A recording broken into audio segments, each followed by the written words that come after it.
It's finally the day of the most awaited awakening ceremony, and students from all across the prestigious noble families have gathered to flex and prove their worth. Any student who manages to leave a considerably big mark against this massive and stupendously sturdy steel wall will get the score. The bigger the damage, the higher the score. It's that simple. The first student from a lower family tries to take his shot at the wall. He puts everything he has into a single strike, but the only thing his full strength leaves behind is a pathetic little scratch on the surface. Next come the absolute elites from the upper echelons of the continent. They possess exceptionally high amounts of mana, and one by one they give it their all. But the result still isn't that impressive. Even after all their attempts, the wall is barely damaged. Yet everyone is sure that an average student can't even dream of competing with top-tier talents like them. And yet, our boy has got the sheer audacity to step into a lobby where he's painfully outscaled. Meet Theo Ragnar, a bastard child of the Ragnar noble family that carries the blood of dragons. But being the illegitimate side-piece baby, his pure-blooded siblings have always treated him like absolute garbage. To them, he is basically an NPC, a pathetic, bottom-tier weakling. That's exactly why all of his siblings and other spectators think this boy is going to totally tank this trial. Our boy, however, doesn't show a glint of hesitation before confidently strutting into the arena, radiating absolute main character energy. After grabbing his sword, he walks to the steel wall and executes a sword slash so precise it literally cuts through the steel like a hot knife through butter. This sheer display of magnificent strength leaves everyone's jaws hitting the fudging floor. It's a totally unprecedented flex that just shattered every single expectation they had to dust. And honestly, their collective shock is completely understandable, because Theo hadn't always been a gigachad of this caliber. For over 1,000 years, the powerful Ragnar clan served as the northern defensive wall of the empire, all thanks to their special physique, which, according to rumors, was inherited from dragons. Every member of the clan was born with exceptional magical power, endurance, and a talent for swordsmanship. Everyone received these abilities, except for Theo, the MC of our story. Due to his lack of talent and abilities, everyone considered him a bastard and treated him like trash, even his sword teacher. And one day, when his family's estate was attacked, Theo was simply unable to do anything. He was mortally wounded when he finally realized who had attacked them. It's Randon. His master is the one who betrayed him. Randon laughs and says he watched Theo train every morning. All that efforts, all that struggles were completely pointless. No matter how hard Theo tried, he was never going anywhere. Then he swings his sword and cuts off Theo's arm. Blood pours out and Theo collapses screaming. Randon grabs him by the head and lifts him up, saying everything happening right now is Theo's fault. He forces Theo to look at Rose Palace burning and tells him his family is dying because he's weak. Then someone drags over his mother's lifeless body and drops it in front of him. Randon coldly says her death is also on him. Broken, Theo still tries to fight back. He grabs his sword again and charges. Before he can reach Randon, another man throws a sword straight through Theo's body. He's sent flying and crashes to the ground. Randon casually apologizes, saying he just got carried away remembering the past. As Theo lies there, the world starts fading. He regrets his weakness, and then everything goes dark. But it doesn't end there. He regresses back in time with hidden traits and skills. Theo opens his eyes again, and standing right in front of him is that bastard Randon again. It looks like they're in the middle of sword training. Randon tries to snap him back to reality for being so absent-minded, but Theo still has no clue what's going on. He wonders if he's having flashbacks of his life, and can't believe that the face he flashed back to is Randon's annoying mug. It feels like a cruel joke from the universe. Suddenly, a system window pops up in front of him and he stares at it, completely clueless. The system window tells him to punch Randon in the face as part of his tutorial quest. At this point, Theo is more confused than ever about what the hell is happening. He wonders if this is how flashbacks are supposed to work. He also notices that Randon can't see this system window either. I guess Theo isn't complaining. He just drops his training stick, balls up his fist, and with all the power he can muster, lands a solid punch right on this bastard's face. When the punch connects, there's no change in Randon's expression. He has no clue what this moron is trying to do. Meanwhile, our boy smirks to himself, thinking about how everything feels so damn realistic. Randon finally responds to the punch in anger and throws a solid attack at Theo, sending him crashing backward. Theo is annoyed that he has to endure this pain in his flashback as well. Meanwhile, the bastard master just sighs and explains that he understands why Theo might be frustrated, especially with the awakening ceremony coming up soon and his lack of progress. But he still can't forgive a student who lashes out against their master. The mention of the awakening ceremony shocks Theo because that event happened almost 10 years before his death. Randon keeps on berating him for his behavior and walks away, saying he'll see him in the next lesson. The other clan members snicker among themselves, thinking about how this imbecile is blaming his master when he's the real talentless moron. While his peers continually shower him with insults, Theo finally starts to understand what's going on. He begins scratching the ground and can feel it clearly beneath his fingers. Then he looks at the injury Randon inflicted on him, and the realistic sensation hits him hard. It becomes clear that he isn't just flashing back. He's actually come back 10 years in time to when he was only 17 years old. Right on cue, a system window pops up in front of him, congratulating him for successfully completing the tutorial quest. As a reward, Ragnar's talent has been activated. The system asks if he wants to receive the reward, and without hesitation, he presses yes. Arcane energy shimmers in the middle of his chest as the system confirms that he has received his reward and that all his stats will now increase at an incredible speed. Back in the Rose Palace, we see that same filthy bastard is having tea with Theo's mother. He reports to her that he's never seen anyone as talentless as her son, but then he flashes a broad grin, saying that's precisely why he's here. The true teacher, Randon, will do his best to make Theo strong enough for the awakening ceremony in 5 months at least. The Lady of the Rose Palace, Cecilia Ragnar, says she'll happily leave him in Randon's capable hands. She also hands over a bag full of gold coins, telling him to give Theo a bit more attention. The filthy bastard takes the money and tries to reassure her that she doesn't have to worry. In response, she says she isn't worried at all because she believes in her Theo. Later, we see Randon walking down the corridor with the bag of money in his hand, grinning. He's thrilled that he's getting paid such a handsome amount to teach Theo absolutely nothing. He smirks to himself, thinking how mother and son both are imbecile. Not only is he getting paid to train someone from Ragnar's direct line, but he's also going to be rewarded by his other master for leaking all of Theo's secrets and sabotaging his growth. It's an opportunity he's never had before. We then also see Theo in the corridor, sprinting at full speed, and he zooms right past Randon. His so-called master just scoffs and calls him an idiotic loser as he runs by. Theo was running to meet his mother, and as he approaches, he calls out to her. When she turns around, she sees him completely out of breath. Without a word, Theo hugs her tightly and begins to cry, overwhelmed by the feeling to see her alive. This moment finally convinces him that he really has returned 10 years into the past. The painful memory flashes in his mind when Randon forced him to watch his mother's lifeless body. But now, seeing her alive fills him with genuine happiness. He is now determined to change the future for her sake. If that mysterious system window is real, he knows he can grow stronger with the help of Ragnar's talent trait. He's sure he'll be powerful enough to hold his ground in the damned war for the throne. Most importantly, he's determined to get strong enough to take revenge on that piece of shit Randon. The second tutorial quest arrives, telling Theo to train his body to the limit. It's still early in the morning, and the sun hasn't even risen yet, but Theo is already hard at work, fueled by thoughts of revenge against Randon. He knows he needs to get stronger as soon as possible. In his previous life, he was part of an intelligence agency known as Black Word, but he was relegated to the information and was never given any major role because he lacked the combat skills. He never expected he would end up using the information he gathered back then like this. One thing he remembers is the potion that greatly empowers the body, known as the Bloody Sword Emperor Elixir. Its true worth will be revealed in the future through the secret manuals. Most importantly, he recalls the extreme training he had given up on because of his lack of talent. But now that he has the Ragnar talent, he's sure that he can gain strength if he works hard. His face twists with happiness as he notices that his running speed is increasing, and the system window promptly shows his progress as well. Other clan members have also appeared in the training halls, and they're quite bewildered to see him running without getting tired. They wonder if he's always been this fit. Afterward, he swings his sword and can definitely see that he's swinging faster than ever before. A few days later, we find him practicing in the dead of night. It's then that we also meet the training ground manager, Evelyn Nervaville, who is yawning and feeling tired. She reflects on how he's been training without sleep for days, and she starts to wonder if he really is the talentless fool people say he is. On the other hand, Theo is so tired that he feels like he's about to collapse, but seeing that progress bar going higher and higher keeps his spirits up. Just last night, he was totally wiped out from all the training. He had hit 90% progress, but right at that moment, his percentage dropped to 89 just because he took a little time to rest. That's exactly why he's been practicing relentlessly, pushing himself without a second thought about what speed even means. Now he's hit 98%, so he picks up his speed, knowing he's almost there. After this final push, he's exhausted and can barely breathe,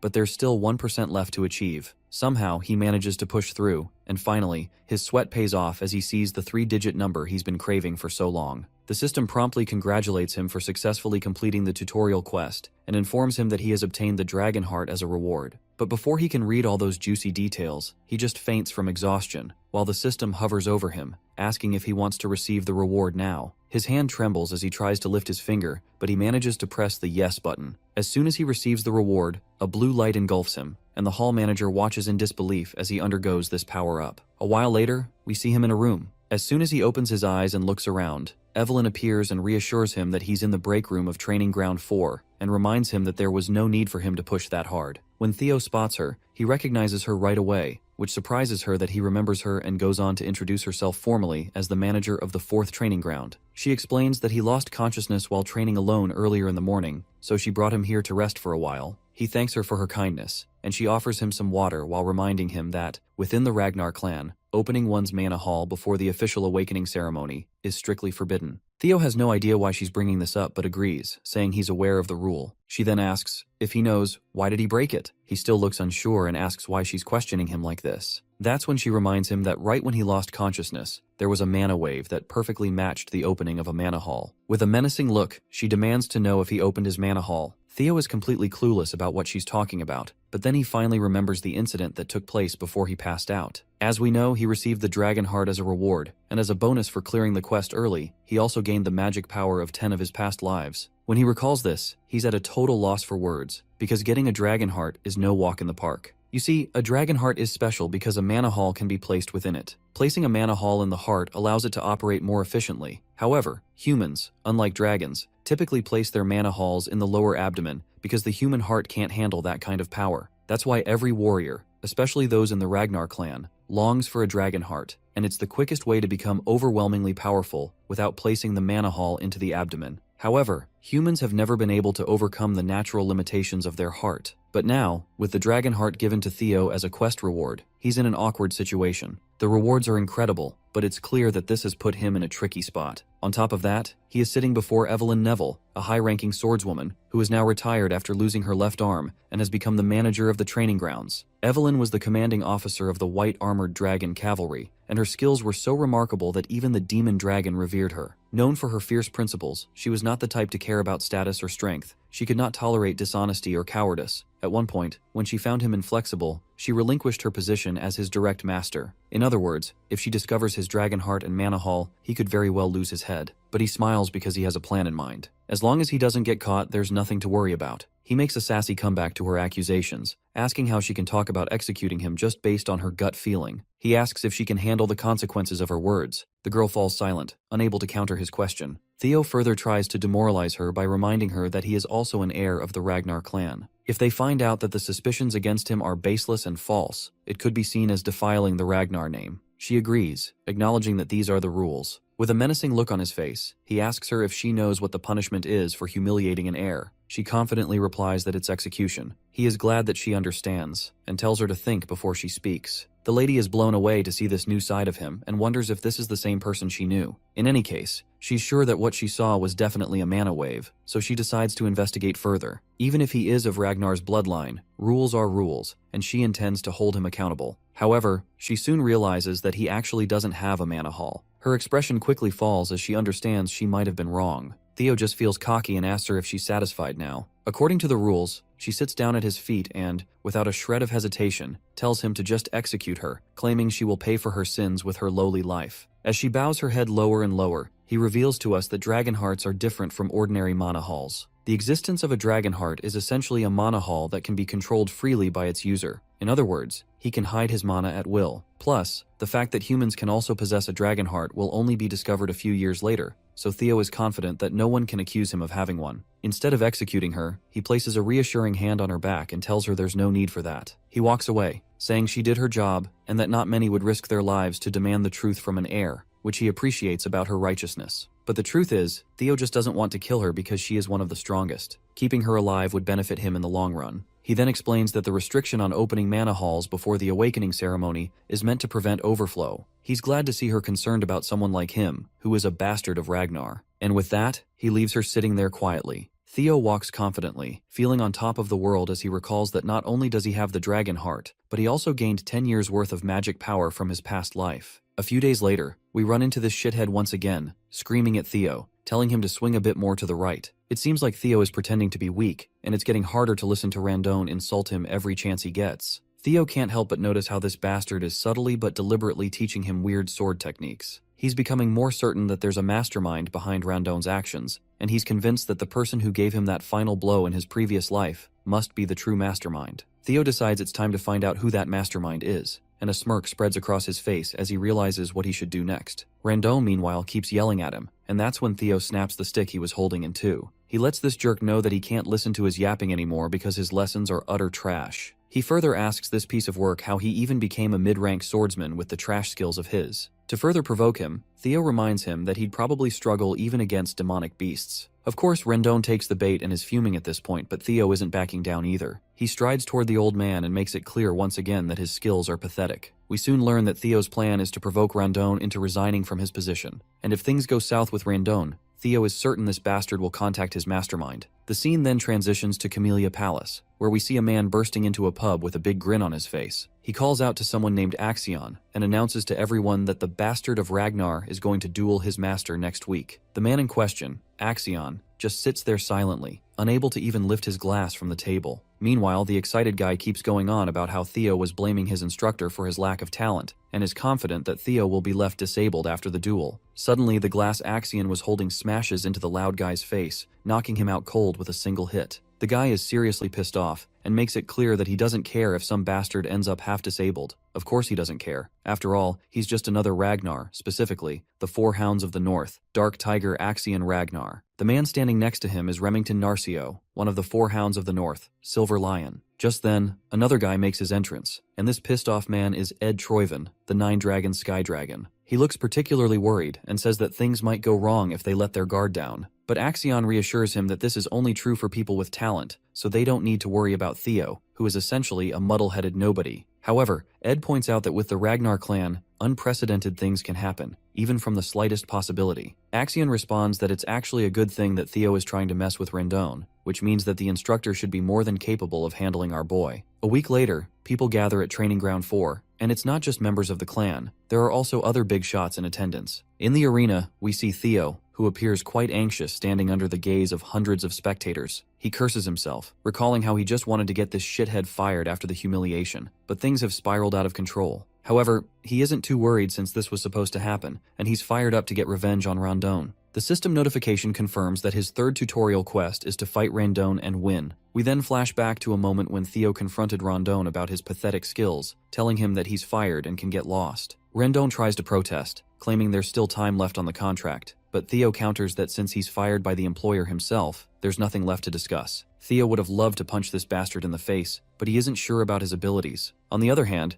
Randon can't afford to get fired since he hasn't accomplished his main goal yet. As he walks toward our boy, trying to convince him otherwise, a system window flashes right before Theo's eyes, stating that he must fight and win against Randon. This blindsides him, and at the same moment, Evelyn Neville pops into the scene, encouraging Theo to resolve this matter the Ragnar way, which is the rule of the strong. A sword match will decide everything, eliminating the need for a tribunal. They should just follow the will of the victor. The old bastard finds his chance and quickly agrees that this is a brilliant idea to solve the dispute. This leaves Theo at a loss for what to do while Evelyn keeps insisting that this is a great idea. However, Theo isn't so sure about it. He doesn't feel ready to beat this bastard yet. But eventually, Theo finds himself confronting Randon. The people in the crowd smirk among themselves, sharing how pathetic Theo is. They whisper that he doesn't even know how to swing his sword, and are sure he's going to get crippled today, because there's no way he can beat a mid-rank swordsman. Randon then cockily tells our hero that if he apologizes now, he'll pretend nothing happened, as there's no need to risk his life over his pride. But Theo has sass for days and fires back, saying that Randon should be the one apologizing.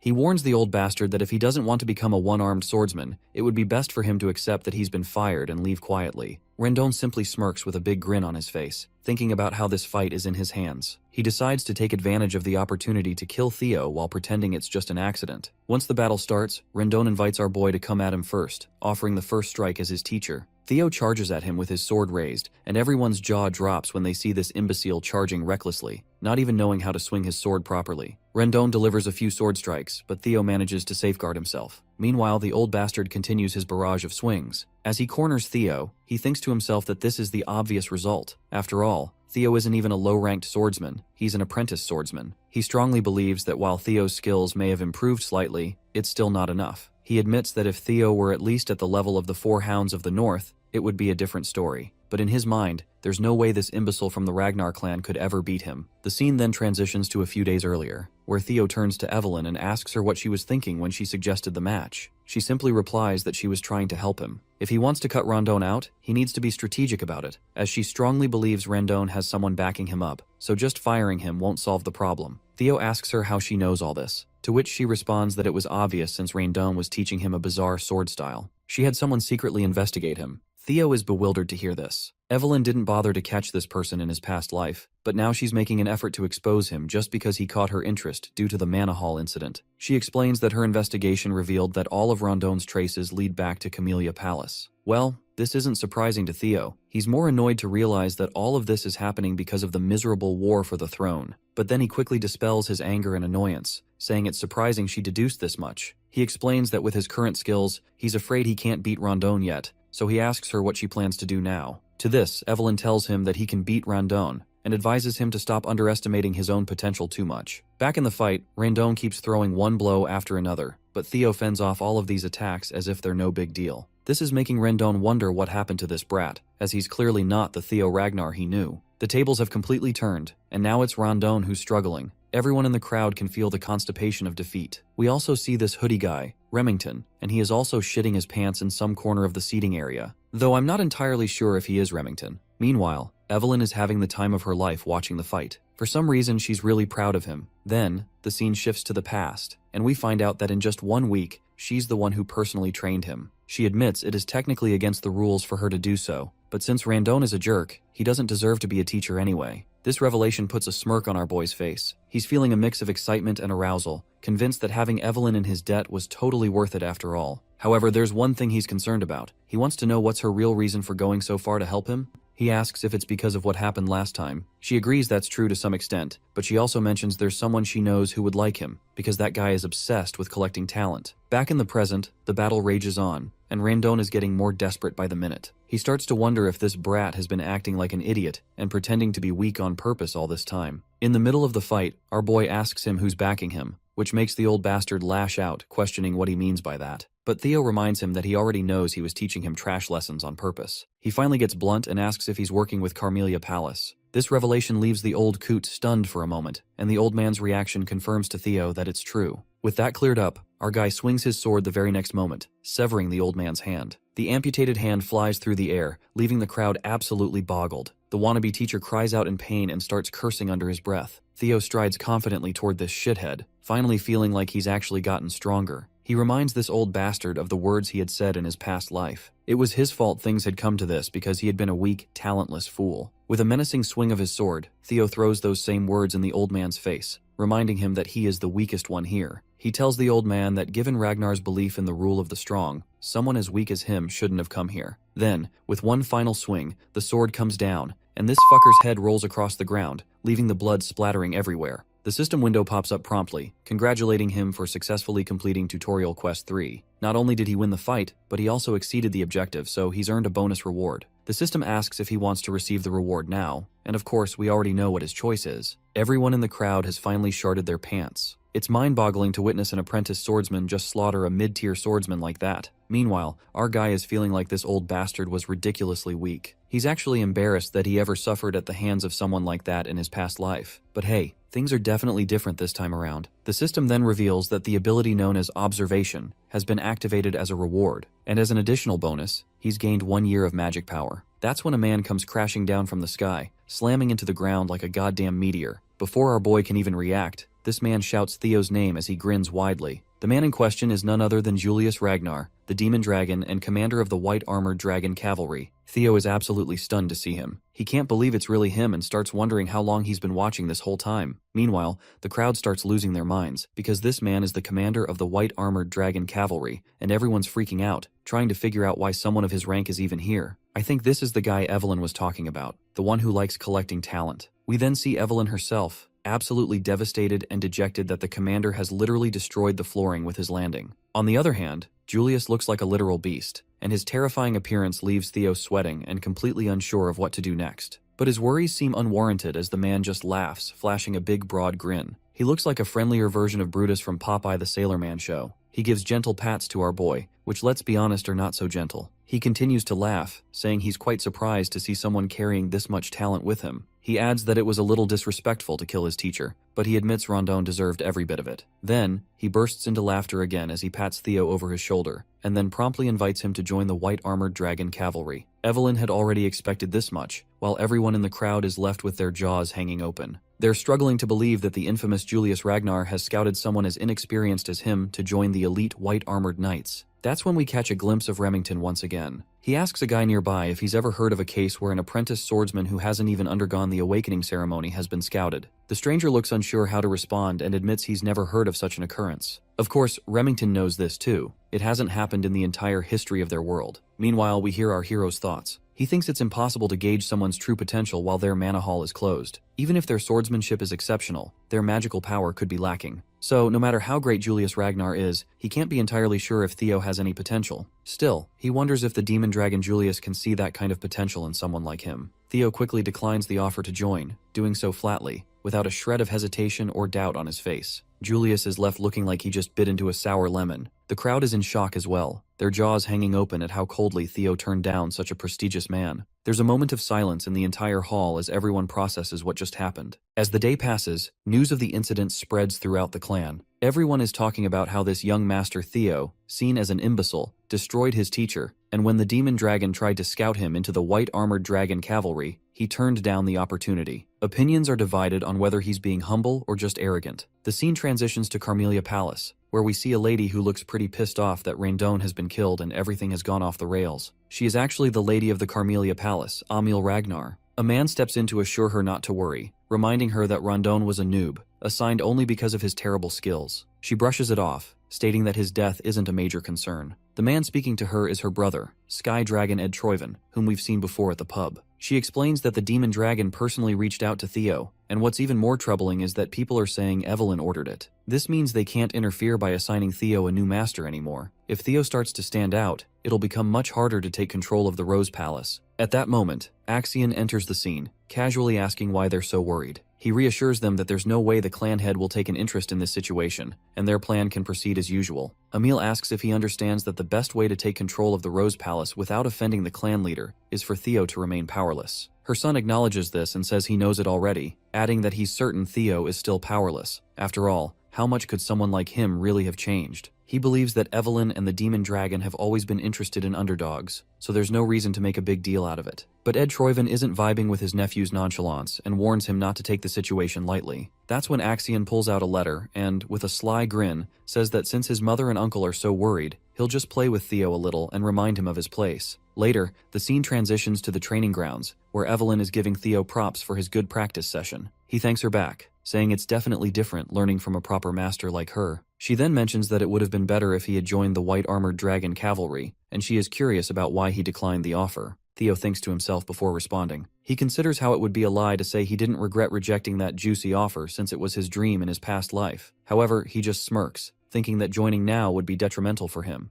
There's no reason to limit himself this early in the game. When he thinks about the privileges that will come with being at the top after the awakening ceremony, getting into the white armored dragon cavalry doesn't even compare. So he just smiles and says he didn't want to receive any special privileges and that he still feels he's not ready. He's satisfied just training with her for the awakening ceremony. Evelyn then reminds him that the commander will probably be disappointed after being rejected like that. At that moment, Theo decides to use his observation skill for the first time. He reads all of her stats, and without a doubt, she's a high-ranking swordswoman. He learns that she admires his humility and character, and she feels a sense of energy and purpose teaching him, which is something she hasn't felt in a long time. We also read that she misses the white armored dragon cavalry. Theo is thrilled to realize just how useful this observation skill is. He then squints a little and notes the last line about Evelyn missing the white armored dragon cavalry, which he finds quite surprising. That's when a guy enters the scene, introducing himself as Sybil Drea. He mentions that he's come from the Southern Inspection Post and has something he needs to discuss with Theo. Theo finds this guy a bit intimidating and isn't sure what this discussion is going to be about. He then decides to use his observation skill again, and he learns that Sybil possesses a strong longing to spar with him. The revelation makes him sweat with anxiety, and he feels terrified at the thought of fighting someone with such a scary face. Right on cue, the system notification pops up, showing the 4th tutorial quest. His main goal is to discard the title of Imbecile of Ragnar, and he has already made almost 28% progress.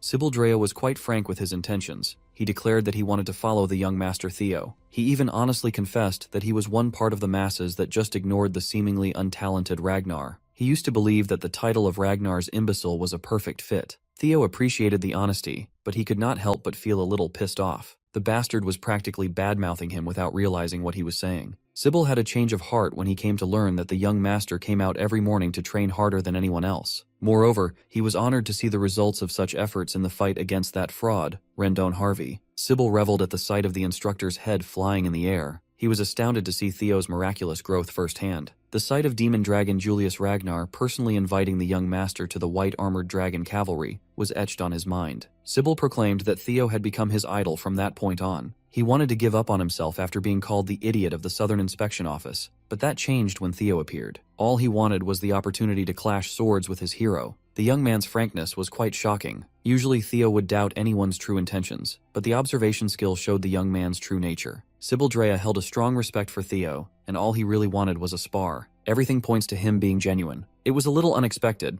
but Theo was pleased. After taking down Randone, and as the rumor of him receiving Lord Julius's attention spread, Theo thought that people with their debilitating inferiority complex would swarm to test him. He never expected that there would be people who would admire and willingly follow him instead. That means some people still have Ragnar's pride in their veins. This could work out perfectly, as Theo would need people he could trust in his circle too. He will need competent subordinates if he wants to become the clan head of Ragnar after all. Furthermore, he could use this situation to progress the final tutorial quest to get rid of his imbecile title. It was a moniker that he had never been able to escape from in his past life. With the new opportunities that the system provides, he was determined to completely abandon the shameful title altogether. Theo turned to Evelyn to ask permission to spar, and his new master gladly obliged, urging him to show off his skills. With his blade in salute, he formally introduced himself as Theo Ragnar, the apprentice swordsman of the Rose Palace, awaiting the awakening ceremony under the guidance of Master Evelyn Nareville. The one-armed swordmaster smiled with approval. Sybil Drea clumsily saluted back as he introduced himself as an apprentice swordsman of the Southern Inspection Post. He inherited the swordsmanship of the Kurai clan and focused on the quicksword. Finally, the sparring session started, and Sybil blasted off the ground. He looked like a madman going for the kill right from the get-go. Theo blocked the first attack, causing their blades to spark in the collision. The idiot of the Southern Inspection Post was undeniably quick. His speed was the one thing that he was incredibly confident about.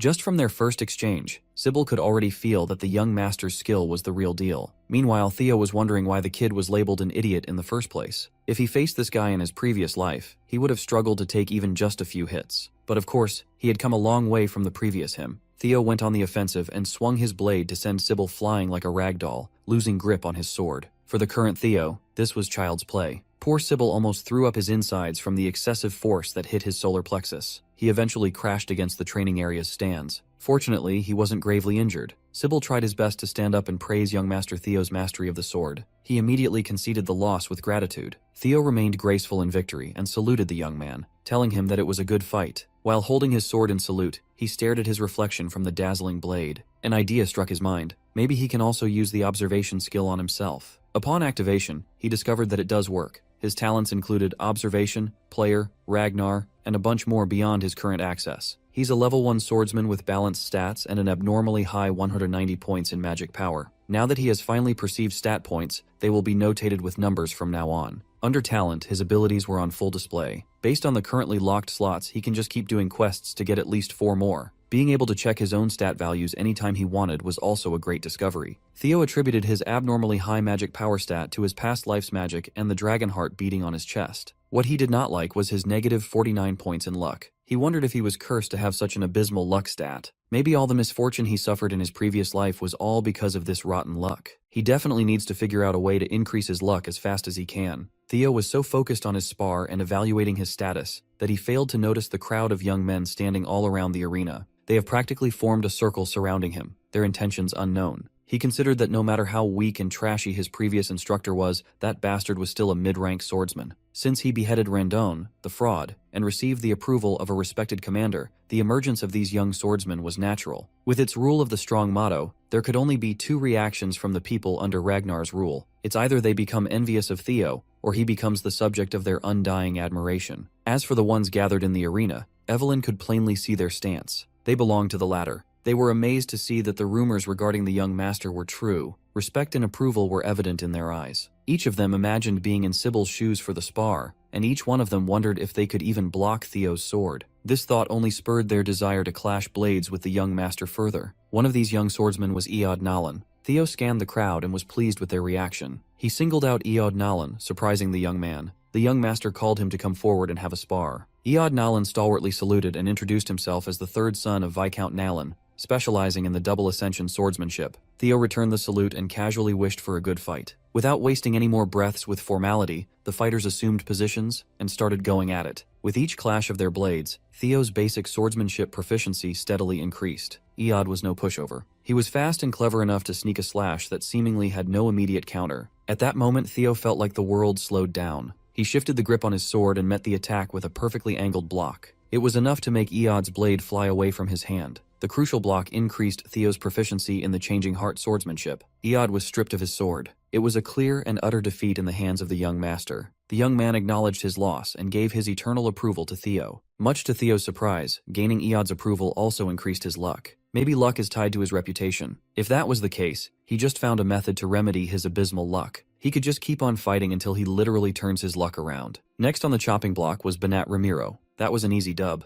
With another gained approval, his luck increased by another 1 point. Then came Eric Moran. He put up a decent struggle, but it was a struggle nonetheless. Next was the approval of Manfred Nonbert. Without stopping his sparring onslaught, he wiped the floor with Manuel Noir. The thuggish-looking Vero Perenc did not even last a whole minute. After a while, Theo was wholly immersed in battle as he continued his winning streak with Daniel Riemann. By the time he was done with most of the young swordsmen, he was itching for more. He called the next challenger, but no one was stepping up to the plate. He fought so much to the point of near exhaustion, but upon checking his quest progress to escape the imbecile title, it had only progressed by 1%. Maybe it's because these people have already approved of him. He might need to seek stronger foes or show off his skills in front of the people who still look down on him. Either way, he's going to need something different. Suddenly, a man parted the crowd, telling Theo that he looked exhausted. He argued that he'll rest when the need arises, but right now, he can still fight. Since he claimed that he's still in shape to fight, the armored man dubbed as the Silver Lion, Remington Narcio, formally asked for a sparring match. Theo and the crowd of young swordsmen were not expecting so esteemed to show up. Remington's one of the 4 Hounds of the North, after all. The 4 Hounds of the North consisted of Hulkus Lanka, Ray Ragnar, Remington Narcio, and finally, Camellia Palace's very own Axion Ragnar. They hold the title of the 4 strongest people within the Awakening Ceremony generation under the Ragnar clan. Remington Narcio claimed to have come early to observe the swordsmanship of the young lord before the Awakening Ceremony. Saluting with a smile on his face, Remington thanked Theo for honoring his request. The Silver Lion is a talented sword genius with keen senses and an outstanding work ethic. Right now, he's just surprised at the appearance of an unexpected rival in the form of Theo. Theo Ragnar returned the salute with pride. This time, he introduced himself as the 31st son of the great guardian of the North, Kyle Ragnar. He never expected to meet, let alone spar with the sword genius Remington.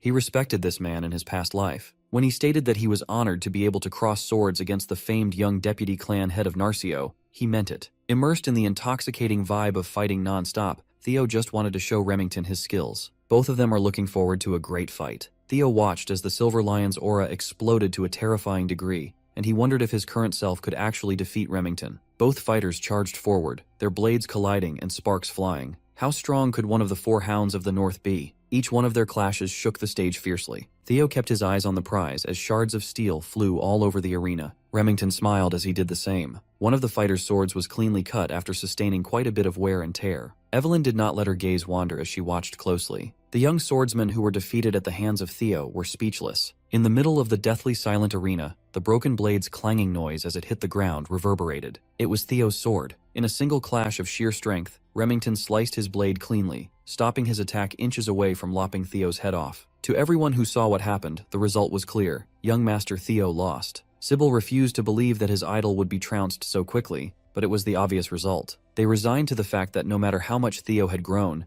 it was still impossible for him to beat one of the 4 Hounds. They were the strongest of the current generation for a reason. Sybil argued that the fighting spirit Theo demonstrated was more than enough to admire. Much to every bystander's surprise, the White Lion suddenly declared that the duel was his loss. He respectfully saluted Theo. His form was impeccable as he humbly thanked the young lord for the duel. Remington asserted that Theo's sword was already worn out by the time they started, not to mention the fatigue he was feeling after multiple fights. Theo insisted that on a battlefield no one would offer such considerations, so he already accepted his defeat the moment he lost his blade. Remington returned with an understanding smile. The White Lion and the imbecile shook hands. A more profound respect for one another formed between the unlikely tandem. Remington genuinely hoped that they could have a proper duel in a more ideal setting next time, and Theo did too. Everyone watched in surprise as Theo was acknowledged by one of the 4 Hounds, thinking that the young master really was built different. The duel with Remington raised his quest progress up to 35%, a massive jump, all things considered. Evelyn sighed in relief from the sidelines. This could not have ended more perfectly. Theo finally had a gauge of just how strong the Hounds were. thanks to Remington's display of power. By obtaining talent and secret manuals through quests, Theo had become incomparably stronger than he was in the past. But he felt true power the moment he crossed blades with the White Lion. He was reminded that he's still greatly lacking in a lot of aspects. It was a shame that the duel fizzled out thanks to his current condition, but he still gained a lot from the brief exchange. His luck increased by 10, and his reputation has dramatically improved. As for the quest, he's still a long way from finishing it all at once, so he might have to actively look for other methods. He needs to set a stage to gain approval. Remington confessed that he did not come to this place for a simple duel. He actually wanted to extend an important letter to Theo. It was a formal invitation to the so-called Scaled Dragon Society. Just hearing the name of the Scaled Dragon Society made all the young swordsmen's blood rush to their heads. It's a high society group with an exhaustive selection process. Furthermore, Remington himself was inviting the young master. To be invited to the Scaled Dragon Society was an honor for any rising star. Theo modestly asked if it would really be okay for him to be admitted to the club. The White Lion hurriedly assured him that he was more than qualified. Besides, he insisted that it was not that serious of a group in the first place. Most of the prominent members simply view it as a social group for peers waiting for the upcoming awakening ceremony.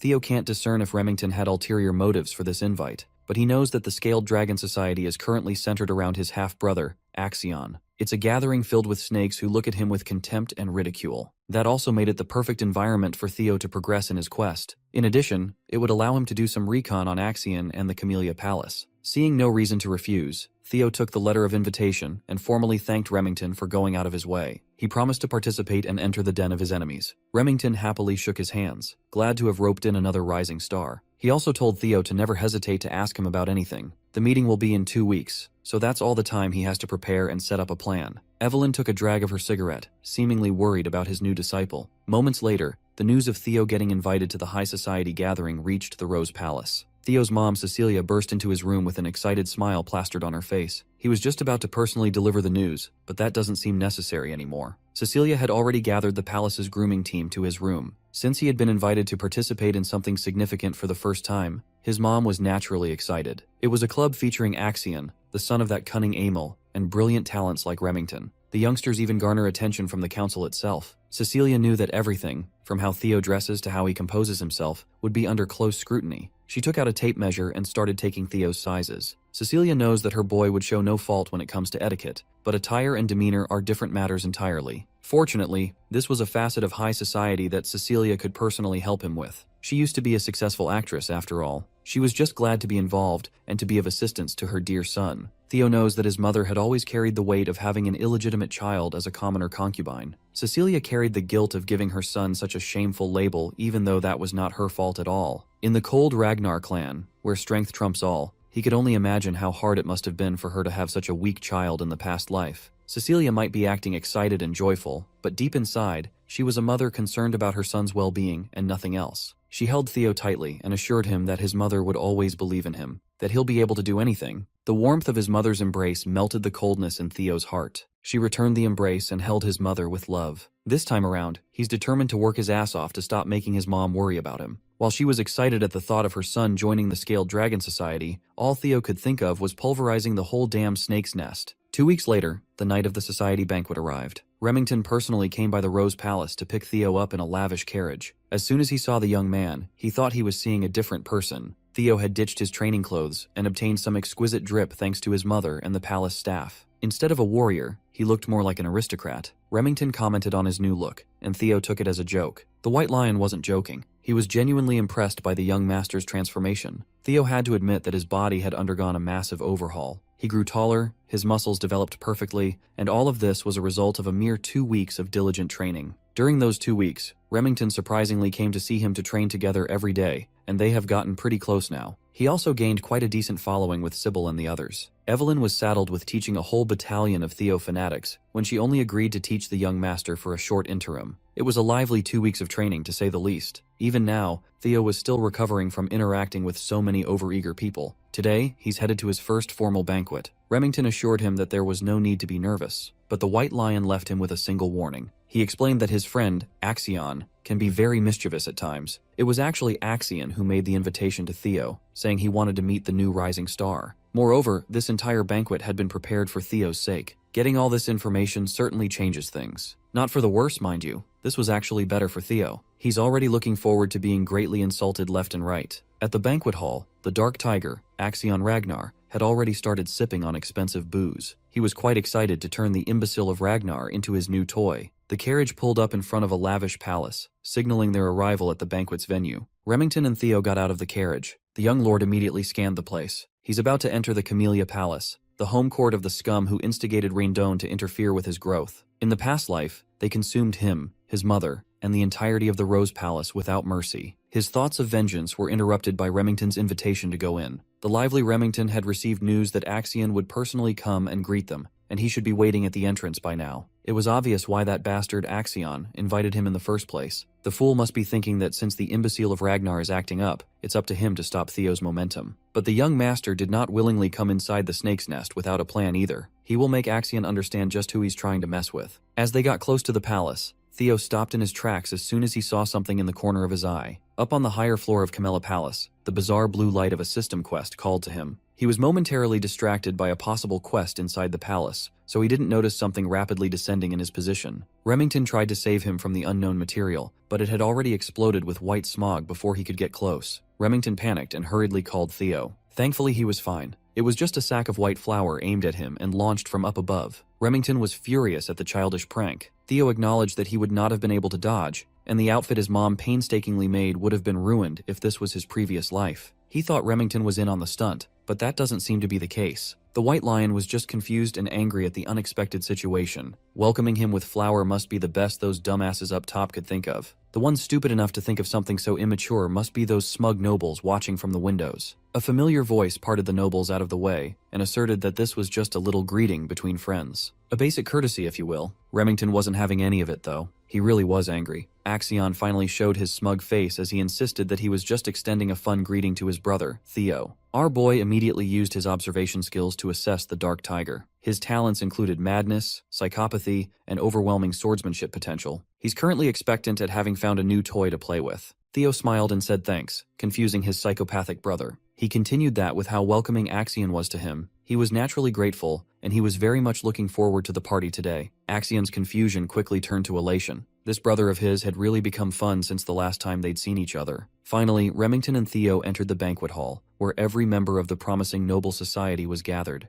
It was an extremely private event, so only a select few were invited to wine, dine, and converse with their fellow talented peers. Everyone was focused on today's special invite. They can't understand why Axion would invite a bum. Even if Theo is also from a direct line of the Ragnar blood, he's still widely known as the imbecile. Having such trash in the Scaled Dragon Society was an unpleasant surprise for most. They had to admit that the drip was cold, though. Most nobles were privy to the fact that Axion was just playing with his new toy. Seeing as the trashy nobles didn't even bother lowering their voices, Remington apologized to Theo, insisting that these gatherings aren't usually this scandalous. Theo was just letting them talk trash about him as much as they wanted. In fact, the more people badmouth him, the better. That would make crushing them later much sweeter. Also, he noticed that the location of the blue quest light was nearby. He was pretty sure that it could be significant, but he doesn't have a natural way to approach it yet. Axion, the host of the party, descended the stairs to ask his brother if he was enjoying the party. Theo forced himself to calm down and just proceed with his plan as he mapped it out. He smiled and thanked Axion for inviting him again. Axion sarcastically apologized for the flower incident a few minutes ago, playfully admitting that he went a little overboard. He closed the distance between himself and Theo in the blink of an eye, grabbing his brother's shoulders tightly as he pressed Theo to accept his apology in front of everyone. Remington wanted to intervene, but Theo interjected that Axion had nothing to apologize for. He insisted on using Axion's words that the prank was just a greeting between brothers. The psycho was at a loss for words. Theo was just too calm and composed to rattle. He laughed and patted Theo on the back as if he was a proud brother. He never knew that the kid had spunk. He had changed a lot from how he used to be when they were little. Axion actually liked him more and more now. The nobles took in the sight of Theo smiling, going along with his brother's whim, calling him Axion's bitch. They even commented on Theo's illegitimate lineage compared to the noble blood of Troy Van. While it's true that they were half-brothers, the nobles believed that Theo and Axion were on an entirely different level, even if they were both Ragnars. Troyvan clan is the swordsmanship powerhouse of the East, while Theo's mom is just a random woman who came from bumfuck nowhere. Theo smiled as he took in the blatant insults that the nobles were hurling at him, letting it fuel the flame inside. One thing the nobles were confused about was Remington's closeness with the imbecile. They started extending the insults to Remington, calling him an illegitimate son of the Narcio family.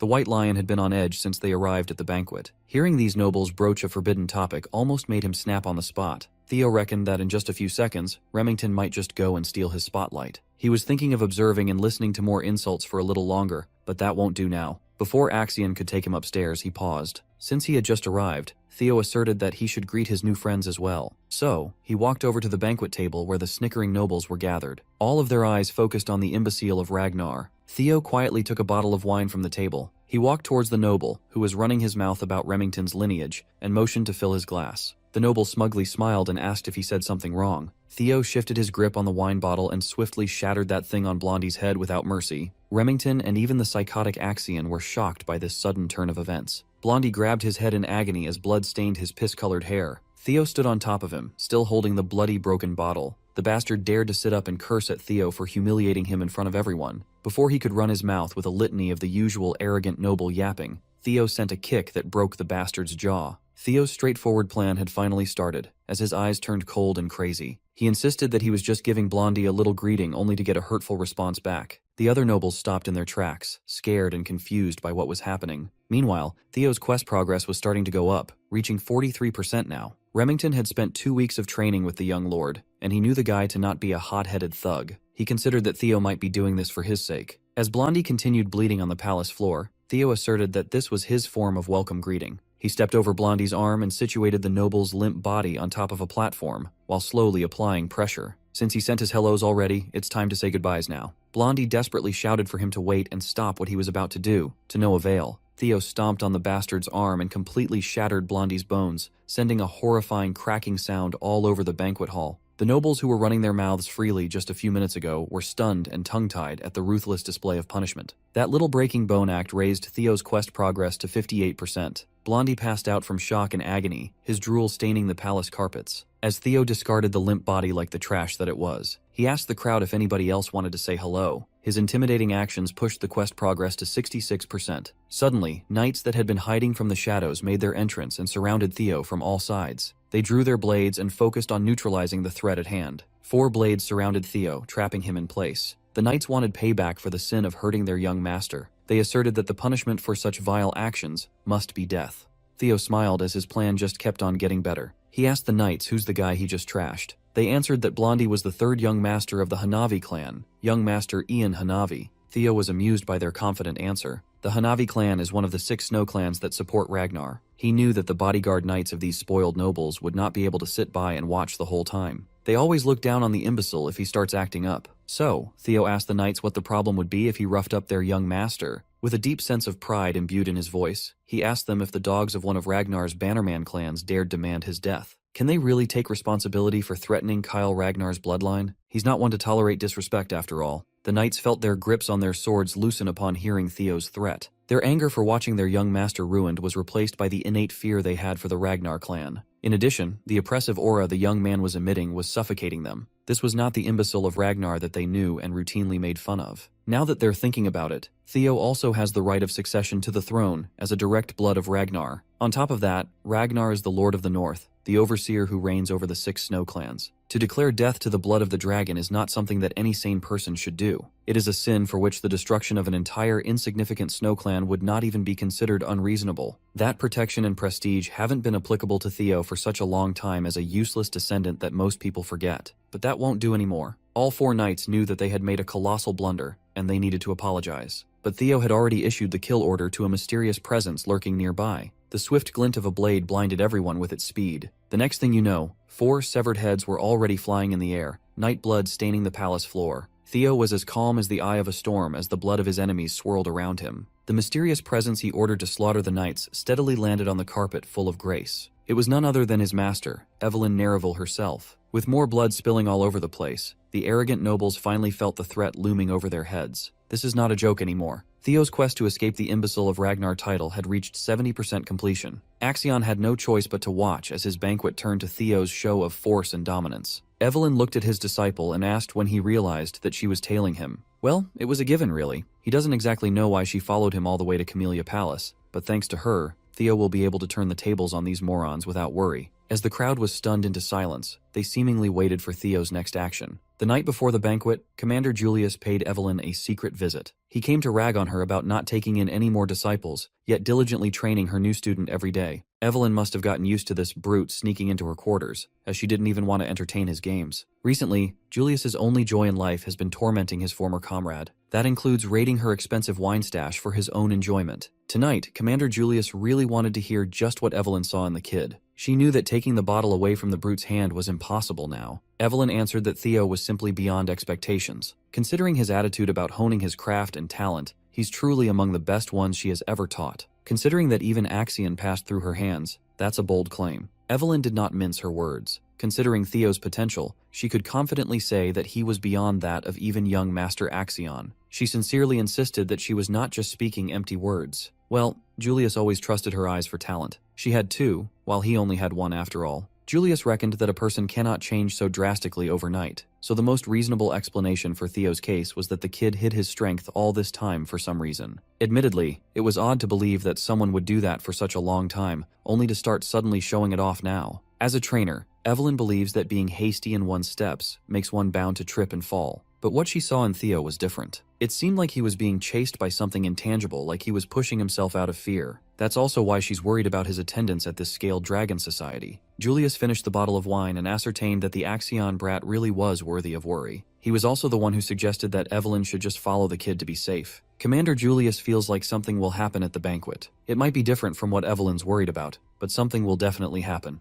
Being a Ragnar himself, he knew from first-hand experience that when wolf cubs who are hungry for blood gather, they start to establish a hierarchy. The commander laid out a uniform on the table and urged Evelyn to try to tempt Theo to join his unit once more. Not only the kid, but Julius also wanted Evelyn back in the white armored dragon cavalry. He refused to give up on Evelyn. He doesn't want her to retire just because she can't ride a dragon anymore. She has to come back and take responsibility for what she started. Julius exited Evelyn's quarters, thanking her for the delicious wine. She lost an expensive bottle, but she might have just regained her purpose. Back to the present. Inside the Camellia Palace, Evelyn started piecing the events together. She reckoned that Theo must have noticed her following from behind and orchestrated this situation on purpose. Maybe he joined the Scaled Dragon Society aiming for this scenario in the first place. Her worries didn't need to begin with. She wondered at what point did he notice her presence on the way to the palace. Theo actually sensed his master discreetly tailing him the moment he got in the carriage. With his dragon heart, he can unleash his energy perception of his surroundings, effectively acting as a sixth sense. Anyway, what matters now is that the change has been set for his revenge. Theo turned to Evelyn and explained that most nobles in the banquet hall have shown blatant disrespect to a successor candidate of the Ragnar clan. He asked what the punishment for such a horrid crime is. The guilty nobles almost fainted on the spot. They knew exactly what the punishment was. Evelyn, ever a stickler for the rules, stated that depending on clan laws, immediate execution of the guilty parties is enforceable. Theo smiled and he set it up. Evelyn perfectly finished it off. Acting like a magnanimous man, Theo asserted that the offenders are just children who haven't even been through their awakening ceremony yet. He would be satisfied with just taking one arm from each criminal to consider the sin forgiven. Evelyn acted quickly. She was an unstoppable slicing machine aimed at the bratty, panicking nobles of the Scaled Dragon Society. The second son of the Byron clan tried to move out of the way, only to get his right arm severed. The first son of the Red and White Mercenary Corps screamed in agony as his blood spurted from his stump. The dainty arm of the fourth daughter of the Ceres Merchant Guild was not spared. The third son of the Clark clan tried to run, but outrunning Evelyn was practically impossible. When the first daughter of the Howard clan got turned into a one-armed Stumpy, Theo's quest had reached 79% completion. One of the pathetic nobles crawled towards Axion or Axe for those close to him to beg for help. Axe just repeated his brother's words. He can't intervene as this was just another form of greeting. The crawling noble saw a glint of blade in his periphery, and then his arm was sliced cleanly, his blood almost staining Axion's clothes. As the first son of the Parank family twisted and turned in anguish, Axe looked at his former teacher. Evelyn nonchalantly met his gaze and nodded. Axe never expected to meet his former trainer in the middle of such a grisly sight. Evelyn saluted with her blade. Axiom observed the bloodied banquet hall and ascertained that Evelyn only aimed for the ones who made outright comments about the bloodline. Theo made it so that even as a fellow successor candidate, Axiom would not have the authority to stop the slaughter. It only took Evelyn a few minutes to cut the right arms of 14 people under Theo's orders. As for their status, they can still take their arm to a priest right away and get them reattached. But their lives as swordsmen will be a different matter. Everything went just as planned. Axion was more interested in how Theo got both Remington and Evelyn to his side. Theo Ragnar, the imbecile of the Rose Palace, had evolved into something terrifying. The psycho in Axion rejoiced. He really wanted to crush this brother under his foot. Since he had finished what he set out to do, Theo called Evelyn and Remington to leave the premises. They slowly made their way out of the palace with the frightened stares of the remaining nobles fixed on Theo. The brothers stared at one another's eyes. They didn't need to say a word. But before they departed, Theo grabbed Axion's arm. He gripped tightly, tight enough to wrinkle his brother's suit. After a quick second, Theo let go and waved goodbye, telling Axion that he had a ton of fun in this bloody banquet. The final tutorial quest to escape the imbecile of Ragnar title was finally completed. Axion was fuming. He wanted to make a move right then and there, but he knew it wouldn't be wise. The psycho vented his anger by crashing out of his own home and screaming Theo's name at the top of his lungs. With all the tutorial quests finished, no one would dare to call Theo the imbecile of the family. The tutorial is finished, but his true revenge is only getting started. His reward for literally changing his public perception was an experience elixir, a tonic that instantly raises one's level by 5 if the user is below level 30. News of the bloodshed quickly reached the ears of other palaces. Anyone would be shocked to hear that Axion's prestigious scaled dragon society was torn limb from limb,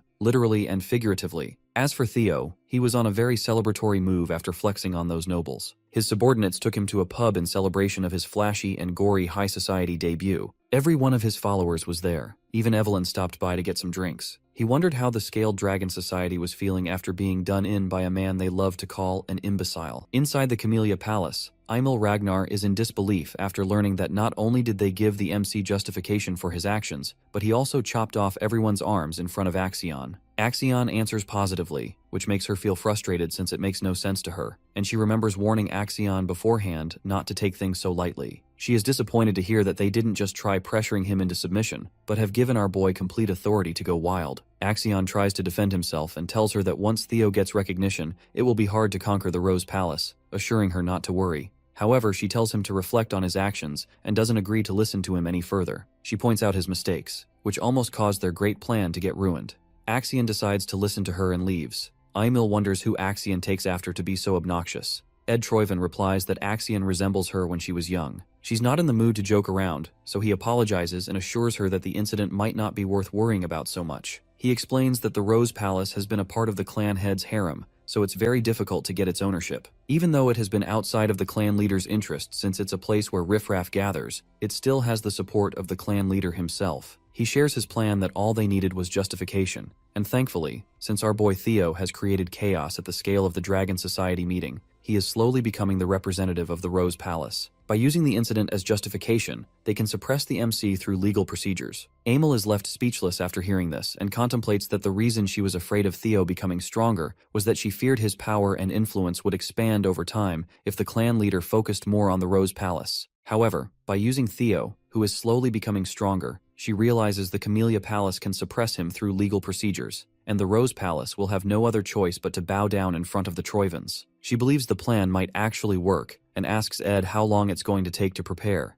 The guy assures her that all preparations are already finished, and tomorrow morning when she wakes up, she will hear some great news. He comforts her and tells Emil that she can enjoy a bath and sleep well for the night while sharing that he has prepared an aromatic candle for her from the South Akron volcanic region. Emil decides to depend on her elder brother and shows her gratitude. Meanwhile, inside a tavern, Remington expresses how shocked he was and says he didn't know Theo cared so much for him. Our boy doesn't understand what he's saying and finds it funny to see him act drunk after drinking just orange juice. Remington says that despite enduring insults directed at himself, Theo didn't hesitate for even a second and stepped up for his friend as soon as Remington started getting insulted. He feels embarrassed and regrets not doing anything. Remington looks at the MC and feels surprised that Theo has been enduring the times when everyone looked down on him and saw him as an untalented, useless child. But he still ended up not giving up and becoming stronger. Even against opponents whom he doesn't have a slight chance of winning against, he showed strong willpower to win his battle against the Camellia Palace, which no one defies. Remington recognizes that Theo has the courage to wield his sword without any hesitation, and Theo did all that just for him. Theo's friend starts to get teary, and he realizes Remington has greatly misunderstood the situation. The guy gets up and tells our MC that despite the orders of his clan, he wants to follow a different idea and shares that he wishes to follow Theo. The people observing both of them start cheering and call the MC and his friend amazing. Theo tries to clear the misunderstanding, but Evelyn telepathically tells him to just let his friend be. He notices her, and she shares that it's not a bad misunderstanding, and that everyone probably intends to get along with our boy. After hearing this, he starts to smile, but understands that he is nothing special since all of his powers are thanks to the status window. He looks at his own stats and realizes that whatever he has gained is thanks to the status window while recalling that at first, he assumed it was a fragment of his own regrets. However, seeing how detailed this is, he realizes the status window is something else. He gets a vague sense of déjà vu but decides not to care about it since it's helping him improve. After the Scaled Dragon Society incident finished, the MC notices that his level has increased. Whenever a level up occurs, the system gives him points that can be used to raise his stats. Theo understands he can increase his abilities however he wants, and feels scared of the shining future that someone like him, who has so much potential, will bring. Evelyn sees his evil smile and gets concerned. Theo decides to prepare for the counterattack of the Camellia Palace first, and asks Remington if he is willing to help our boy with something. His friend assures him he can ask anything, a bit surprised to be called Remy in such a friendly manner. Theo pulls something out, and while giving it to Remy, he shares that the war for the throne between our boy and Axion is going to begin soon, so he needs help in the preparation for when the time comes. Remy becomes silent, recalling that in his past life, Remington became the clan head of Narcio, and the clan's forces became powerful enough to confront the Ragnars. The MC realizes how valuable this opportunity is for him to pull Remy to his side. He gives Remington a piece of paper, and the guy assures him that since he has already pledged loyalty to our boy, he will do everything in his power to help. Theo shows his gratitude, and suddenly someone barges into the tavern while screaming Theo's name. Everyone becomes surprised as some knights barge in and announce that under the sword of law, Theo is under arrest for assault, threat, and intimidation. Evelyn calls it complete bullshit, but our boy tells her to calm down and moves forward to see the arrest warrant. He notices that it's real and that the ink hasn't even dried, which shows his enemies were in a rush. He decides to go without a fight, and they quickly handcuff our boy. As he is being taken away, he smiles at his friends since he trusts them to handle everything in his absence. Remington and Evelyn are in complete shock. Remy directs his focus towards the paper Theo gave him. The news of Theo getting arrested reaches the Rose Palace, and Theo's mother, Cecilia, becomes stunned to hear that her son is being taken to the tribunal and falls down on her knees in shock. Her servant becomes concerned, but she assures him that she's fine and questions why her son was taken away. He reveals that it's because of the Scaled Dragon Society, and her son is being accused of inciting a rebellion. She becomes surprised and questions if her son will be taken to trial. Her servant believes Theo won't easily get out of such a situation since he destroyed the Scaled Dragon Society. Cecilia was not expecting that her son being invited would lead to such a mess, but believes that her son will definitely be able to get through this, because that's the kind of kid he is. Cecilia wishes he comes back safely. Meanwhile, inside a carriage, as the MC is being taken away to the tribunal, they reach their destination, and he remembers it's been a while since he saw this place. Since Theo completely obliterated the Scaled Dragon Society, he understands that he won't get a simple punishment, and will probably have to face trial because of his actions. He understands that since he's the successor of Ragnar, they will question his qualifications as a successor.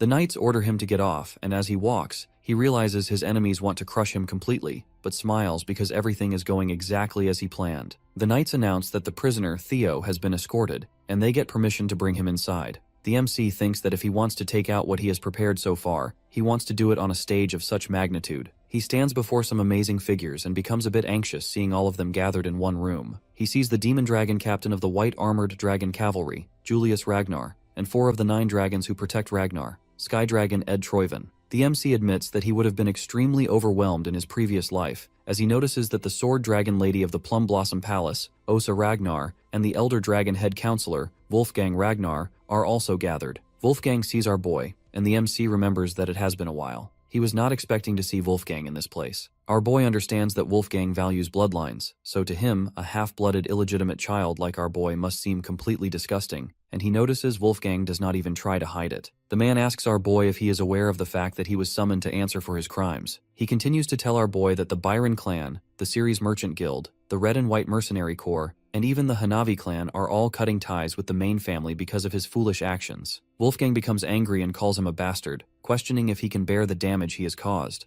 He makes it clear that our boy is going to be held accountable for dragging Ragnar's honor through the dirt. Theo agrees with him and admits that he was far too careless. Instead, he should have cut off their heads, not just their limbs. Everyone becomes shocked, but the MC continues to tell them that all the other clans are their subjects. He says the Lord has given them land and honor, and the subjects are the ones that need to offer their loyalty and lives to the Ragnar. This is the way of chivalry, and despite knowing this, they defied their lord. The MC shows his frustration and says that if he had known about their insolent behavior, he would have severed their heads instead, and tells Wolfgang they should be punished to restore the principles of chivalry. He says he could not just sit by and watch Ragnar's honor, maintained for over centuries, get trampled on. Everyone becomes speechless while Julius calls our boy impressive and expects he will be given a normal punishment after the justification. Wolfgang thinks that the MC is mocking them with his sophistry, but Osa Ragnar understands his opinion and admits that Theo is correct. Wolfgang is surprised to see her take his side. Osa explains that Ragnar is strong, but it's not truly great, so they still need to listen to the voices of their vassals and knights.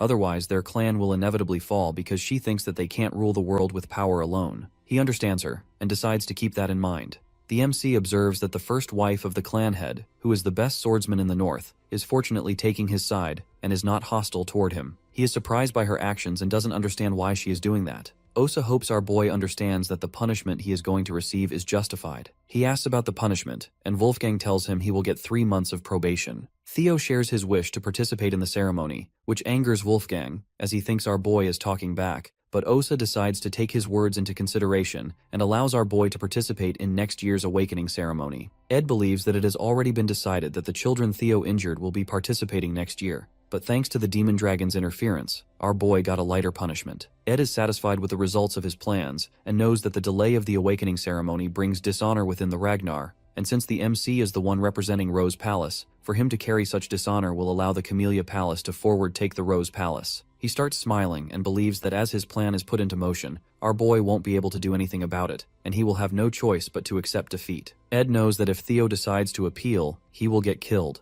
but Ed believes our boy is not that foolish. The MC announces that he wants to appeal, surprising not only Ed, but everyone else as well. Ed tries to stop himself from smiling as he calls the MC a huge fool, since his arrogance has no limits. Ed looks happy that things are becoming easier for him. Julius questions if our boy is aware of what it means to appeal. He answers positively and understands it's not something that can be resolved with just 3 months of probation, so the demon dragon definitely pulled some strings. But he decides to follow his plan, and tells them that in the strong and proud Ragnar, appealing means war. Theo is not planning on taking even a slap on his wrist, and says that in the end, only the strong speak the truth. He thinks he should be rewarded for his actions, which leaves everyone speechless. Meanwhile, at the hidden northern branch of the series Merchant Guild, as everything is engulfed in flames, Evelyn fights off the last guy left. Remington realizes this is where they were hiding, just as the MC said. Remy and Evelyn find something after destroying the place. At the trial, Ed's eyes light up with joy as he sees the Troyven Camellia Palace is now finished. As the MC stands before all the important figures, Wolfgang questions if he wants to take an issue that can be easily resolved if he waits 3 months into a war. Wolfgang calls it arrogance and questions if our boy is confident he can face the forces of 15 clans alone. Theo says that this is something he needs to handle. Since, in their case, the difference in power is huge, he thinks appeals through proxy battles are a normal thing. The MC understands that appealing means deciding the winner and the loser through a battle. However, if the war is completely impossible to win because of the sheer difference in power, each force is allowed to send a representative, and the winner gets decided after a 1v1 sword battle. This is how a proxy battle goes, which means our boy will represent himself. While there is a high chance that the representative of the plaintiff is going to be Axion, Julius understands that if this goes on, it is guaranteed that the MC will lose. He questions if Theo has a plan in mind, and thinks that if our boy believes someone will step up to be his representative, he will be disappointed. Theo requests to have a proxy battle in a week, just as the rules say. Ed thinks he can see through our boy's plan and understands that he is planning on having Julius or Evelyn as his representative, but no one is going to agree with him, so he will have to fight personally. Ed decides to send Axion as his representative to make the MC understand his place by finishing him off. Ed decides to announce his representative, but suddenly all of them hear someone and become completely speechless. Someone walks in and praises Theo's clever plans as he observes that our boy has changed a lot since he last saw him. He is the clan head, Kyle Ragnar. As soon as he enters the trial room, everyone bows down to show their respects, and the MC also gets on his knees and greets the incarnation of the great dragon god. Suddenly, the system window opens up, telling him to complete a new quest to take over the Camellia Palace and uncover its hidden secrets. He notices it's his first quest after the tutorial and questions if this is related to the blue light he saw earlier. The MC realizes he completely forgot about it because of what's been happening lately, and remembers that there was something there. He stops contemplating and decides to focus on the present as he faces his father. He needs to take care of the situation first since the king himself appeared, which is an insane variable that can jeopardize his plan. The MC asks the reason his father is here. Kyle tells him to stand up and says he heard about the whole situation and understands that his son is trying to make an appeal through a proxy battle. Theo responds positively, and his father says he recognizes it's going to be difficult for his son to enter the battle himself, and questions who Theo is planning on choosing as his representative for the proxy battle. Our boy realizes his father is trying to test him, and says there is no one who can stand in his place, so he is naturally thinking about stepping up himself and being his own representative for the appeal. His father believes his son will lose, but Theo thinks he shouldn't come to such a conclusion without even letting him try. The MC becomes determined to face his challenges and not bend against anyone willingly. After hearing all of this, the king bursts out in laughter and asks the other members of the trial if they heard what his son is talking about. The king becomes impressed by our boy not lowering himself against anyone, and recognizes that this is the best way to describe the Ragnars. The king praises his son for such an amazing attitude. Our boy feels grateful and starts to smile as everything is going according to his plan. He remembers the proxy battle is just bait, and since he doesn't have to fight, he feels amazing to say such words without holding back. He remembers the work he requested from his friends Remy and Evelyn, and understands that he will get his hands on the proof of Camellia Palace's treasonous conspiracy, which will make his victory absolute without even fighting. The king decides to give his son an opportunity, and as the master of Ragnar, Kyle says he wishes to test a single strike against our boy. Theo becomes shocked as his father tells him to forget about the trial. He says if the MC can endure a single blow, he will clear all the charges without punishment. The king tells Theo to come out, but Ed starts shouting as he tries to object. He thinks that testing a single strike against our boy means the king approves of him, which means that if, by any chance, Theo is able to endure the single strike, he will receive the approval of the clan head himself. Ed is sure the MC won't be able to endure it, but just in case he somehow does, Ed decides to object and tries to stop the MC from looking favorable in the eyes of the king. He questions how the vassals and bannermen dare to comment on the blood of the clan leader's son and continues to talk about the rules of the proxy battle. But Kyle Ragnar tells him to shut up and makes it clear that if a vassal dares to speak against the Ragnars, they need to just get rid of him. Ed has no choice but to follow the clan leader, and Kyle asks if Julius has anything to say since he has been giggling for a while. The demon dragon says he is just surprised to see the king show interest after such a long time. Kyle Ragnar gets to the point and asks his son if he is willing to do it. Our boy understands that things have taken a huge turn, and even though he was not expecting this, he smiles and decides to accept the challenge. The MC speaks up and tells the clan leader this is too heavy for him, as it is absurd to compare a single strike from the clan leader himself with a proxy war against vassals and bannermen. The king asks if he is trying to refuse, but our MC answers negatively, and says he only wishes to have a fair transfer since the trial has become stricter. He demands that his compensation should also be increased with a cheeky smile on his face. Kyle Ragnar asks his wish, and the MC turns around to look towards Ed and says he wants something like Camellia Palace. Observing all of this, Ed is left speechless. Ed becomes frustrated, and Wolfgang calls it complete madness to propose such a deal with the clan leader himself. He thinks he needs to put the bastard in place since agreements are based on the understanding that both parties hold equal standing. Wolfgang assumes the MC will fail because of his arrogance, but to his surprise, the clan leader agrees with our boy. Kyle thinks that if the MC aims to become the successor, he needs to be at least this courageous and bold. The clan leader asks if the Sky Dragon has any objections, but the man assures him everything belongs to his lord Kyle, so he can't dare to comment on his decision. The lord is happy to hear this and orders them to quickly prepare a stage, as he wants to test his son himself. Theo becomes a bit hesitant, and after a while, as he confronts his father Kyle Ragnar, the other vassals stand on the sidelines to observe. Ed is in complete frustration since the trap he set to catch our MC has turned into a stage favoring him. Ed assures himself not to be anxious, as he thinks that even if Theo has gotten stronger now, there is no chance he can withstand even a single strike from the clan leader, a feat not even high-ranking swordsmen can easily accomplish. Ed assumes Theo is going to die here, but our boy sees through his plans and is confident he won't die thanks to the tutorial reward he received. The king notices something about his son has changed, and questions whether he consumed an elixir without anyone noticing.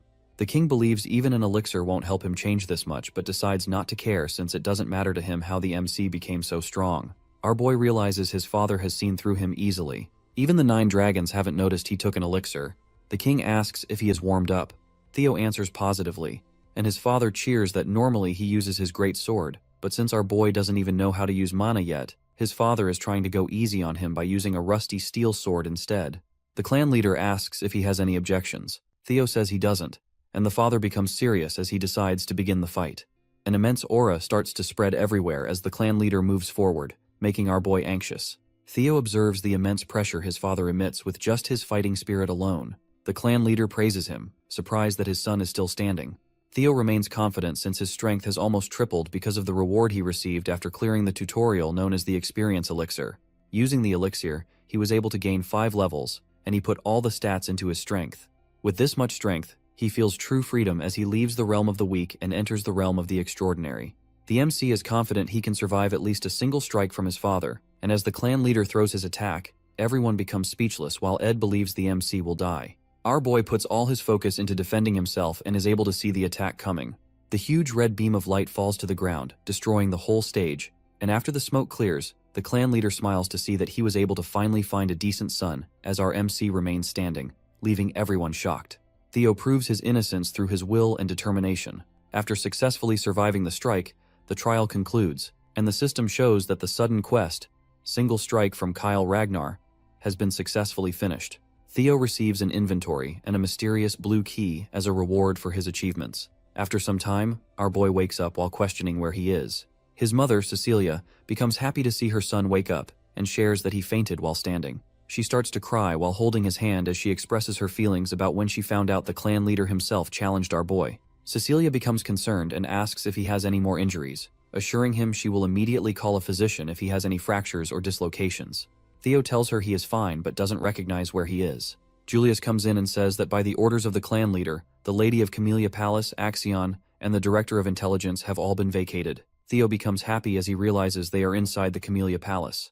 The system updates him on the situation and shows that he just needs to uncover the secret now.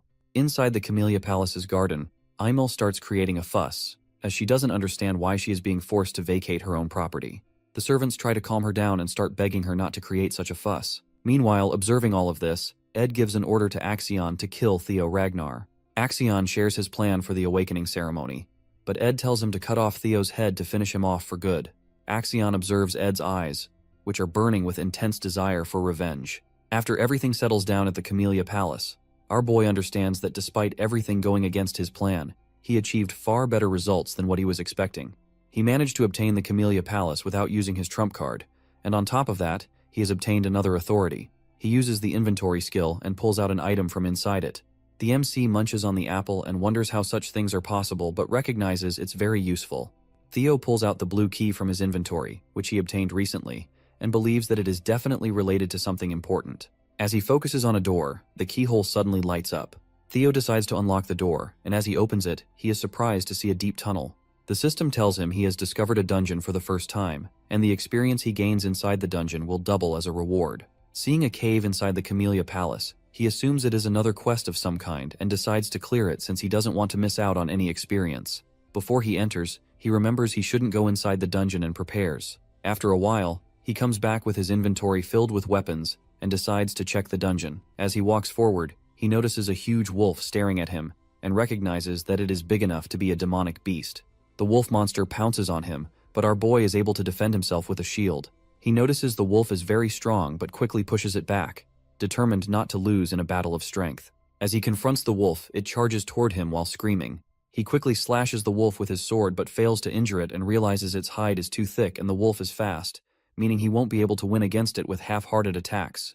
The MC recognizes it's no ordinary wolf and might even be as strong as a demonic beast. He admits it won't be easy to defeat the wolf, and suddenly the monster tries to use its claws as it charges toward him.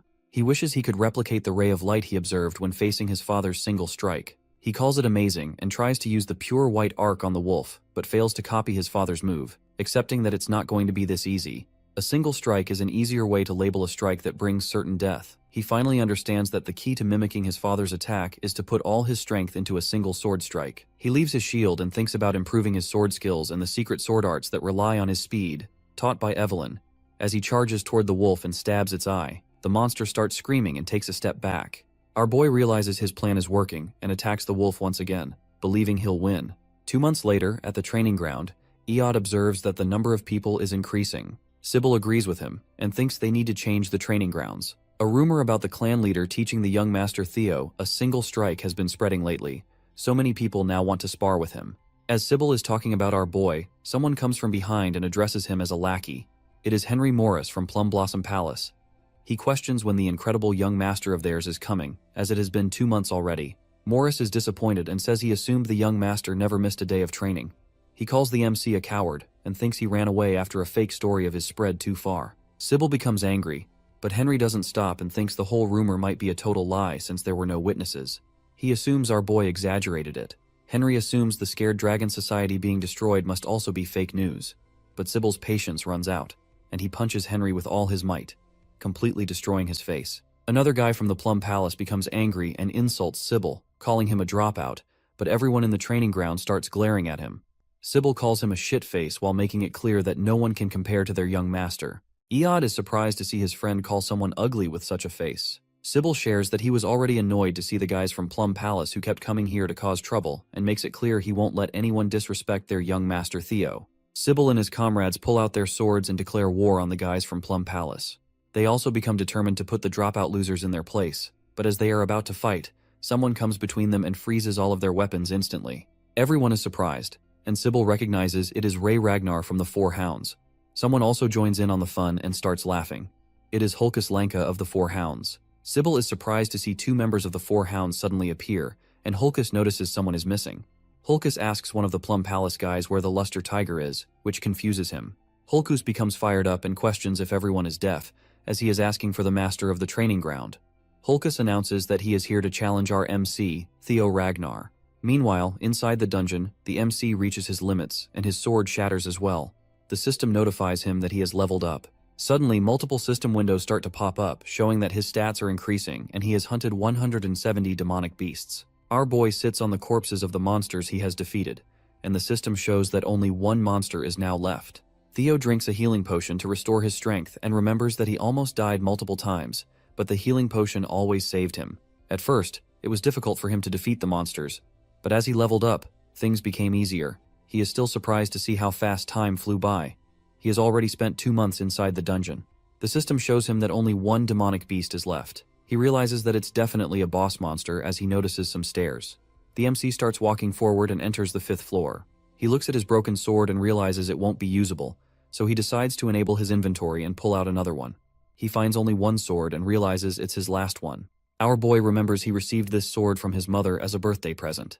The MC recalls his past life. He had a lot of friction with his mother leading up to the awakening ceremony, so he decided to toss the sword away in his room and let it go to waste. He observes the ceremonial sword and realizes it's a good one forged from white snow steel.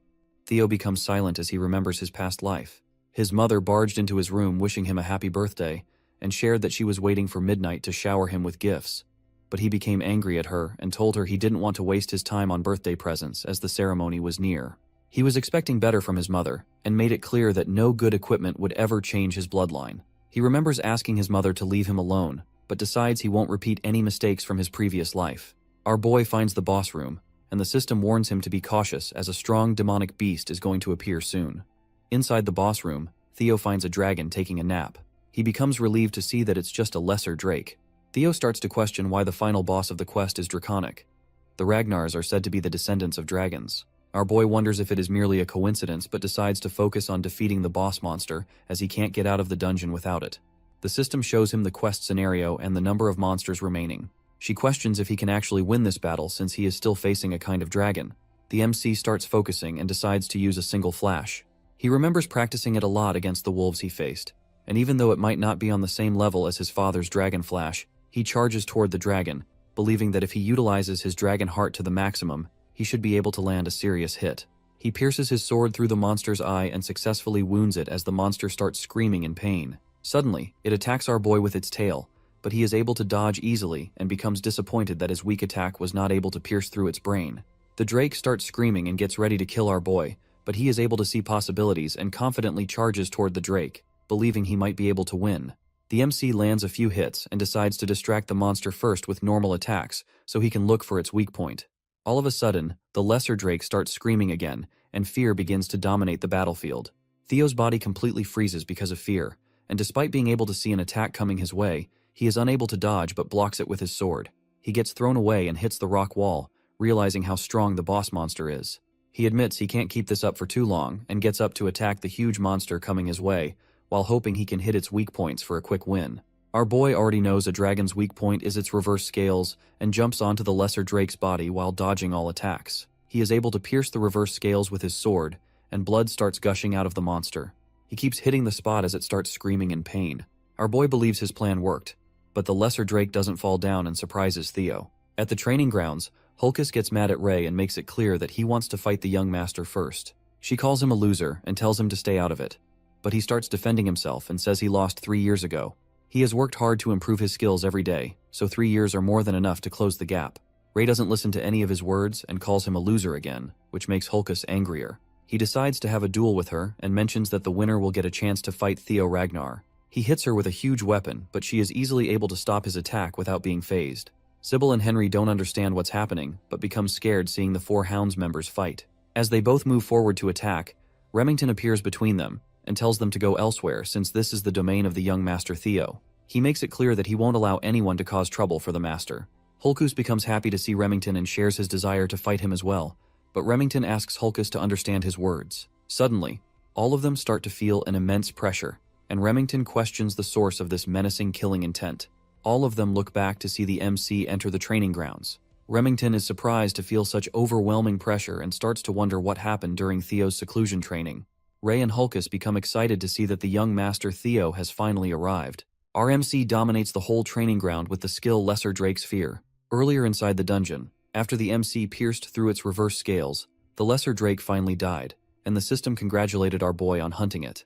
As soon as he touched its reverse scales, the monster started going crazy.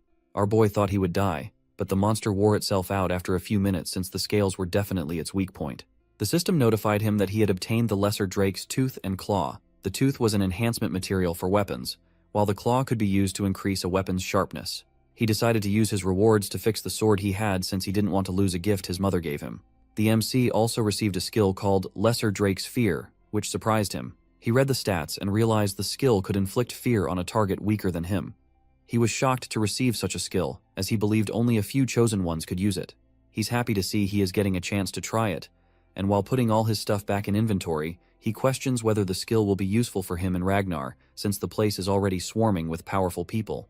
The Camellia Palace dungeon gets cleared, and our boy finally gets out after finishing the quest of uncovering the palace's secrets. For successfully clearing Scenario Quest 1, he receives a nest compass as his reward. He doesn't understand what it is, and questions whether it's going to be useful in the next quest. Theo puts it in his inventory and decides to go rest in his room first since he's completely exhausted. But suddenly, a maid rushes towards our boy and informs him that he needs to take care of an urgent matter. She notices the wounds on his body, but he brushes it off and asks about the issue. The maid informs him that there's a brawl happening in Training Ground 4. Our boy enters the training ground after hearing this, dominating everyone with his new skill, Lesser Drake's Fear. He angrily tells everyone to get lost since he needs rest. The immense aura knocks people unconscious, but Hulkus becomes excited to see such overwhelming killing intent and charges toward our boy without a second thought, to see who is stronger. Hulkus attacks with his sword, but the MC easily overpowers him with just one swing, leaving everyone shocked. Hulkus gets knocked back and cannot believe his strike was deflected so easily. The MC is surprised by his progress after dungeon training, but Hulkus doesn't back down. He has always been considered the weakest member of the Four Hounds of the North because he is very dumb, and never rounds out his arsenal either. Hulkus attacks Theo again, challenging him to block it. Despite being the weakest, Hulkus has never once been outmatched in terms of raw strength, but now the MC is surprised to see that he is able to keep up with Hulkus, and with a single slash, he counters Hulkus and defeats him. He feels amazing after leveling up so much, and Hulkus starts coughing up blood, loses consciousness, and falls down. Theo realizes he was too careless and should have held back, but feels glad he was facing Hulkus, who is known for his toughness and can tank such attacks. The MC notices Hulkus only fainted. Sybil becomes surprised, and everyone in the training ground starts cheering for the young master who easily defeated the Black Bear, one of the Four Hounds, with a single strike. Theo assures them Hulkus is still alive. Suddenly, his sword breaks as well, which disappoints our boy since it was a gift from his mother. Everyone keeps cheering for the MC, and they all praise him for breaking his sword with a single strike. He doesn't understand why they are so happy. Meanwhile, observing all of this, Ray remembers one of her past memories. When she was a little kid one day, the MC found her and questioned why she was walking around in such cold weather while wearing barely anything. Theo gave Ray his own scarf and thought she still looked really cold, so he decided to take her to his house and told her he would take her home once the snow finally stopped. After recalling all of this, she starts smiling and leaves the battleground. Remington is surprised to see her smile. After a while at the Camellia Palace, our boy looks embarrassed as the maids congratulate him on getting a new title, Luster Tiger. One of the maids is happy to see his hard work finally paying off and advises him to keep it up and maintain the momentum until the awakening ceremony. She believes he can do it, and suddenly, his mother appears and starts feeding him the new abalone dish forcefully. He tries to stop her, but she starts stuffing his face with more food as he begs her to stop. While eating, he remembers his past life and starts to feel grateful. He tells his mother the food is very delicious, and she notices the broken sword. She becomes shocked, and the MC starts sweating anxiously. He tells her it broke during his training and starts apologizing since it is a precious gift she gave him on his birthday. Theo's mother becomes angry at the person who swore it wouldn't break, as it was made with white snow steel and ebony steel wood. He asks if she is talking about the steel wood from the southern jungle. She answers positively and tells him it is a rare and precious material, but feels disappointed to see it was all a lie. She thinks that if the guy was telling the truth, the sword wouldn't break so easily.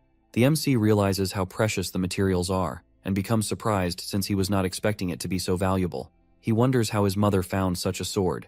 She decides to go ask the maker for some explanation, and force him to make a better sword this time that is perfect for her precious son. He assures her it's fine and that he can just use another sword, but she rejects the idea and tells him people are finally coming to see his true powers, so he needs to be even more careful than before. Since the awakening ceremony is really close, she says she won't allow him to attend the ceremony while carrying a shabby old sword. Theo is happy to see his mother care so much about him, and Cecilia decides they should get going since they are done talking. The MC is confused.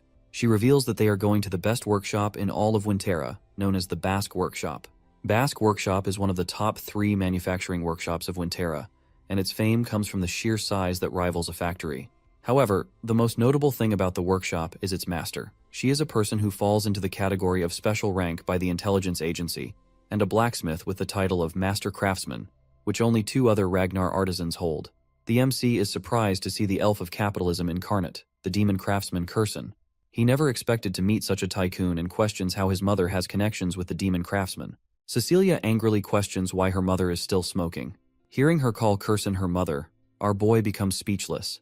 Kurson tells Cecilia not to address her as mother since their relationship is not that of a parent and child. On the day Cecilia decided to run away, Theo was told his mother is an orphan with no family in the world, but is surprised to see she is the daughter of the high elf Kurson. He realizes that the reason he looks so handsome is that he is also a quarter elf. Kurson asks why Cecilia unexpectedly decided to visit her. Theo's mom throws back the sword and tells her it is a defective product. Kurson doesn't believe her and becomes mad hearing her daughter call it a defective sword, even though she forged it herself. Kurson pulls out the sword and realizes it's broken. Cecilia questions if that's not a defective product, and Kurson becomes speechless. The high elf asks who the wielder is. Cecilia tells her Theo is the wielder of the sword. Kurson asks if it's the kid behind her, and she tells her mother to watch her mouth because the MC is a genius who will one day reign over Ragnar from here on. Theo introduces himself to the high elf and expresses his gratitude for being able to see the renowned master of Basque Workshop.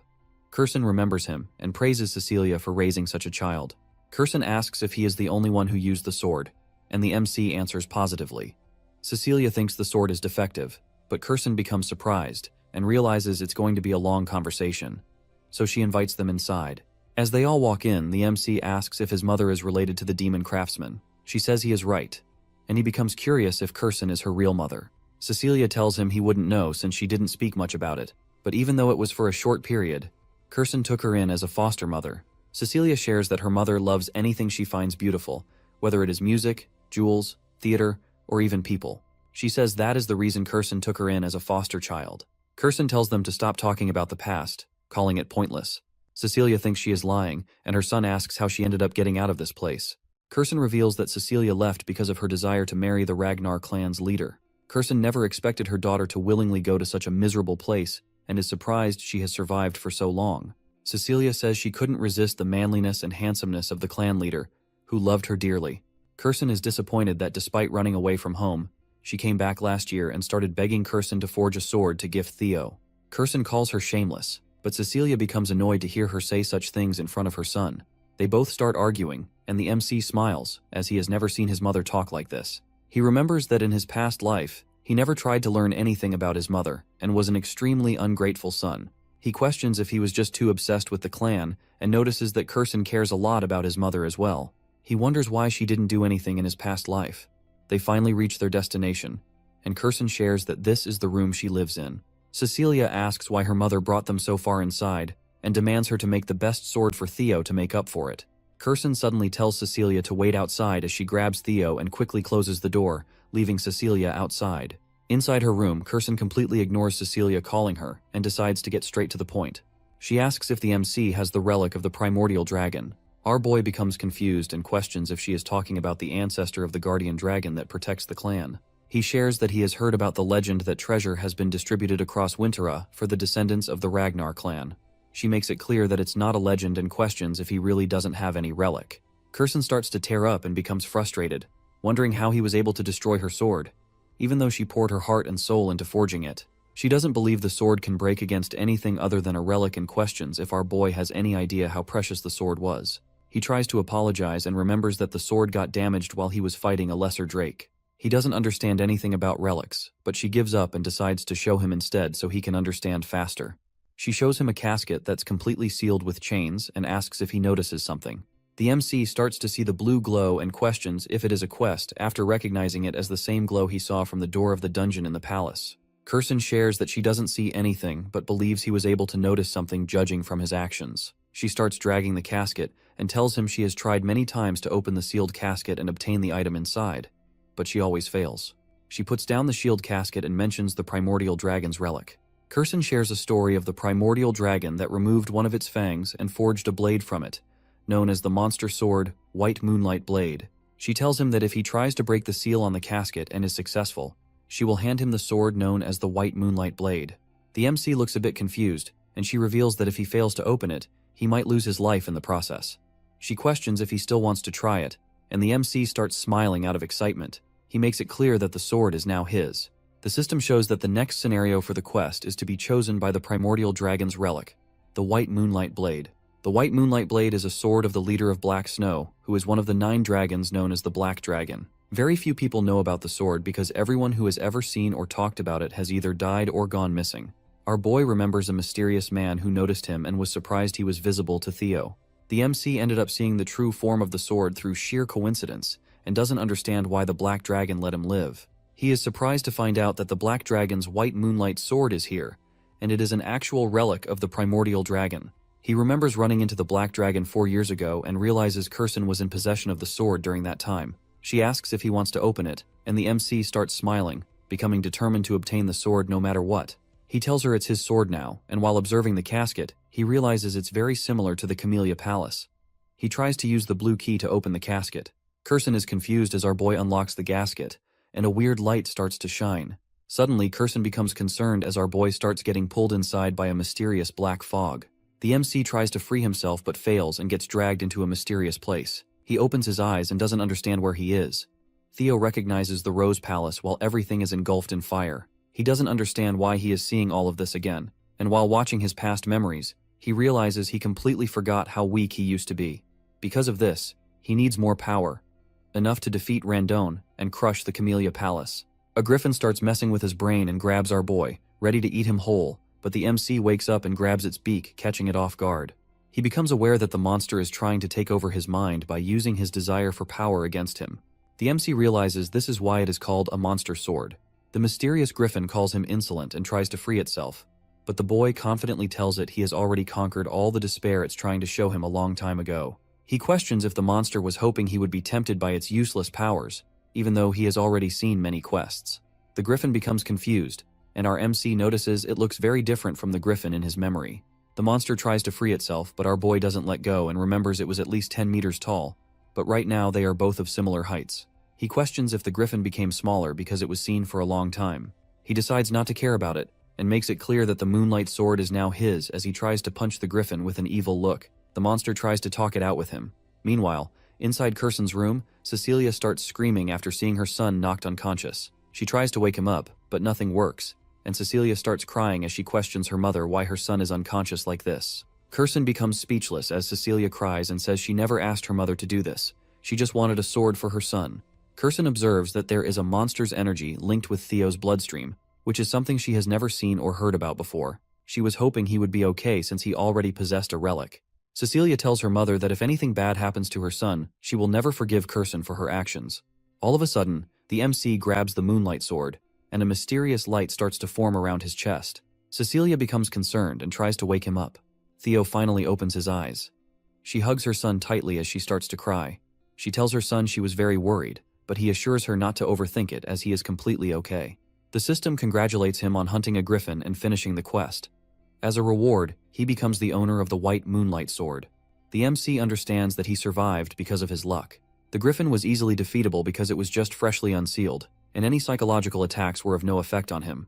The system notifies him that he has observed the monster energy of the White Moonlight Sword, so now his magic power has greatly increased. His magic power surpasses 200, and his body starts glowing. Our boy learns that his magic power has started to gain divinity, and has increased to the level of a high-ranking swordsman.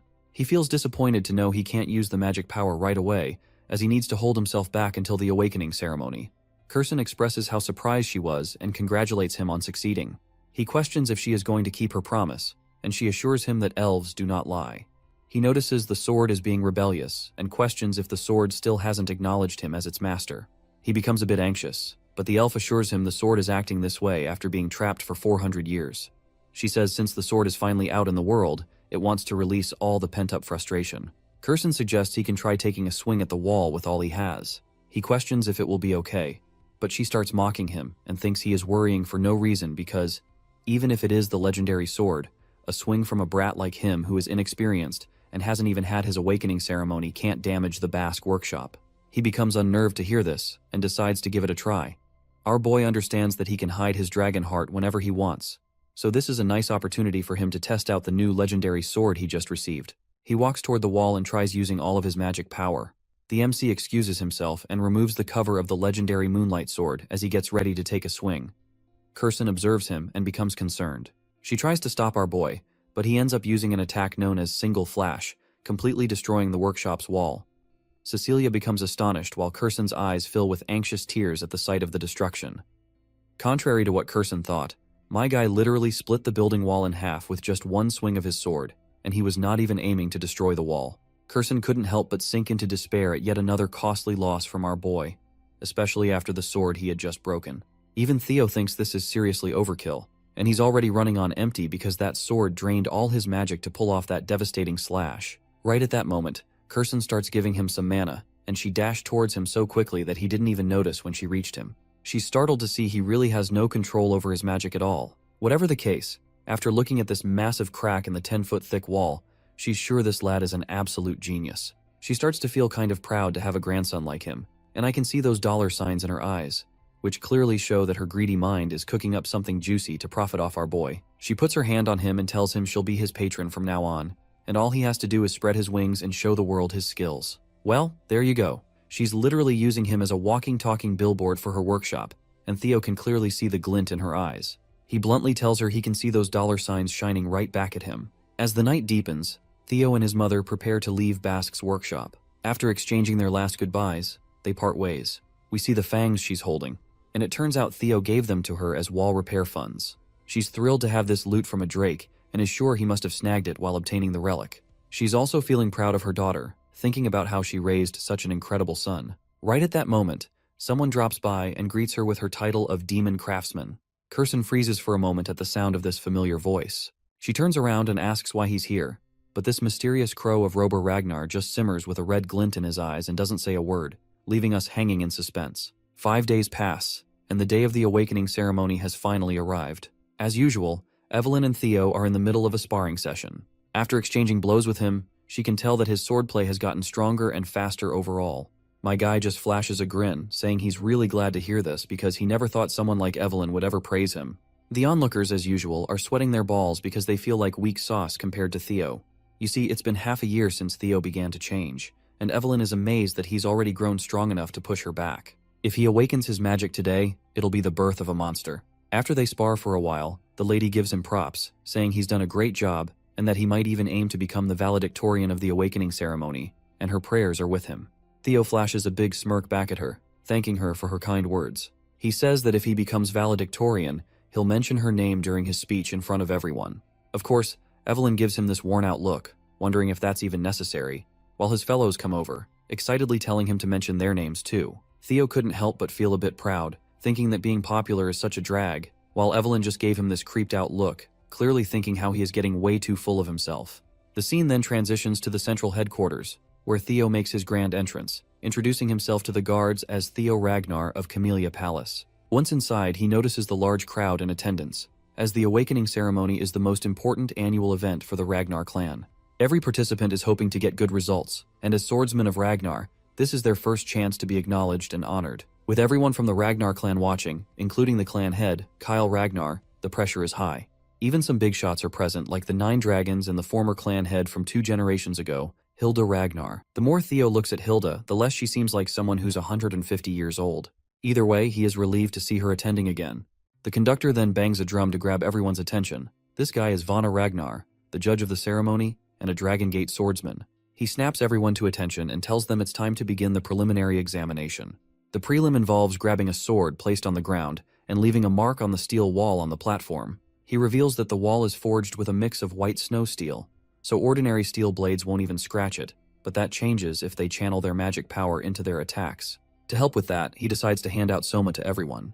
This single soma pill will provide the power of 10 years worth of magic, an elixir designed to help open their mana halls. He tells them to swallow the soma and focus on opening their mana hall in the dantian, and only then will they be able to cut through the white snow steel wall with their swords. The depth of their cut will determine their results. Vahana screams out that from now on, the participants whose names he calls will have to step forward, grab a soma, and get on the platform. The first participant is Theo Ragnar, and they tell him to come forth. Of course, my guy steps forward promptly, and as he's taking that pill, he reflects on how, in his past life, Axion was the valedictorian. He then grabs a sword and walks toward the white wall, determined that this time won't be like the past. As he does, a system window pops up with Scenario Quest 3, become the valedictorian of the awakening ceremony to clear the quest. We then cut to the 150-year-old Hilda asking Kyle if this boy is the one he mentioned before. Kyle responds positively and asks if he has caught her attention too.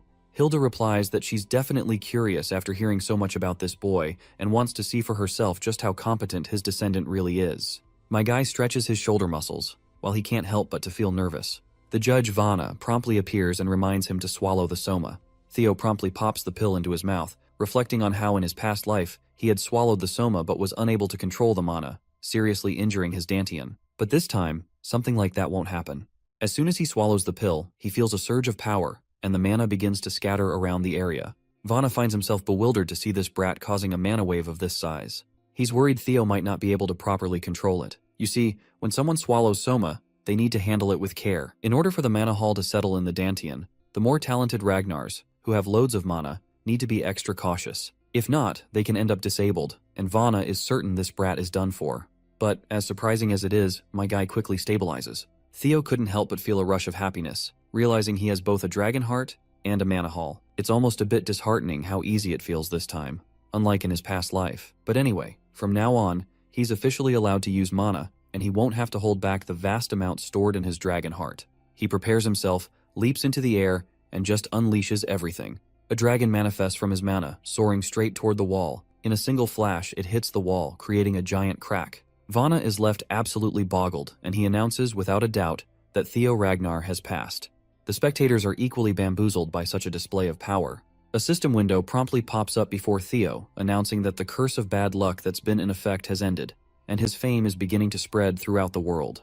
A genuine joy spreads across our boy's face because he's finally reached the same starting point as the others. The system further reveals that many people have taken an interest in his impressive performance. Osa Ragnar Plunus wishes to take him in as a disciple, while Julius Ragnar is discontent with the amount of attention focused on him.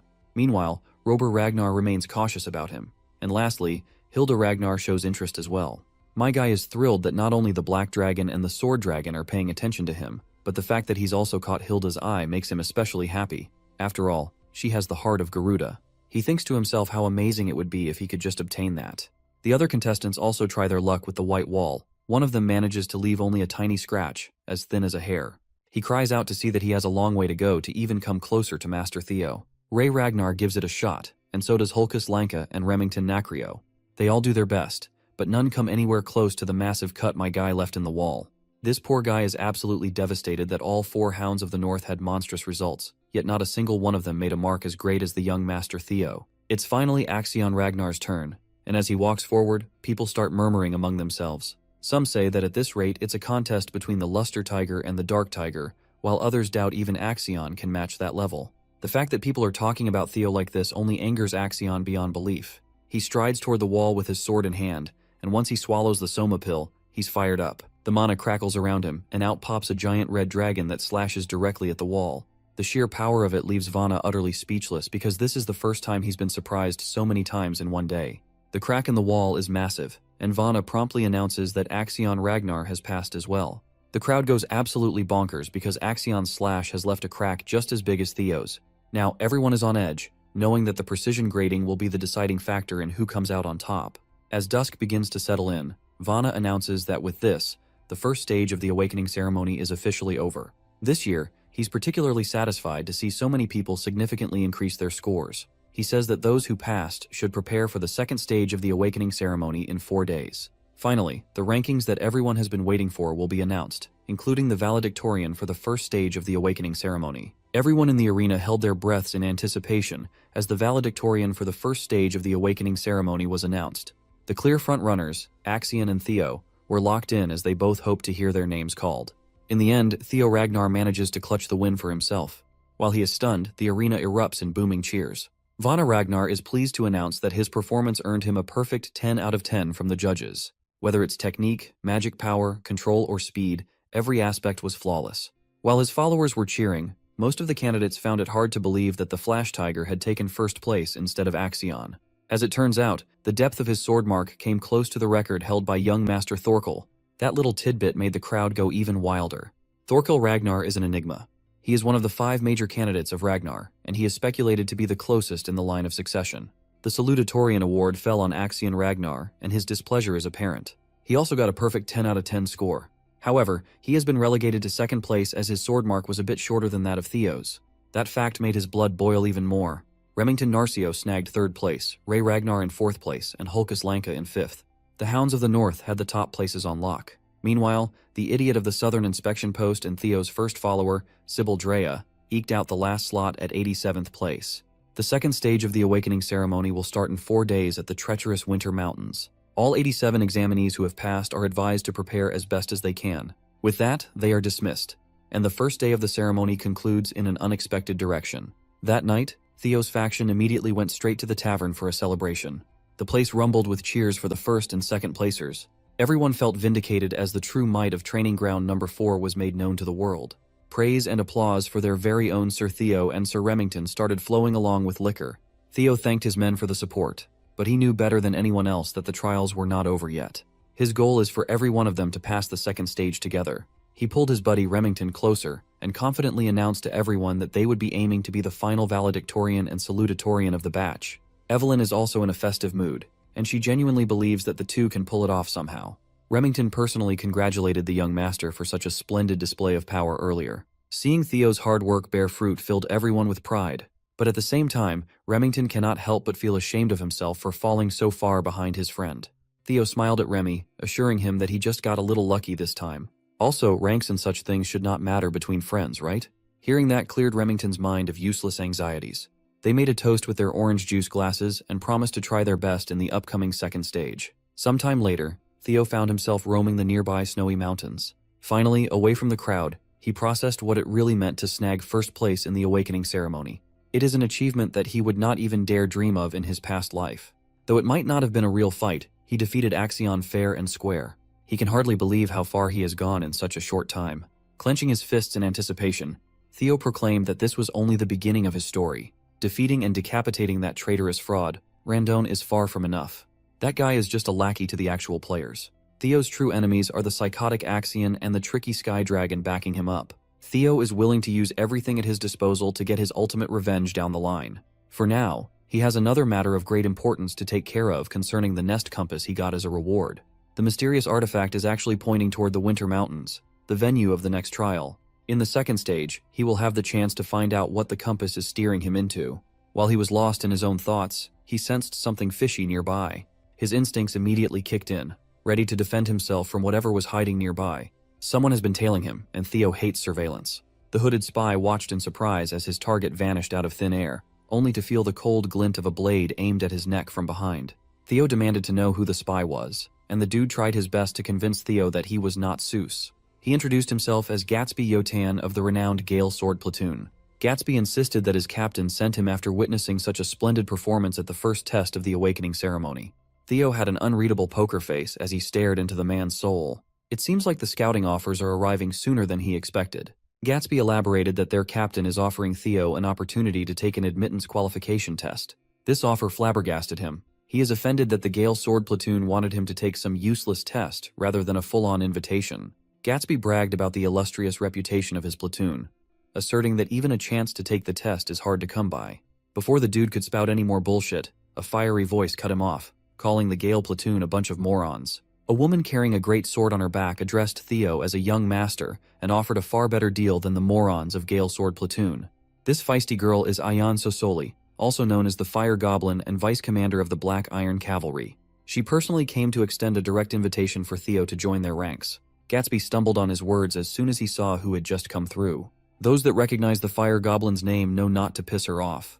But before Ian can get close to Theo, multiple scouts from different factions come out of hiding in fear that such a promising candidate might get signed before they can extend their offer. They all ran in, shouting their ridiculous proposals. The Black Sword Platoon is willing to promote him to squad leader within 3 years. The Swords of Law and the Security Bureau also threw their eager hats in the ring. Annoyed at the bidding war unfolding, the Fire Goblin snapped in anger. The scouts were supposed to entice the young master with promises of assisting and advancing his career, only to fight and bicker amongst themselves. Theo just watched from the sidelines as the idiots cursed and jabbed at one another. He figured that he should just quietly slip away before they pester him even more.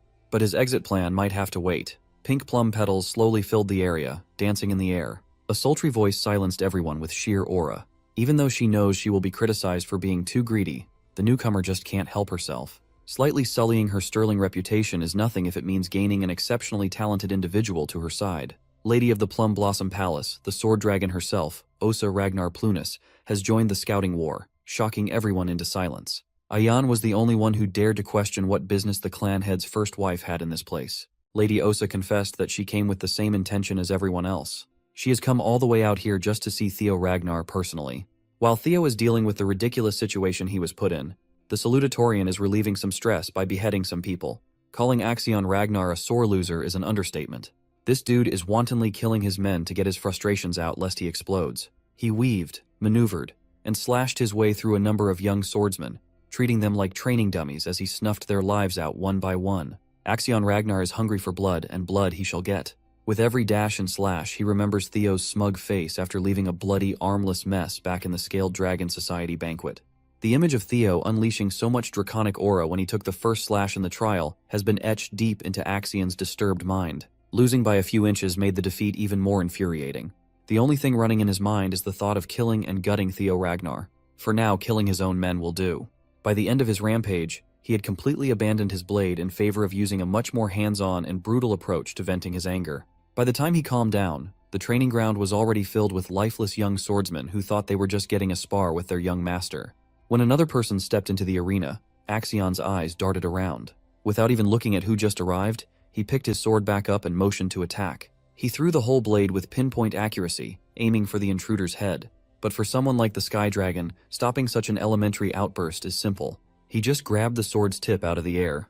Ed Troyven cursed his nephew out for being so pathetic when releasing his rage on random people won't change a thing. When Axion got a good look at his uncle, he calmed down a little.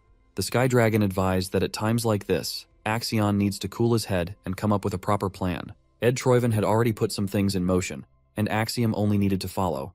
The nefarious uncle and nephew duo are hell-bent on turning the second stage of the awakening ceremony into Theo Ragnar's funeral.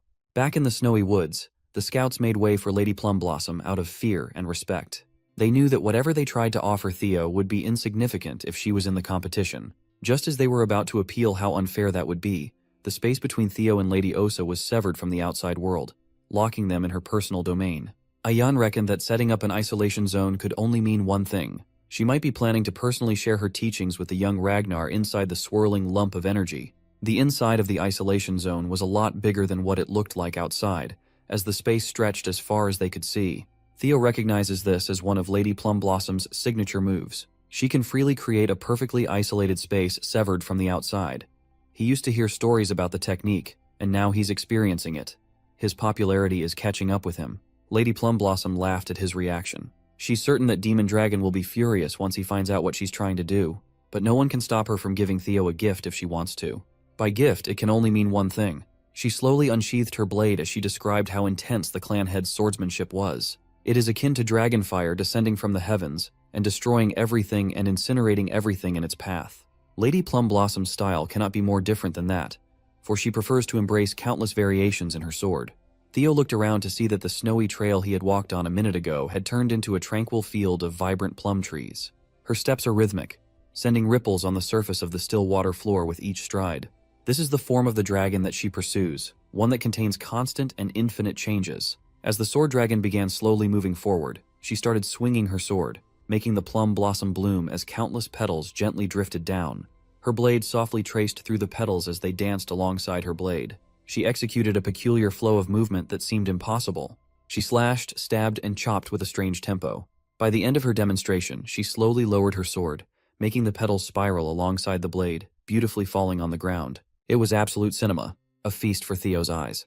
The ridiculous thing was the entire sequence was performed within just a single breath. What she just showed is the celestial flower rain, the first full bloom technique of the plum blossoms. Opening her eyes, the First Lady's deep gaze turned towards Theo. The young man was speechless as he felt his heart pound loudly. He just witnessed something truly awe-inspiring. Within a single continuous movement, he counted 120 circles and variations. It gave credence to the claims that, in terms of pure swordsmanship, she is above even the clan head. If Theo could absorb and apply even a little bit of what he had just seen into his single flash, his power would undoubtedly skyrocket. He humbly asked her if he's really deserving of such a gift. She laughed lightly and assured him that it was fine as long as he enjoyed watching it. Finally, Lady Plum Blossom dissolved the isolation zone. The tranquil field of plum trees vanished, and the snowy woods returned. She asserted that if Theo ever wishes to see what comes after the first technique, he can come to find her whenever after the awakening ceremony. Such a blatant offer shocked the scouts. The First Lady simply wishes for Theo to become a new wind in this desolate place. With that, her body turned into a pile of beautiful plum petals drifting away. Theo knows more than anyone that he just received something far too great. It would be hard even for him to act shamelessly and not show any gratitude to the First Lady. Now, he's in a complicated position. He reckoned that it would be way too greedy to become Lady Plum Blossom's disciple and join the white-armored dragon cavalry at the same time. 3 days later, the second phase of the trial has finally kicked off into full gear. The 87 eligible candidates have gathered at the Winter Mountains near the northern Great Wall. Such a treacherous venue is perfect for the challenge ahead. Winter Mountains stretch across a ridiculously vast distance, from their home of winter all the way to the Demon Sea. In this place, the Ragnars have shielded humanity with all their might. They have been at war with the cursed land beyond the Great Wall for over a millennium now. They have been culling the Demon Sea, a place where countless demonic fiends lay waste. High-rank swordsman and second-stage exam overseer Jackie Ragnar cautioned everyone that the new generation would inherit that duty one day. This makes Winter Mountain the perfect testing ground. However, as apprentice swordsmen, the examinees are not allowed to cross over to the Demon Sea, and the exam area is restricted to the inner side of the Great Wall. Today, the exam is very simple. They will have 15 days to defeat demonic monsters that roam the Winter Mountains and retrieve the bells that have been placed on their necks. There are 7 different colored bells out there: red, orange, yellow, green, blue, indigo, and violet, the colors of the rainbow. Each bell increases in point value in the same order. Naturally, higher points mean confronting a more powerful demonic fiend. Overseer Jackie emphasized the danger of violet bell fiends. Those abominations are at a level that no apprentice swordsman can touch, let alone defeat. Yet they are worth a ton of points. The hunting method will be left entirely up to the examinees. Whatever method they choose to use doesn't matter. All they have to do is bring back the bells to be tallied before the exam ends. Everyone picked up on what the overseer implied. Since they can use whatever method they want, snatching someone else's prey or bells is allowed. No, it is encouraged. They are purposely sowing seeds of discord amongst everyone. But that's just another reflection of Ragnar clan's law of the jungle approach to things. As a final note, the overseer taught them about the totems that repel fiends installed across the mountains. Inside these safe zones, supplies have been buried nearby, and everyone's encouraged to utilize them effectively. Finally, Overseer Jackie formally signaled the commencement of the second trial. As soon as he dismissed everyone, several candidates rushed off and scattered without hesitation. Most of them had the same idea as Sybil. Since the exam will stretch for 15 days, supplies are essential. First, they must secure those resources, and then go with their own strategies. It had only started, but Hulkaslanka loved every second of this test. He is in his element. Axion, motivated by revenge, has come into this exam with a malicious goal in mind. His Sky Dragon uncle heavily emphasized that he must move precisely according to plan. All he has to do is play his role, and Theo will fall. As Axion single-mindedly pushed forward at breakneck speeds, he failed to notice someone tailing him from behind. It was none other than the ever-so-mysterious Ray Ragnar. Seeing as everyone was already rolling out, Theo walked towards the woods to get started too. But before he could get far, a familiar voice called to him. Remy ran to his side and asked if Theo remembered how he said they were friends. The Silver Lion has thought long and hard for the past 3 days leading up to the trial, and it seems that he considers Theo both a friend and a rival. With that realization, a desire has taken root inside him. The desire to truly surpass young Master Theo in power. The young dragon was shocked at first, but he eventually grinned with delight. He knows what Remy is feeling all too well. The moment they first crossed swords in that training ground, a mutual respect for one another blossomed. Theo felt the same way as the Silver Lion. He considered him a dear friend and rival too. Remy heartily laughed in relief as he had been stressing if the feeling was one-sided. With renewed clarity, Remy proclaimed that he would try to beat Theo during the second stage. Theo genuinely wished him good luck with that goal. Without wasting another precious second, Remy exploded in speed and headed deep into the Winter Mountain. Theo took a second to soak the feeling in. Someone incredible like Remington has set him as a goal, someone to surpass. It made him feel a thrill he never felt before. He's finally becoming someone that's truly strong, and it is delightful. Opening his inventory, Theo set the mushy feelings aside for after the trial. He retrieves the nest compass and officially starts the search for the dragon's nest. The compass needle pointed him in a general direction, enough to get started. On the side of one of the deadly cliff faces, the familiar blue light of the system shined through a hidden cavern. The nest compass led Theo to the treacherous outskirts of the Winter Mountain. Upon arriving at his supposed destination, he was confused and saw absolutely nothing that stood out. The compass has turned its needle to the ground, so that must mean something, right? Maybe he needs to start digging until he hits the jackpot. If that was the case, he really should have brought a shovel, as using the white moonlight blade to dig in the snowy soil would have been a gross misuse of a legendary blade. As he was considering what to do, Theo's spidey senses started tingling once more. He steadily took his sword out of the scabbard and turned around on a dime, his eyes fixated on the unwelcomed presence. Sometimes, if the wind is not doing its job, then you have to take to the oars. He sent a sweeping attack, the force of the slash mowing everything on its way down. The trees were cleared in a single file and the ground was wrecked. Spilling some killing intent to the presence tailing him secretly, he gravely urged them to come out. Some unsavory characters started coming out of the woods, confused as to how Theo noticed their well-concealed presence. As soon as Theo saw the man's face, he was taken aback. It wasn't just one man, there were three. In Theo's previous life, he knew these monsters as the three scoundrels of Vuk Mountain, Hyde, Cow, and Rune. These aptly named scoundrels are the scum of the earth. They were widely known as the ones who slaughtered civilians under the guise of accidents during missions. They are the cancer that cropped up as a side effect of Ragnar's rule of the strong. Theo especially cannot ever forget the massacre they committed in Vuk village. While he was working in Black Snow, he was assigned to personally pick up after the bastards. He knows the horror that these three will inflict upon the world better than anyone else. In public records, the death toll of the single incident was reported at 761, with another 220 people missing. The shocking part was that none of the corpses could be identified at all. It was because their killing method involved absolutely decimating the heads of their targets for fun.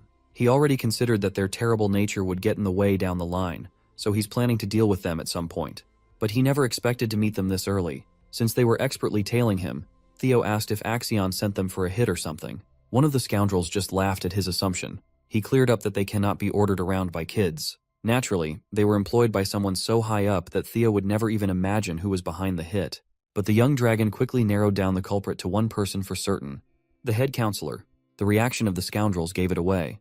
Theo correctly guessed who the employer was in one try. It wasn't too hard to guess, given how much they were talking about blood and heritage. An exam proctor is nowhere to be found nearby, so they must have been included in the conspiracy too. Theo's sharpness was a big problem, but the scoundrels were confident that they would get this job in the bag no matter what. The leader of the scoundrels asserted that he feels the best when he crushes a good-looking face like Theo's. Bro is just glazing at this point. The Flash Tiger remained unfazed as he refused to let the three out of his sight. He did not even let the mouthy scoundrel continue with the childish trash talk. Theo immediately slashed away, summoning an avatar of an ancient dragon with his force. They hadn't even gotten the chance to close the distance yet, and the scoundrels were already at death's door. Theo chopped his sword thrice in quick succession with perfect precision and executed his newly formulated technique, Triple Dragon's Claw, each one targeting a scoundrel. The young master never shies away from violence, but he does not want to become like these pieces of trash. So they do it as revenge for a crime that they won't commit until a few years down the line. He will do the opposite of what the scumbags did. Only their heads will remain. The destructive power of the dragon's claw was so potent that it could decimate a human body into a pulp while leaving the head intact. He simply flexed on these criminals, giving them the comeuppance they deserved. Theo was actually surprised at how fast these troublemakers fell by his blade. Maybe that's because they were still young at this point in time. He owed this new skill to the celestial flower rain that Lady Plumblossom imparted upon him briefly. He dissected and reconstructed the style for the past 3 days and came out finding a way to use 3 single flashes in a row. Using circles and arcs to draw curved lines of slashes was hard. A whole new world of different transformations and applications has opened. Of course, completing those transformations 120 times in a row like the First Lady is still out of reach. Theo quickly grabbed the severed heads with the scoundrels' pained and surprised expressions have been preserved. He simply threw the evidence down the cliff for beasts to feast on while he went back to thinking about how to get underground. Much to his surprise, he heard a dull thud as soon as the heads reached a couple meters down. Upon further inspection, he ascertained that there was an invisible staircase winding down the cliff. It's now stained with scoundrel blood. The hidden quest to find the unseen stairs and explore the blue cave has officially started. Theo excitedly jumped down from the cliff to head for his treasure. Unbeknownst to him, a strange bird has been keeping an eye from afar. Back in the palace, the officials posted that they were receiving the test's initial results for the first few hours. Currently, Axion Ragnar holds the first position with 41 demon bells collected as he tears through the exam with 20 of his men. Second place is Ray Ragnar. But everyone has been wondering about one thing. How is Theo Ragnar faring? The messenger had to scroll all the way down to the last page of his report for Theo's recorded progress. Currently, the young man has collected 0 demon bells, and he is off on his own without a team. It's safe to assume that he is moving quietly or lying in ambush somewhere. Those assumptions can easily be verified if there are proctors to confirm. Everyone at the table heard Lady Plumblossoms' impatience. The head counselor argued that there are no rules that exceptional performance in the first stage would lead to the same caliber in the second. He even proposed that the kid's heart might not be prepared for real battles, especially considering that he is a so-called natural child and not a pure Ragnar. The head counselor assumed that his goons must have taken care of business quickly, doing their job better than expected. Suddenly, the old councilman received a telephonic transmission from Ed Troyven, asking him if he did anything behind the scenes. The head counselor did not even bother to deny the allegation. He's bummed that he couldn't tell everyone else beforehand, but it looks like things have worked out, so that's good. Even the Sky Dragon was shocked at the geezer's brazen attitude towards an impure child of the throne. It pissed Ed off that some crazy elitist old coot acted without permission or consultation, potentially stifling his plans. After Camellia had been taken from his family, the Sky Dragon campaigned for an opportunity to take over the Rose Palace. However, he could not find the primordial dragon's relic anywhere. Ed Troyven has come to a hypothesis stating that Theo must hold a clue about Rose Palace's relic. Sky Dragon can feel it in his bones. That boy, Theo, has some clues about the relic on him. Grown and shown that he is a threat. Using telepathy again, Ed jacked into a guard's mind with a message to hurry Axion up. Lady Plumblossom can see that the head counselor and the Central Intelligence Director are scheming something, and they're not as sneaky as they think. The pro-Theo group might have to set up some precautions and countermeasures too. It was a reasonable idea, but Julius Ragnar heavily opposed such a thing. The Demon Dragon genuinely believes that Theo is not someone who would crumble on a mere challenge. Julius trusts his gut that Theo is safe and just stuck in his own unknown circumstance. Also, Julius has not gotten over the fact that Lady Plumblossom sneakily met with Theo. The First Lady feigned ignorance and playfully laughed. Back in the Winter Mountain, Theo finally managed to see where the stairs were leading. Inside was a relatively simple cave structure, but there were a lot of pesky skeletons hanging around on the outskirts. They constantly attack with a pretty strong mental attack trap set up inside. Most people will have a breakdown if they happen to get caught in it. However, such low-level mental attacks are nothing after he passed White Moonlight Blade's tough test. More importantly, Theo managed to follow the compass needle and find something. To check on the situation, Theo expanded his senses outwards, making the wildlife scurry for their lives. For times like this, the special divinity skill is just too juicy. He can even see what's lurking behind every corner. Casting those thoughts aside, Theo was the first to arrive and be tested. Finally, he found the hatchling's lair. 3 years from now, things might be a lot different. Black Snow will end up killing the hatchling and discovering a priceless legendary item.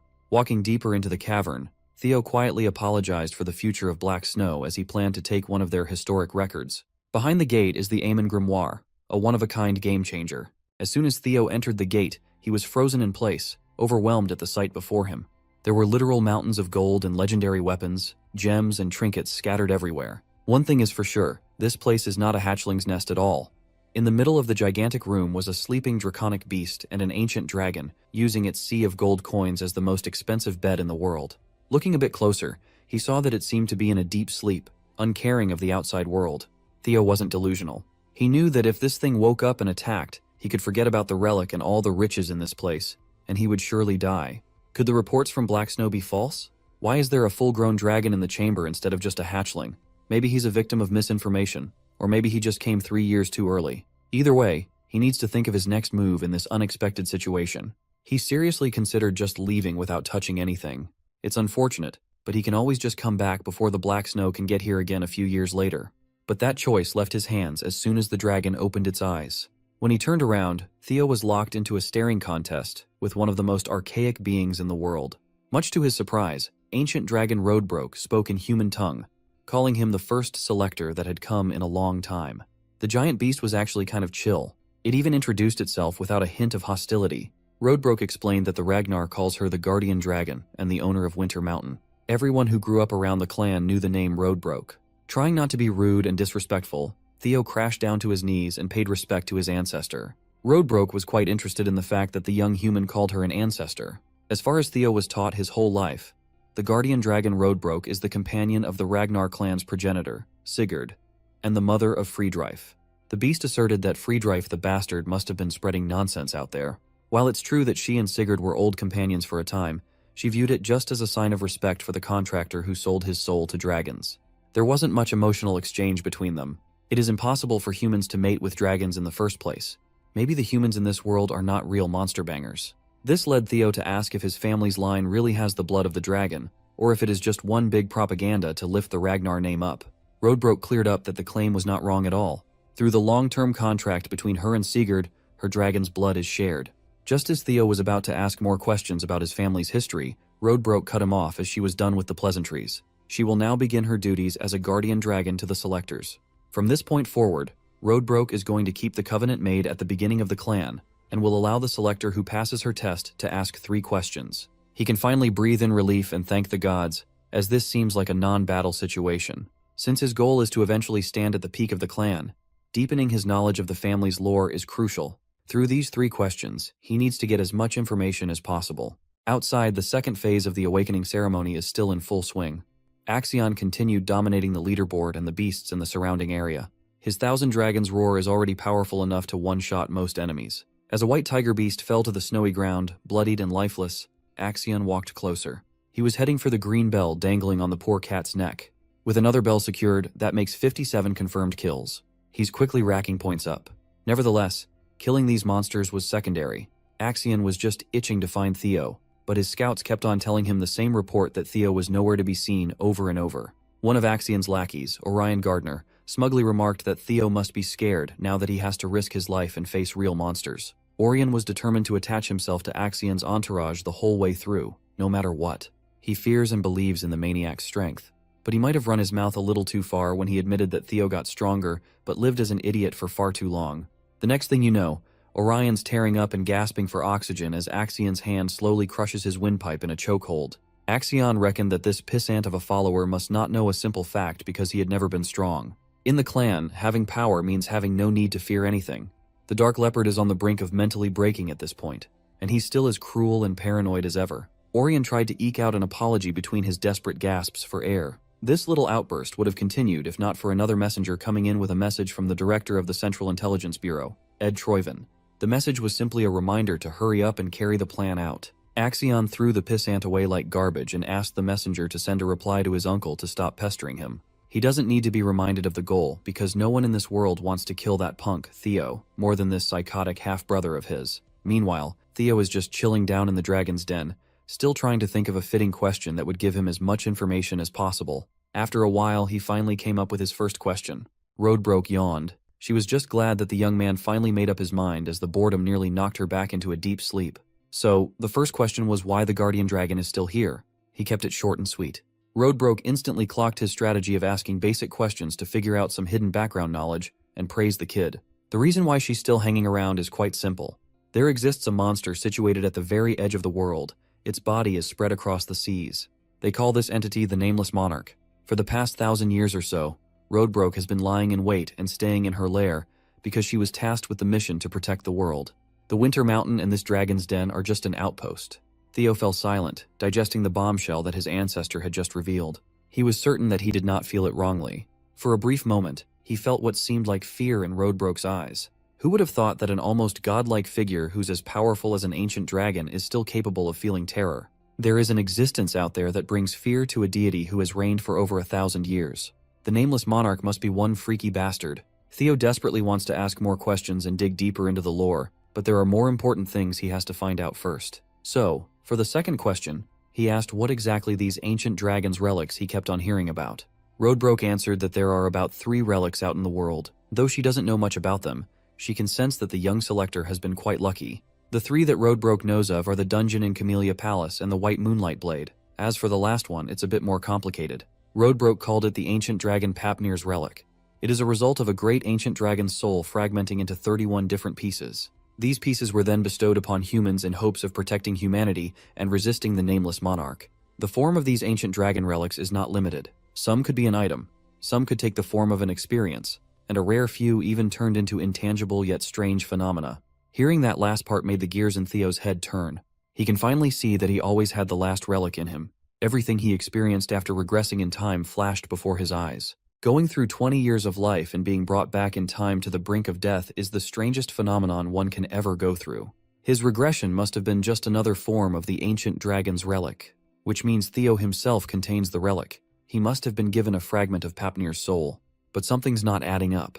There's always a dragon protecting the relics, but there was no such thing in his regression. Realizing something, Theo came up with the third and final question. He looked at Roadbroke right into her piercing eyes and asked why he was chosen. Why would the hand of fate choose someone as talentless as Ragnar's imbecile to fight something as powerful as the nameless monarch? Roadbroke stared back fiercely and decided to answer his final question with a question of her own. She asked why Theo would think that he was the only one chosen out there.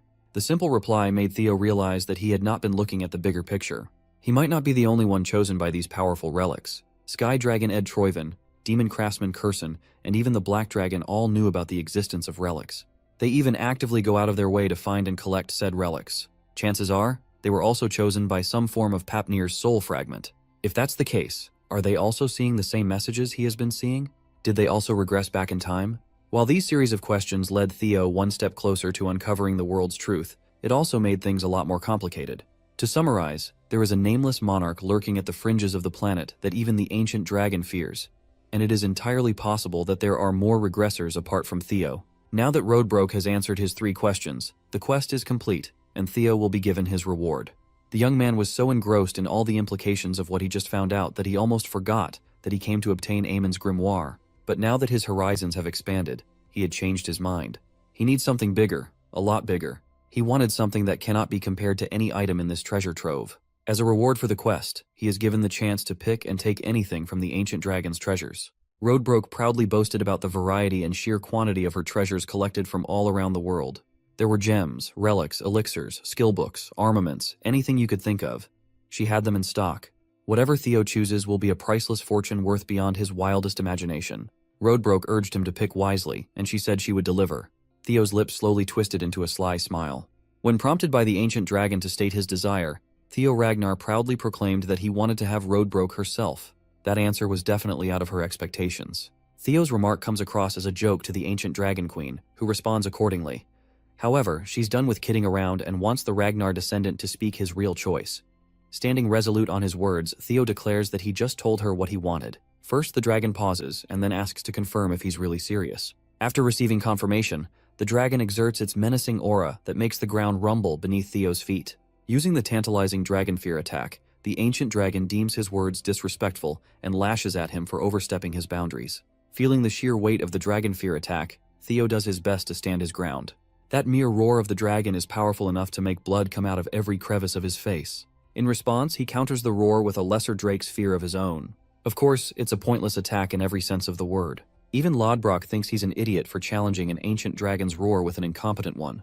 Determined on his feet, Theo shouts his request, reminding the guardian dragon that he was told to select any treasure from its nest. According to his own words, there wasn't a condition preventing him from selecting the guardian dragon Lodbrok as his desired treasure. He may be speaking confidently, but even Theo thinks this is a huge risk he's taking, one that he's willing to put his life on the line for.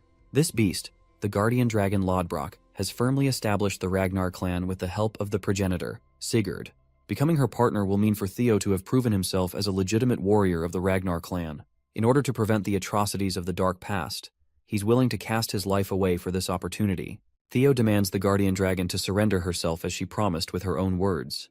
The warrior begs for her aid with his aching voice. Just then, the guardian dragon sees a shadow of the legend of Sigurd. Seeing his image trailing Theo, Lodbrok releases her roar and accepts his request, much to Theo's shock. Seconds later, the dragon materializes into a smaller and more human-like state, her sharp golden eyes peering him down. Lodbrok has been impressed, so she's willing to give him a shot. She stands before him in her majestic beauty, causing him to go speechless for a few seconds. Lodbrok reminds him that she's over 2 millennia old, so there's no point thinking about those thoughts.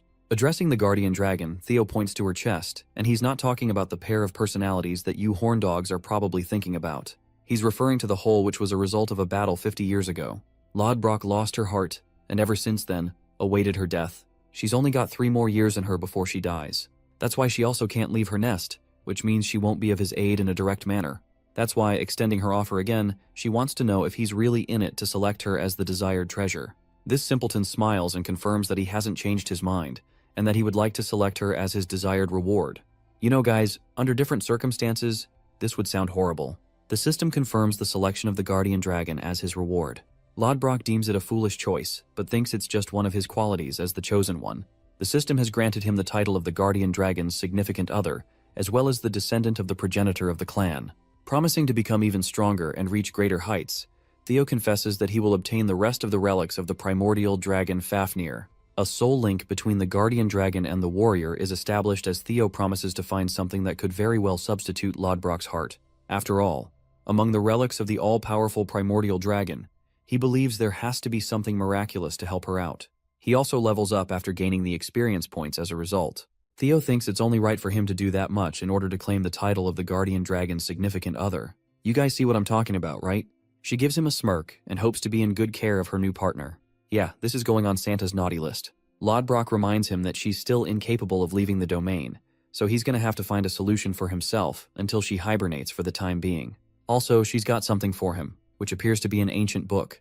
Lodbrok explains that in order for a true soul to synchronize with her, it's necessary for him to read the artifact and awaken one's mind gate. She estimates that he'll be able to pull this off within a month, recommending that he take his time while skimming through. The system informs him about the bonus reward he just received. It's a grimoire called Aemon. Inspecting its properties, Theo is impressed to find that it contains magical principles that date back to the beginning of time.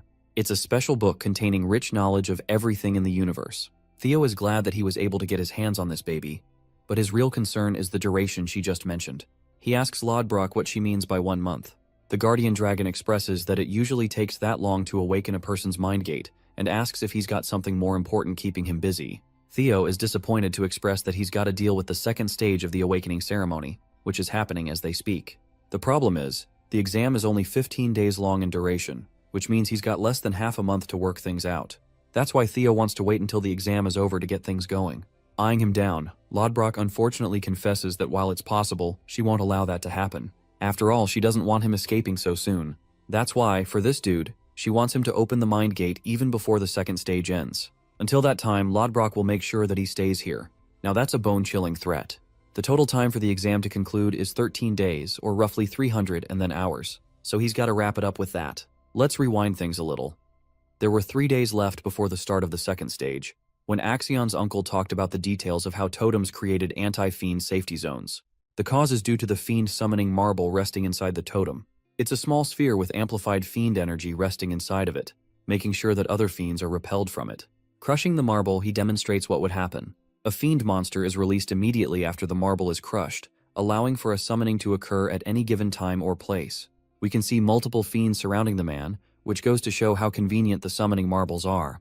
He crushes them with his dragon spirit, claiming that the objective of the second stage exam is to eliminate fiends and collect points. That's why Theo's only option is to hunt for his fiends for his points. Axion is starting to get a big picture of his uncle's strategy, which involves using the marbles to bait Theo into a trap.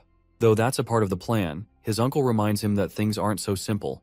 They won't just kill the guy with a simple baiting strategy, because they need to obtain further clues about the relics of the Rose Palace. Since Axion has a crazy hate boner against Taegai, he wants to torture Theo and force information out of him. However, his uncle has to humble this guy with a simple yet provocative reminder. He and Theo don't have an enormous gap in between their strengths, which means he's not going to get things his way like he delusionally believes. At the same time, Theo's actions showcase compassion, which means his followers could be used against him. Axion's uncle recommends he use the dropouts who gathered in the 4th training ground for the job.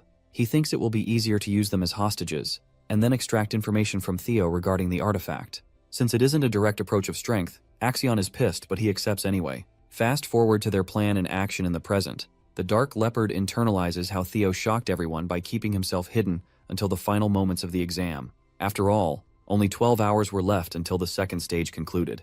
The Ragnar Prodigy had scored first place with a staggering 800 points and 60 points. Still, he thinks that it's a pity for their plan to fail like that. One of his men wonders if the scoundrels of the council got to him first, which seems like the only reasonable explanation for his disappearance. Felix Ragnar is in 7th place and shares his observation. However, Axion fires back, claiming that his observation just now is bordering the line of stupidity. He provokes Felix by reminding him why Lady Plumblossom decided to take an interest in Theo instead of him. The guy is infuriated that he's reacting harshly when all he's trying to do is help him catch Theo. Felix is pissed as hell by his offensive remark, but it's not Axion who could give a damn about his feelings. He gets up and offers a declaration with his sinister smile. If Theo isn't prepared to come out in the open, he's willing to force him out. He's got both the members of the Scaled Dragon Society and the Plum Blossom Palace working under him. And it's time to lead the charge and murder the failure of the 4th training ground. This psychopath intends to maintain his killing spree until Theo is forced to come out. Eavesdropping on this conversation from her hiding spot is Ray Ragnar, who is in 3rd place on the exam. The scene transitions to a frost lizard fiend getting slayed by the warriors. They celebrate having defeated a yellow bell creature, thinking that it's a monumental achievement. These poor guys barely have any points for themselves, and there's only 12 hours until the exam concludes. They're worried for Theo, especially since they prepared a whole bunch of supplies. Maybe he's out to do something more important. That's what one of them thinks at least. After all, survival is just the bare minimum requirement of the exam, since rankings don't matter at all. Still, they wanted to see him top the charts and become the valedictorian once more. As they're carelessly chatting, one bastard impales them with his thrust. Orion Gardner has just killed Sybil in cold blood, while the rest of his friends question the actions of the Scaled Dragon Society. They're scared to learn that they've become the targets for the day in order to bring out Theo. These poor guys are going to eat shit for literally just existing. During the same time, we revisit Lodbrok's nest of gold and treasures. The Guardian Dragon is fervently impressed by Theo's remarkable ability to open his mind's gate in less than half a month. The system confirms his initial grasp on the magical principles. This is all thanks to what he heard in his previous life before regressing. The key factor in learning the Amon Grimoire is the quantity and quality of the magic power. Since Theo shares both a Mana Hall and the Dragon Heart, the tasks come natural to him, and he can learn twice as fast as the average person. As a result, a lower-ranked skill also manifests called the Hatchling Synchro. It allows mind reading of objects using psychokinesis magic. Lodbrok believes that he's proven himself worthy of becoming her partner. With that, he's got the fundamentals down, and the rest can be finished with training. She also tells him that when the time is right, at the higher level, he will start hearing her voice. Finally, she'll receive the greatest buff by being able to cast Lodbrok's power, gaining him the same ability as the progenitor of the clan. But before that happens, the Guardian Dragon requires her recovery, since she's only got 3 years left. However, an optimistic Theo is prepared to impress her with his accomplishments. Satisfied, she declares the completion of the Primordial Covenant. Lodbrok dearly offers him a farewell and hopes to meet him again soon. At last, we saw this guy finally stepping foot outside. It's a good thing he got the pack down, but still, he has no points right now and only 12 hours to go. Even he thinks he's playing life on extra hard difficulty. Theo assesses his options, because if he hunts fiends in the typical manner, it's just going to be an impossible task to score first place in 12 hours. So the only reasonable strategy is to steal bells from other candidates. Remembering how Axion got first place in his past life, he thinks the same would be the case now. So all he has to do is take care of his Ragnar rival and claim the top spot. Of course, that's only easy to say. Behind him, a figure emerges from the woods. They barely made it here with their injuries and immediately caught the hero's attention. This is Ray Ragnar, and she's in really bad shape, which makes our boy wonder if she was attacked by a powerful fiend. Even then, he fails to understand that Ray was bested by a fiend. However, Theo quickly sees a sword slash across her body, realizing that a person was responsible for doing this. He worriedly asks for what happened, but Ray is in no condition to speak and urges him to go west. Before saying anything else, she collapses in Theo's arms. Armed with his latest ability to read minds of objects, Theo learns the memories of the sword's owner. He sees that Ray was secretly spying on the group who were out to hunt Theo's companions. The failures of the 4th training ground were all restrained and brutally beat down. The final decision was left whether to kill them or not. Orion was asked why he ended up bringing 9 of these clowns when only 2 or 3 would have been sufficient in a hostage situation. But before these lunatics ended the lives of the innocent, Ray valiantly stepped forward, exposing herself before Axion. The Dark Leopard reminded him that this is a personal matter, so she wouldn't be interfering. However, Ray refused to let this madness slide and prepared to fight Axion. Axion is disappointed that Ray has been persuaded by Theo and prepares to take her down. Their fight chaotically began with a powerful exchange, but by the end, Ray suffered a brutal slash. Beyond that, the memories are locked because of his low skill level. Theo is infuriated and perplexed as to why Axion went so far as to capture his allies, while Ray is shocked that he managed to uncover the truth without her saying anything at all. He begs her for answers, and in her half-dead state, she explains that Axion's goal has always been to capture Theo from the beginning. However, since he wasn't anywhere to be found, he took matters into his own hands by taking his friends hostage. This strikes a chord with Theo, who is supremely furious. He realizes that his enemies in his previous life aren't willing to back down in this one either. However, this time he's much more capable of taking them on. Theo demands to know Axion's location as well as his intentions. Speaking of which, one of Axion's henchmen reveals Theo's location in the northern cliffside. This information catches him off guard, but his men are more than certain that he's come in contact with Ray Ragnar, which means they'll be coming here soon. Filled with the joy of being able to cut him down, Theo anticipates his arrival with an evil grin. However, he's keenly reminded that there's no requirement to face Theo in a one-on-one confrontation. After all, his main objective is to gather clues of the relics. His men will take care of Theo on the other hand. In the meantime, they want him to activate the summoning marbles to cause a distraction in the surrounding area. Axion is sold on this plan and states that he's willing to follow through. Going back to Ray, she is begging for him not to go. After all, even the Central Intelligence Proctors are a part of this grand scheme to take him down. It's a task beyond his current strength. She advises him about the current state of the exam, which is more of a slaughtering battleground, a trap that was set up purely to kill him.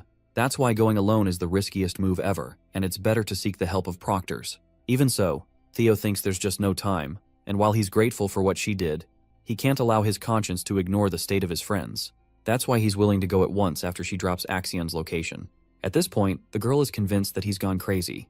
The stakes are too high and death is promised if he goes there. She recommends playing it safe this time.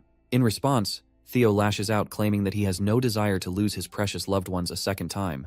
They promise to make it out of the second stage together after all. Mouthing the inevitable fate of the Ragnars, Ray reminds him that sacrifices are always on the table. He bites back by pointing out her personal resolve to fight against Axion's cruelty, because not even she could bear to sit around and watch the terror unfold. The scene makes him relive the memories of his original life, where everything he knew went up in flames, all because he was weak in a clan that was meant to foster the strongest. Theo is done with always losing people and being played for a fiddle. He emphasizes how he doesn't want to relive the mistakes of his past. Fueled with his anger and determination, Theo demands to know Axion's location. The scene transitions to Remington Narcio's side of things, who has just come across the abandoned supplies dropped by Sybil and the rest of his friends. There's blood indicating that something is wrong. He turns to confront the two warriors standing in the distance, Holkus Lanka, who is in 5th place, and then Erika Lanka in 4th place. Finally, Remington Narcio is revealed to be trailing behind Axion as the 2nd placer. Going back to Theo's side of things, he's out here fighting a snow fiend.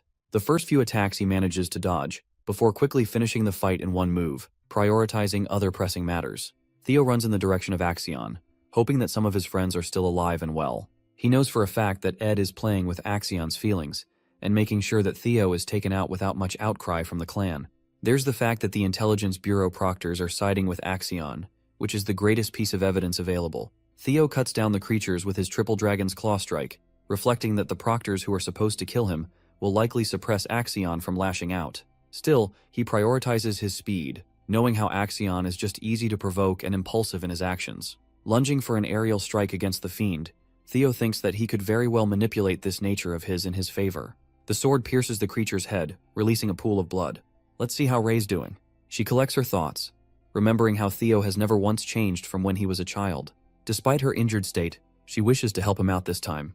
The hostages are getting brutally smacked around under Axion's heel, who is prepared to cut them down for even making the slightest noise. Again, he's reminded by the proctors not to act on his own to cause unnecessary conflicts. That's why Axion stops his blade and patiently waits. He knows that 4 high-ranking swordsmen from the proctors are being sent to silently assassinate Theo. After all, his uncle is of the opinion that Axion isn't powerful enough to take down Theo, which is frustrating for him to accept since he regards Theo like an insect. To everyone's expectations, the devil himself decided to show his face. Axion spots him covered in trails of blood like a killing machine of war. Theo is armed with his determined eyes, seeing the hurt state of his companions all around. He glances at the scumbags who caused such a scene, and then turns back to Axion, who had been waiting for him for a long while. Finally, his eyes turn towards the corpse of his friends, making him clench his weapon. Axion picks out his sword, ready to fight, but he's again reminded to stay put. That's why he releases his weapon. To follow up with the negotiations, Axion asks Theo to simply reveal information about the artifacts if he wants to see his friends live. Shockingly, Theo Ragnar questions if he is afraid of him. This is a calculated approach from him, because he was planning on using Axion's nature against him. Theo arrogantly mocks him for being a coward and taking extreme measures, all for the sake of preventing a crushing defeat. Axion's blood boils, but the other guy's shit talk continues. He claims that the only reason Axion is surrounded by his scumbags is to protect his own name. Then, there's the hostage game going on.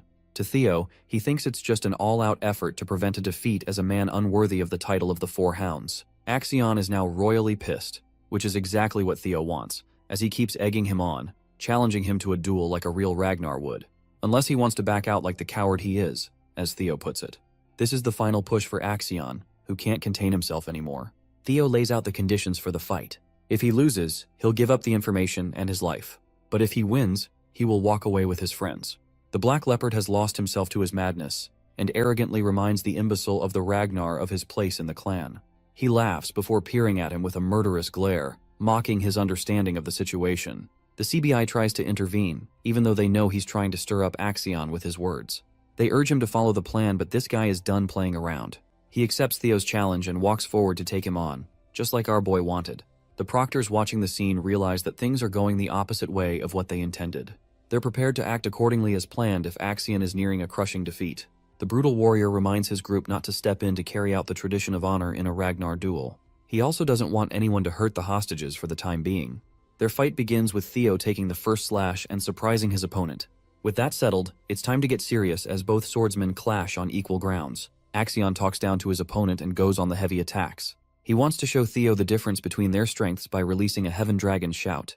This roaring attack even has Theo concerned for his life. In response, he prepares a charged slash of his own, and responds with the Triple Dragon's Claw, severing Axion's attack and surprising him greatly. Standing before him is a confident man who can challenge the best of his attacks. Theo returns the trash talk and wonders if his opponent is really on his level to be lecturing him. Seeing this clash go down, Orion is sweating bullets after the aftermath of Theo's recent attack. At first, he was doubtful of the warrior's abilities, but now, even he's starting to believe in the imbecile's real strength. The situation seems tense, and suddenly Axion is the one who might lose the fight. Concerned for his own life, Orion wonders if he should switch sides when there's still time. He also believes that Axion greatly underestimated his opponent. Ultimately, Orion decides against betraying Axion, as the bastard proctors of the Intelligence Bureau are sharply watching. He thinks they'll still take down Theo regardless. Commanding the rest of his men, Orion tells them to scatter and search for the remaining proctors. They want to avoid getting caught up in their battle. The story explores Axion's past, who was expected to seize the throne of their clan at a young age. Both his mother and uncle sought his success for their prosperity. The Ragnar name is nothing more than a cover, because underneath, they regarded the boy as a Troyvan. Axion can't help but praise his opponent's performance. He lunges forth to strike down Theo. However, his attack is unsurprisingly blocked with a confident smile. He's acting just like Theo intended for him to act. Breaking away from their fight and back at the council, they talk about Theo's resurgence and news of his contact with Axion. His supporters are pumped that he survived safe and sound, while his haters are shocked he wasn't done away with by the scoundrels. Axion's uncle is happy that he survived, and while no one knows what he's planning, their plans could be furthered by extracting information from the guy. He's just waiting for the information to come out, and then he'll send the high-ranking swordsman to destroy Theo. Suddenly, they receive new information regarding the fight taking place between Theo and Axion. As you can imagine, the dude is scared shitless because this is definitely against what he planned. Back to the fight. Theo executes his jester's footwork secret technique, giving him an edge in mobility and evasion. Axion is trying his best swinging his sword around, but nothing connects. Through their exchange, he has come to understand Theo's strength, which has grown immensely. A serious Axion shoots a sharp glare and remarks that he's not as fast as presumed. Now that he's caught an edge on his movements, he tosses his sword full speed aimed at our boy's head. This technique catches him off guard, because he remembers his previous experience with a sword-throwing technique. While he was caught in his thoughts in the past, Theo was inflicted with a sharp sword impaling body from the side. Axion claims that he may be using a secret technique, but it still has predictable movements, which could easily pinpoint the exact location of where he would next appear. Blood trails down the body of the sword, and it seems like Theo survived the attack by catching the blade with his bare hands. Now, he's also confirmed the identity of the assailant who shot him down in his first life. Axion was one of the people who betrayed him and made the downfall of the Ragnar clan come to light. Filled with hatred, Theo is happy to confirm that he's the bitch who knocked him down last time. The same day he died was the day he couldn't even learn about the perpetrators who caused the downfall of the Rose Palace. He had no strength and ran blindly, but it's only thanks to Randon taking off his mask that he was able to understand what was going on. Evelyn's investigation concluded Randon's connection with the Camellia Palace. The rest of it was just a logical conclusion. The people who led the attack were none other than the ones belonging from the Troyvan clan. Among these bastards, the only person who could use the uncommon sword-throwing technique is none other than the sly bastard Axion Ragnar, who betrayed them. He was so arrogant that he risked losing his weapon. At first, he was only suspecting them. But now, the truth of the situation stands before his eyes. He grips the sword tightly, and in his fury, shatters it with his mere grip. Theo is dying to know what makes them so motivated to kill them that they have to go through such lengths. Seeing his display of physical strength, Axion is left speechless. Unfortunately for his enemies, Theo isn't the same man from his previous life. This time, he's hell-bent on prioritizing his life as well as those of his comrades. Theo releases the blade targeting Axion, who easily dodges it, talking down his aim and pathetic imitation of the throwing technique. All of a sudden, Axion feels a wave of anger and bloodlust emerging from his opponent, a killing intent so monstrous that it draws out an enormous mana level. Axion's eyes widen as he realizes that Theo has been hiding his skills alone. Our hero vanishes in the blink of an eye before appearing right underneath Axion for a devastating strike. The sheer force of the attack sends Axion flying on the back foot. He's the one going defensive against Theo's attacks now, who even manages to graze his face with a precise cut.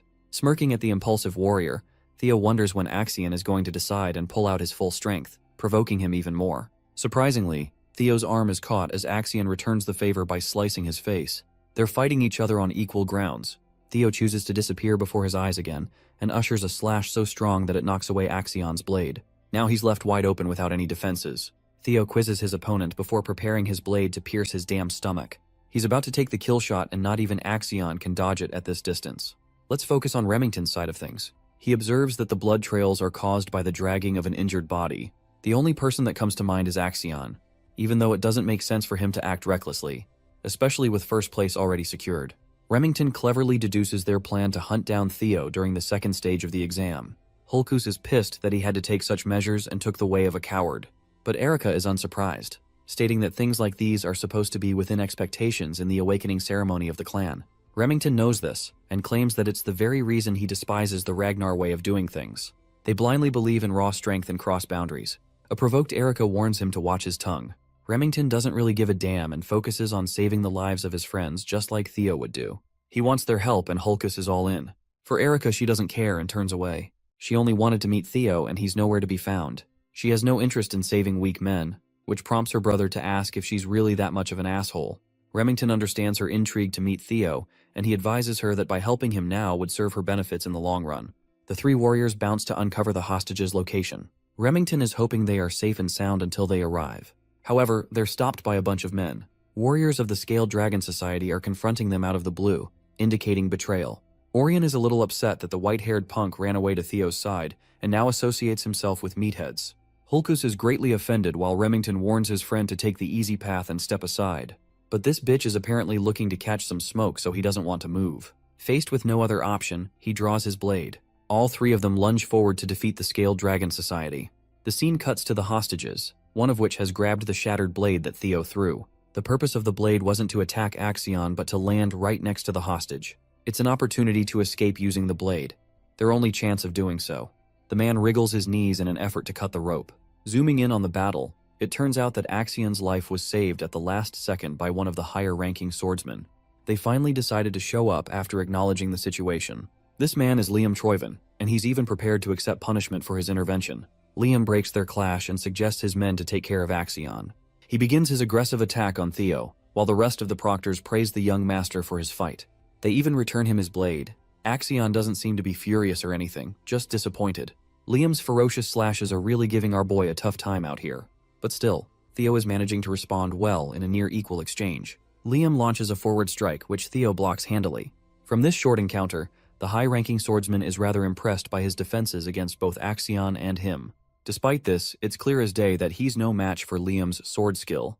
There aren't any proctors nearby to monitor the fight, making it the best opportunity to kill the swordsman prodigy. So for the sake of the Troyven clan, he takes an aerial strike to finish Theo Ragnar in this one attack. Time for a plot twist. It's not Theo who gets impaled, but rather Liam out of nowhere. The one who impaled him is none other than Axion, who wants to remind his men of the fair warning he issued at the beginning not to interfere. The fight has just experienced a sudden upset by Axion's betrayal to his own men. The other swordsmen confront the young master for lashing out so blindly. Axion turns to them, furious that they thought he was going to lose. He deems it a mockery of his skills as the heir. Theo acknowledges that he's gone completely mad. As for Axion, he finally recognizes the man's skill as Ragnar. His uncle fed the boy the delusions of grandeur from a young age, goading him to climb to the top and sit on the Ragnar throne. Axion claims that while Theo is stronger, he's weaker in comparison to him. He declares himself as the man who is destined to become the strongest warrior to claim the throne, so there's just no shot of him being beaten here in this fight. Axion is prepared to cut down anyone who stands in the way of his ambitions and lunges to initiate a slash.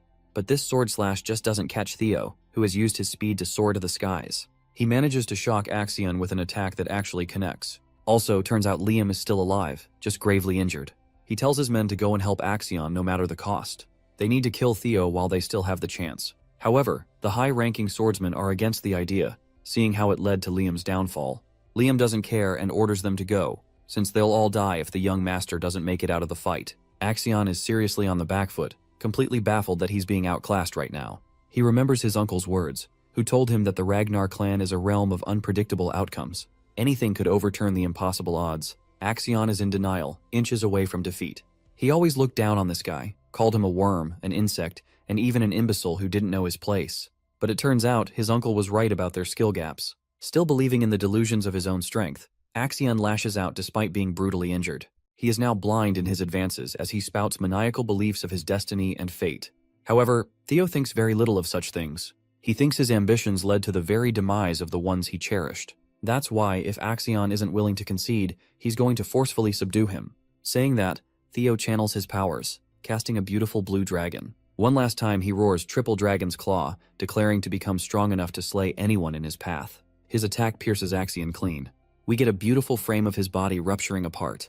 When the smoke settles, a corpse hits the ground, its head severed from its body. Axion's head descends from the air and plummets to become a paste. Blood trickles down, but nothing can be done now. The victor of this long fight is Theo Ragnar, who stands firmly after exacting his revenge. Lastly, Liam is left dazed at the sight of the young master's headless state, a fitting death for an arrogant man.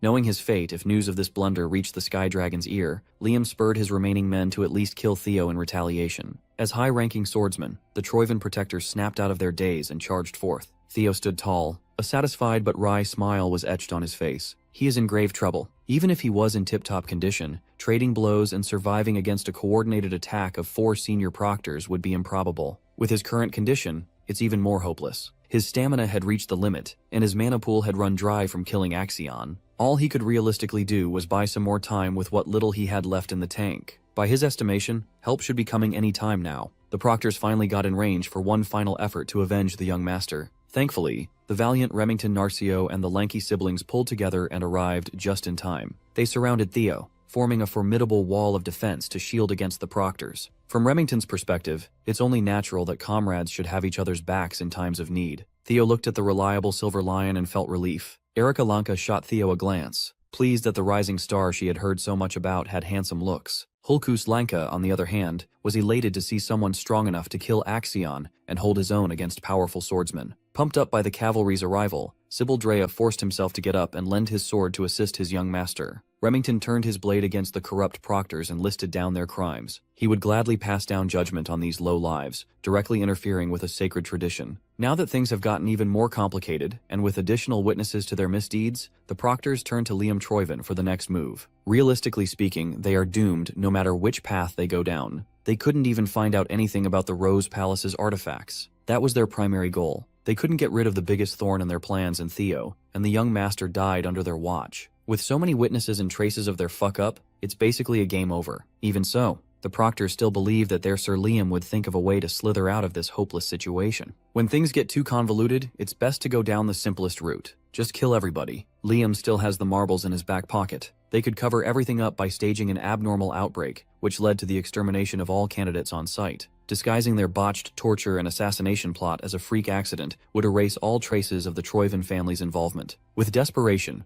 Liam dropped 20 5th-grade monster marbles on the ground. If they could stage the site just right, they might be able to pull it off. Even in the face of destruction, the proctors chose to put the interest of the family on top of everything. Before the marbles could materialize into their true forms, Liam felt a sharp pain in his stomach for the second time tonight. The poor guy got a second round of backshots for the night. This time, the man holding the blade was the White Dragon clan's supervisor, Selford Gardner, alongside another supervisor, Aaron Bacchus. Aside from the White Dragons, the Plum Blossom Palace and Daffodil Palace also pulled up with 2 supervisors, Natasha Koppel and Sally Gardner, respectively. Liam, the crafty son of a bitch, finally fell on the cold, hard ground. Supervisor Selford urged the remaining traitors to drop their weapons unless they wanted to die on the spot. The Troyvan proctors were stuck between a rock and a hard place. Behind was the most promising young Ragnar talent. Up front were battle-tested veterans. When Theo saw that safety was finally guaranteed, the last embers of strength faded away. Breaking his fall was the woman who warned him not to go just a few minutes ago, Ray Ragnar. Before completely passing out, he thanked her for the heads up.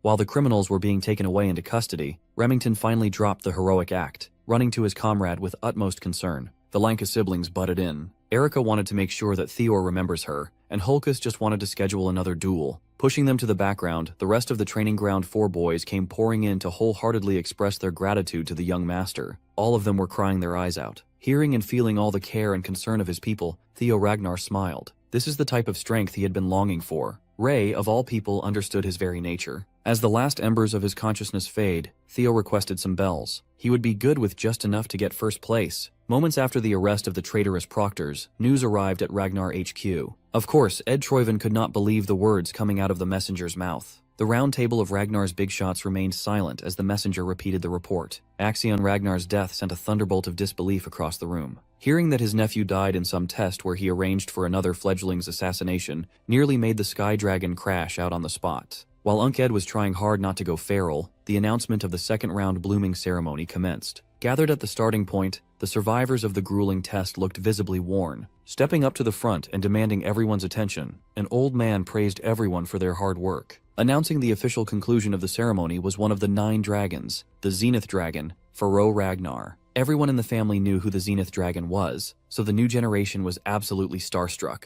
The geezer rarely even shows up at formal events. Reading out the results, Old Man Pharaoh declared that 45 out of 87 candidates passed. It might sound bad, but the survival rate is actually above average this year. That's indicative of this year's talent pool. It might be a contender for best batch of all time. Furthermore, even in a stacked batch, the highest scoring candidate stood out brighter than ever. Can you guess who that top scorer is? Everyone was made aware that passing the second would result in an automatic promotion from apprentice to entry level. At this stage, they are allowed to feel proud of themselves. Those who passed are now qualified to work as Ragnar's inspectors under one of the many factions. To add to the hype, the Zenith Dragon moved on to the announcement of scores. First place, as expected, was Theo Ragnar with a whopping 1,121 points. Who would have thought that the guy who had 0 until the final minutes would shoot up to the pinnacle? Well, knowing that he took Axion's head makes it make sense. In second place was Remington Narcio with 926 points. Erica Lanky went third with 843 points. Ray Ragnar placed fourth with 789 points, and Hulkus eked out a fifth. The old man listed down the results until the passing cutoff at the 45th place. These outstanding candidates are practically guaranteed prestigious jobs, but the blooming ceremony is not over yet. There is a third round that only the cream of the crop would qualify for. When those who collected enough bells to enter the secret ceremony were called to raise their hands, the usual suspects proudly answered the call. Only the top 4 were beast enough to enter the final trial. The hidden piece of the ceremony involves the quality breathing method. After collecting enough bells, one could learn from the inscriptions written within. It might sound simple enough, but gleaning insights, reading, and understanding the etchings require a high level of discernment. Those who are good enough to master these insights can attribute their visions to their arsenal, giving them the qualification to participate in one last assessment. In Theo's past life, he lucked out and got 1 bell, but he couldn't even understand a lick of the hidden message. Now he has hatchling synchronization, an ability that could peer through the thoughts of things. It basically allowed him to see the essence of the encrypted words as pictures and experiences in his head. He watched countless scenes of the past heroes and warriors honing their craft, infusing Theo with a profound understanding of the hidden truth in a short amount of time. Normally, it is rare to see even 1 person qualify for the last test,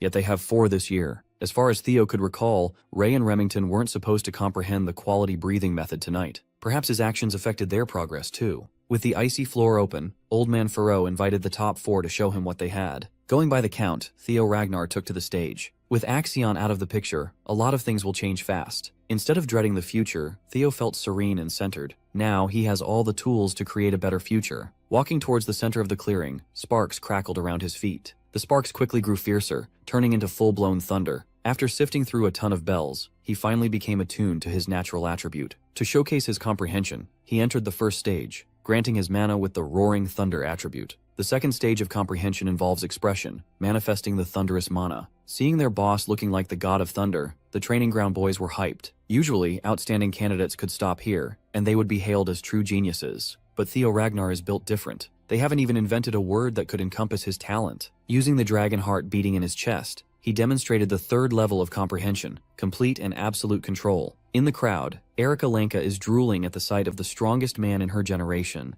while her brother looks like a kid watching Dragon Ball. Even the Zenith Dragon admitted that he never expected such a high level of comprehension in such a short amount of time. Everyone thought this would be the end. Control is practically the ceiling for most prodigies at this stage. But no, Theo Ragnar wants to hog all the spotlight for himself. After showing his impeccable control, his thunderous mana soared to an even higher level. The entire field lit up with a golden yellow light like a Super Saiyan is about to pop off. He sharply opened his eyes and swiftly drew his blade as wild bolts crackled. He swung the sword and launched a lightning strike in the form of a blade wind. He finally has a ranged attack. The attack seemingly gained a life of its own, manifesting the visage of a ravenous thunder dragon. Out of the 5 stages of comprehension, this is the 4th level, expansion. This time, the other candidates couldn't say a word. All their jaws were clamped open in astonishment. Theo Ragnar aimed his new technique directly at Old Man Pharaoh. Of course, the old man simply chuckled in amusement. He was pleased to witness a generational talent show at this level of expansion. Before the Thunder Dragon could reach him, the geezer calmly raised his hand, summoning dewdrops out of thin air. Those little drops compressed themselves to the highest degree and blocked a whole-ass Thunder Dragon. The Zenith Dragon wasn't offended that a candidate dared to test him. In fact, he was glad to find such an interesting gem in this year's ceremony. The audience was speechless. Is that guy really their peer? Seemingly in a better and livelier mood,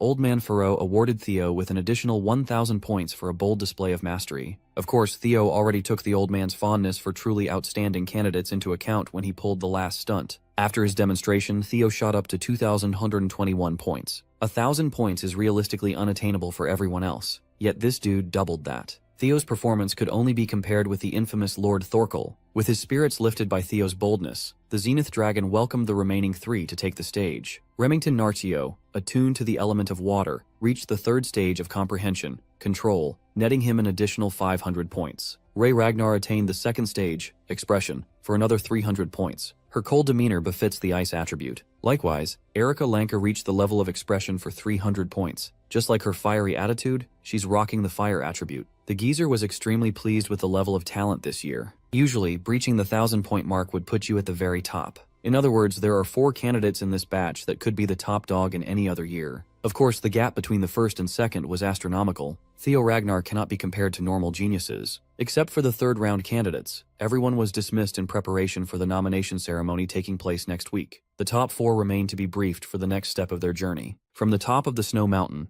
an all-encompassing killing intent covered the entirety of the region. The top 4 almost fell to their knees from the hostile pressure bearing down on their bodies. With a grave expression, the Zenith Dragon officially started the next stage of their lives. With all the information he has about the future, Theo had never heard of something like this before. To add to his confusion, he felt a familiar power boiling at the top of the mountain. The force trying to grind them down is Lodbrok's energy. The final part of the blooming ceremony is a secret that only a select few are allowed to undergo. A face-to-face with the family head himself. No one knows what happens in this meeting. Everything depends on the whim of the patriarch. Through this meeting, a candidate may be selected as a prospect for the fight for the throne. Currently, all 5 frontrunners as the next family head participated in the ceremony's last trial. Being chosen for the family head battle is a mark of a strong candidate. That means Kyle Ragnar is currently waiting for this year's top contenders on the mountain peak. Still, that doesn't explain why Theo could sense Lodbrok's energy from up there. Then a chilling idea entered his mind. Could it be that the man who took Ancient Dragon's heart was his father? Old Man Pharaoh gave the go signal for the top 4 to ascend, break through the fear, and meet the Lord. Well, that is easier said than done when they could not even take a single step forward. To help his fellow contenders, Theo urged them to forget about withstanding the pressure with pure force and simply match the pressure's wavelength using mana. Remington quickly caught on to what he was trying to say. It will be difficult, but creating an anti-phase wave to neutralize the mounting pressure could theoretically work. This test is basically a way of culling candidates who can't properly control the magic power. Erica listened on the sidelines, confused as to what the nerds were trying to say. Remington gladly elaborated and blabbered about the vibrational properties of mana. Erica just stared at him like an alien speaking an unknown language. In essence, they just have to project mana power with properties that are opposite to the pressure. Erica scolded Remington Goody Two-Shoes for using complicated terms when the solution was so straightforward. While the others were arguing, Theo, with his eyes closed, was already close to developing his countermeasure. A few seconds later, he exhibited a thick and rich aura and steadily neutralized the pressure preventing him from moving a muscle. When asked how he solved the puzzle so quickly, he confidently answered that this feat was to be expected of the next clan head. His fellow candidates were taken aback by his brazen words, while the Zenith Dragon remained sternly stoic. Leaving his fellow contenders in the dust, Theor ran straight to the snowy woods. Old Man Pharaoh warned the rest to pick up the slack since points for this stage will be granted based on the order of arrival at the top. Those words certainly lit fires under their individual asses. When the last one left the starting point of the race, the Zenith Dragon turned contemplative. He chuckled to himself. In his old age, he never wanted to make a youngling his disciple this bad. Back in the Camellia Palace, a certain elf just burst through the gate with roaring laughter, eagerly looking for her daughter. The demon craftsman, Cursum, is banging and opening every door in the palace in search of Cecilia. The reaction of the maids makes it seem like she's been visiting the palace every day since young Master Theo became a rising star in the family. Interrupting an important meeting, Cursum pushed the right door open and cheered upon seeing her daughter. For the nth time, Cecilia warned her mother about maintaining decorum within palace grounds. Cursum could not care less about pointless shows of manners. She's about to become obscenely wealthy after all. Sure, she's already wealthy by every metric, but soon, her coffers will overflow with obscene treasures. I have to remind you that she's also known as the Elf of Capitalism Incarnate. Since Theo became a star, orders have just kept flooding her workshop. Her business finally reached mainstream popularity. Of course, Cecilia is happy for her mom. More than that, she always believed that her son would excel. That's all she wanted before. But seeing her little boy in dangerous situations, a mother would not be able to stop worrying. What if he gets hurt? What if he can't stand the pressure and attention? Cecilia feels useless as she stands idly on the sidelines. Unable to contain her frustrations, Cecilia turned to the only thing she could do for her son, making sure that her son always has an immaculate drip. Meanwhile, Cursum is yapping about her future plans to expand her business. Aside from weapons, her workshop is about to venture into crafting and selling accessories too. Profits from that expansion alone could make her revenue grow tenfold. Since Cecilia had been thinking of ways to help her son more, she turned to her mom with a proposition, an order for a specially made prosthetic arm. Up in the snowy mountain peak, Kyle Ragnar is howling in laughter upon hearing his son's blatant declaration of aiming for the throne. The boss talked to a little black bird, assuring the little birdie that he's not the type of father who would stand in the way of his child's dreams. Not to mention, it is important to stop the ambition of youth. He was once like Theo in his younger years after all. In fact, the apex of the mountain filled with ownerless blades, the graveyard of swords, is proof of that undying ambition. All Kyle Ragnar wants is the prosperity of his family. To make that happen, he is willing to take care of anything or anyone that stands in the way. With a graveyard stretching as far as the eye could see, what's one more victim? For some reason, the blackbird looked worried about this year's contenders. Kyle Ragnar promptly declared that his blade doesn't recognize blood ties when the big picture is on the line. After all, he is fully aware that his damn son is a regressor. That's right. The plot fucking thickens. Finally, the time has come for father and son to meet at the peak. Kyle Ragnar looked at Theo's ragged state, his smirk quickly fading away. The air of the jovial and happy-go-lucky father is gone. Now, he looked like the guardian of death itself, surrounded by the blades of his fallen enemies. It took Theo 4 hours to climb the steep mountain, when it would normally take him just 1. He was seriously hampered by that suffocating pressure. Kyle beckoned his son and asked if he knew what the graveyard of blades signifies. Most Ragnar kids have been told the legend of their father and the myth of this final resting place. This place embodies what it means to be the clan head of the Ragnar family. This is a position where the head must take on the heavy burden of infinite threats and challenges with no one to rely on. The position obeys the rule of the strong. A clan head must stand tall above every mortal. When asked if he has what it takes to seize such a position, Theo answered with a resoundingly confident yes. His father warned him not to give such a definitive answer so lightly. In Kyle's journey to the top, he had to send thousands upon thousands of souls to the afterlife. Not everybody can carry all that resentment. In this place, Kyle is reminded of his bloody warpath. He can still hear his victims' curses and threats of revenge beyond the land of the living. Even so, Theo's resolve remains unyielding. The kid knows what he wants to be. As for his reason, everything goes back to his past life and thirst for vengeance. If he can seize the throne, he can finally bring an end to the damned bloodshed inside the clan. Achieving that mission is the top priority. Of course, he can't give that kind of answer to his father. So, in true Ragnar fashion, he elected to answer the loaded question with his sword. Kyle Ragnar grinned. His boy definitely knows what to say in situations like this. Since he chose to answer with his blade, he shall no longer be treated as a son, but as a challenger instead. Kyle is also itching to see what this brat learned from a special someone. Theo was certain that his dad was referring to Lodbrok. This pretty much confirms his suspicion that Kyle Ragnar took the ancient dragon's heart. He tensed up in defense, but it was way too late. It only took his father a nanosecond to cleanly slice him in two. When he realized what was happening, he could not feel his lower half anymore. Theo Ragnar felt death creeping up to claim him once more. Cleanly sliced like a piece of meat, he slowly lost hold of life. Kyle Ragnar wasn't fucking around. This is one of his terrifying techniques, the heart sword. After cutting his son down, the patriarch turned to the concerned black bird. He assured the feathered avatar that there's no need to be worried about the little prodigy. Only those with hardened will and resolve can break out of his heart sword. This is certainly a cruel challenge for a greenhorn in the middle of the awakening ceremony, but if Theo has it in him, he should be able to come back. But if he showed half-baked resolve, it would be better if he just dies here as a body with a lost soul. The patriarch doesn't need a regressor that could bring harm to the clan. Theo's soul was transported to an endless void at the boundary of life and death. He could feel the familiar sensation of death grinding his remaining essence into nothing. He quickly came to terms with his cause of death. Not everybody could survive an attack from a demigod after all. Theo reflected on his accomplishments in this life and tried to convince himself that he did all he could. He stole the Camellia Palace from the Troivans. He killed Rendon and that rabid dog Axion, the bastards who cut his previous life short. Everything else aside from that would just be a stroke of luck. Compared to his first go-around, he lived a happier, albeit shorter life this time. Perhaps it would be fine if he just lets go and rest peacefully for good. As his will waned, accepting his untimely demise, the last bit of his soul evaporated like a dewdrop. Before the last droplets of his being were erased from existence, the griffin residing with his sword interfered. The giant bird forced himself into the infinite void to reprimand his boss. If the kid was going to give up so easily like this, the griffin would be incredibly pissed. Hearing the snarky voice talking trash to him, Theo's soul sparked once again. That first spark and the bird's sobering words were enough to wake him up from thinking like a loser. This will not be Theo Ragnar's final resting place. His soul quickly grew back to its original form, drawing upon his undying will. He had already given up once in his previous life. He can't possibly let his story end so soon. After rebuilding his soul, Theo went above and beyond to manifest a blade that could cut through the endless void. Theo remembered his solemn vow to himself. His body, mind, and soul might break, but Theo Ragnar will never yield. Inside that empty space of nothingness, he brandished his blade with a desperate reluctance to pass. His purest slash to date proved to be sharp and strong enough to cut through the possibility of fading out of existence. The illusion of death shattered,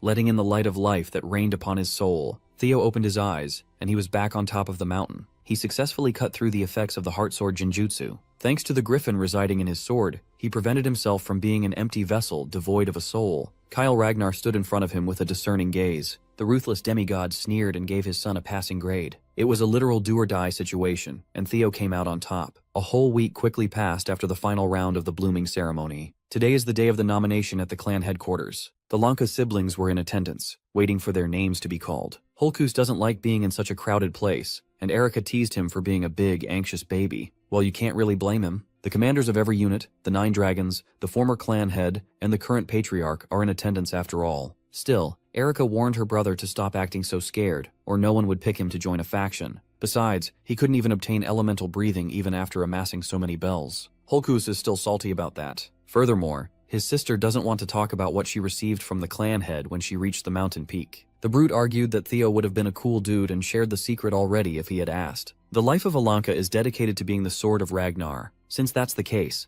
Holkus has already committed himself to the coolest and strongest man in their batch. The man who has it all: power, character, and ambition. Holy glaze. Holkus is determined to bet his life on the young master, even though he never really talked to the guy. He thought he could just be directly folded into Theo's camp by slyly joining the same unit that he would join. This is only possible because, for some unknown reason, the patriarch is not taking Theo into the clan head's manor. That means scrubs like Holkus and other fans should be able to follow their idol into whatever faction he chooses. Cutting through the noise of the arena and the crowd, the ceremonial drum was beaten, signaling the start of nominations. Without further ado, the overall valedictorian of the batch, Theo Ragnar, was called up to receive his honors. The crowd was filled with civilians and swordsmen alike, every one of them cheering for someone who was once subjected to the worst insults. Theo took it all in with a smile as he stood before the Ragnar higher-ups. In the middle of the crowd, Evelyn Nereville silently cheered for the young master she helped nurture. If it were up to her, she would like to see the young man join the white-armored dragon cavalry. Of course, that would just be a selfish dream on her part.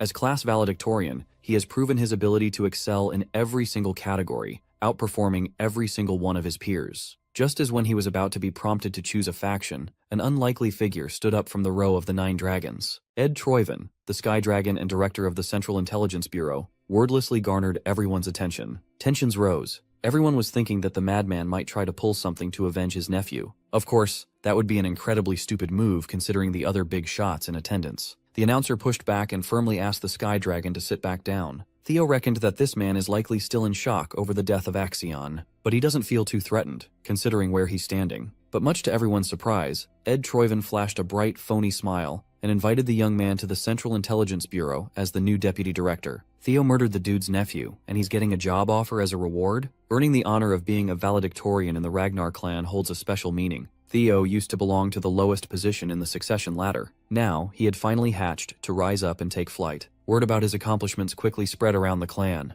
News about him killing Axion and going toe-to-toe with a proctor was all everyone could talk about. His story of starting from the bottom and rising to the top resonated with the hearts of many apprentice swordsmen. Now more people look up to him than ever. The perception of the general public quickly changed from disdain to admiration. The imbecile of Ragnar no longer exists. What took his place was a generational genius with monstrous potential. As he stood in the middle of the stage, the system rang out. The third scenario quest has been successfully cleared. As a reward, he obtained an ether core. Theo was pleasantly surprised. He spent so long without hearing from the system that he forgot about his quest. Considering how long the quest took to complete, this ether core thing should be something really nice, right? He couldn't even enjoy his reward without a two-faced asshole offering him a deputy director seat to one of the family's most integral factions. Using observation on Ed Troyven, he discerned that this asshole is aiming to take him under his wing to be used as a pawn in order to uncover the secrets of the primordial dragon relics. They knew that already, but it's nice to have confirmation. The Sky Dragon probably suspects that he already has one of the relics. Unfortunately for Ed, Theo would never prostrate himself to a Troyven.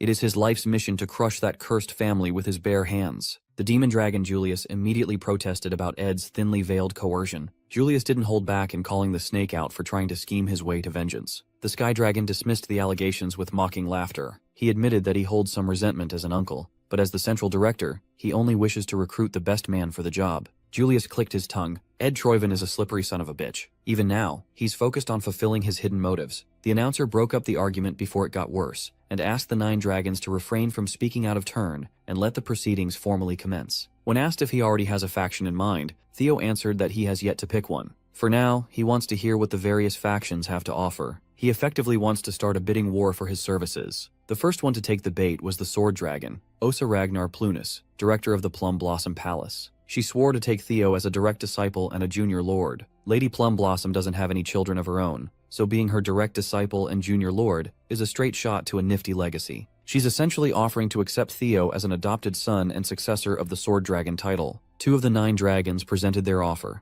as expected of a hot commodity like Theo. With such lucrative offers on the table, most commanders and directors won't be able to compete at all. Despite the intense bidding war, another prominent figure wanted to throw his hat into the ring. He made a flashy and thunderous entrance, a bird crashing down from the skies. Covered and masked up with bandages, Robert Ragnar, head of the Black Snow, also known as the Black Dragon, has joined the bidding war for Theo. The audience was aghast. Most people had never seen this guy make a public appearance before, but he was closely watching the awakening ceremony from the start. Robert conceded that Kyle was right, and the boy was quite interesting. If he agrees to work with Black Snow, the Black Dragon will gladly appoint him the rank of Null Snow. As a covert intelligence agency, Black Snow agents move in the shadows. The exception to that is the Null Snows, the highest-ranked officers within the faction. They're allowed to have a public persona to attain fame and honor. In Theo's past life, there were only 8 of them in the faction. He tried so hard to attain that rank, but it was practically out of reach, yet now it's being offered right out of the gate. Stealing the spotlight from the Black Dragon, Old Man Pharaoh, the Zenith Dragon, spoke up.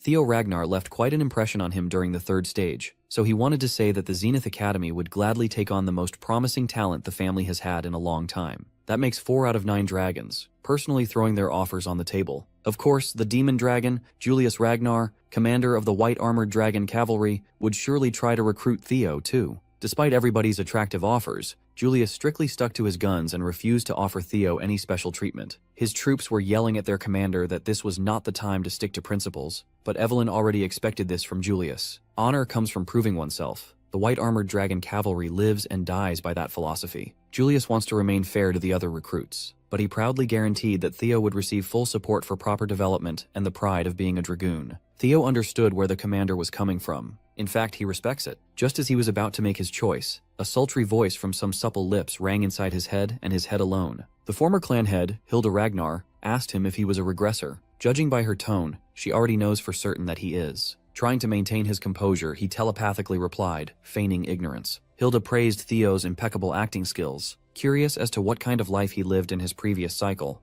Hearing her mention some sort of cycle made Theo realize that regression might not be limited to just one do-over. While he was having an existential crisis, everyone else in the arena was still waiting to hear his choice. So, he asked for a little more time to gather his thoughts. Hilda smirked at his flustered appearance. She assured him that there's no need to hide anymore. After all, she's also a regressor like him. But the cycles she's permitted to repeat had already run out. This old-ass, fine-ass grandma of his is basically admitting that she's been through the cycle of regression multiple times. This is a lot of information to process on the spot. Perhaps asking Hilda directly for a better explanation would be better. When he asked about the meaning of cycles, Hilda was surprised that he didn't know such a basic thing. That son of hers, Kyle, must not have told the poor boy anything. Well, it's hardly a surprise given that Kyle absolutely despises regressors. It's weirder that he let one live, even if the kid shares his blood. Perhaps that's why Theo was given such a brutal life-or-death challenge at the mountain peak. Hilda was pleased to see the boys thirst for answers, but they didn't have time to go over everything right now. If he wishes to learn the secrets of the Ragnar clan and the world as a whole, he had better seek out his grandma later and finish this conversation. During the last round of the awakening ceremony, all his father gave him was the merciless heart sword.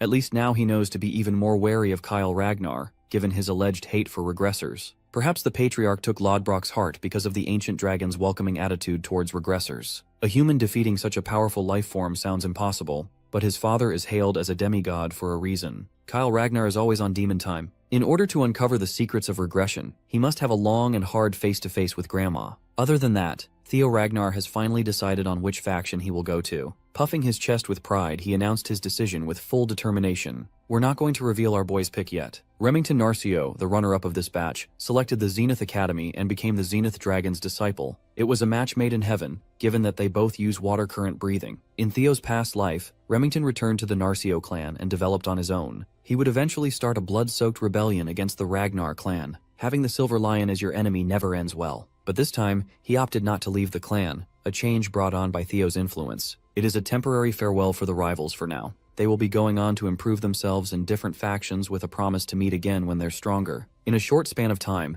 they have become true brothers in arms. As expected, Rey Ragnar returned to the Daffodil Palace, where her mother, the Ice Dragon, reigns supreme. There is no place better suited for that lady. As expected, Sybil and the other schmucks from Training Ground 4 wanted to follow their young master, but their grades were insufficient to get accepted to his chosen faction. It was a shame to part ways with comrades, but it is a necessary change. Theo is looking forward to seeing his new friends spread their wings on their respective paths. After everyone was dismissed, the Lanka siblings approached Theo. Hulkus tried to pretend that it was just happenstance that they ended up in the same faction as Theo. Of course, he politely greeted them and extended his thanks for their assistance during the second stage ceremony. Erica will be holding that debt over his head for the future. She likes strong guys, and so does her hulking brother. No Diddy. One of the supervisors warned the new recruits to pay attention. The commander is coming. You already know that Theo would pick the most honorable unit within Ragnar, the perfect place to boost his career and spearhead his campaign as the next clan head. The white armored dragon cavalry was led by the relentless demon dragon. Talking to Grandma Hilda would have to wait for later. For now, it's time to make their declarations as fresh recruits. Hulkus Lanka boisterously declared that he's aiming to become an awesome dragoon. Some wanted fame, to be known far and wide. Erica wanted to be the strongest of her generation.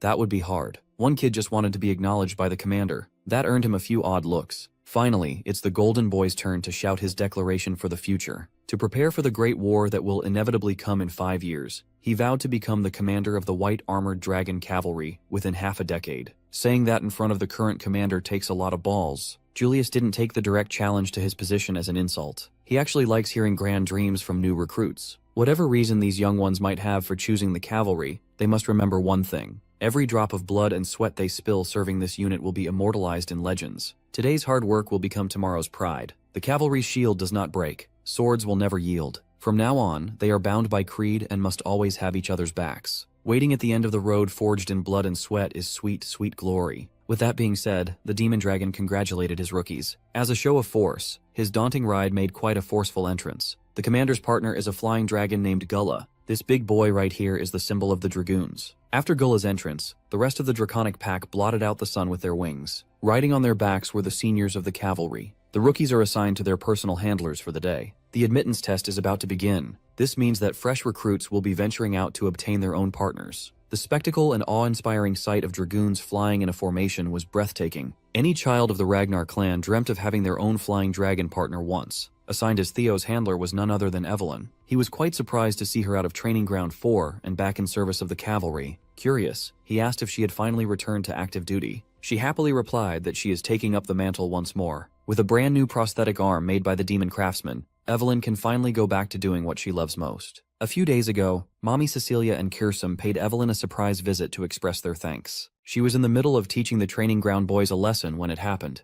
As usual, Evelyn deflected the praise and thanks, attributing Theo's success to the young master's natural talent. Still, Cecilia believes that Evelyn's acknowledgement and support played a big part in her son's success. Hearing that Theo has someone highly dependable in his life, Cecilia wanted to express her gratitude in some way. Evelyn continued to speak lowly of herself. Cecilia doesn't like that. Kirsum commented that lights that shine the way in the dark are often unaware of just how bright they really are. The elf could see that in this one-armed swordswoman, and she would like to help Evelyn shine even brighter across the world. Back to the present. Her life as a premier dragoon for the cavalry has been reignited. Cecilia gave Theo all the credit, telling Evelyn that her son was the one who called in this huge favor. Thanks to that, Evelyn can hold the reins of her beloved dragon again. Theo had no clue that this was happening behind the scenes. Even without him knowing, his mother really is the best mom out there. To pay back this life-changing favor, Evelyn Nereville pledged to be the young master's loyal sword. He promptly accepted her vow as they flew into the perilous nest of the white armored dragon cavalry. The nest of white dragons is not a place fit for human settlement at all. The name is a bit misleading since it's mostly home for the flying wyverns. This place is also where the cavalry holds the admittance test. Although failing to find a fitting partner would result in failure to be inducted into the cavalry, failures rarely happen. Theo wasn't too worried for himself, but he's a bit concerned about the brutish Lanka siblings. Evelyn explained that choosing a partner typically comes down to vibes and sixth sense. You know it when you see it. Their first observation point was the stomping ground of Opterex. A large brown scaly wyvern is regarded as a tyrannical predator. Next was the den of the poisonous aviarii. Sporting serpentine bodies, they are capable of spraying violet poison mist and using their stingers as lethal weapons. There's also the blade dragon, Sigia. They are classified as docile herbivores that normally prefer burrowing and nesting underground. They rely on an ambush against enemies. Up in the skies are the speed dragons, velociraptors. They are small, quick, and smart. They hunt in packs and spew fire from their maws. The wyvern species managed by the cavalry are mostly categorized into these four groups. Unfortunately, Theo did not vibe with any one of them. Accessing his memories from the first life, an infamous wyvern came to mind. 6 years after the start of the Great War, a massive mutated wyvern would raid the White Dragon's nest. It would slaughter hundreds of mounts raised by the White Armored Dragon cavalry. It was aptly dubbed the Evil Shadow Dragon. That day, 8 villages burned to the ground and dozens of warriors fell. Alarmed, the Ragnar clan would categorize the Evil Shadow Dragon as a Class 2 calamity, a demonic fiend. In the end, it took the deployment of the Demon Dragon and Sword Dragon working together to defeat the vile thing. It gained its name for its ability to hide in the shadows. This is just how to train your dragon with blood. Theo would love to pair up with that anomaly. As far as he could remember, the beast was characterized by something obvious. After flying around for some time, he luckily spotted the glaring distinction. While the rookies are doing their best to secure a partner, the commander is chilling on the deadly cliffs with Gullah. Interrupting his peaceful delight, the Sword Dragon entered his territory. Today, he doesn't mind interruptions. He just secured the most talented prospect in the clan's history. A dragon he wasn't anticipating fell within his grasp. Well, that's actually what brings Osa here. She knows that Commander Julius is planning on establishing Theo as a pillar of the cavalry sooner rather than later. Of course, he refrained from denying or confirming Osa's claims. Running one's mouth is many men's downfall after all. The Sword Dragon could just tell that this man is painting a bigger picture than she originally thought, even though he hasn't said a single incriminating word. Well, Osa didn't come here to cause trouble. On the contrary, she just wanted to put forth a proposal for the sake of the Golden Boy. Julius kept his reply curt. He already has Theo in his faction. Changing teams to the Plum Blossom Palace is out of the question. What kind of proposal could this plump woman have? Not mincing her words at all, she suggested joint mentorship for the Rising Star. This is an unprecedented idea. Factions within the clan never mix and bend traditions for a single prospect. Back to the action, Theo and Evelyn flew closer to the corner he had spotted from afar. In there, 4 rascals are ganging up on a single wyvern with bluish-white scales. Evelyn was made aware of this particular wyvern getting bullied by his peers. The cavalry tried every remedy they had, but nothing worked. The others are ostracizing him for not being pure-blooded. The poor dude is a child of a female wyvern and a male viper. You see, vipers are Class 1 demonic fiends that live deep in the Demon Sea. It's a mystery how one could even reproduce with a wyvern. Such a union, let alone birth, should have been impossible. Theo could not believe the lore he was hearing right now. Class 1 demonic fiends are blights to humanity. They are living calamities that seek destruction. If one ever successfully crossed the Great Wall, it would wreak untold havoc. Not to mention they are ugly pieces of shit. Vipers are ghost-type monsters that dwell in the shadows. Now it makes sense how the evil shadow dragon gained such exclusive abilities. It must be the Viper blood. The birth of this white wyvern caused a significant uproar in the cavalry. There were some pushbacks, but they decided to accept him into the nest for observation. Then came the bullying and the other wyverns refusing to accept a half-blood. Seclusion won't be a viable solution, so the cavalry doesn't know what else they could do. Hearing what the little fella has lived through, ostracized for being different in origin, resonated with him. The cavalry gave him the name Umbra, which means shadow in the ancient language. Theo smiled. He has a feeling that his partner is finally here. Without warning Evelyn, he got up on the saddle and announced his choice. Instead of waiting for Evelyn to safely park her ride, the madman leaped out of the flying beast. No preparations or parachutes. He was way too excited about getting acquainted with Umbra. Evelyn felt her heart skip a beat when the young master skydived on a whim under her care. Theo is simply too determined to help Umbra live a different life this time around. He got his second chance. Why shouldn't the evil shadow dragon have the same shot at a new life? Stimulating his mana, Theo landed like a lightning strike straight from the heavens. Surprised, Evelyn didn't have time to stop the young master's recklessness. On the way down to the cliff face, Theo pulled multiple blades out and launched them with differing speeds. His eyes lit up as hatchling synchro activated, gaining control of the blades through psychokinesis. Using this nifty trick, he was able to break his fall and use the blades as footholds in midair. He looked as though he was running downwards, defying the laws of gravity. Learning psychokinesis is one thing, utilizing it in such an ingenious way is another. Evelyn was amazed. The young monster's growth rate is truly unbelievable. On the cliff, the wyverns, ganging up on Umbra, hissed and screeched in hostility. The bullied beast did not back down and met their snarls. Seeing this injustice unfold, Theo was reminded of his days as the clan's imbecile, the times when his peers would sneer at him for being an incompetent bastard. Back then, all he could do was grit his teeth and take the insults. Now he's a completely different person, the undisputed goat of his generation. Sparks flew around Theo as Thunder Dragon breathing kicked in. Reaching his effective range, he used the blades for their intended purpose, sending them flying to the bullies. Charged with ungodly amounts of wattage, he unleashed his dragon mark. If he wanted to, he could have slain those wyverns, but he merely scared them off with his attack. As the bullies flew away with their tails tucked between their legs, Theo Ragnar landed. He scorned the gang of wyverns for being a bunch of cowards hiding behind their superior numbers. When his glance fell on Umbra, his eyes softened with concern. Feeling threatened by the newcomer, the beast warily growled, ready to pounce at the slightest bit of antagonism. Once Theo got close enough, Umbra chose to retreat, flying away to God knows where. Evelyn finally caught up to the young master and explained that the beast is on edge, and approaching him won't be easy. When advised to take it slow, he disagreed. It's more important for Umbra to have someone by his side right now. Why would one linger around the nest, despite being constantly ostracized? Umbra is lonely. His emotional wounds are harder to bear than physical ones. Given Umbra's injuries, he couldn't have flown far. So Evelyn and Theo got back on the saddle and searched for the poor guy. As expected, Umbra quickly ran out of stamina and chose to rest in one of the nearby rocky peaks. Even though he's feeling weak, he forced himself to get up as soon as he sensed the humans arrive. Many dragoons from the cavalry tried to tame this one, but none succeeded. He's highly cautious around humans, and given his wounds, his wariness will be especially heightened. So, Theo asked Evelyn to bring something to feed the poor guy. In the meantime, he'll try to figure out Umbra on a personal level. He slowly strolled towards the beast, and it immediately unleashed wyvern fear. He promptly countered using Lesser Drake's fear. A beast and a man tried to one-up each other using pure aura. In the end, Theo's presence came on top as he steadily overwhelmed Umbra. The beast expected harm to come his way, but was cured instead as Theo poured a healing potion on its wounds. As the medicine took effect, Umbra felt his injuries rapidly get better and regained some of his stamina. After dealing with the egregious wounds, Theo pets the poor wyvern hybrid gently. Umbra was confused. In his entire life, all he ever experienced was pain, suffering, and alienation.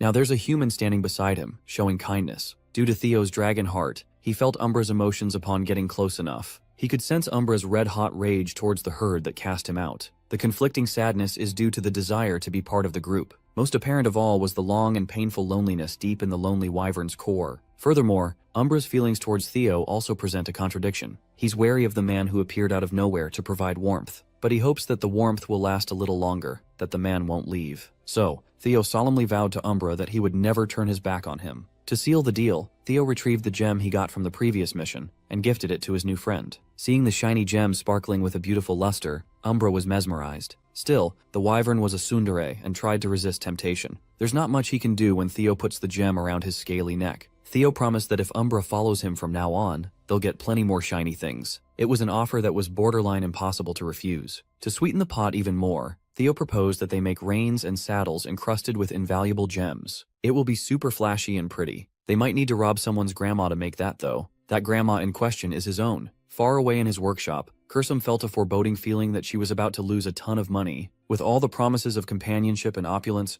Umbra roared with elation. Theo Ragnar has been successfully recognized as the Viper Wyvern's master. With this, he also unlocked the Wyvern taming skill. It would grant him a higher master proportional to his partner's trust. It also gives a 10% power boost to both rider and mount. A few minutes later, Evelyn came back. She's dragged 2 bulls by the horns as her wyvern catches its breath. The beast that no dragoon in the cavalry could tame was now cuddling with the young master. They gave the bulls to Umbra, and he happily munched on a hefty lunch. When Evelyn curiously asked how he pulled this off, Theo simply explained that he looked after Umbra's wounded heart. After doing so, the present easily sealed the deal. The once aggressive outcast now looks like a cute puppy offering his master some of the bull meat. At this point, Evelyn has just accepted that Theo is a charmer, whether it comes to people or beasts. Seeing Umbra offer his neck and back to Theo as a sign of trust, Evelyn congratulated the young master for officially passing the test. Then she realized that Theo wasn't planning on just ceremoniously riding on his new mount's back. Evelyn panicked. He has yet to receive any sort of flight training. Furthermore, riding a wyvern without a rein and saddle is just asking for a gruesome accident. Theo grinned and assured Lady Evelyn that he'd be fine.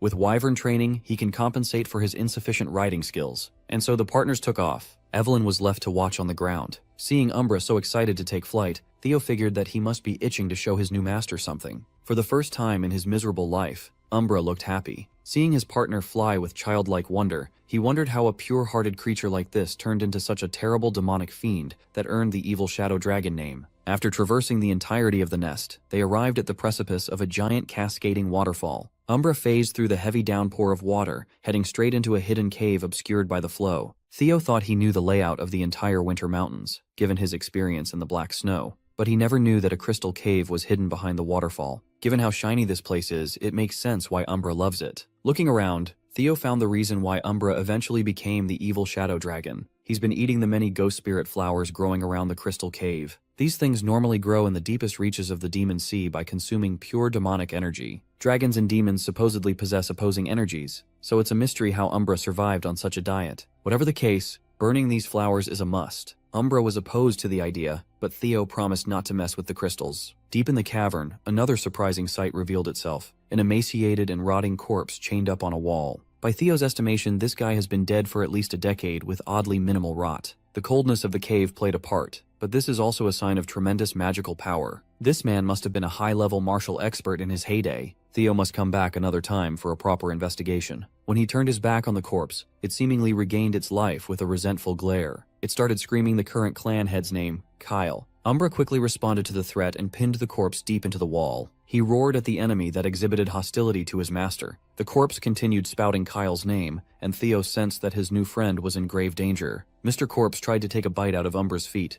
but Theo sacrificed his arm to block the rotting teeth. It refused to let go of Theo's arm as it cursed Kyle and Robert Ragnar from beyond the grave. Theo's father and the Black Dragon must be connected to this random chained-up dead body. At that moment, Evelyn came to the rescue, utilizing the white-armored dragon cavalry's shared technique, Blade Barrage. Through innumerable stabs, she effectively deleted the corpse's head, and Theo was freed. He hobbled down to his knees and apologized for messing up. Traveling from the bite, an unbearable pain shot all throughout his body. The bite was infused with a toxin comprised of demonic energy. Without an antidote, Theo might succumb to an extremely agonizing death. Evelyn panically tried to lift him up for transport to the HQ. Umbra was opposed to the idea, pushing her out of the way. He continued to nudge Evelyn away from the young master, seemingly trying to tell her something. Sensing this, Theo asked his partner if there was a solution. Without hesitation, he put his complete trust in Umbra. Theo grinned and left his life in the Viper Wyvern's hands. Evelyn immediately opposed such a ridiculous idea. A corpse toxin mixed with demonic energy is a death sentence if left untreated. As far as Theo knows, he has less than a 30% survival rate even with conventional treatment, so he wants to gamble it all on Umbra's method. This beast evolved into a Class 2 demonic fiend by eating ghost spirit flowers. He must have tangled with the corpse before and learned how to subdue demonic energy and corpse toxins. Before losing consciousness, he asked Evelyn to please follow Umbra's lead. Looking around the cave, the Viper Wyvern worked fast to harvest a bunch of ghost spirit flowers and broke some of the crystals off. He handed the smattering of materials to Evelyn, asking her to blend and feed the mixture to the young master. She clenched her teeth and followed Theo's request. Evelyn grabbed the crystals and flowers. Using her mana, she forcefully crushed and mixed them together. It resulted in a dark purple mixture that she dripped through Theo's mouth. The loyal soldier and the concerned beast held their breaths, waiting for the concoction to take effect. When the mixture reached Theo's chest, his dragon heart loudly thrummed. With his heart as the engine, Theo started visibly recovering. His mana overflowed from his body, eventually taking on his natural electric affinity. Slowly, his lightning became infused with the extracted corpse poison. The color of his magic power attribute is changing to black. Once the transformation was complete, the black lightning re-entered his body, restarting his system. Body cleansing purification is now underway. The trait of the evil shadow dragon has been obtained. While our boy is literally fighting for his life, Commander Julius Ragnar is in his office, receiving grim news. The Black Snow had already cross-checked the facts, and the report was confirmed with 89% authenticity. His emotions got the best of him, and the demon dragon shattered his office desk. He has been riding high with winds. He should have expected some bad news to rain on his parade. Still, this type of devastation was completely outside of his expectations. Trainer Isvin, captain of White Armored Dragon Cavalry's 5th Platoon, and 15 of his men have all perished in battle. Body cleansing purification was an ancient secret technique that forcibly purges impurities from the body. It refines one's constitution for better magic power cultivation. Typically, the process requires multiple experts with tremendous power to channel their energy for days on end. Even then, it was only proven effective for children under the age of 5. For Theo to experience this invaluable process, multiple coincidences were required to overlap.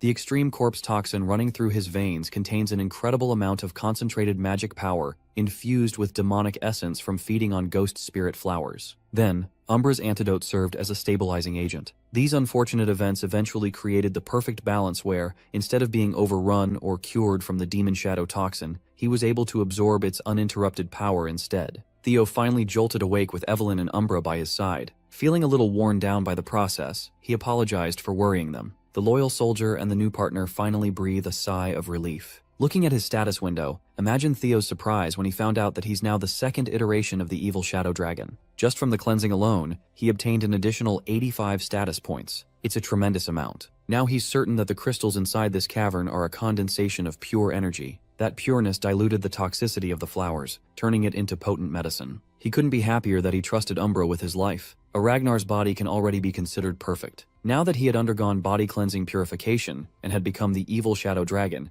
he was on pace to reach the absolute pinnacle. The big question now is who this corpse was prior to becoming just a vengeful spirit. Taking a closer look, Evelyn noticed something fascinating about the writing on the wall. Riddled throughout the surface was a journal cleanly inscribed by a high-level martial master. It chronicled the man's experience hiding in this cave after his defeat at the hands of Kyle and Robert Ragnar. He planned to bide his time and plot his revenge before his body gave in. His frame degraded due to Robert Ragnar injuring his mana hall, and his demise was hastened by the ghost spirit flowers he's been consuming to survive. Eventually, his sanity slipped away without enacting his revenge plan. He was forced to accept the reality that he would die with this undying grievance. The man eventually chose to leave everything behind, binding himself by melting his precious emerald serpent sword. Hoping that someone would eventually discover this place in the future and fulfill his dying wish, the man left his legacy. The next section detailed the flying sword technique of the God of Tempest. This corpse must be the legendary swordsman said to have freely wielded the wind, a tragic hero who fell into the hands of Kyle Ragnar in the battle for the throne 40 years ago. The Wind Baron, Hector Ragnar, tales of his legend ended in that final battle. In reality, he survived and died a miserable and lonely death in some cave. Ever the loyal sword of Ragnar, Evelyn Nereville got on her knees with utmost respect. Though the Wind Baron lost to the clan head, he was still a Ragnar with the right to succession in the previous generation. As a vassal, Evelyn harmed a potential successor, a capital crime deserving of summary execution. Theo dismissed her extreme pleas. What she killed was not a Ragnar but a madman. Besides, she did what she had to do to save the current successor. Pulling his weight, Theo ordered Evelyn to forget everything that happened in this cave. But if she still wasn't satisfied, he proposed that she take the secret techniques of the Wind Baron for herself. Naturally, she argued that she is not worthy of power rivaling even the techniques of the 9 dragons. But Theo stood firm in his decision to make Evelyn the successor of Hector Ragnar. There is no one more deserving of carrying forth that legacy. Besides, it would allow the Wind Baron to finally rest in peace, and a legacy disciple cannot be questioned for her crime. As Theo's sword, this is the right path forward. Moved by the young master's words, Evelyn Nereville, a high-rank swordsman of Ragnar, bowed to Theo with utmost reverence. She pledged her undying loyalty as a faithful vassal and humbly asked for her oath to be accepted.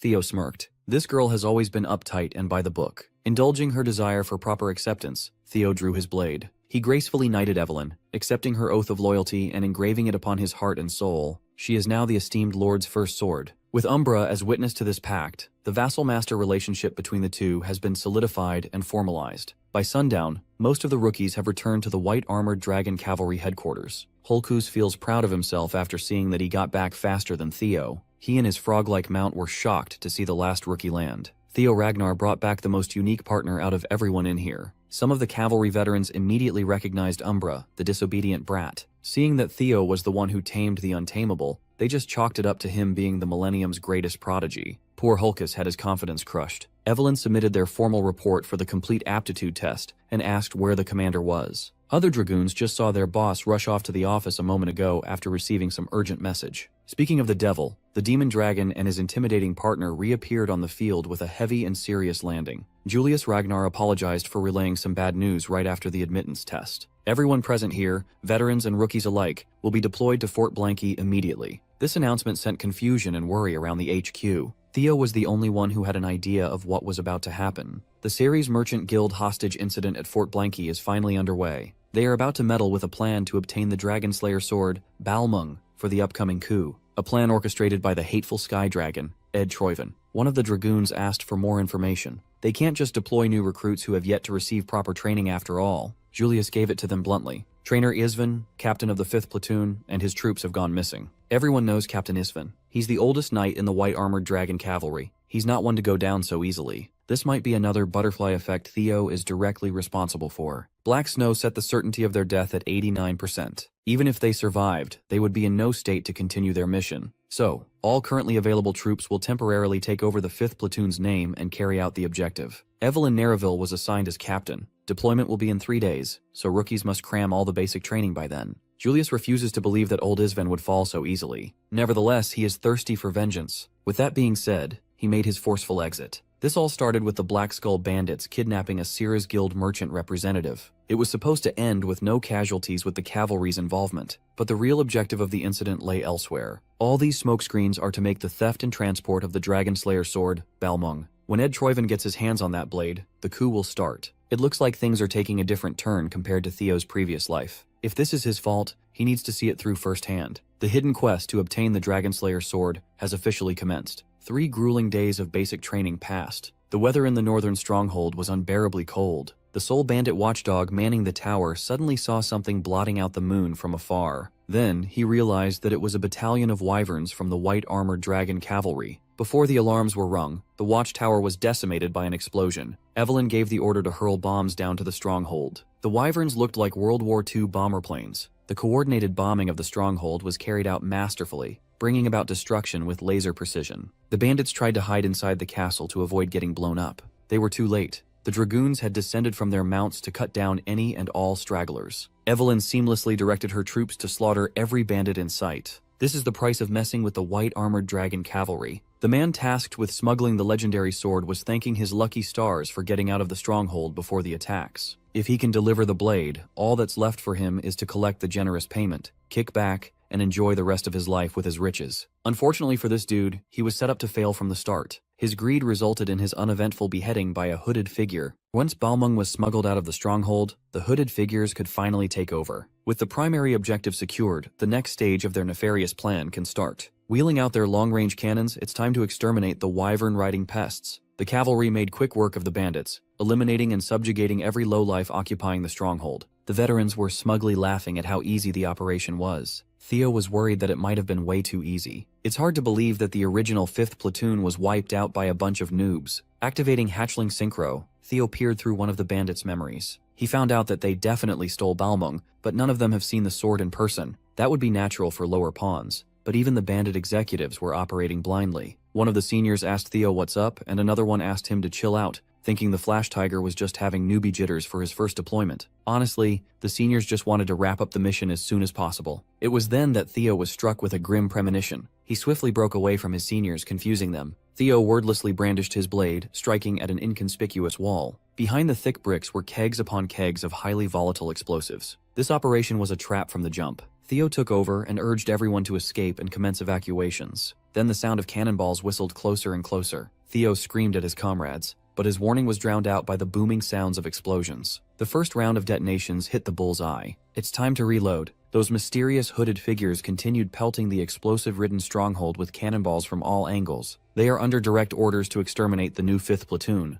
Not a single ant must be left alive. Meanwhile, the person who ordered the hit is currently sitting alone in a room, basking in moonlight. Lady Amel Ragnar, former mistress of the Camellia Palace, is holding the headless corpse of her psychotic son, Axion. The woman had finally lost it. She wants Theo Ragnar's head at all costs. Taking advantage of the chaos brought by the explosions, the bandits tried to free themselves and flee. Evelyn wasn't going to let that happen, so she ordered an execution spree. The dragoons got to work on the criminals as the stronghold burned to the ground. Even Evelyn was feeling sussy about the fall of the original 5th platoon, given how helpless these bandits are. Another explosive cannonball landed in her direction. Evelyn narrowly avoided getting literally cooked. With the second round of bombardment underway, Evelyn prioritized her troops' safety and gave the retreat mandate. After all, these bandits are about to die by way of explosions when left on their own. Finally, the rookie group reunited with Evelyn's battalion. Now that the 5th platoon had consolidated, they must find a way out of this hellhole. Theo proposed that they head towards the outer walls in the opposite direction of the artillery fire. In a moment of great stress and duress, he miraculously opened his mind gate, unlocking the limits of his brain. With this, his thinking speed and sensory perception have been greatly enhanced. When he looked around the vicinity, the entire makeup and blueprint of the surrounding structures revealed themselves bare.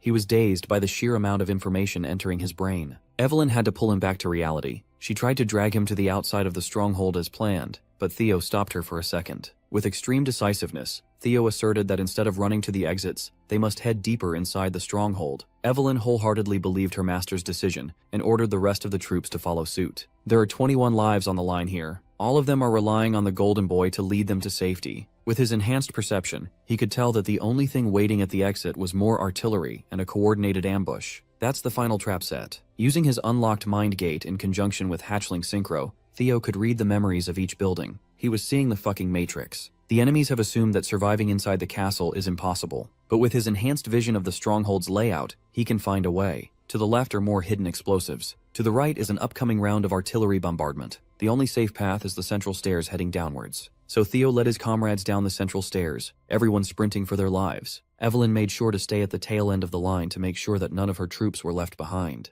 Their hopes of survival evaporated upon running into a dead end. Everyone panicked, and they all turned to Theo for whatever genius plan he had in mind. They can't exactly go back the way they came from. To make matters worse, the roof is finally collapsing from the blasts upstairs. Large chunks of debris started falling, threatening to bury the new 5th platoon alive. Outside, the hooded Troivan agents reveled at their fiery stunt. They have finally exhausted every artillery shell in their arsenal. This will serve as revenge for their young master Axion. With blades drawn, the Troivan agents plan to enter the stronghold. Even if they have to piece Theo's corpse together, they'll rummage through gore to get proof of the kill. Well, that won't be happening soon though. The new 5th platoon narrowly avoided death. When the roof and ceiling collapsed, so did the floor they were standing on after Theo's desperate slash at the last second. The gang fell into a secret underground lair, and they met some more hostile bandits. Theo only directed everyone in this direction because he noticed an open space deeper beneath the hallway. Looking past the bandits, he saw an underground prison inlaid with steel bars. Among the prisoners was Captain Trainer Eisven. Of course, Evelyn's troops easily dispatched the remaining pair of bandit jailers. Hell, Hulkus did it himself. Evelyn got the rundown of what happened from Captain Isven. Who would have thought that the Central Intelligence Bureau was the one behind this whole master plan?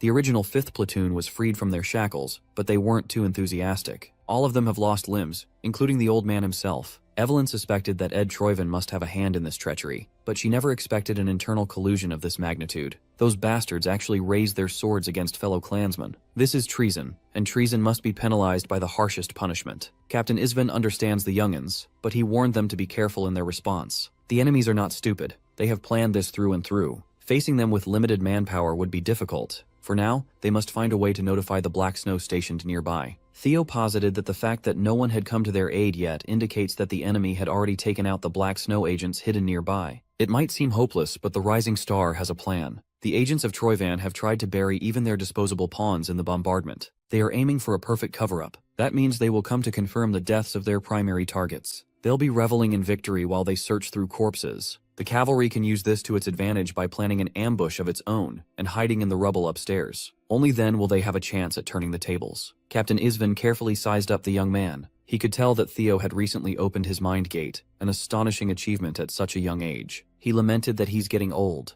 He had given up prematurely in the face of such a small crisis. It's a good thing the new generation has good heads on their shoulders. As if the fire in him was reignited, Captain Isvin stood up on his remaining leg and roused his troops up with pure will. The White-Armored Dragon Cavalry's original and new 5th platoons shall move forward with the plan as Theo laid out. An all-out deathmatch between two of Ragnar's factions is about to go down. Troivan agents swarmed the stronghold in search of dead bodies. They had to literally turn over every stone and debris to identify their victims. Those who were still alive were promptly dealt with inhumanely. It's been a minute since they started, and they haven't found any remains of the cavalry. The western side was devoid of corpses, and the eastern side wasn't looking too good either. The ambush team reported no sightings of the dragoons going out through the exit either. All they could see spread across the burning, flattened stronghold were the remains of Black Skull bandits. Sensing something fishy going down, the operations leader stopped his men from the futile search. Then, blood spilled when the hidden cavalry finally showed themselves for an ambush of their own. The traitorous leader almost got his head pierced by Evelyn's blade. Two captains of the opposing factions are about to have a showdown. The Troivan tried to play dirty to trip her up, but Evelyn is way too skilled to fall for petty tricks. She acrobatically got out of the way to reset the fight. Captain Troivan screamed, warning his men of the ambush, but was way too late. He ordered a change in formation, but his boys had already stopped breathing, cut down by the skilled dragoons. With this treasonous operation exposed, Evelyn became the arbiter of Ragnar law. She hereby sentences them to death. The Troivan captain refused to go down without a fight. He exchanged blow for blow with Evelyn. He kept her in check and even launched some decent counterattacks. Inwardly, he can't make sense of how these wyvern-riding bastards survived the total bombardment. His confusion distracted him for a moment,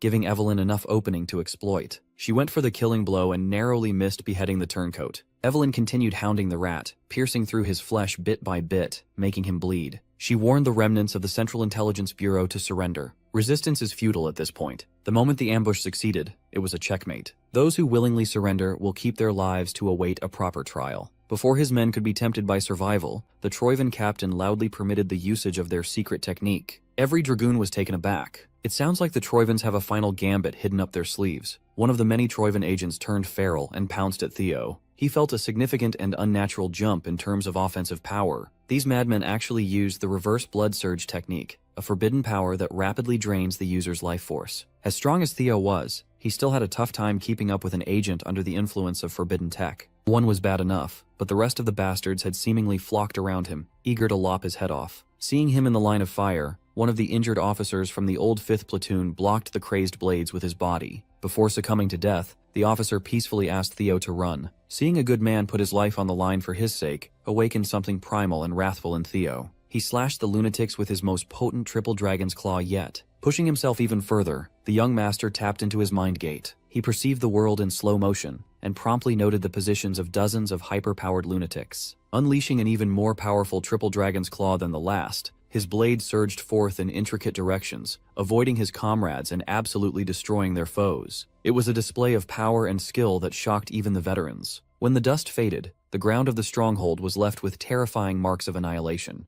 The only traitor that survived was the Troivan captain. Seeing as the thorn in the family's side had become this powerful, the captain became dead set on dragging Theo to the grave, even if it cost him his life. Applying the reverse blood surge technique on himself, Cap sped up like a loose arrow. Meanwhile, Theo's platoon seniors were uselessly standing around, glazing the rookie. Theo is over here struggling to stay conscious after overdrafting his mind gate. Unleashing this level of power and intricacy is still way too impractical for him to utilize effectively. To make matters worse, the remaining lunatic is about to descend like a very angry meteor, burning his life force by the second. As a loyal Troivan vassal, he will drag the young man to hell if that's what it takes. Theo tried to prepare a defensive maneuver, but his mana hall had become twisted from his last attack. This loyalist is showing signs of mana hall detonation. He's about to sacrifice himself and blow the whole area up. Thankfully, Theo's official first sword is here to defend her master. For the first time ever, Evelyn used the God of Tempest technique, sending the suicide bomber up to the stratosphere with Squall. After juggling the rat up in the air, Evelyn followed suit, gathered the pure power of wind in her fingertips, and pushed it out to create a maelstrom. Theo watched in awe as Evelyn's power whisked around the traitor's mana hall to forcibly stop the suicidal explosion. From there, sending the Troivan captain hurling back to the ground was easy. With the last rat neatly dealt with, Theo finally felt exhaustion catch up to him.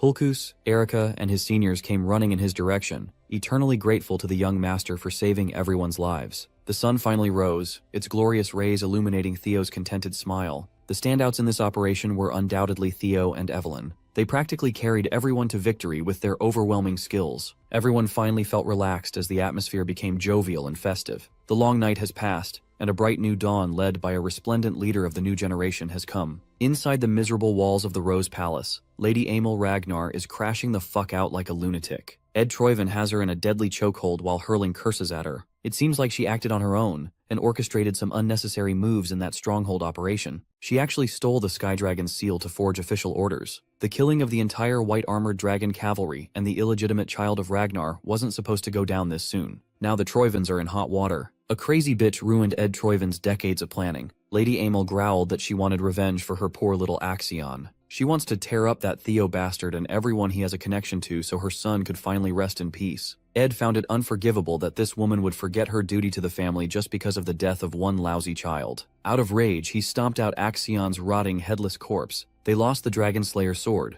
the most crucial part of the plan. From now on, Emil will be cast out as a daughter of the Troyvans. Looking at her brother's eyes felt like she was being looked down upon by their haughty father. Before leaving, the Sky Dragon ordered the palace attendants to lock Emil up, never to be seen again. They can't have any information leaks, so the pests must be dealt with too. Realizing that she's about to be sealed and forgotten, Emil came to her senses and begged for mercy. Ed Troyven easily wiped out every single attendant present in the palace just to vent his frustration, now that the coup he painstakingly planned has been ruined. If you think about it, the root cause of his recent failures is one single bastard, Theo Ragnar. The Sky Dragon is itching to get his hands bloody with that boy's organs. With his first mission being a success, Theo finally has some downtime to check on his spoils. In the chaos, he picked up the Dragon Slayer sword, Balmung, and found that it was currently sealed. He tried to hold and get a feel for the blade, but it immediately rejected his hands. Theo was forced to drop the thing when he felt a strong zap. It's not called a Dragon Slayer for nothing. Its properties are the polar opposite of Ragnar's blood. If he could unravel the mystic's secrets, he might be able to wield them. Mystics are legacies from the primordial mythic age. They are akin to mirages, rarely falling into someone's hands. When obtained and unlocked, the wielder would obtain quite literally a mystical power like the heroes of old. They are legendary items that could change the course of history. In Theo's previous life, Ed Troyven would figure out the secrets of the mystic Balmung.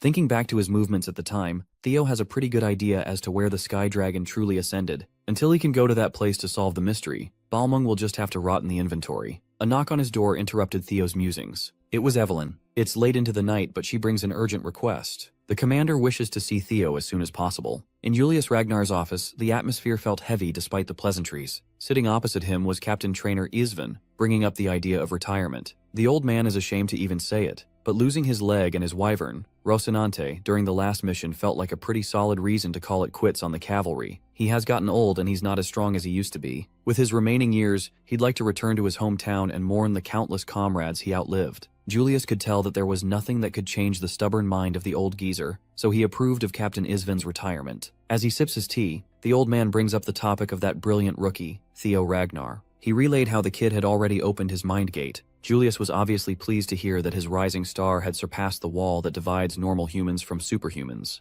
Isvan is certain that the boy wasn't one of those naturally gifted geniuses who were born with an open mind gate. There are strong indications that Theo forcefully opened that bottleneck through his own efforts. That means his power vessel is about to undergo a massive expansion, perhaps indescribably larger than what he could even fathom. Julius is hyped to fill that bigger vessel up to continue Theo's rapid development. That's it for Isvan's final report, a word from an old man to his junior. The future of the cavalry and the clan is now up for Julius to hone and mold. Tonight, the Demon Dragon met with Theo in the HQ training ground. Commander Julius praised the boy for his accomplishments during the last deployment, and Theo humbly attributed his success to his comrades. Then, the commander asked him about the advancement of his martial theory. Theo misconstrued martial theory for combat prowess and answered based on that. Julius immediately stopped him. He's not simply referring to the level of combat techniques. That is some surface-level stuff. Martial theory refers to what kind of world his sword is painting. When phrased like that, Theo wasn't so sure how to answer anymore. He's been solely focused on striving for the clan head's sword, which he witnessed firsthand. Julius already expected as much. Everyone is like that at first. To expand the boy's horizon, the Demon Dragon drew his blade and showed Theo a different way of looking at the art of the sword.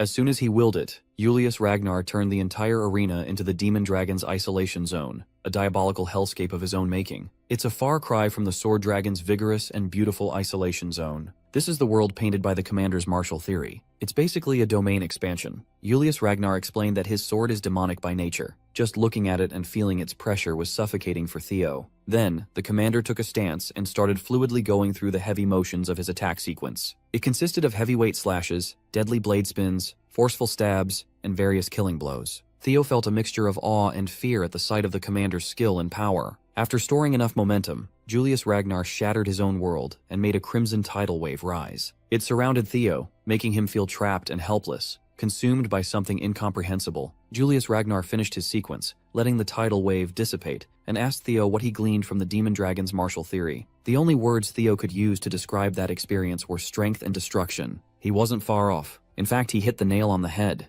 Strength and destruction are the essence of demonics. The concepts are direct and intuitive. Even if it means breaking, the blade cuts in a direct line, hungry to break through anything in its path. An explosion of destructive strength that is the foundation of the commander's swordsmanship. He embodies death itself. In contrast, Julius asked what Theo gleaned from the Plum Blossom's sword. He defined it as flashy and beautiful. Julius found the answer satisfactory. Lady Plum Blossom's sword holds the essence of life after all. She goes through the process of a seed germinating and growing into a flower, the purest depiction of life. It is slow and gentle, filled with infinite variations. It turns, bends, and adapts to the situation. It does not stop spreading out until it blooms. 2 of the 9 dragons showed Theo such widely different interpretations of martial theory. Seeing him deep in thought, Julius asked if life and death are separate interpretations with completely polar opposite definitions. One would assume that they are, but the commander hinted that this might not be the case. However, it wouldn't be fun if he just spoon-fed Theo the real answer. He dispelled his isolation zone and walked away. Before leaving, he tossed a book towards Theo. Written in its pages is an extensive debate that Commander Julius and Lady Osa had over the principles of the sword. It is unusual, but it seems like Theo had wound up becoming the disciple of both the sword dragon and the demon dragon. Of course, the debate took place, and the book was written on that fateful day in the White Dragon's Nest. After writing the last word and closing the pages, Julius immediately pouted that he wouldn't be able to monopolize Theo's potential. Lady Plumblossom just wants the best for the boy, and the commander is not the type to deny that. Theo Ragnar has garnered expectations that rival other successor candidates. His talent is immense, and he's growing at an unprecedented rate. That means he will hit the wall that much faster. This book will help the kid overcome that wall in record time. Still, Julius has a nagging fear that Theo might become an enemy of the clan. People at the top know all too well that prodigies who grow rapidly like this often meet an unfortunate end one way or another. If history repeats itself once more, their teachings might return as blood spilled for the Ragnars. After hearing his fears, Lady Osa became certain of one thing. Commander Julius is indeed the right person to hold on to the book and watch over Theo. When the day comes that he is certain that the boy will remain untainted by greed, he can pass the teachings on to the young dragon.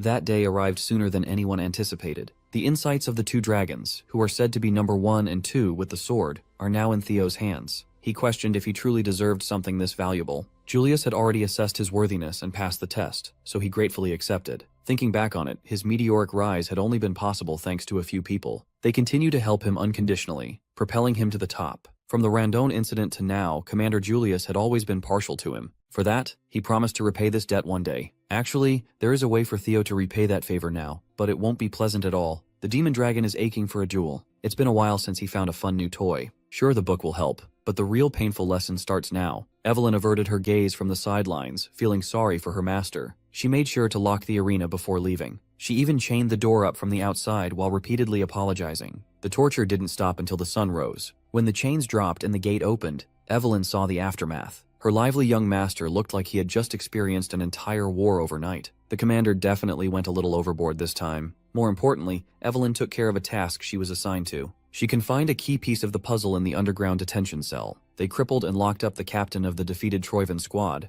but he's not the type to spill the beans, no matter what torture method they choose to use. So, they just left him there to rot as Theo hatches a different approach. She whispered to Evelyn about the chain of events that will take place in the coming days. A few days later, Theo finally visited Plumblossom Palace's training ground. In there, he politely greeted the Lady of Plum Blossoms. Osa Ragnar Plunus has been waiting for him after receiving the generous gift of insight. The book has been of great benefit to the young man already. To test that out, Lady Plum Blossom summoned one of the training swords into her hand. Holding a blade, the entire training ground was filled with the manifestation of her martial theory. She wants to continue teaching him about the building blocks of her technique that one might easily overlook. The root of swordsmanship itself. At the end of this session, she would love to discuss how to blossom life using a sword with the young man. For the second time, she formally asked Theo to become her official disciple. Before giving a definitive answer, he wants to ask a question first. He wants to know if she's speaking as the Heaven Dragon Swordmaster. Lady Osa was quite surprised. Not many know of her secret title after all. The Heaven Dragon Sword is a secret school that passes its teachings through only one disciple. Currently, she's the sole inheritor of this secretive legacy. Lady Plumblossom could tell that the boy wanted to know her true intentions. She truthfully confessed that the offer doesn't come with any ulterior motives. From the full bloom of the plum blossoms to the Heaven Dragon Sword, she wants to pass everything in her arsenal to Theo. A few minutes later, Theo came out of the training ground after locking in a decision. While walking through the beautiful halls of the Plum Blossom Palace, he was surrounded by some flowery faction idiots. Theo wasn't the type to take disrespectful shit lying down, and these bastards are easily offended by his curt reply. They reckoned that Theo just got accepted as the Lady Plumblostom's newest disciple, and they demanded respect as seniors. Theo was wondering what these dogs were barking about, but it was just an immature attempt at protecting their fragile egos. Nothing new. They're not even his direct superior officers, so ranks shouldn't matter. Still, these flowery mutts wanted to big dog the rising star of the clan for some clout. But they are gravely mistaken about something. He was offered to become Lady Plumblostom's direct disciple, but he rejected it. When he was presented with the choice to accept two incredibly valuable legacies, he was naturally enticed to accept. But he wasn't clear why Lady Osa cherishes him so much when he hasn't done anything to benefit her. She confessed that there is no big reason or crafty scheme. Lady Osa wanted to help him out because Theo reminds her of a young Kyle. He looks and acts exactly like the clan head in his youth. He too used to chase his dreams and ideals relentlessly. Perhaps that man is still dreaming and chasing to this day. He was not allowed to despair. He worked hard to break through any trials and challenges on his own. Every day was an unending hardship. Despite that, Kyle Ragnar never once yielded or bent his principles. When Lady Osa sees Theo, she's reminded of the Kyle that she fell in love with. How can she stand by and remain still? Stepmom here can get it. Since she truthfully laid out her reasons, it's time for Theo to decide. Though it is an attractive offer, he chose to decline. Currently, he has too many teachers guiding him. Including Lady Plumblossom herself, a lot of people have thought of him in many ways. The Demon Dragon has taken him under his wing. His senior dragoons, Evelyn, Selford, and Aaron, continue guiding him every day. Even his friends and comrades, Remington, Hulkus, Erica, and the boys from Training Ground 4, made him the man that he is today. Hell, he would even add Axion and Ed Troyvan to the list of his teachers. Lady Osa wasn't expecting that last bit in particular. Everyone knows Theo's beef with the Troyvans, but the hardship those villains created is what built and pushed him to become the current him. His sword has learned and changed because of everyone who either loved or wronged him. For that same reason, he's not confident in upholding a school's tradition and passing it down to the next generation. Lady Plumblossom understood what he was trying to say. Theo's sword is ever-changing and ungovernable. That is both endearing and regretful to hear. But even if he cannot be her direct disciple, he would gladly be her son. Lady Plumblossom was moved by that sentiment. After he left, Osa Ragnar Plunus retreated to her leisurely wine time. She looked happier than ever. Her attendant noticed the significant improvement in her mood. The heavens decided that she would never bear a child of her own, and yet a boy like Theo promised to be her son. How could she not be delighted? Her attendant is happy just knowing that her master is happy. Lady Osa wants to thank Theo for finally making her a mother, so she intends to send a letter to her husband. She wants to advance Theo's promotion exam soon. Hearing this, the attendant advised her to pump the brakes a little. Theo is a rookie who just finished the awakening ceremony. Garnering even more attention at such a young age might expose him to more danger than he already is. But that's precisely the reason why Lady Osa wants to prop him up in a hurry. They need to help Theo ascend before the great winds that are on their way to Ragnar consume everything. This way, she can give her new son as much as she possibly can. Meanwhile, in the underground cell of the cavalry, their sole prisoner opened his eyes as the help he'd been waiting for finally arrived. That helps being an assassin sent by the Troyvans to cut every loose end.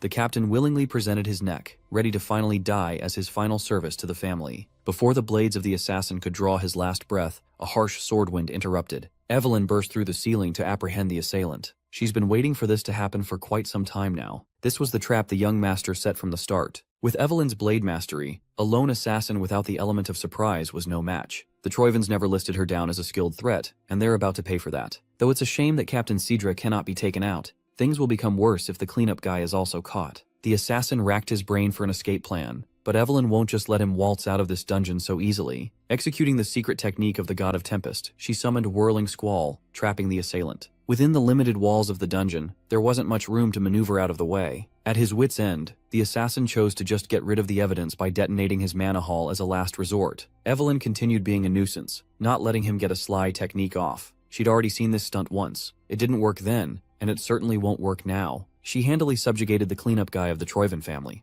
In the middle of an unknown woods was a secluded black site. Inside, operatives are discussing Evelyn's capture of the assassin who sneaked into the underground dungeon. They confirmed that he was affiliated with Serpent Season, a sub-organization of the Eastern elite clan, the Troyvan family. Present in this discussion were Theo, Evelyn, Commander Julius, and a Black Snow operative. This incident confirms their suspicion that the cavalry has a mole in their midst. They are holding this important meeting at such a remote place to prevent any more intel from being leaked. According to Black Snow's information, Serpent Season is currently based out of an ancient castle in the Calhelm region. 3 hours from now, they will consider the mission a failure, burn any evidence, and run away. So, they need to ambush that base, round up all their members, and extract information as well as evidence. This Black Snow operative reporting is Cleve, a Null Snow agent. Theo didn't think he would get to personally meet such a high-ranking operative so soon. Before concluding the brief and arranging the ambush, Commander Julius added one more thing to the agenda. This mission will also serve as a promotion exam for Theo Ragnar. Theo himself thought he had heard it wrong. He doesn't think he earned the qualifications for a promotion exam this soon. The commander agrees, so the difficulty of his promotion exam has been hammed up. Rising through the ranks, it's normal for the promotion difficulty to escalate. This time, the higher-ups are assigning a mission that can lead to a full-on civil war for a mid-rank swordsman promotion exam. The Demon Dragon was made aware that Theo orchestrated Evelyn's stakeout and capture op. It's only natural that he sees what he started through to the end. Even if he's an heir, it is disrespectful to plan things without discussing them with the commander. He must complete this integral mission flawlessly to get his promotion. Julius made Theo get it through his head that promotion to a mid-rank swordsman would earn him solo mission privileges. With the way things are going, this young man is becoming the center of attention and history. To give him more motivation, the system started the 4th scenario quest, a chance to clean up the dark ties of his previous life. Theo is pumped to uncover what's really happening under the hood of this rotting clan. With conviction, he vowed to complete this mission no matter what. With that being said, Operation Snake Cleanup has officially begun. Due to the possibility of a mole inside the cavalry, the mission was limited to just 3 people: Cleve, Theo, and Evelyn. As swordsmen,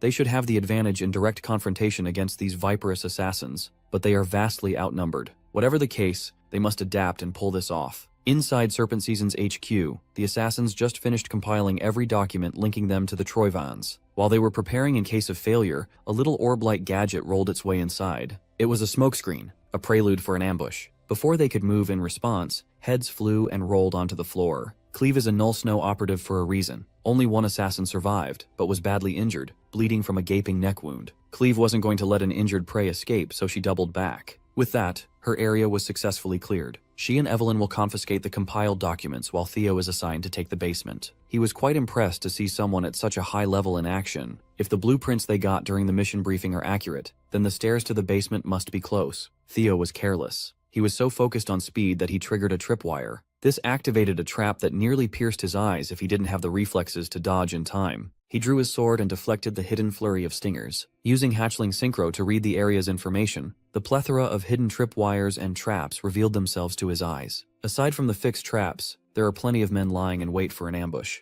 To clear the nuisances out in one fell swoop, he retrieved multiple blades and charged them with his black lightning. His Thunder Dragon breathing dragon mark has been upgraded to become even more lethal than before. The poor saps lying in ambush were wiped out in a second. They were stabbed and fried at the same instant. With that out of the way, Theo easily bypassed the fixed traps and wires. The level of security was unusually tight in this area. That's a sign that something significant is hidden in the basement. When he finally reached the lowest level of the ancient castle, he was assaulted by the smell and sight of blood and gore. In their standing was a lone man wearing a red robe and hat preaching about a sacred prayer time. The priest of blood doesn't appreciate the interruption to his crimson ceremony. Theo immediately clocked this man as a priest of the Holy Demon Church. This rotten church preaches a doctrine of an apocalypse that will engulf the world soon. They promise their followers that a savior will descend from the heavens. They are a cult that completely captured the ignorant masses with a promise of salvation. In a few years, they will spark the Great War that would mark the Empire's collapse. With his guard up, Theo used Hatchling Synchro on the unsettling priest. He saw a bloody aura fueled by a mysterious mana that doesn't follow the basic rules of the world flowing through a broken mind gate. This might be the so-called grace referred to by blood priests. Theo is considered a non-believer, and for that, he shall be given the honor of becoming a sacrifice for the one and only God.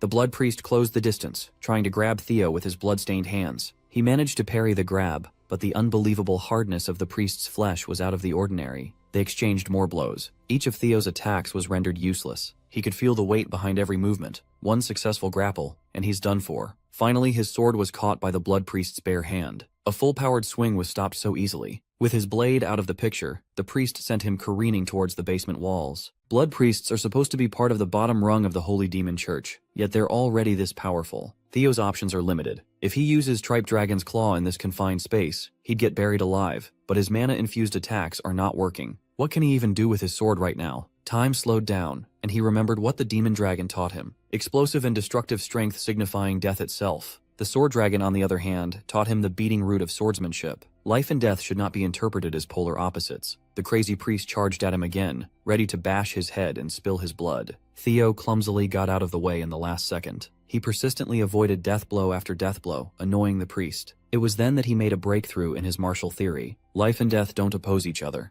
They are a natural cycle. Death awaits the end of life, and life blossoms using death as a catalyst. They might seem like two completely different powers, but they are one. Theo was so focused on applying his power too widely when attacking. Gathering it into a single flash of light would be far more refined and devastating. Confident in his invulnerable skin, the priest took on Theo's next attack without fear. Theo tested his theory on the spot and learned Dragon Flash as a result. The priest chortled, unbothered by the louder sound the blade made. Then, he started panicking when the skin he was so confident in was shredded to bits. The technique moved like it had a life of its own as it rampaged throughout the priest's body. It is Theo's turn to send the pale-ass bastard crashing towards the walls. The priest called him a seed of evil for attaining a breakthrough during slaughter, an existence that cannot be allowed to exist. Theo doesn't give a crap about his ominous yapping. He wants to throw hands. Gripping the blood priest's face tightly, he used hatchling synchro to peer through the lunatic's memories. This is his chance to figure out the source of this strange power that the Holy Demon Church wields. Theo felt his world swirl as his consciousness was sucked into another dimension. It was a familiar feeling, his soul floating through a vast expanse of infinite space. This is a completely different experience compared to the other times he tried reading memories. Then, his system sent him a glitched-out message, a completely garbled mess of characters. As if it were overloading, it warned him that he was about to encounter an enemy who was at a far higher level.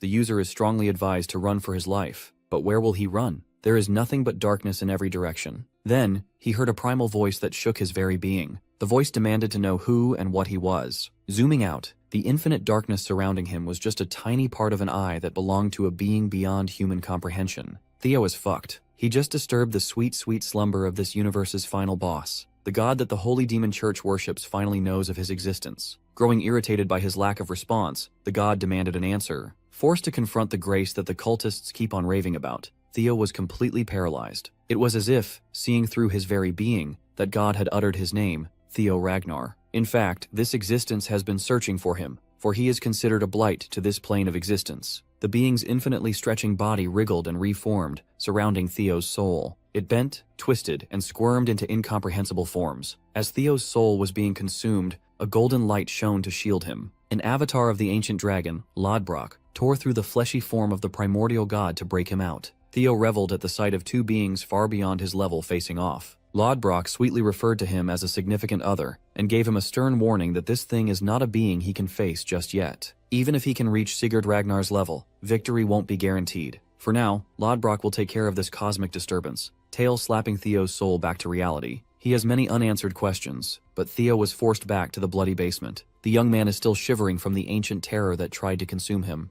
Lodbrok has been standing up against a thing like that for eons all by herself. While he was trying to process what he just experienced, the blood priest was crashing out. How could a non-believer like Theo be graced by the Lord's presence when someone like him, who dedicated a whole lifetime of devotion, has never received recognition? Theo finally finished the job and beheaded the bald bastard. That thing might be referred to as a god, but that's not his god. More importantly, he's now certain that the Holy Demon Church worships the nameless sovereign that Lodbrok once hinted at. Protecting the world from that presence had been her duty for a long time. Without her heart, Lodbrok won't last for more than 3 years. And in 5 years, the Great War will break out. The death of the Guardian Dragon will be the beginning of the end. The rise of the Holy Demon cult spearheaded by Ed Troiven's rebellion. It's all connected. It makes sense now. Theo stumbled, his mind still scrambled from the out-of-body experience. Thankfully, Evelyn was there to lend her shoulder. Cleve was thoroughly impressed to find that the young master had taken out a blood priest on his own. With that achievement alone, he has proven himself enough to pass the promotion exam.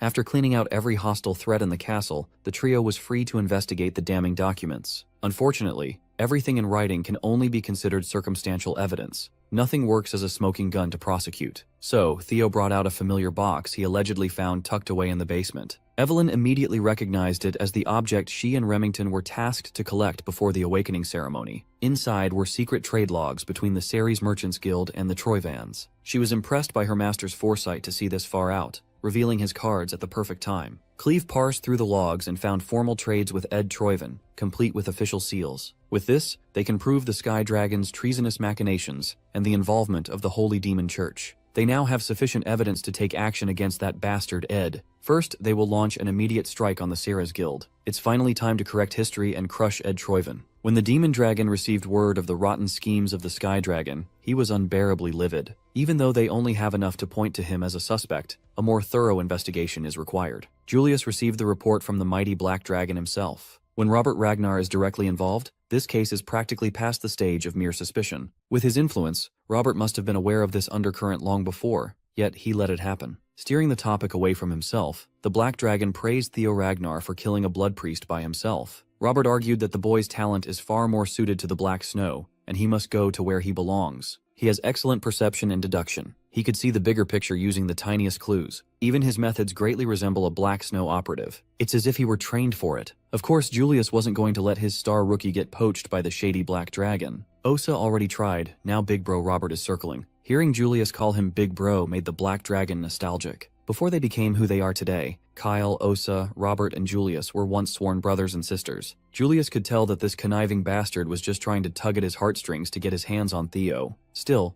Robert tried to insist that he's just a big brother trying to look after a little brother. Before leaving, he effortlessly swiped some of the commander's wine bottles and demanded something more expensive he could steal next time. Julius helplessly cursed Robert Ragnar as he cheerily hop-skipped his way into the shadows. The Black Dragon also came by to see if there was a mole in the cavalry. He's quite relieved to find that this place managed to stay free of the Sky Dragon's clutches. Walking to the door, Robert's physical form disintegrated, blown to dust by the wind. He's looking forward to witnessing the fall of the Ceres Guild. Today of all days, the corrupt family is in the middle of a wedding ceremony. All the higher-ups were gathered at the Central Branch's wedding chapel. The groom, Navin Bacchus, formally introduced himself as the second son of the Bacchus clan. Quadrak Ceres, guildmaster of the Ceres Merchant Guild, requested the betrothal between the two families. His fourth daughter, Lily Ceres, shall be the bridge between two powerful factions. With the matrimonial bond, the Ceres family and the Bacchus clan shall now be connected by blood. Quadrak Ceres could barely contain his greedy giddiness. With this marriage, he could finally obtain the name of an elite noble. This is just the beginning of his plans. He intends to make the Ragnars pay for looking down on him. Soon, he will enact a great and bloody vengeance. While Quadrak the Pig is feeling giddy, the patriarch of the Bacchus clan is seething. As one of Ragnar's 6 pillars, this is a humiliating union for them. Even so, they need the dowry from this marriage to save the family from dire financial straits. So the salty patriarch sent Navin, an illegitimate child. The bastard could barely contain his amusement. He could tell that the geezers of his clan were boiling in anger. However, he doubts that these calculative merchants really intend to help his clan. Nevertheless, the Ceres store is in line as collateral.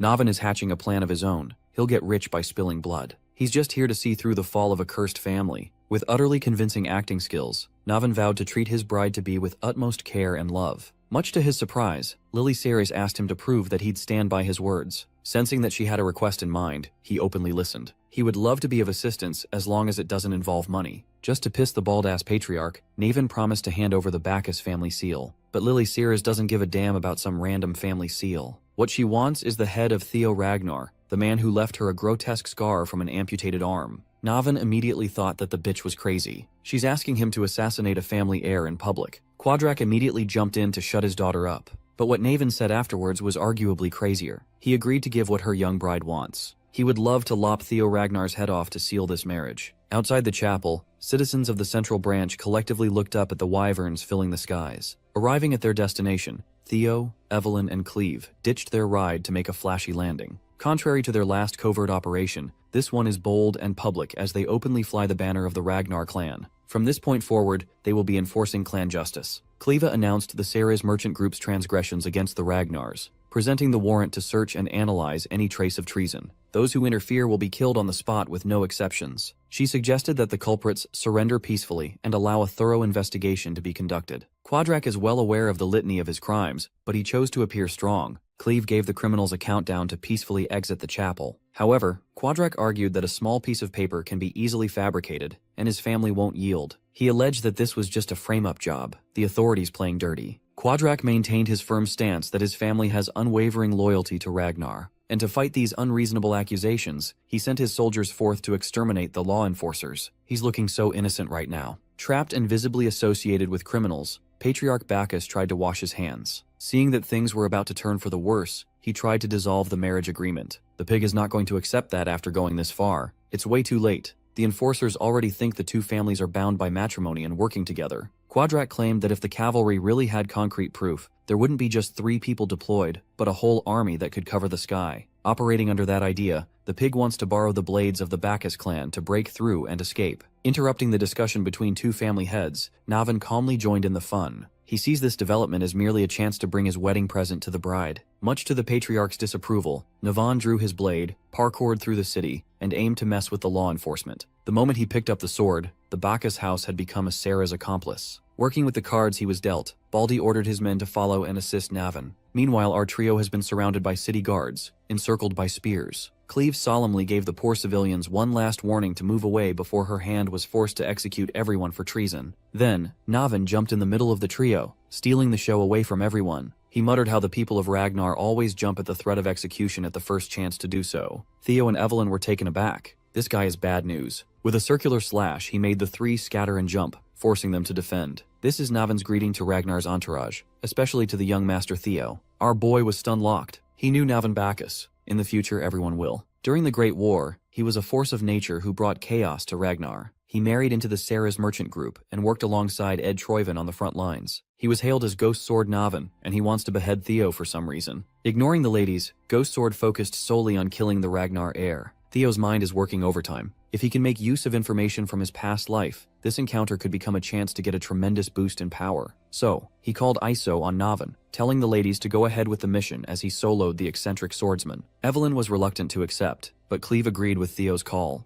Those series crooks must be destroying evidence right about now. They must trust in Theo's capability to hold off a monster. Navan playfully warned the young master that even though he might not look like it, he's actually pretty strong. Theo amusedly matched his freak. Before they resumed crossing swords, the young master wanted to ask one question, and Navan obliged. He asked if Navan was committing a clear act of treason to ruin the Bacchus family and avenge his poor mother. The ghost sword tightened its grip on its sword. Theo just brought up a very annoying memory he'd rather not think about. Now he has one more reason to take the young man's head. Instead of acting hostile, Theo asked Navan to listen to his proposal. He would love to offer his help and kickstart the downfall of the rotten Bacchus family. The system prompted a hidden recruit quest, turning Ghost Sword Navan into an ally. He needs Naruto's Talk no Jutsu for real. Navan Bacchus was an anomaly. He was his family's unofficial strongest sword. He didn't receive proper recognition from his own family despite having abilities comparable to the legendary Thorkel Ragnar, all because he was an illegitimate child born in a brothel. Instead of pride, his exceptional talent brought his mother grief that she couldn't carry. As a young boy, Navan watched his mom take her own life. From then on, he lived his life with a burning hatred towards his own family. Theo can make use of this fact to bring a valuable comrade to his side. Unfortunately, Theo underestimated Navan's displeasure at talking about his mom. He was forced to receive another lethal attack from the ghost sword, and it almost knocked his socks off. Navan doesn't see any reason to accept such an offer from a stranger. He believes that the Bacchus family is going on a downward trajectory, even without working with some hotshot punk. That might be true, but going down the route of inaction will result in Navan going down with the family he loathes so much. Well, that's a useless worry. Navan doesn't have any regrets or prospects in life anyway. But Theo knows that this man is only talking pessimistically because of his ether fever. Navan has an illness. His young and frail body couldn't bear the sheer weight of his talent. Of course, ether fever could be cured with intensive treatment in the early stages. Navan already missed that critical window, and he is living on borrowed time. His dumbass family just did him dirty since day one.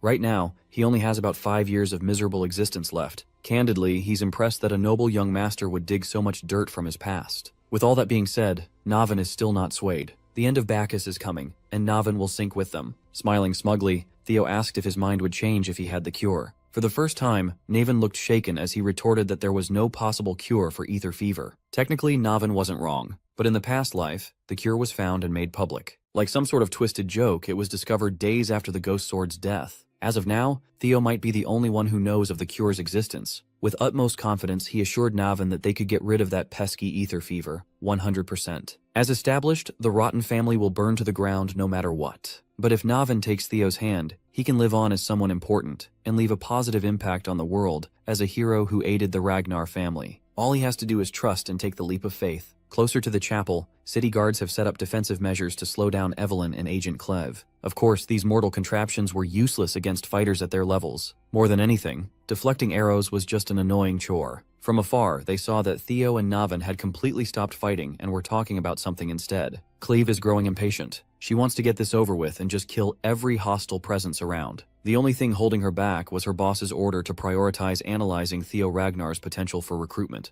The Black Dragon wanted more data about the boy's true capabilities. One of Black Snow's main missions is to accurately evaluate individuals who will lead the future of Ragnar. A Null Snow like Cleve must keep that in mind in this operation. Before heading out, she wanted to know at what point she could finally lift the limit. Since the demonic cult has been added to the mix, Cleve shall be unleashed if someone at the level of Bishop and above appears. Like a good soldier, Cleve behaved and limited her involvement, albeit begrudgingly. Her only worry about this setup is the delay. If the mission stretches too long, she will be forced to work unpaid overtime. While she was lost in thought, Knave and Bacchus surprisingly jumped to their side. Evelyn looked around, worried that young Master Theo had fallen. She was mistaken, of course. Navan and Theo are buddies now. After that brief conversation in the middle of clashing blades, Knave and Bacchus had switched sides. It's a lot more reassuring to have him as a friend instead of a foe. Hell, he even apologized to the ladies for his discourtesy earlier. After all, they'll be advancing on the same side, and they shouldn't harbor ill will towards each other. Theo's hidden quest had been successfully cleared. Navan immediately proved himself useful to the cause as he went on demon time, untouched by ordinary defensive measures. He took to the skies with a single leap, and the poor soldiers thought he'd be vulnerable in mid-air. Annoyed by their silly wooden contractions, Navin sliced through rows of anti-siege equipment like a breeze. Those who dared to stand near the contraptions were also punished with a gruesome death. While Navin was going on a bloody rampage, the bald patriarch reprimanded the illegitimate sword for turning the blade on his own family. Navin scoffed at the mention of family. Hearing it from this asshole's mouth makes his blood boil. He finally did what he's been wanting to do all these years and cut the blathering patriarch in half, cracking that bald head like fresh fruit. Evelyn was in awe. That man really lives up to his reputation of being equal to young Lord Thorkel. Theo urged the ladies to capitalize on Navin's rampage and push forward. Now they have a clear path to capture that pig, Quadrak Ceres. Speaking of the devil, Quadrak is stressed the fuck out upon hearing reports of their defenses being rendered useless. Now he's finally considering getting rid of documents that could be used as evidence against his guild. One of his attendants advised him to start by burning papers related to the Troivans. The pig crazily opposed the idea. No one is touching those documents but him. The scared attendant is just trying to think rationally and reduce unnecessary casualties in the future. Quadrak doesn't want to hear rational voices. If the Troivan link burns, how will he get the money he invested in them? He's not the type to give up on every penny he could squeeze, even if the law is knocking on his door. Another presence in the room insulted Quadrak for being a pathetic mortal drunk on salacious greed. The pig's eyes lit up. The only man who could help him deal with the cavalry just came in time. Outside, the four-man party's momentum was impossible to stop as they left a trail of corpses at every turn. Theo paused his relentless run when he saw the crowd walking out of the door. Led by a representative of the Holy Demon Church, hundreds of hooded believers lined up outside the chapel to put what they learned from their god into action. Quadrak is thanking the devils they sending him a bishop from the demonic cult. Since these freaks are also linked with the Troivans, perhaps they might lend some help. The bishop agreed to give some assistance, given that the pig might be of use on the Day of Judgment. When asked to hand over the Troivan documents, Quadrak clammed up once more. His obsession with riches is putting the bigger picture at risk. Some violence was necessary to correct that. The bishop doesn't have the patience to pacify an arrogant and foolish man, a wretched non-believer to add. So the bishop ordered the death of Quadrak. They have no need for his money anymore anyway. As his neck was being wrangled, the pig managed to utter a sincere apology. He admitted that he was being way too rude earlier. He added that his death would only complicate the link with the Troivans. Quadrak might be a greedy pig, but he knows how to stay alive. The bishop gave him one more chance to burn the evidence, and warned that running away is not an option. Their lord is watching over everything. Quadrak hobbled over to the basement door, afraid that the bishop might change his mind. Outside, Theo's party is about to experience a welcome party courtesy of the Blood Bishop. The believers spread out for the time has come to carry out the holy war. The sickly bishop of the demonic cult preached about the descent of their god, bathed in blood, and the brainwashed fanatics echoed his insane ramblings. There were only 4 fighters on Theo's side, including himself. They are up against an entire army of cultists. They already expected some demonic cult involvement in this case, but it's a surprise to see a bishop this soon. Seeing the dead and emotionless eyes of the cultists through their red hoods, Theo did not hesitate to mow them down and cut a path through the crowd. These lunatics weren't concerned about their well-being. They are single-mindedly going for attacks at the cost of their lives. Even Evelyn and Navin, two experienced fighters in their own right, were freaked out by the stampede of cultists. Cleve, on the other hand, stayed in the flank, thanking her lucky stars for the fact that a bishop really did come out. It'll be more troublesome, but at least she can finally go all out. She drew her dual blades, dying to cut through swaths of demonic worshippers. Just when Theo was feeling stuck and the momentum halted,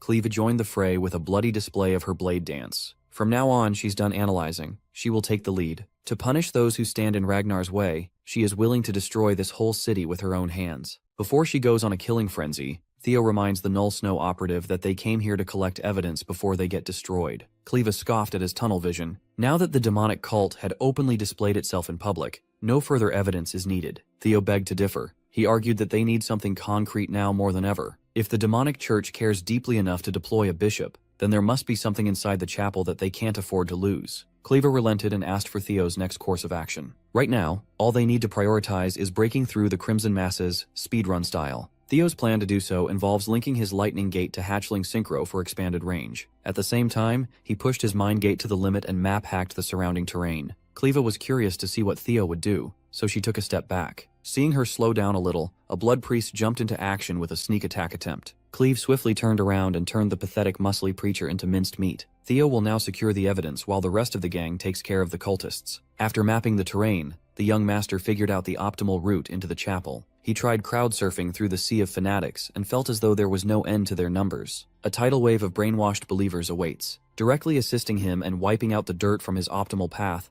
Evelyn and Navin worked in conjunction with each other to clear the way. Hearing Navin sucking up to her lord, Evelyn's competitive spirit was stoked. Theo never stopped his advance. Now he's using the lightning daggers as a foothold through expert usage of psychokinesis. He named the technique Lightning Dragon Rapid Protection, Dragon Gate. Theo reckoned that the task of destroying evidence must have been entrusted to the High Commander, Quadraxaris. After a cursory sweep through the walls of the chapel, he easily pinpointed the pig's location. The fourth scenario quest shall continue. Back in the front lines, Evelyn and Navin have formed quite a deadly duo. Ever so arrogant, the Ghost Sword introduced himself as Lord Theo's new first sword. Judging by her reaction, he could tell that Evelyn took offense at his claiming the title. He would only relegate himself to second sword, if that Null Snow Girl was the competition. Against Evelyn, Navin Bacchus believes he's a lot better than her. To prove that he is, he masterfully dispatched a few cultists trying to sneak up on the distracted Evelyn. Since they're on the same side now, there's no reason to quarrel. They could just figure out who becomes Theo's first sword based on who kills more believers. Evelyn is a by-the-book kind of gal, so she refused to participate in trivial competitions. When Navin called her a scaredy cat afraid to lose, she almost erupted. In response to Navin's challenge, Evelyn forcefully stole a kill from the Ghost Sword's grasp. Evelyn's method was brutal and decisive. Navin realized that he might have bitten off more than he could chew. Equipped with the Tempest God's legacy, Evelyn is determined to prove her worth as Theo Ragnar's first sword. Navin was quite excited to have found a suitable competitor in the middle of a bloody battlefield. Inside the chapel, the pig is hobbling his way deeper and deeper down to the lowest underground floor. He grabbed torches and broke some locks before arriving at the most secure room in the place. In the middle was a chest containing documents that could bring down empires. Quadrak only sees them as paperwork to score more Troivan money. If he burns these, he might escape being charged with treason to some degree. Even so, his greed did not permit him to drop the torch on his supposed payday. He had already sunk so much money into the Sky Dragon's plans. He can't stomach the loss in revenue that burning the documents would bring. Then he remembered the bishop's threats. He knows that freak wasn't fucking around. Money is good, but he'd rather keep his life. Quadrak dropped the torch. Speeding like a dark lightning strike, Theo arrived just in time to prevent the destruction of valuable evidence. Quadrak saw Theo Ragnar and went through the whole spectrum of emotions. Looking like a harbinger of death, Theo has come to take more than just the arms of the pig's daughter. Naturally, the corrupted but resilient businessman realized his predicament and tried to beg for mercy. Theo wasn't having any of his empty words. His electric energy filled the small room. Quadraxaris was sentenced to death for rebelling against the Ragnar clan. With the fat ass out of the way, Theo's fourth scenario quest, Ties of Evil from a Past Life, has been marked as complete. Scouring the paperwork, he just couldn't see how these documents made it worth mobilizing the demonic cult and a bishop. The secret ledger he gave Cleve is already enough to sentence Ed Troivan. Even so, he believes that the Sky Dragon is just a tale that the Troivan clan would gladly cut off for survival. Theo wants a complete victory over that traitorous clan. With an entire library's worth of evidence, the entire Troivan clan can be implicated. It's hard to gather which of these thousands of pages is more important than the others. For some reason, call it instinct, one book caught his eye. It was labeled the Rose Palace Investigation Report. Detailed in those pages were detailed accounts of information pertaining to primordial dragon relics, handwritten by Ed Troyven himself. In there, Theo read that the Sky Dragon had acquired 2 relics so far, and deduced that another one is in the Rose Palace, Theo's former home. It finally clicked. The discrimination, false accusations, and his miserable ending happened for a reason in his past life. In this book, orders were given to remove Cecilia and Theo Ragnar from the picture. All this just because of a relic that might exist. The young dragon's hatred for Ed Troyven had never reached these heights before. He ripped the pages that mentioned his and his mom's names out of the perturbing book. Theo had to force himself to calm down and center himself, refocusing on the mission at hand. To enact his final revenge, there are 2 things in this secret stash that would bring a great deal of pain to the Troyvens. They were stupid enough to hide the relics they acquired with great effort in the same place. 2 other relics of the primordial dragon in cube form have found themselves in Theo's possession. Back outside, Navan and Evelyn are holding strong against the horde of blood cult fanatics. She chose this moment to reminisce about the past. 7 years ago, she witnessed Navan place second in the blooming ceremony, and then vanish into obscurity. He was just honored to be remembered by someone, but now is not the time to ponder such things. After all, with his kill count, he's in the lead to snag the title of Lord Theo's first sword. To wipe the cocky grin from his face, Evelyn summoned wind blasts derived from the Wind Thunder God technique. With one wide-reaching attack, she brought back the competition to a tie. Interrupting their friendly competition, the bishop's right-hand man snuck up on Navan. He almost got pulverized but managed to stumble away in the last second. Holding a mighty axe, the cultist refused to let his great god's plan be disturbed. Navan and Evelyn arrived at a consensus. The winner of their competition shall be decided by who kills this freak. Evelyn, empowered by the Wind Baron's legacy, and Navan, the forgotten genius, greedily went in for the instant kill. Before a winner could be crowned, Selford and his wyvern partner crashed into the party by crushing the enemy. Under the tight grip of a giant wyvern, Mr. Right-Hand Man growled in agony. Selford was extremely pleased with his badass entrance. Instead of praise, he only garnered hostile looks from Evelyn and Navan. With their prey stolen, the 2 monsters erupted in anger. Following Selford was the rest of the white-armored dragon cavalry's 5th platoon. They were notified of the collaboration between the demonic cult and the Ceres Merchant Guild, and were hastily deployed. The central square of the Ceres territory turned into a war zone between dragoons and cultists. With the involvement of bloodthirsty wyverns, the numerical advantage of the fanatics was rendered useless. While his people were dying by the dozens, the bishop was praying for the new sun to rise in the blood-red sky and for the end of times to come. The freak preached his twisted gospel while Cleve sat nearby to catch her breath. She deserved to have a little break after going all out for once. The Null Snow operative completely crippled the bishop while no one was watching, driving the fool to insanity. With the cavalry's arrival, it only took a few hours to clear out the gunk and restore peace in the region. Now, everyone, including Evelyn, was relegated to doing the paperwork for the citizens who were affected by the short-lived war. The dragoons who were heroically cleaving cultists down just a moment ago would rather go back to killing instead of doing this mind-numbing desk job. Everyone felt like they were being tortured except for Erika Lunka. She might look like a savage, but she's surprisingly organized. Her brother, Hulkus, was also enjoying his task of compensating those who sustained property damage. Evelyn, on the other hand, is nearing her breaking point. Everyone kept on approaching her for help with their assigned task. It was driving her nuts. When she finally snapped, she tossed her subordinates away, generating a whirling storm. While the cavalry was stuck doing administrative work, Cleve and Theo had convened to compile the mountains of evidence they saved. From the traces of Ragnar's relics to detailed plans for treason, it was all recorded.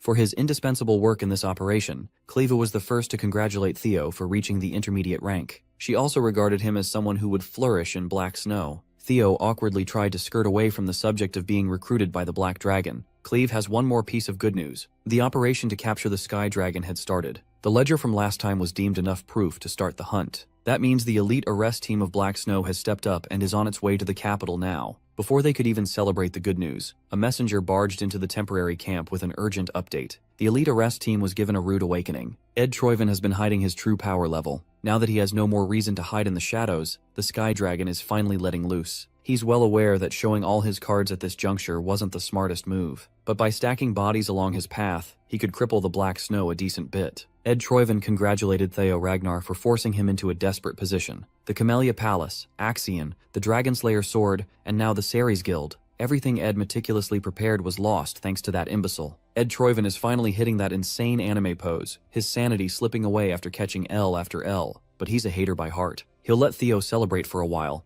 but the Troyven plan still continues. The Dragonslayer sword was lost, but Ed successfully secured a contingent replacement. Now he's headed back to his father to call on something that could turn the tide back in his favor. With the Ceres debacle settled, Theo can finally go back home to the Camellia Palace. The palace seemed incredibly busy with many nobles getting their fittings. Kirsten looked around the place and was taken aback by the chaos. A cursory walk around the palace was like marching through a battlefield. She would have gotten lost if her daughter hadn't found her in the middle of all the garment cutters. Cecilia excitedly explained that she's opening a new business, a high-end brand that uses luxurious fabrics and jewels. She went on to yap about the intricacies of the business, and Kirsten absent-mindedly listened. The elf mother was way too distracted by her daughter's smile and enthusiasm to catch any relevant details. Her happiness makes Cecilia even more beautiful than any jewel in this estate. Kirsten actually came by to deliver news in person. Some whispers about the Rose Palace reached her ears. Cecilia's anxious mind immediately jumped to the worst-case scenario, asking if her son was all right. Seeing her daughter go from joyful to an anxious wreck broke Kirsten's heart. So she assured Cecilia that she came with the opposite of bad news. Emil, that vile woman, was found dead alongside her entire camp. Their heads adorned the walls of Rose Palace. Cecilia felt as though the weight of the world was finally lifted off her shoulders. She's more than relieved to know that it's finally over. All this time she never showed it, but every waking moment felt like walking on top of knives. She was framed, blamed, threatened, and suffered through assassination attempts because of that vile Emil. She couldn't turn to anyone for fear of her son being implicated. With the death of that rotten mistress, her suffering is finally over. While Theo Ragnar was in recovery, the political landscape of the world had undergone a drastic change. It was a change paved by blood and death. Heads rolled and strongholds were painted crimson. The Troyven family refused to respond to the Draker family's summons and appeal within a set period of time. It was a declaration of war. Tonight, the Nine Dragons Council chamber convened for an emergency meeting. They underestimated Ed Troyven's cunning. That man has been working on his master plan for quite a while now. They think the suspicious movements of the warlords reigning over the northern continent must be connected. Some of the more traditional chamber members refuse to engage in the Troyven issue. They think the warlord gathering up north is nothing to worry about. They were more concerned with filling up the empty seat left by the Sky Dragon. Although the family head is keeping silent for now, some of the elders are itching to discuss the matter of succession that has been dragging on for far too long. Surprisingly, the Black Dragon asserted that this is the perfect time to seriously consider who their next leader will be. If conflict breaks out among the heirs right before a full-blown war, it would be disastrous. He's trying to minimize the variables that may come with war, but the old heads called him blasphemous. Thankfully, one of the 9 dragons commanded the room to calm down. He believes that a proper gathering of all parties concerned is needed, and he'll work on it immediately. He already has an upcoming suitable event lined up to explore this idea a little. They can decide what issue to focus on after seeing it for themselves. Meanwhile, Theo had been cooped up in Lodbrok's lair. He's been recovering from being dog-walked by his father nicely. Devoid of any outside influences, he sharpens his blade. The scars of the Patriarch's wrath were still fresh and visible, but he's in the best shape he's ever been in. His movements were crisp and quick, with precise attacks. He extinguished the neatly arranged formation of candlesticks. Physically, he was as sharp as his relic blade. Mentally, he was struggling. The voices that drove his grandfather mad kept on intruding into his mind. They maliciously filled his head with thoughts of killing everyone and taking everything. The voices are pushing him to follow his basest desires and to cleave down whoever stands in the way. After his schizophrenic workout, this dude had the audacity to flex his perfect physique. He's built like a dragon-slaying supermodel. After putting his sword down, a familiar voice asked if the voices were weighing him down. Guardian Dragon Lodbrok popped out to muse about the lingering grudge of the Mad Dragon Emperor. Knowing that he can trust Dragon Mommy, he admitted that the voices have been bothersome. Even though quite some time had already passed since he received the half-sword, the lingering grudge is persistent with its interferences. It's not at an unbearable level yet, but the fact that it belonged to the Mad Dragon Emperor is a real cause for concern. But it's not all bad. Thanks to it, he was able to glimpse into the Emperor's realm. Lodbrok understands what he's going through. She could never forget that man's name if she wanted to. He was the one who stole her heart after all. She had told Theo this story before. That's also why he's even more conflicted. It's a mystery why his dad spared his life and bestowed him a weapon. Sensing that Theo was getting ahead of himself again, Lodbrok reminded him to be patient. If they rush too much, he'll just face something beyond his ability, like last time. They have time. Thanks to the High Priest who treated Theo immediately, his severed arm was put back in place without any problem. Just to make sure that it was done right, Lodbrok gave him an up-close and personal checkup. Once she was satisfied with the in-depth checkup, she shooed Theo away for the day. She sensed that someone else was looking for him. Before going, Lodbrok gave him a stern warning to stop messing up her nest every time he came over to swing his blade. One makes the mess, another has to clean. That had been their routine. As soon as he returned to Camellia Palace, he was greeted by a familiar face he hadn't seen in a while. The one looking for him was one of his fanboys, Sybil Drea. He excitedly hand-delivered an important message for his young lord, an invitation. As the letter states, the Daffodil Palace kindly invites Theo Ragnar to a banquet in celebration of Lady Ray Ragnar's 18th birthday. Sybil admonished that this was an odd event. A banquet for Lady Ray's birthday, with war at their doorstep, seems out of touch. Judging by the murmurs around the event, it's going to be a grand affair too. Theo sees it differently. This event must be grand precisely because they are in tumultuous times. Troyvin's betrayal has thrown the family's internal balance into utter chaos. Instead of Axion, who was being groomed by the Sky Dragon, Theo clinched the spot of the 6th successor. To make matters worse, one of the 9 dragons pulled the wool over everyone's eyes with his treasonous moves. Now there's a power vacuum in the chamber. The upcoming banquet is not a simple birthday party full of merriment. It is a performance to show outside powers that the Ragnar clan still stands strong and unbothered. It's also a platform for the successors and their backers to size each other up. Sybil was amazed at his young lord's discernment. He was hyped to hear that his idol was about to take center stage in such an important affair. If those old heads are so eager to see what he's made of, Theo would gladly put on a show. The Daffodil Palace is coldly beautiful at this time of the year. Inside the giant palace was a spacious banquet hall that hosted every affluent family connected to Ragnar in some way. The nobles drank their expensive wine, ate their fancy food, and mingled with their peers. When the new heir walked in, everyone stopped sipping, chewing, and gossiping.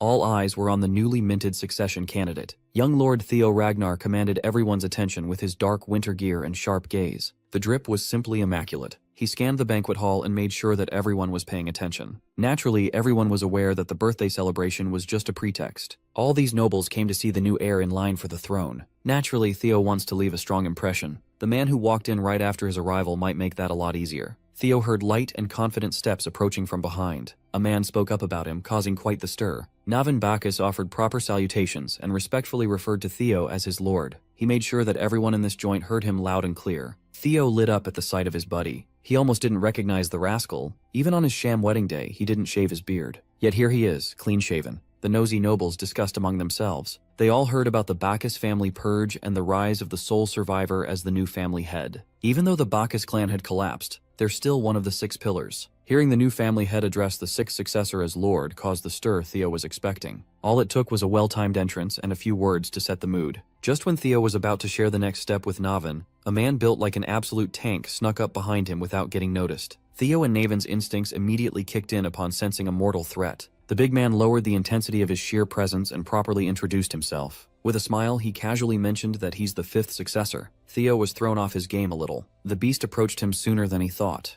This is the commander of the Black Iron Cavalry and Theo's competition, Thorkel Ragnar. Towering over Theo's frame, Thorkel magnanimously offered his hand to shake. At last, 2 of the latest successors have met. Every noble present held their breath. The former leading heir and the newly risen successor, who will come out on top when all is said and done? With a disarming and charming smile, Thorkel assured Theo that there's no need to be so guarded. He just came to meet the rising star everyone's been talking about. He even laughed and expressed his relief that the childish Axion got slimed and a more fitting candidate received the Patriarch's blessing. His words were casual and believable, but Theo remained cautious. In Ragnar, where only the strong are respected, only a fool would wholeheartedly welcome a rival with joy. With utmost caution, he took Thorkel's hand for a respectful shake. He gave some platitude about how big an honor it is to meet the famed commander of the Black Iron Cavalry, and made sure to mention that he's part of the White Dragon Squad himself. Thorkel was amused by the kid's subtle use of words to draw the line between them. Tightening his death grip, Thorkel ramped his aura up, wrapping Theo with suffocating force. He demonstrated the gap between them by making the family's youngest hotshot kneel on one knee, while framing it as a proper display of etiquette to everyone watching. Thorkel urged the kneeling Theo to be at ease and call him Big Brother from now on. Now this is how a Ragnar heir truly moves. They are devious and unfathomably strong. But when it comes to a contest of strength, Theo won't just lie down like a loser. Much to Thorkel's surprise, Lil Bro actually has the juice to counteract his smothering aura. Back on his feet and putting up a decent fight, Theo gladly referred to Thorkel as brother. On the other side of the banquet hall, the Lunky siblings had just arrived, and Holkus was already complaining about having to wear a suit to a formal gathering. His sister is trying her hardest to rehabilitate their family name, known for being a bunch of barbarians, and he's not making it easy. While Holkus was melting in discomfort, another familiar face walked into the grand hall. Remington Narcio, the Silver Lion, strolled in to greet his old comrades. The pretty boy of the West had made quite a name for himself over the past few months. People are saying that he's giving the Ascendant Dragon a run for his money. Remington has not changed at all. He is still the humble knight. He just made the trip all the way up north to catch up with Lord Theo and to ask about how the white-armored dragon cavalry is doing. Imagine how awkward he felt when the birthday girl happened to overhear his words. The Silver Lion looked like a guilty kitty as he profusely apologized to Lady Ray. She just laughed it off. Ray knows what this gathering really is for. Suddenly they felt the aura showdown happening in the heart of the party. 2 distinct powers clashed in the middle of the massive event space. The hounds of the north immediately knew that Theo must be somehow involved in this mess. There's no one better when it comes to causing a scene than that guy. On the surface, Theo and Thorkel were just sizing each other up with a polite handshake, but no one dared to get too close. Their auras swirled around and vied for supremacy while the guests maintained their distance. Eventually, Thorkel pulled his hand away and laughed. He jokingly admitted that he's no match for his little bro and surrendered. Matching his casual attitude, Theo insisted that he only won because Big Bro let him. Thorkel mused that too much modesty can be seen as somewhat insulting to an opponent, but his surrender just now was sincere. He reckoned that if they faced each other at the same age, it would be a one-sided contest. Theo recognized the high praise coming from the most decorated young genius in the clan's recent history. Seeing such an interesting, magnificent little brother genuinely fills Thorkel with joy. He turned to the nobles, cautiously watching from a distance, and urged everyone to raise a glass to the newly rising star of Ragnar. With the merriment resumed, Thorkel asked his little bro if the debut for the new successor he set up was satisfactory. Theo gave his thanks. He swiftly picked up that Thorkel was not only strong, but he was also a shrewd one. The praises and the lackadaisical attitude are just a front. By showcasing his martial prowess, he solidifies his own position. By acknowledging the newly minted rival, he wins the favor of the crowd. Because of that, the atmosphere Theo was trying to go for with Navan was overshadowed by a bigger stunt. He easily shifted the public's opinion to his side.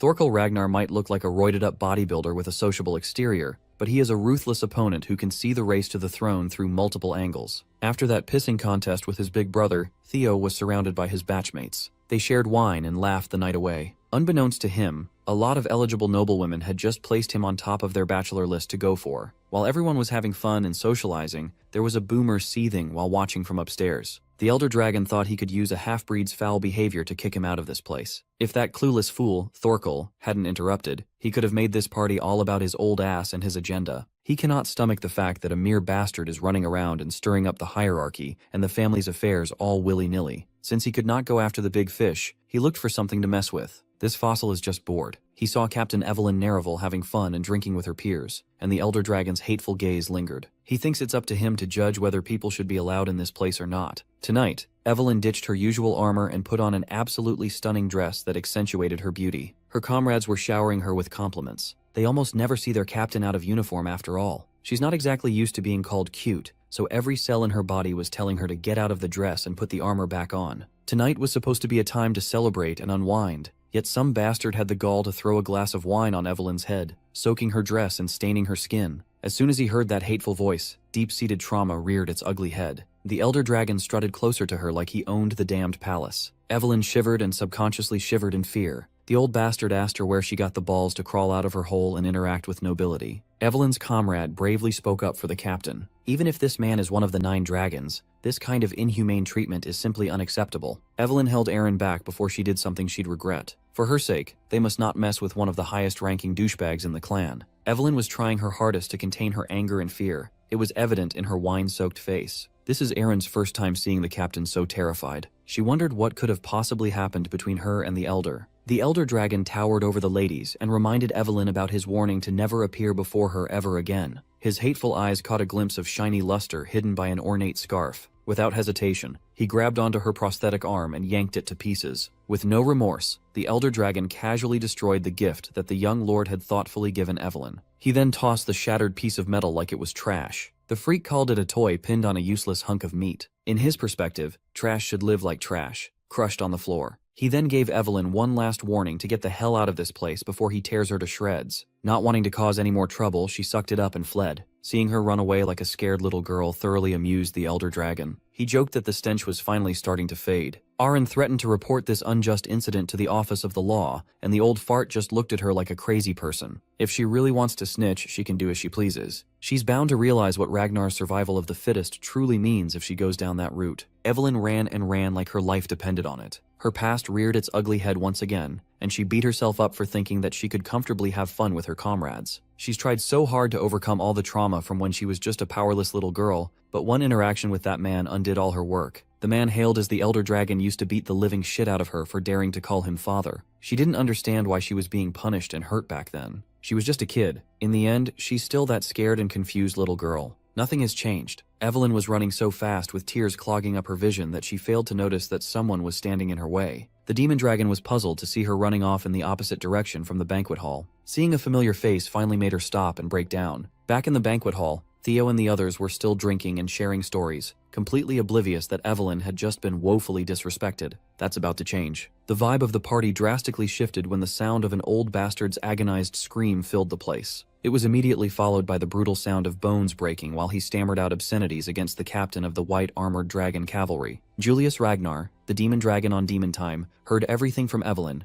and he is hungry for blood. When he let go of that broken arm, the elder dragon hurriedly stepped back as his security team pulled up. Julius already warned the old fart that whatever happens to Evelyn will be done to him as well. The old bastard framed this attack as a betrayal of the Ragnar name and labeled Julius a dangerous criminal who must be apprehended at once. The demon dragon stood still while the security team surrounded him from all sides. With the law council's involvement, even the leader of the white armored dragon cavalry would be threatened, right? They calmly stated his crime of injuring the elder dragon's head counselor and threatened him with jail time. They would prefer to go about this arrest with cooperation, but Julius is not in the mood to play along. Seeing the smoldering rage in his eyes, the leader of the law council felt cold sweat running down his spine. Julius quoted the written oath sworn upon the sword in Ragnar's autumn. 4 years ago, he swore upon his sword before those old men sitting on their antiquated laurels. They came to an agreement that Evelyn is untouchable. If the elder dragon doesn't want to respect that oath, it's fair game to seek revenge. Like everyone else in the banquet hall, Theo moved closer to the commotion and overheard what had just transpired. This event never happened in his previous life. He's changed way too many variables. As far as he knows, Evelyn Nereville was born an illegitimate child of Wolfgang Ragnar. Such a cool name was wasted on a piece of shit. Wolfgang valued pure blood above everything, but he couldn't keep his dragon in his pants. The mere existence of Evelyn contradicts everything he stands for. She was a disgrace. He desperately wanted to hide away from the public eye. He planned to cast her out of the family for good, but Julius stepped up. Seeing the kid's potential, he brought her into the white armored dragon cavalry, and Wolfgang's nefarious plan fell apart. She blossomed into a competent fighter and capable leader, quickly climbing through the cavalry's ranks. When she rose to prominence as a young captain of her own unit, Wolfgang's fear of being exposed as a freak flared up. Ignoring the possible consequences, he tried to kill his own daughter under the guise of a mistake. He missed the kill shot and ended up severing her left arm cleanly. She barely survived the attack, but the loss of one of her limbs made it impossible to hold the reins of her mount. Evelyn was forced into an untimely retirement. After that, she spent her life managing the 4th training hall, never to be involved in noble business ever again. Upon meeting Theo Ragnar, her life was redirected back to glory. One can say that the chain of events leading to this commotion was a direct result of Theo's actions after regression. If so, it's only right that he set things straight himself. It would be hard to prevent the situation from deteriorating even further, given the demon dragon's killing intent. Wolfgang turned to the nobles and tried to get them on his side. He admonished Julius for showing contempt for an elder who had safeguarded Ragnar for decades. He accused the demon dragon of using the authority of the 9 dragons to threaten his own kin, a behavior that is akin to outright treason. Hearing the old fart cry about abuse of authority enraged Julius even further. The situation could have been disastrous if Theo had not stepped up to mediate. He reminded both parties that this day is supposed to be a joyful celebration of his dear friend's birth. This is not the time to freak everyone out. Julius respects and listens to the young lord, so he reined his temper in. Wolfgang, on the other hand, looked annoyed that his rage bait was neutralized. Since 2 high-ranking members of the family want to tear each other apart, Theo proposed that they should settle the beef with Ragnar's long-standing tradition. Instead of killing each other on the dance floor of a birthday party, they should just engage in a proper duel trial. Wolfgang immediately rejected the proposal. He claimed that he was the clear victim in this case. There's no need for a trial when he didn't do anything wrong. Theo remained centered and urged the old fart to just accept it for the sake of stopping this disturbance from growing any larger. He noticed that the Lord of the Daffodil Palace had made her appearance, and she looked pissed that her daughter's event was marred by 2 meatheads. Her every step caused the temperature to significantly drop and the floor to freeze. Neil Ragnar Ton, also known as the Ice Dragon, is not someone you want as your opponent. As usual, Wolfgang tried to play the victim card, but Neil just told him to shut his bitch ass up. She does not want to hear excuses, and she cares nothing for petty squabbles. For the sake of her daughter, she strongly urged both parties to follow Theo's suggestion.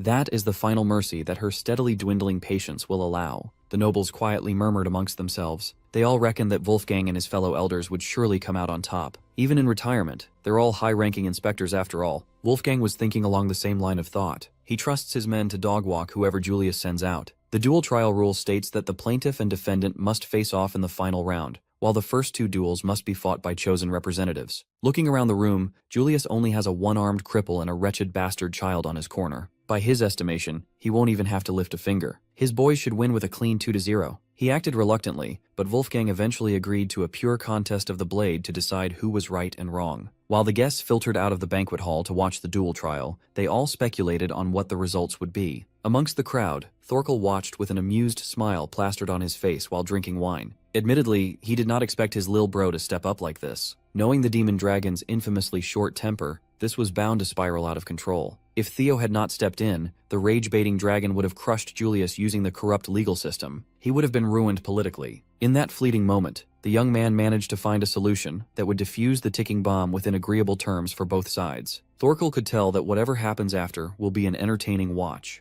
Everyone gathered outside the Daffodil Palace and sat their asses down on a snow-plowed arena. From this moment, under the supervision of the Law Council, the duel trial will begin. To ensure fairness, mana use is banned. Everything that occurs within the trial shall be protected by Ragnar's laws. Both parties shall solemnly swear that revenge after the fact, regardless of the results, will be punished. Lingering resentment is prohibited. Julius and Wolfgang verbally agreed to the terms and conditions while eyeing each other up. With the formalities out of the way, the first combatants were asked to step forward. Much to everyone's surprise, the rising star, Theo Ragnar, confidently drew his blade, basking in the bright moonlight. His peers know that Theo is a beast, but they are still worried for their boy. The other side's leadoff combatant doesn't seem like an easy one at all. Remington recognized Theo's opponent, the Elder Dragon's aide, Galesword Beta. Among high-ranked inspectors, he is among the best in terms of skill and combat prowess. Before stepping into the arena, Wolfgang gave Beta an unsettling pep talk. He gave his loyal aide the green light to go for a killing blow without holding back. Beta was reasonably reluctant to cleave down a successor candidate for the Patriarch position, but the old fart assured him that any accidents that happen inside the ring would be absolved via the dual trial rule. If he cannot snuff the life out of the young man,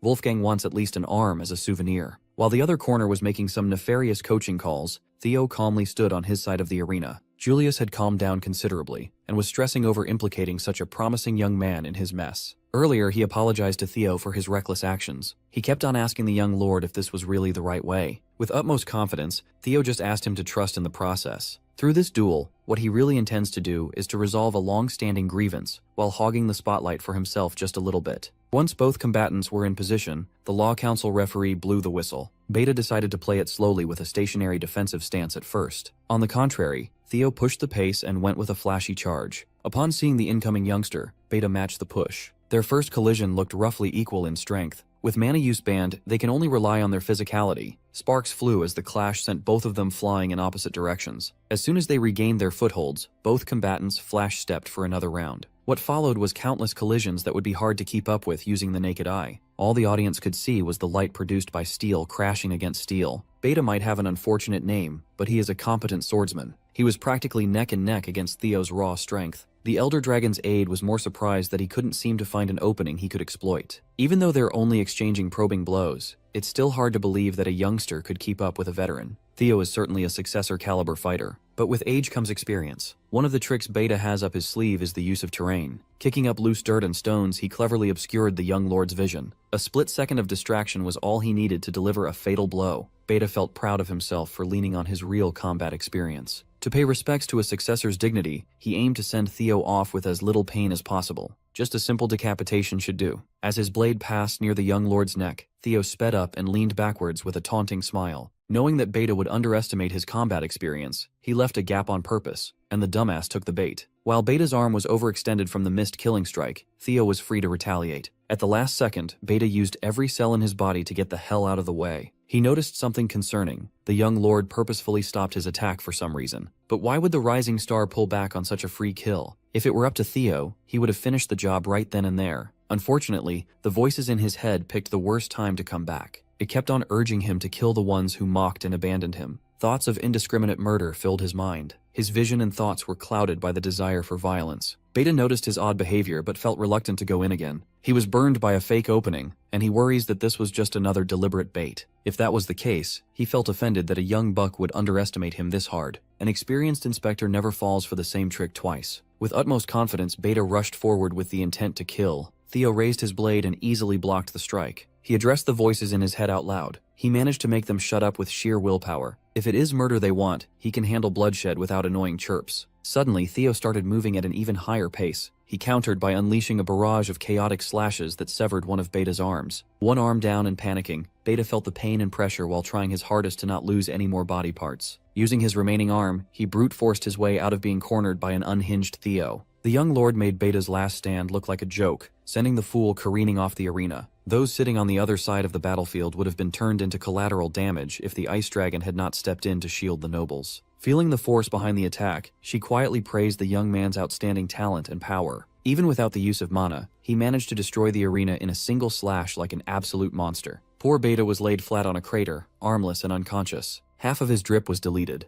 Bro got absolutely cooked. The Law Council referee took one look at the combatant and called an end to round 1. For the opening duel trial, Theo Ragnar was the undisputed victor. While the crowd cheered, he was still trying to suppress the growing hunger for the kill. Thankfully, he regained enough control over the maddening urges in time. The level of grudges he felt today was a lot different than usual. It was a strange feeling, as though something bigger was guiding him towards God knows what. He only managed to unleash untold levels of power when he willingly entrusted himself to that odd sensation. Entrusting himself to the grudges of the past is certainly a slippery slope. The danger is real, but if he can control it properly, it will be a huge boon to his combat power. Hell, he could become twice as strong with a flip of a switch. After clearing out the debris and patching up the ruined arena, the second round commenced. Both fighters were asked to step up. Surprisingly, Theo approached the corner and declared that they would be opting for consecutive battles. The referee accepted his second round participation as the defense's representative. It didn't sit well with Wolfgang at all. He found this decision utterly arrogant. So, he sent out his most trusted fighter, the Sword of Mystics and former Dragon Gate Swordmaster, Paige Grayson. The Lanka siblings were absolutely hyped upon seeing an old man carry an absurdly huge sword without using mana. Sitting beside them, Remington's anxiety was at an all-time high. The lanky siblings told him to chill out. The Silver Lion insisted that, unlike the first round, where the opposition sent a high-ranking inspector in order to save face,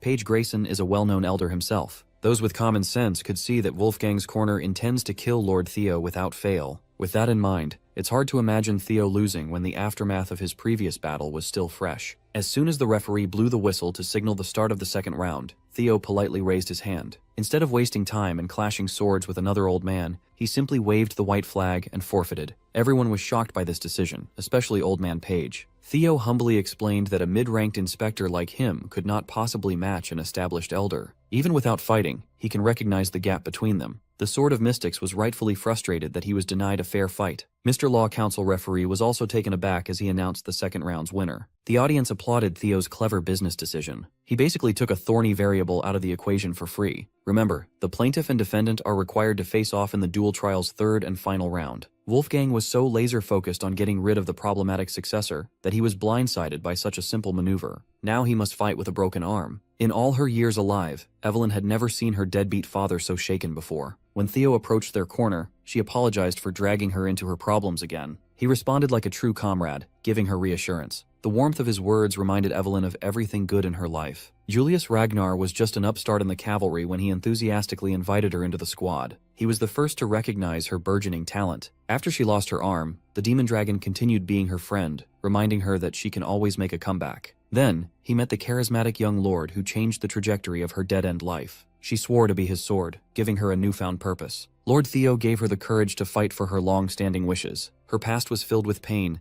but there are now people who genuinely care about her. How could she stand by and stay trapped in the past, unable to move forward, when these great people believe in her so much? Perhaps it's time to slay the villain. Before Julius could step into the arena as the final participant, Evelyn spoke up. She's tired of being the victim. It's time to seize her fate with her own hands, even if she only has one. For the final round of the duel trial, the Law Council referee promptly asked the plaintiff and defendant to step forward. Even with a sling carrying his broken arm, Wolfgang Ragnar still looked menacing as he strutted into the ring. On the inside, he's still cursing that wily successor for pushing him into a corner with no reputation left to salvage. He's already come to terms with the fact that Julius would probably kill him, but he's determined to take at least an arm. He loves chopping arms off. After some discussion with the referee, the defense's request to change their third-round fighter was accepted. Wearing her form-fitting dress with a blade in hand, the one-armed captain confidently walked into the arena. As soon as he saw his crippled, unlawful daughter come in, Wolfgang burst into mocking laughter. He asked if she's going to beg for mercy one last time. His weak-ass trash talk was entirely ineffective. Evelyn brandished her rapier and kept her eyes on her disgusting target. She only needed to utter a single word to drive Wolfgang mad. This bum absolutely hates being called father. The audience was floored upon hearing her utter the forbidden word. They had no idea about the connection between the Elder Dragon and Evelyn Nereville. They all heard rumors about an illegitimate child, but they never paid that much attention to hearsay. Desperate and panicked, Wolfgang tried to paint Evelyn as a crazy person spouting nonsense. If she knew that she could get this reaction from him, she would have done it sooner. She mercilessly aired out all the abuse she suffered in the hands of this son of a biscuit. She recounted how he nearly beat her to death once when she was just a little girl, and even tried to end her again when she climbed the ranks of the white-armored dragon cavalry just to protect his image. Enraged, Wolfgang's true colors finally surfaced. He asserted that as an esteemed elder of House Ragnar, he was well within his rights to clear his history. He was rage-baited so hard that he practically confessed to his lowly crimes. The nobles watching felt bad for Evelyn, and disgusted with the old fart. Who would have thought that the high and mighty elder, always fussing about bloodlines,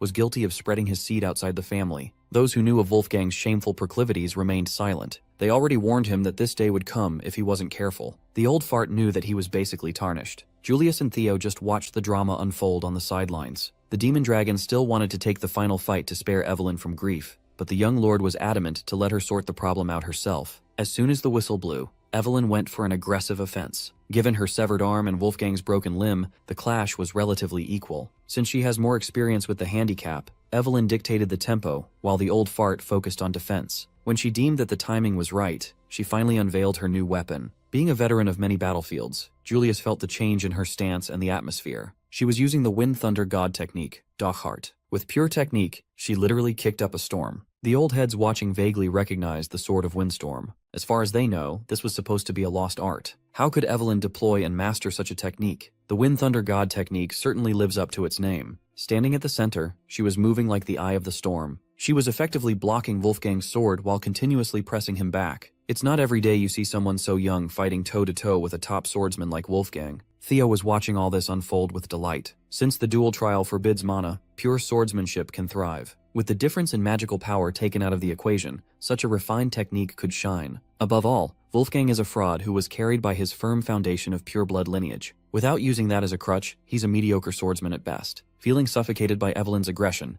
the elder dragon brute forced his way out of being cornered. Even though he's a bum, he still served as one of the family's premier fighters for a long time. He can swing a sword like a caveman. After creating an opening, he rushed Evelyn with overwhelming force. Upon overcoming her initial showing, he regained his confidence and continued talking trash. He swore to beat her until she begs for mercy and comes to her senses. Evelyn has had enough of his hateful rhetoric. She now has the strength to fight back. Since the old fart wanted a contest of strength, she would gladly beat him at his own game. When she was young, she viewed her horrible father as her entire world. She feared him more than anything. But now that she has good people by her side, people she can trust, and people who believe in her wholeheartedly, those useless thoughts have been discarded. She is no longer the little girl who would cling to a horrible parent. She is a grown woman in full control of her life. She has the strength to finally cut the bastard who made her life hell. The weak child who was abused and scorned is now a warrior who can take down the monster who shared her blood. Those nobles watching such a cathartic beatdown were moved by Evelyn Nerivel's resolve. The bout has ended, and she was pronounced the winner of the final round of the duel trial. She finally got her revenge by severing one of the scumbag's arms. After being beaten fair and square, Wolfgang still refused to accept defeat. He motioned to come after her with full force but was detained by ice restraints. Thankfully, Lady Neil, the ice dragon, sprang into action quickly. She berated him for disgracing the name of the 9 dragons and acting out of line. When her name was called by the referee, reality finally set in for Evelyn. According to the duel trial agreement, the verdict is not guilty. When she walked back to her corner, she felt the weight of the world come off her shoulders. Evelyn Nereville is finally free. Julius and Theo received their comrade with pride. Finally, she can flourish without the fear that has been holding her back for so long. She attributed this W to her lord and the cavalry's captain. On the other corner, Wolfgang's lackeys rushed into the arena to retrieve their loser boss to get some medical attention.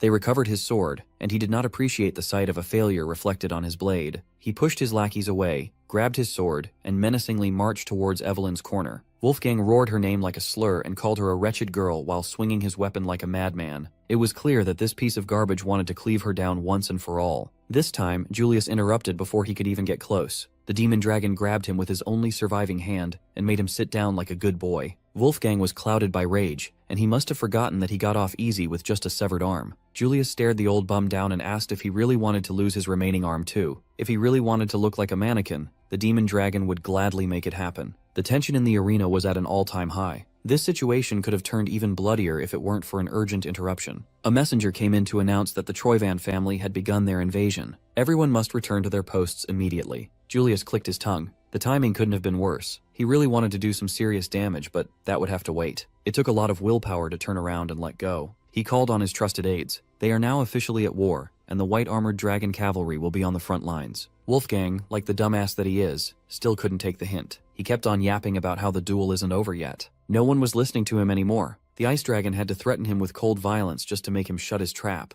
She gave him one final warning. If he ever brings shame upon the 9 dragons again, her ice blades would gladly turn him into a refrigerated pincushion. He tried to argue and pulled his rank, claiming that touching him would mean disrespect to the entire Elder Council. Lady Neil urged him to look at the council. Everyone had already turned their backs on their disgraced leader. They washed their hands of any involvement in Wolfgang's shameful actions. They cannot have a representative who defies the sanctity of the duel and brandishes his sword after losing like a child. By the end of the night, the Elder Dragon had lost an arm, his council, and the respect of Ragnar clan. Seeing him broken and defeated gave Julius some sense of justice. The pitiful spectacle of a greedy old man who lost everything was quite a satisfactory conclusion. While the higher-ups of Ragnar were busy playing their political games, Ed Troyvin was moving like an absolute villain. His troops had already occupied the central plateau, and they were closing in on Castle Harmon. According to reports, the Ragnar forces, both the Lord's cavalry and the private troops of the 6 Pillars, are gearing up to meet them at the central plateau. Ed Troyvin laughed to himself. Those dumb old dragons are moving exactly as he expected.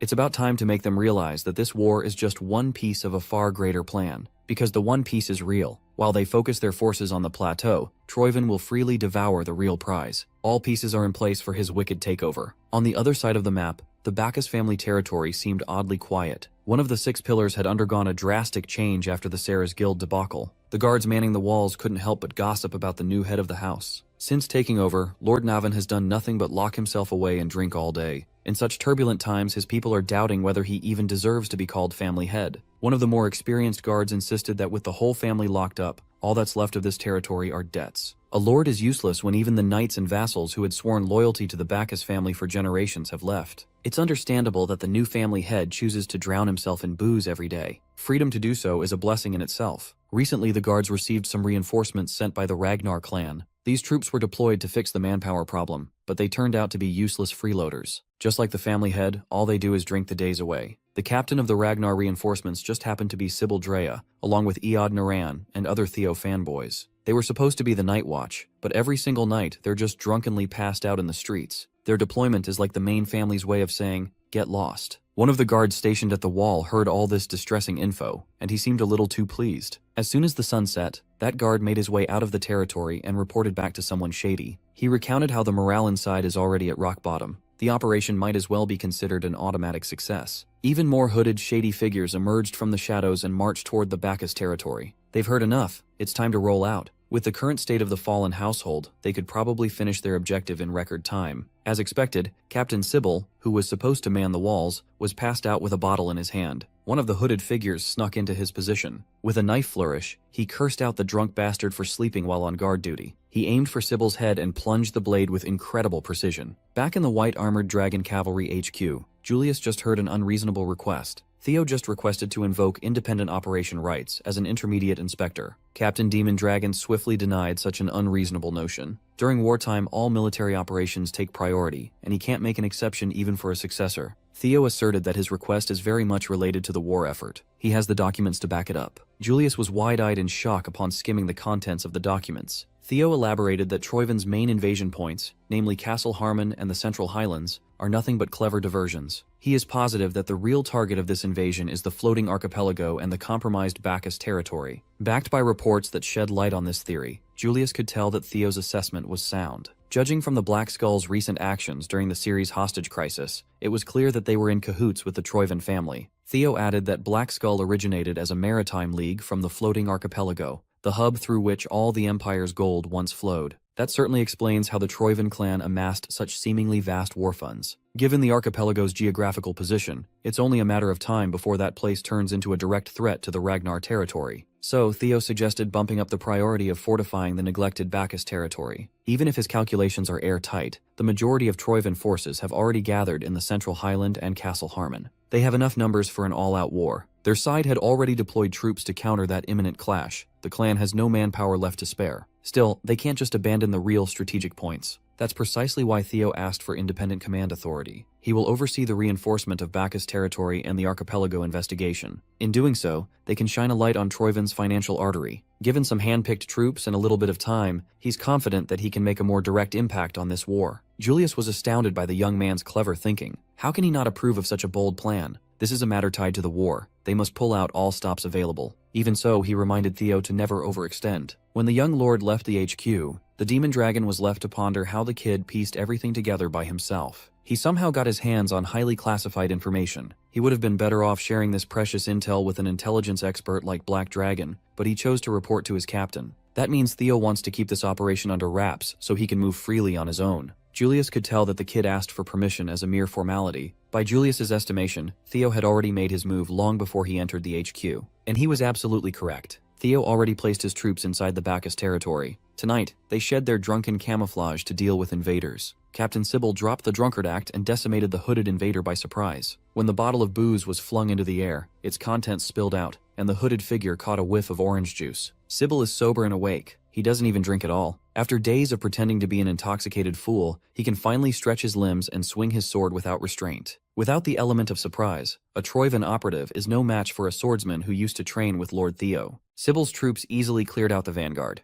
The next step is lighting up the beacon. None of them expected that their first real assignment would be killing Troyvan operatives. They never could have imagined it back at the blooming ceremony. While Sybil was trying to spark up the signal, the sneaky operative he just gutted sprang into action after biding his time face down on the floor. The Sybil squad was caught lacking, and Sybil was nearly killed. Thankfully, someone came out of nowhere to cleanly decapitate the deceptive operative. It was none other than Navan. Naturally, he admonished the boys for letting their guard down. If any of them got hurt, how could he ever face Lord Theo? Realizing that he had messed up, Sybil stood up straight and paid respects to the head of the Bacchus family. Navan told him to be at ease and just relax. Though if they really want to relax for real, they need to take care of the Lord's orders first. With a smile, Sybil resumed his task of lighting up the beacon. Navan liked having these boys in his territory. They match his vibe. Once the walls of the Navan territory were lit, crossbowmen lined the rampart, waiting for the next wave of invaders. Navan casually monitored the situation from the highest point of the castle. Just as his lord predicted, enemies will come crawling tonight. How could Theo even see through the Troyvan's plan of attack to such a terrifying extent? He's really just built different. With the Troyvan rats exposed by the fire, Sybil roared the mandate to defend the Bacchus castle at all costs. While the hooded invaders were crawling up the tall walls,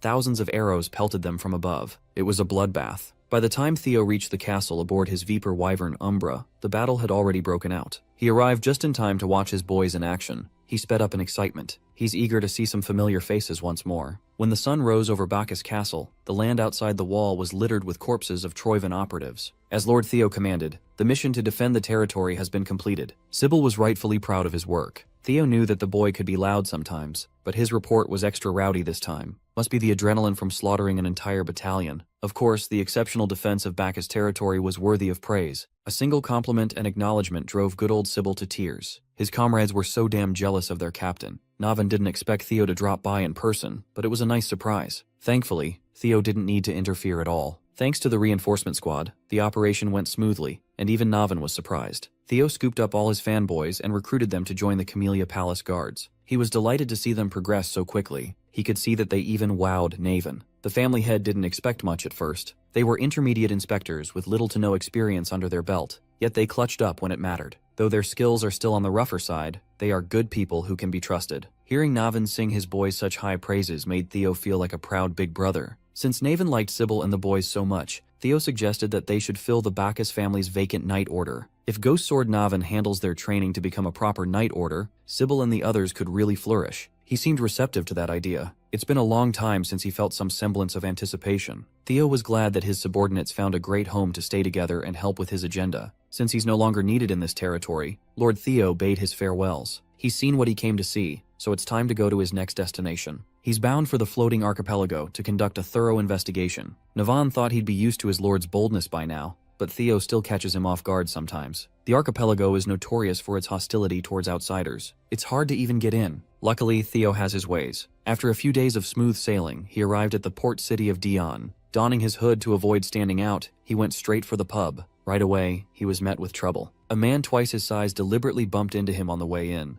The big man was quite aggressive, but Theo kept his cool and backhandedly insulted the brute. He then swiftly grabbed a pint of booze and smashed it against the troublemaker's head. The whole pub erupted upon hearing the commotion. They all wanted to see a fight. Based on how the pub service continued undeterred despite the fight happening at the doorstep, Trouble seemed quite commonplace in this area. On the other side of the door at the end of the pub hallway was a neatly maintained office. The man in charge of the establishment is listening to a report by his subordinate. Recently, they have been under pressure to regularly supply the Troivans with gunpowder and steel. All of these goods shall count as the rental fee for the dragon-slaying sword. Spinola family's next patriarch, Antonio Spinola, was rightfully pissed. The Troivans worded the letter as a request, but it's really a bloody threat. They stole the dragon-slaying sword, and now they're trying to lend it to the original owners in exchange for precious resources. Antonio doesn't even want to acknowledge the report. But at the end of the day, they have no choice in the matter. Without the dragon-slaying sword, the floating archipelago will sink. If they hadn't lost the legendary blade, they wouldn't be at the mercy of exploitative overlords. He's trying to wrestle with the thought that there might be no hope left for the archipelago. Right then and there, the sounds of a rowdy mess leaked through the closed door. Already pissed that he's being ripped off, Antonio kicked his office door open to stop the noise. If his customers want to drink, they should drink a little quietly. Under the hood, Theo smirked. The man he wanted to see finally showed himself. He just needed a little encouragement to get out of that office. Antonio Spinola will be instrumental for the next phase of his plans. After being escorted down the pub's liquor storage for causing a scene upstairs,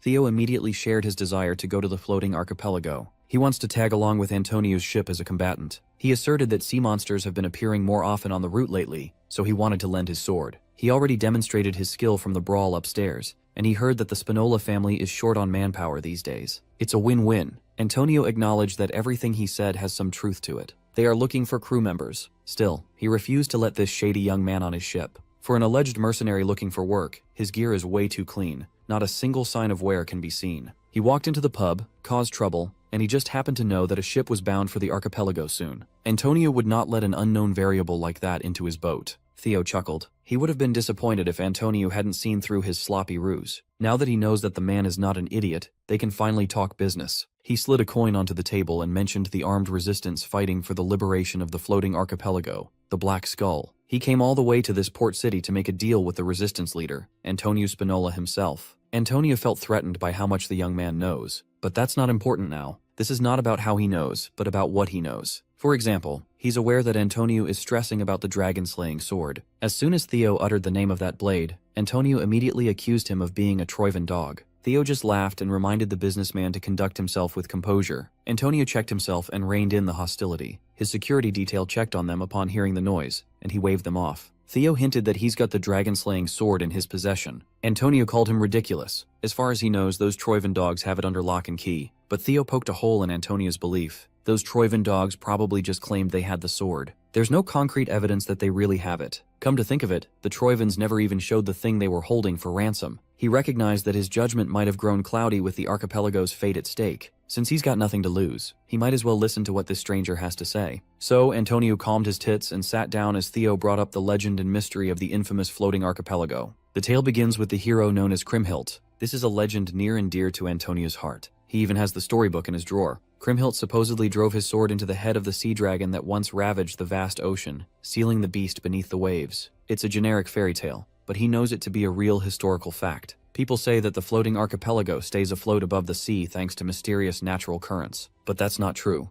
In reality, the dragon Kriemhild sealed lies deep under that land. It releases immense mana waves that create an updraft strong enough to support the islands. The dragon-slaying sword is the device that maintains the dragon's seal. It is a medium that stabilizes the flow of mana. Ever since the Troivans stole that blade, the mana current has grown increasingly unstable. If the dragon-slaying sword isn't returned to its rightful place, the archipelago will suffer a disaster. The islands will sink along with their inhabitants. The lives of Antonio's people are at stake here. He can't afford to mess up. If Theo really has the dragon-slaying sword in his possession, Antonio would gladly grant him anything he wishes in exchange for it. But simply returning the sword is not a real solution. Those crafty Troivan goons would just steal it again any time. More than that, Theo doesn't want to give up on extra power. Since the young man wanted to talk business, Antonio gladly opened the negotiations. If it's money he wants, the Spinola family will pay any amount. Thankfully, Theo already has a plan to keep the dragon-slaying sword and save the archipelago at the same time. All he needs for now is a ride to those mystical islands. The desperate Antonio eventually caved, and Theo was welcomed into the ship bound for the floating archipelago. Of course, he did not miss the chance to oar a farm in the boat. From the port city of Dion, their journey was smooth sailing. From afar, the floating archipelago looked like an average port city. This series of floating rocks is widely known as a merchant federation, with its own unique history and traditions. So much so that the emperor recognized their autonomy. In Theo's past life, the Great War was a turning point for the worse.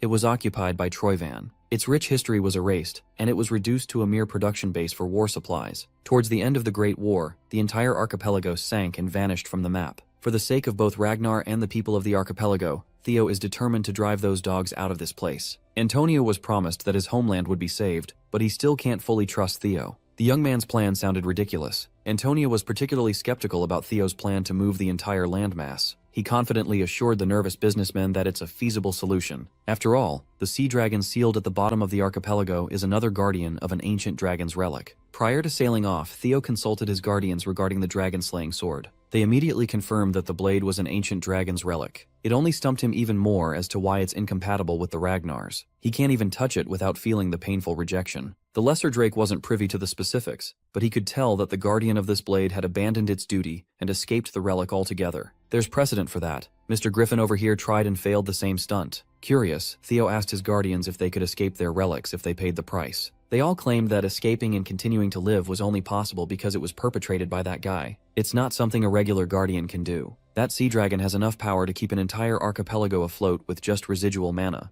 That's when the genius idea of subduing the beast entered Theo's mind. If he can succeed, he will have the power to move the landmass on his own. Theoretically, he wasn't wrong, but the process would require resealing the sea dragon first. It may have lost most of its power when it escaped the relic, but it's still one of the most powerful guardians in existence. Griffin mocked that Theo doesn't even have a way to get to the bottom of the ocean. But he was wrong. Theo already has a plan for situations like this. From how to get to the seafloor to how he's going to reseal the beast, he has everything mapped out. He shared with Antonio that the key to this absurd operation is the colossal statue on one of the islands. It holds a power that even the natives don't know about. Theo already showed Antonio the sword, yet he's still not convinced that this would work. You can't fault the guy for second-guessing the young man. The fate of his home and people is on the line here. Either way, they'll see what happens once they get to their destination. Just as expected, Theo's system pinged him with a new sub-quest to return Balmung to its rightful place. He must find the location, subdue the Guardian, and prove his worth as its master. By nightfall, they have docked at one of the many ports.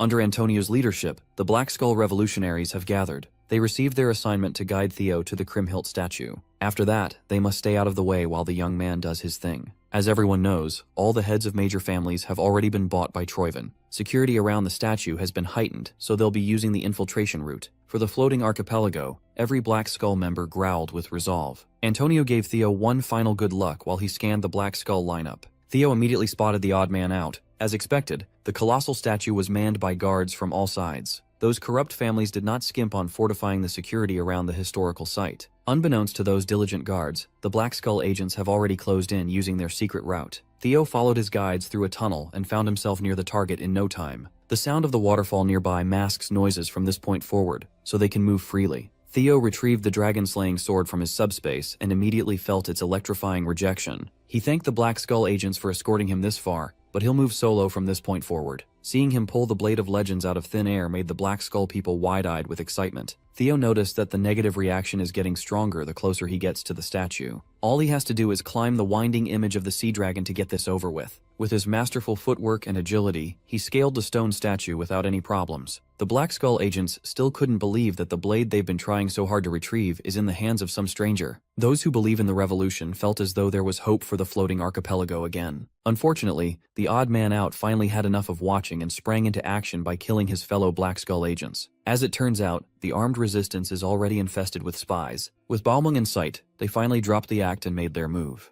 Meanwhile, Theo had finally reached the top of the statue's head, where Kriemhild's sculpture can be found, plunging his blade into the monster's head. Balmung's reaction had reached its peak, but Theo had no idea what to do next. For starters, he tried to emulate Kriemhild's figure and plunged the blade into the colossal statue's head. Unfortunately, it didn't result in any reaction. While drinking some potion to heal his burned-up hand, Theo pondered any clues from the system message for this subquest. That's when the spies turned up to get the jump on him. It was a noteworthy sneak attack, but Theo was way too perceptive to fall for such a dirty trick. The spy was taken aback. He thought this would be a quick and easy job. He looked around, and Balmung was nowhere to be found. That momentary scan opened him up for a nasty kick to the gut. The spy was pissed that a momentary lapse got him injured and compromised. Baldy Spy tried his hardest to maintain a foothold while enduring some minor internal injuries. The other spies flocked to his side, concerned about their Lord Grey. Grey warned his men to avoid engaging Theo recklessly, unless they wanted to get one shot. The guards outside the site were alerted by the sound of something shattering inside. When they looked up, they could not believe their eyes. The statue of Kriemhild that had stood for God knows how long was violently crumbling to pieces. Further away from the statue, Antonio and his team were waiting for any updates. It's been a hot minute since the infiltration team left. One of the agents from the squad rushed back through the secret tunnel, wounded and exhausted. She reported how Gray and his brothers suddenly attacked and killed everyone. Antonio realized that he had messed up.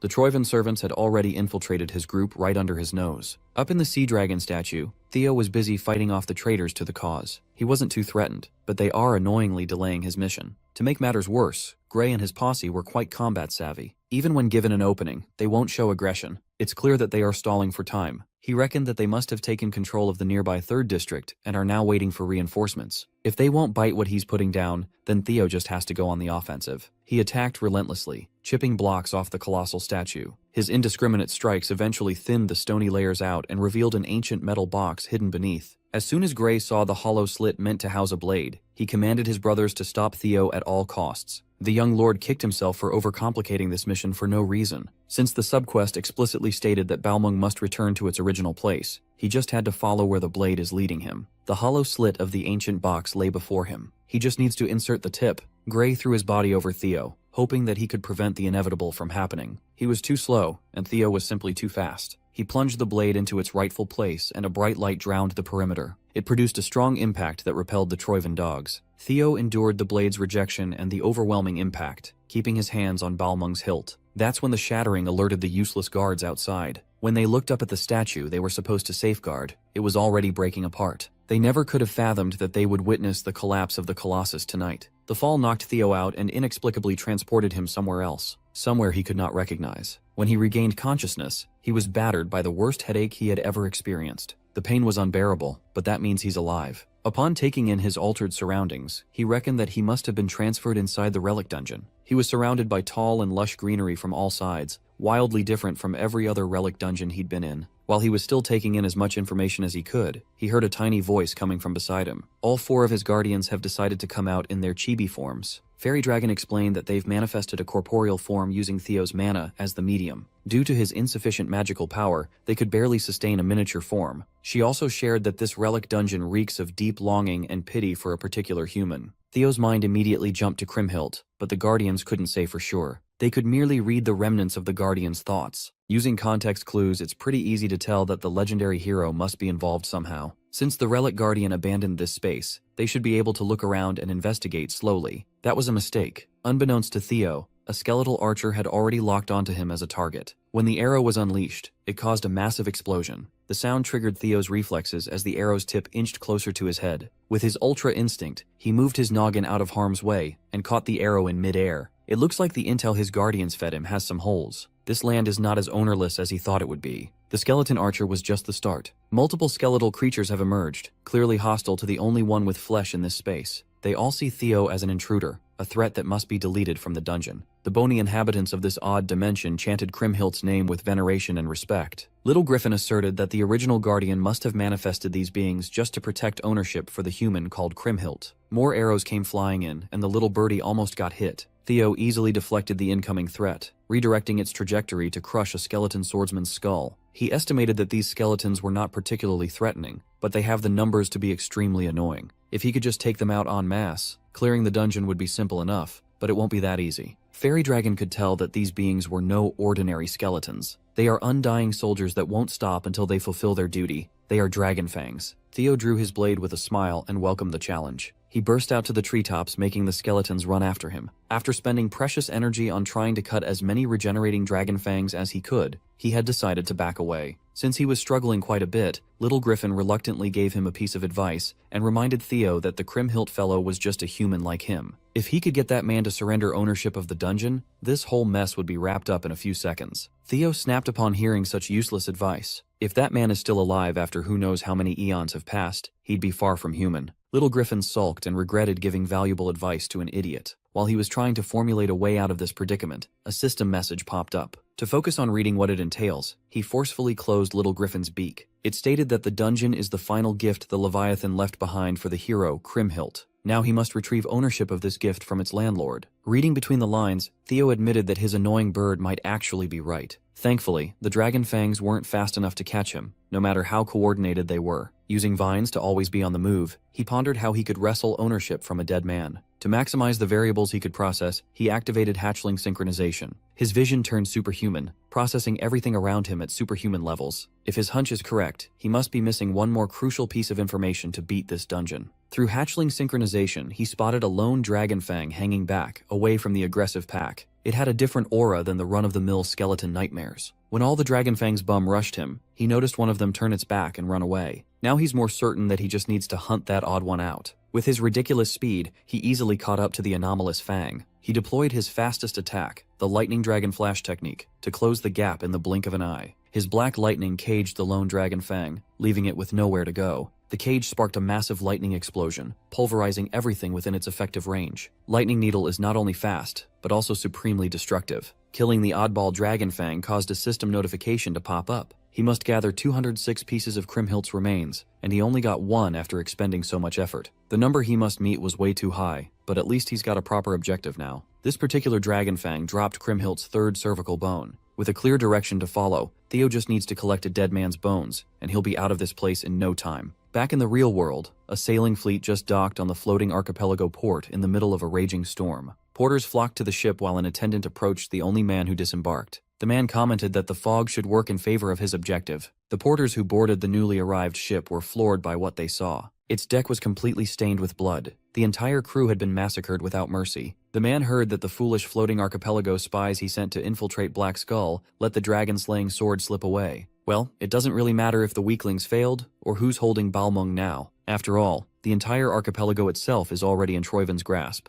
Noil, number 9 out of Troiven's 9 lords, has come to finish the job himself. In the middle of the rainy night, the citizens of the floating archipelago were woken up by the frightening noise of explosions. They watched as the great merchant who protected the archipelago for hundreds of years fell. Back inside the relic dungeon, Theo just finished his bone-hunting speedrun, fulfilling the quota of recovering all 206 of Kriemhildt's remains. The system prompted him to view the memories engraved into the hero's remnants. As the surroundings blurred, he wondered what the real hero of legend looked like. Suddenly, Theo's consciousness was transported to a snapshot of Kriemhildt's life. At this point in time, a kid would regularly traverse an island, excited to visit his friend, Levi. She would trek across the tropical island to reach a giant cavern bearing food. The Dragonslayer sword found itself strewn around the nondescript cave. The child excitedly tapped Balmung, urging Levi to wake up. Slumbering inside the ancient relic was its guardian, the Leviathan, Levi for short. Levi was a bit of a haughty beast. He kept on telling the young human that he must be addressed by his full title, Leviathan, guardian of the primordial dragon's relic. Even the Ragnars wouldn't dare to address him as familiarly as Levi. The kid didn't mind his rough edges. It's too hard to pronounce his whole title, and Levi works just as well. At some point, the guardian gave up and accepted that the child wouldn't learn how to pay proper respect to his name. Talking to a foolish child makes his jaw ache. To conserve energy, he would often go into his miniature form to break bread with the cheerful girl. They would often hang out until the sun comes down as she yaps about her day-to-day life. Levi had gotten used to her ceaseless rambling, but he was forced to sit down and listen in exchange for bread. Time passed, and he found comfort in listening to her colorful and animated stories every day. He watched her grow up as the years went by. He heard every story she had to share. Stuck inside the Dragonslayer sword, the only thing keeping him engaged was the girl's daily visits. Through the years, Levi maintained his aloof attitude, but it's apparent that he's just a tsundere. As soon as he heard footsteps entering the cave, he quietly looked forward to whatever story the girl would share this time. His hidden anticipation was broken upon catching a whiff of fresh blood. Upon suffering a fatal wound, it took all she had in the tank to run towards her friend for help. The man who cut her up was in pursuit. She cried that strange people suddenly showed up and attacked her village, killing indiscriminately. Before she could get closer to Levi,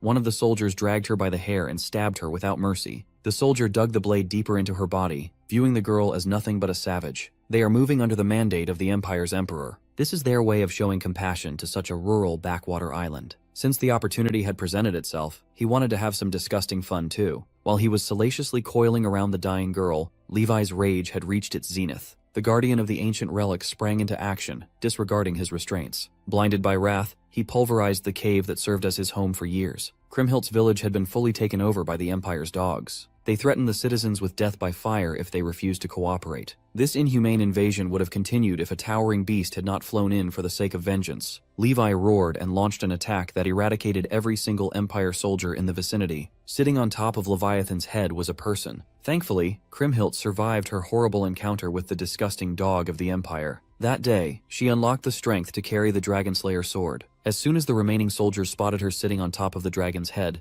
they focused their efforts on sniping the girl. No matter how hard they tried, they were no match against such a devastating force of nature. While the Empire dogs fell one by one, the villagers were protected by barrier spells. When all was said and done, the forces of the Empire had been wiped out, and the village had burned to the ground. Kriemhild profusely apologized to Levi for picking up the sword. She believes that she messed things up by not waiting for the Chosen One to claim the blade. Levi comforted her, assuring Kriemhild that things actually turned out pretty well. He surrounded her with the same barrier that protected the villagers and gently presented the hero to her people. Everyone chanted her name and sang her praises for saving them from the clutches of the Empire's greed. Levi admitted that he might have forsaken his sacred duty, and yet, he feels at peace with his decision. For the first time in his long life, he acted by his own will, not that of the primordial dragon. Just to protect Kriemhild's bright smile, Levi would gladly disobey his creator. At that time, news of the mighty Empire army's defeat at the hands of a savage girl who commands a sea dragon reached the ears of bigger threats. The Emperor refused to have an L in his record, so he dispatched his royal guards to reclaim his land at once. The Empire's royal guards miraculously pulled off the impossible. They managed to wound and restrain the Leviathan.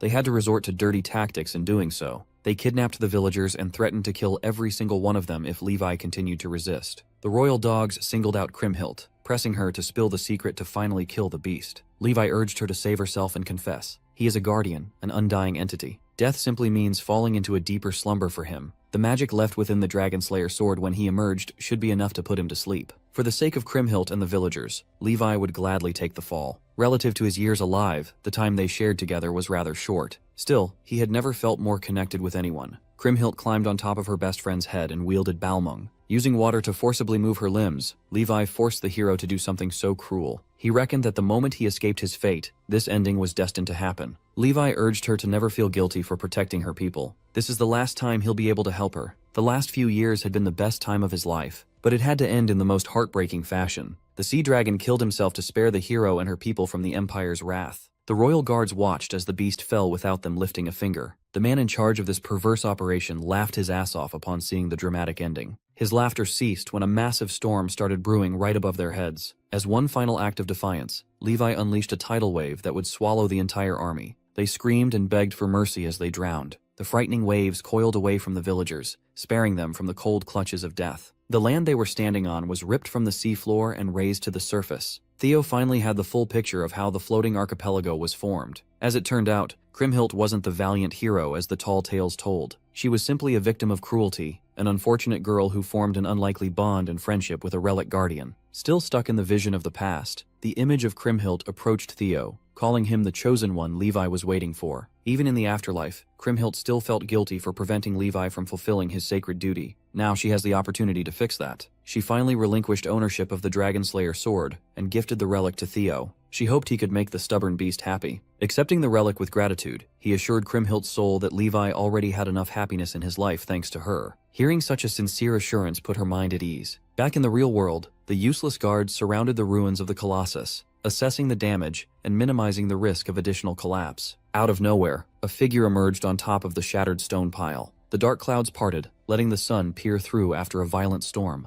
The guards saw a figure holding a familiar blade and were reminded of Kriemhild's visage. They took this as a sign that the savior had arrived to save their sinking homeland. Meanwhile, the richest people in control of the floating archipelago have gathered for an underground meeting to figure out their next move. Troiven's ninth dragon, Noil, was pleased to see these leeches come together so quickly. One of the old heads asserted that this is not the time for relaxation, given that there's a massive disruption in their plans. As far as the islanders know, the dragon-slaying sword was supposed to be in Troiven's safekeeping. Yet a foreigner just emerged from the colossal rubble, wielding the blade. Because of him, the residents have rallied around a new hero, dubbing him Kriemhild's second coming. At this rate, the power of the three shipping clans will fall into the foreigners' hands. They did not sign up for this when they got in bed with the Troivens. They handed Balmung themselves in exchange for the preservation of their comfortable positions after all. Noil dismissed their concerns as nothing but a trivial matter. In fact, just hearing all this commotion displeases him. One of the moguls dared to push Noil back, offended that a Troiven representative was looking down on the three shipping clans. It was a big mistake. Noil raised his hand and turned the fool into a fine mist of blood and guts. He did not come here to coddle greedy pigs. The civilians are of no consequence too.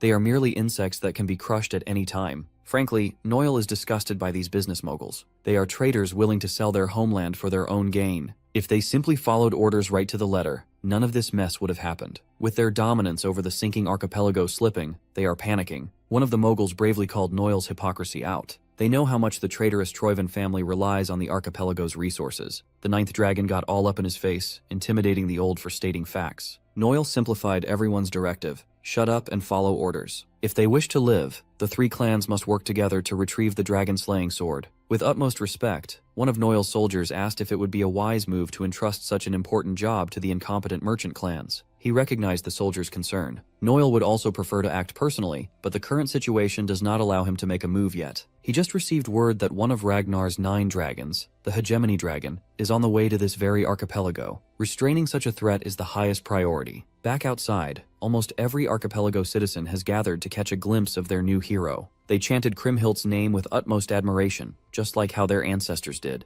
Theo knew that Kriemhild was revered like a deity over the years, but he didn't expect this level of fanaticism. Perhaps he's the only one who knows the real Kriemhild anymore. She was neither a god nor a hero. She was just a kind and ordinary girl thrust into a cruel destiny. Moreover, the dragon-slaying sword was an artifact of the primordial dragon, meant to be wielded by a Ragnar. From the crowd, one of the disgruntled citizens yelled a request. Everyone knows that the arrival of the Troivan scoundrels led to the slow sinking of their land. To make matters worse, they are being barred from leaving. All they ask is for the hero's second coming to save the floating archipelago. Deciding to play into the misunderstanding to set the mood a little, Theo raised the legendary blade and addressed the people. He solemnly swore to save them in their home. His sword shall bring salvation. After sneaking out of the rowdy district, Theo was welcomed by an odd fella. With a bunch of priestesses backing him up, the femboy introduced himself as Marty, the priest overseeing Kriemhildt's temple. From here on out, they will serve Theo wholeheartedly. Following Marty's lead, Theo made a pilgrimage to the said temple. The crowd followed them all the way to the bridge connecting to the sacred ground. Marty dismissed everyone else and walked with Theo alone. He explained that Theo's coming had long since been prophesied. The temple had been maintained for generations for this very day. Along the halls of the sacred ground, Marty introduced a necklace once worn by Kriemhild hundreds of years ago. The system tagged it as a magical, enchanted accessory and a gate connection key. This would be an essential item for reaching the sea dragon slumbering in the depths. Seeing how the femboy priest was giving him the VIP treatment befitting of a hero, Theo decided to confess to his lie. Marty assured him that he's well aware of Lord Theo Ragnar's true identity. That really caught Theo off guard. The priest explained that he knows about Balmung's origin as a primordial dragon artifact. He's privy to the fact that such a relic would only awaken at the hands of a Ragnar. Yet even after knowing everything, Marty still continues calling him the reincarnation of Kriemhild.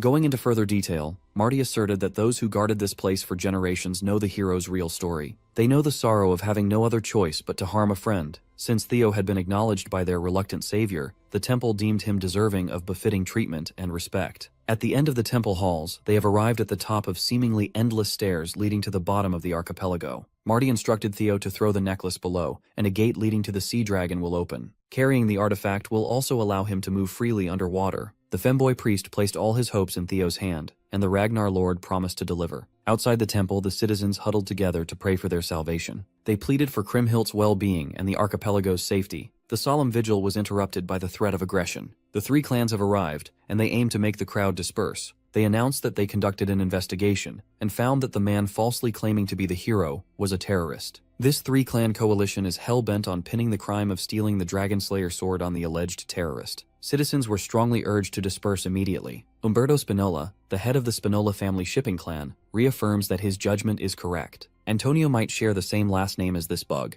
but they could not be any more different. Umberto expects some damage to his reputation, but his life is on the line if he fails to recover the blade. You can forget about reputation and prestige. He doesn't want to die at the hands of that cruel Noyle. Even if he must kill everyone here, he would gladly trade their lives for his own. So, he commanded his kill squad to cut down anyone who didn't comply. While a slaughterfest was happening upstairs, Theo was cautiously descending to the depths. After what felt like forever, he felt water touch his foot. He's finally reached the end of the descent. This tranquil space must be the place where the gate must be unlocked. He retrieved Kriemhildt's necklace and gently threw it into the water, causing a soft ripple to form. The ripple eventually turned into a bubbling whirlpool as immense power surfaced from below. Accepting the necklace key, the current formed a swirling door right in front of Theo. Without hesitation, he jumped right into the water, letting his body relax and enter an unfamiliar place. Immediately, he found himself drifting at the bottom of the sea. A diverse selection of sea life surrounded Theo. Lurking below, something vicious and hungry awaits. He scanned the area with Balmung in hand. He knows he's near the slumbering guardian. He He just doesn't know which direction to search in first. Unfortunately, reaching his objective won't be smooth sailing this time around. Theo sensed killing intent circling him. Something has locked onto him as prey. Something big. When he finally caught a glimpse of what that something was, he was gobsmacked. An entire army of starving sea serpents surrounded him from all sides. All of them were looking at him like the last slice of pizza in the box. As the army of sea serpents swam in circles, slowly eliminating any and all escape routes, Theo Ragnar smiled. No matter how menacingly they look in their home court, these sea serpents have nothing on the goat. Up on the surface, the Spinola Patriarch has officially laid down the hammer to wipe out everyone who dares to stand in their way. The crowd rightfully banded together to defend themselves. They tried to reason with the armed guards, but their pleas fell on deaf ears. It wasn't until femboy priest Marty intervened with a commanding shout that the armed forces stopped. He was offended that these knuckleheads were accusing the temple and the civilians of being terrorists on absolutely zero grounds. Marty asserted that the man he escorted was clearly the reincarnation of Kriemhild. He swore it upon the honor of the priests that came before him, spanning multiple generations. If anything, the ones who should be explaining themselves are the three clans and their hired thugs. Marty exposed the shameless Spinola Patriarch for employing and bringing Troivan mercenaries into the archipelago's religious sanctuary. Upon hearing that the same people who stole the dragon-slaying sword are now trying to cause mayhem once more, the masses were enraged. Their rage escalated the situation from mere confrontation to an all-out brawl. Their wrath and dissatisfaction were justified. The devout believers of the temple formed a barricade, putting their bodies on the line to protect their hero. Umberto thought he could bulldoze through the masses without much struggle, but he underestimated their faith. Even some of the people in his camp tried to convince him to stop being so cringe. They should just retreat and plan their next move more extensively. Since his local soldiers refused to raise their weapons against their fellow archipelago citizens, Umberto simply left the job to the Troivan mercenary corps mixed in formation. The goons had no qualms spilling the blood of the innocent as long as they got paid. They were quick and vicious, an efficient death squad. It was a travesty, a massacre right outside a holy sanctuary. Umberto's most trusted aides tried their hardest to get the senile old man to back off. Such forceful measures will inevitably fuel the residents' resentment, damaging the family's reputation. The cruel patriarch argued that he's just doing what needs to be done, and everyone else needs to keep up. Reputation means jack shit when you're 6 feet under. Once the floating archipelago becomes nothing but the Troivan slop factory, the three clans must adapt and assume the role of perfect hunting dogs. The unwitting soldiers who thought they were deployed to capture a terrorist watched in horror as people wearing the same uniform as them butchered civilians. Troivan mercenaries jumped into the crowd and killed to their vile heart's content. Marty stood firm in his position. Right now, he must stand and fight with the citizens. Similarly, the civilians held their ground, refusing to budge an inch in the face of certain death. They wanted to fight back against this bullshit tyranny, but it's hard to stay tough when a spear is headed for your heart. Thankfully, the prodigal son, Antonio Spinola, arrived just in time to thwart his insane father's stunt. He brought along his armed resistance army, the Black Skull, to pick off the Troivan mercenaries in the crowd. Not expecting his son to crash the bloody party, Umberto threw a tantrum like an overgrown baby. Gigachad Antonio slowly made his way to his father's position while parrying casuals left and right. Umberto could not fathom the fact that his son would give up the coveted position as his successor for something as pathetic as protecting his people. Antonio was pissed. He's disgusted that his dog of a father would sell the country off to the villains, even going as far as murdering the innocent for a crumb of Troivan shit. Driven by rage and the desire to correct his father's sins, Antonio commanded his Black Skull soldiers to subdue every last one of these Troivan dogs while keeping the citizens safe. His war cry managed to boost morale somehow, but the fact remains that they are outmatched and outnumbered in every way. If this conflict stretches out, they won't be able to hold out for long. Their only hope is currently under the sea, encircled by hungry sea serpents. Admittedly, Theo Ragnar was a bit worried about the sheer number of sea serpents trying to size him up. He already gave the beasts plenty of openings, but they have shown no signs of blatant hostility. It was almost like they just wanted to watch him. He reckoned that the Leviathan's aura sealed within the dragon-slaying sword must be keeping them subdued. If that's the case, he followed his gut and reached for one of the serpents, gently petting its snout. The system immediately notified him that the sea serpents had recognized him as their master. Who would have thought that his wyvern taming skill would be applicable to draconic creatures underwater? He felt a similar sensation to when he tamed Umbra not too long ago. Their emotions flowed through his dragon heart, establishing an intimate bond.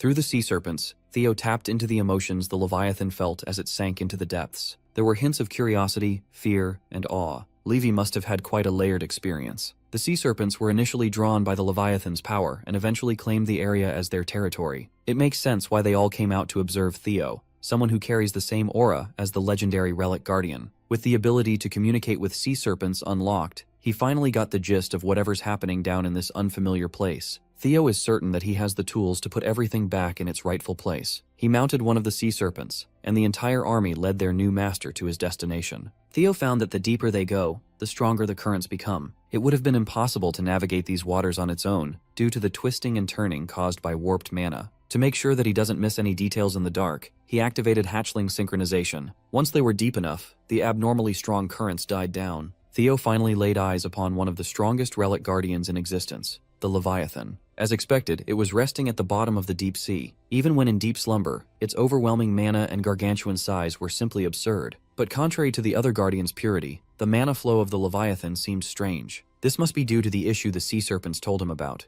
Griffin came out of hiding and cringed at the rotten state of their fellow guardian. The fairy dragon is usually tactful, but she agreed with the bird this time. She thought Theo had already pinpointed the problem, given that he carries the same aura deep in his soul. That's right. The Leviathan is suffering from a bad case of demonic corruption. Levi the Leviathan has succumbed to prolonged contamination by demonic corruption. With Levi the Leviathan compromised, wild currents underneath the archipelago were producing massive waves at the coast. In a home of worship somewhere in the many islands, a wicked meeting was taking place. Noel, the ninth vassal of Troyvon, entered the premises to confront someone about the ongoing war between two humongous powers. Even though they were on opposite sides, they had much to discuss privately. His co-conspirator Barian replied with an unserious smile. It's been a while since Noel, and this jacked homeless guy who doesn't believe in shoes has gotten together to talk shop. Seeing that ridiculous grin, Noel's annoyance rose up. He had no time to exchange pleasantries. They agreed to work together out of necessity. Barian was supposed to seize the territory up north while Troyvon forces clashed with Ragnar. In return, the annexation of the archipelago will be kept low-key. Homeless Muscle Man does not recall ever breaking the pledge he made. But seeing as Noel looks pissed, he figured that some complication must have arisen. The ninth vassal was nearing the limit of his temper. He suspects that Barian was feigning ignorance. That outsider, Theo Ragnar, somehow found the archipelago to meddle in its affairs. There was no way a fellow heir to the throne like Barian would fail to notice the movements of a rival. With a thinly veiled threat, Noel implored Barian to speak plainly. To show that he's not fucking around,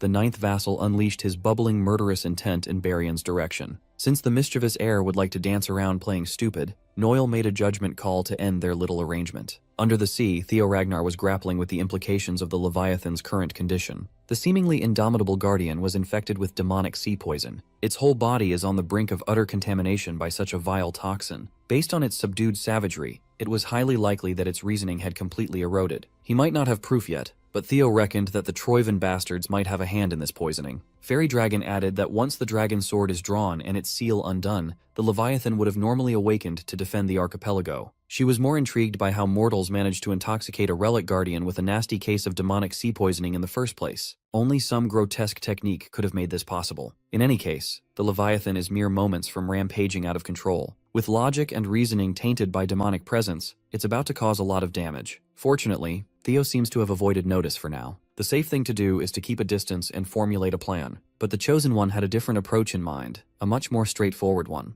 With Balmung drawn, he rushed forward. He wanted to seize the opportunity while the beast cannot perceive him yet. He activated hatchling synchronization to lock onto where the poison first began to spread. Thanks to his enhanced perception, he found the spot right on top of the guardian's head. The concentration of the toxin had already taken over underneath, ceasing control of its brain. If he can destroy the very source of the guardian's suffering, perhaps they could salvage the situation and seize the contamination. Balmung's tip approached the crystallized origin of the sickness with lethal force. Centimeters away from making contact, a powerful force stopped his attack. It then repelled Theo away, pushing him out of range helplessly. The repellent force did not show him an ounce of mercy, making the Chosen One eat rocks. He made a foolish decision. Whoever was responsible for this predicament installed some kind of protective ward to keep the contamination going. Good news, he's now certain that he found the weak point. Bad news, the big-ass dragon had finally noticed his presence. Theo was almost crushed by the protective ward. Trying to fend off the full brunt of a Leviathan's rampage is not a smart move. It moved through the seafloor with enough force to whip up a current storm. Now that they've poked the beast, escape is out of the question. All Theo could do was go for another gamble by striking his forehead. He can't afford to fail this time. The plan was simple, but it's easier said than done.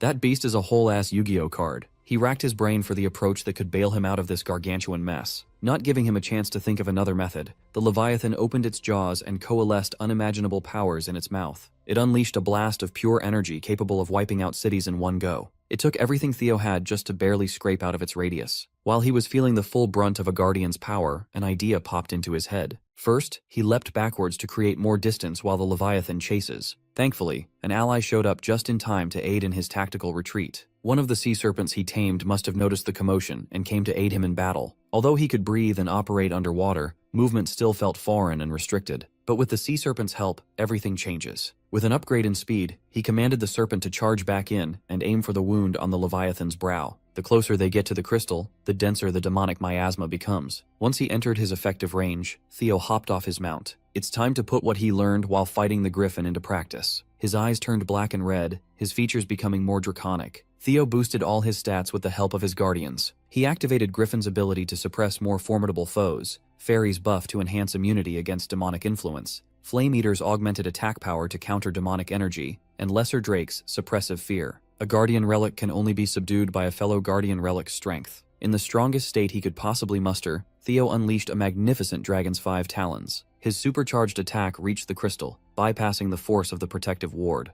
Theo pressed down as hard as he could, putting everything in the line in a single slash. Once the ward was effectively destroyed, breaching and shattering the toxic source was inevitable. Theo refused to let up until he knew that his mission was accomplished. He heard a loud explosion, its sound and impact traveling across the deep. It took everything he had in the tank, but Theo did what Kriemhild would have done. Once the source of demonic sea poison was crushed to smithereens, Levi's power immediately started cleansing the toxins in his system. A few moments later, the Guardian regained some semblance of vitality and clarity in his eyes. Still reeling from the effects of the demonic corruption, he thought he was looking at an old friend for a moment. Levi saw the dragon-slaying sword and perceived the image of Kriemhild standing before him. Theo had to snap him back to reality and introduced himself as the chosen one destined to wield the Guardian's power. He came here to deliver the hero's final words. While he listened to what Theo had to say, memories of Kriemhild flooded Levi's mind, the good and the bad. He accepted Theo's story and mourned for his friend's sacrifice. Her consciousness remained all that time for his sake. Griffin had to interrupt the bittersweet sentiments to implore the sea dragon to return to the relic at once. Fairy chipped in, trying to convince the beast that Theo is the real deal, the chosen one they must lend their strength to. Though Levi had yearned for this very moment, doing the right thing is impossible now. He already defied the will of the ancient dragon by leaving his vessel of his own accord. The moment he abandoned his relic, his status as guardian was stripped away. Furthermore, though Theo's intervention restored his mind, his body had sustained permanent damage from the demonic taint. His corporeal form is doomed to vanish soon. So, before that happens, Levi proposed an alternative. Before he fades into nothing, he wanted to entrust Theo Ragnar with every drop of his remaining power. He warned the Chosen One that the pain would be excruciating. Not many can endure the process. Even so, Theo readily accepted the proposal. Who wouldn't want to suck some dragon juice for power? His confidence was precisely to the sea dragon's liking. All Levi asks is for Theo to use this immense power for those whom Kriemhild wished to protect. Since that's what he originally intended to do in the first place, Theo swore upon the hero's sword. One last time, the sea dragon extended his gratitude to the Chosen One. Levi's body faded into an ethereal mass made of his remaining energy and life force. Thanks to Theo's timely intervention, he can finally rejoin his friend. As soon as Levi's physical form disintegrated, the currents that once held the floating archipelago afloat weakened. At this rate, the whole damn place will sink. There is no time to dawdle. Theo must absorb the Leviathan's final gift quickly. He dove straight into the vortex that housed the crystallized form of the sea dragon's power. He grabbed onto the gift and held on as his life depended on it. Once he receives this power, Theo Ragnar intends to move that entire floating archipelago by his damn self. His confidence was sky high after freeing Levi from the clutches of demonic poison. He was quickly humbled as soon as he tried absorbing the sea dragon's remnants. Theo's flesh started to tear from the sheer force he tried to take in. He had been arrogant. His guardians warned him that the Leviathan stood on a different tier compared to other relic guardians, but he did not expect something this overwhelmingly mighty. The vortex produced by Levi's power dwarfed his body. At the rate he's going now, he could not possibly absorb all of it. His body will give in before he can house a fraction of it. Suddenly, Levi's thunderous voice echoed in his head with a tip to use the sword. He drew Balmung and used the blade instead of raw dogging the absorption process. Because of the inherent link between the sea dragon and the relic, it dampened the damage in Theo's body. This time, the giant vortex of pure power seemed a little more manageable. Theo held his position and slurped it all up.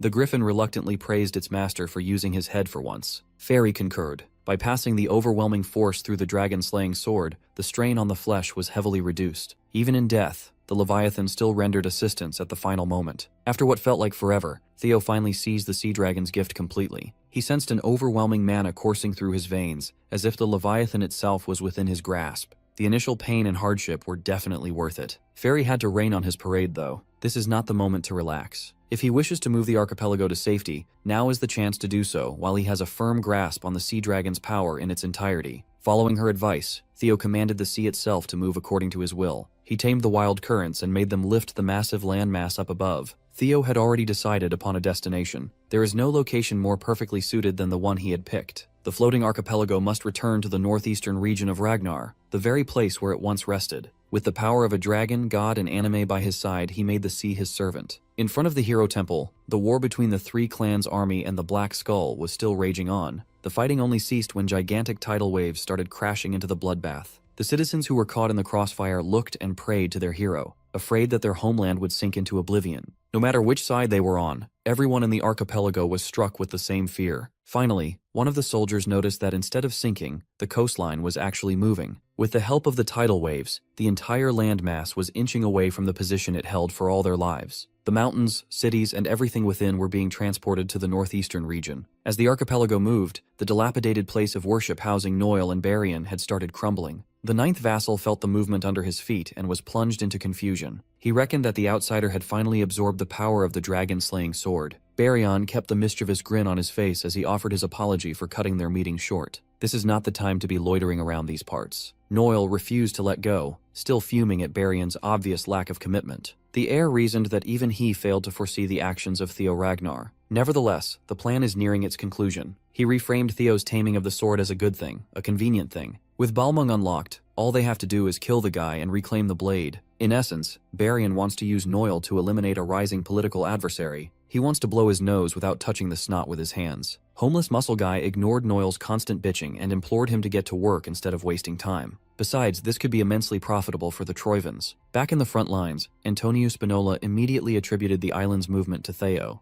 The little bastard actually succeeded and fulfilled his promise. He commanded his men to cease the fighting now that the real danger of the archipelago sinking has been eliminated. Now everyone can be safe and there's no point in shedding more blood. His reasonable command was taken advantage of. A blade coming from behind tried to sneakily cut the head of the Black Skull. Thankfully, the hero's successor surfaced just in time to save Antonio's ass one more time. As for the soldier who tried to kill the man trying to end the war, Theo didn't have any love for the guy. He cut that bastard cleanly in half with his shiny new sword. The believers rejoiced that Kriemhild had returned to stand with them after sealing the sea dragon and saving their homeland. Antonio confirmed if the issue was dealt with, if the archipelago and his people are safe now. Once Theo gave him the word, the weight on his shoulders was lifted. He wholeheartedly thanked the unlikely savior before shamelessly asking for one more favor. Theo didn't even wait to hear him out. He already knew what Antonio wanted. Looking around the battlefield, the corpses of civilians and severely injured survivors can be seen all around. It's easy to understand what went down in this supposedly sacred place. The Black Skull and the citizens went to bat for him to protect the archipelago and their hero. It's only fitting that he pays them back.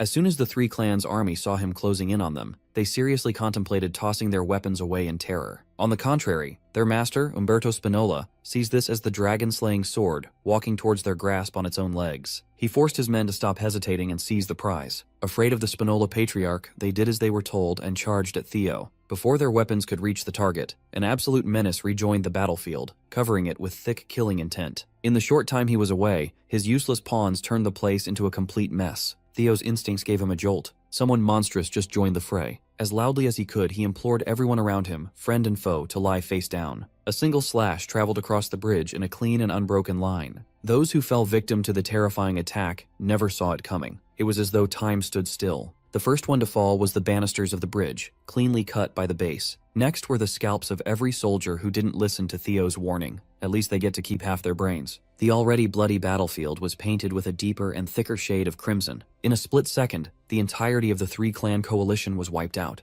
Those behind Theo only survived due to his meddling and their trust in his warning. Nobles and soldiers were massacred in the most helpless way possible. The culprit was, of course, Noel, the ninth vassal of Troivan. He cursed the worm-like pirate bastards for failing to dispose of a single brat and letting the situation get out of hand. Among the victims was Umberto Spinola. Like everyone else, he died with his head sliced open. He got to keep his mustache, though. Antonio hated his father with passion, but seeing his old man's corpse like that still filled him with dread. Theo had to snap him back to reality. The Black Skull leader needs to pull himself together to evacuate the citizens. The floating archipelago will need him for the rebuild. Casting his emotions aside for the meantime, Antonio sprang into action. While everyone retreated into the temple, Theo bravely stood his ground to size up the slaughterer. Noel's displeasure with the Ragnars ignited. He wants to cut down the insolent whelp meddling with Troivan's grand plans. He is itching to shred the young lord as thoroughly as possible so that even the father won't recognize his bastard son. With each step, Noel's bloody aura permeated the air. Theo Ragnar gritted his teeth. If someone this powerful had appeared out of nowhere, there's a big chance that the Troivans have deployed one of their noble servitors.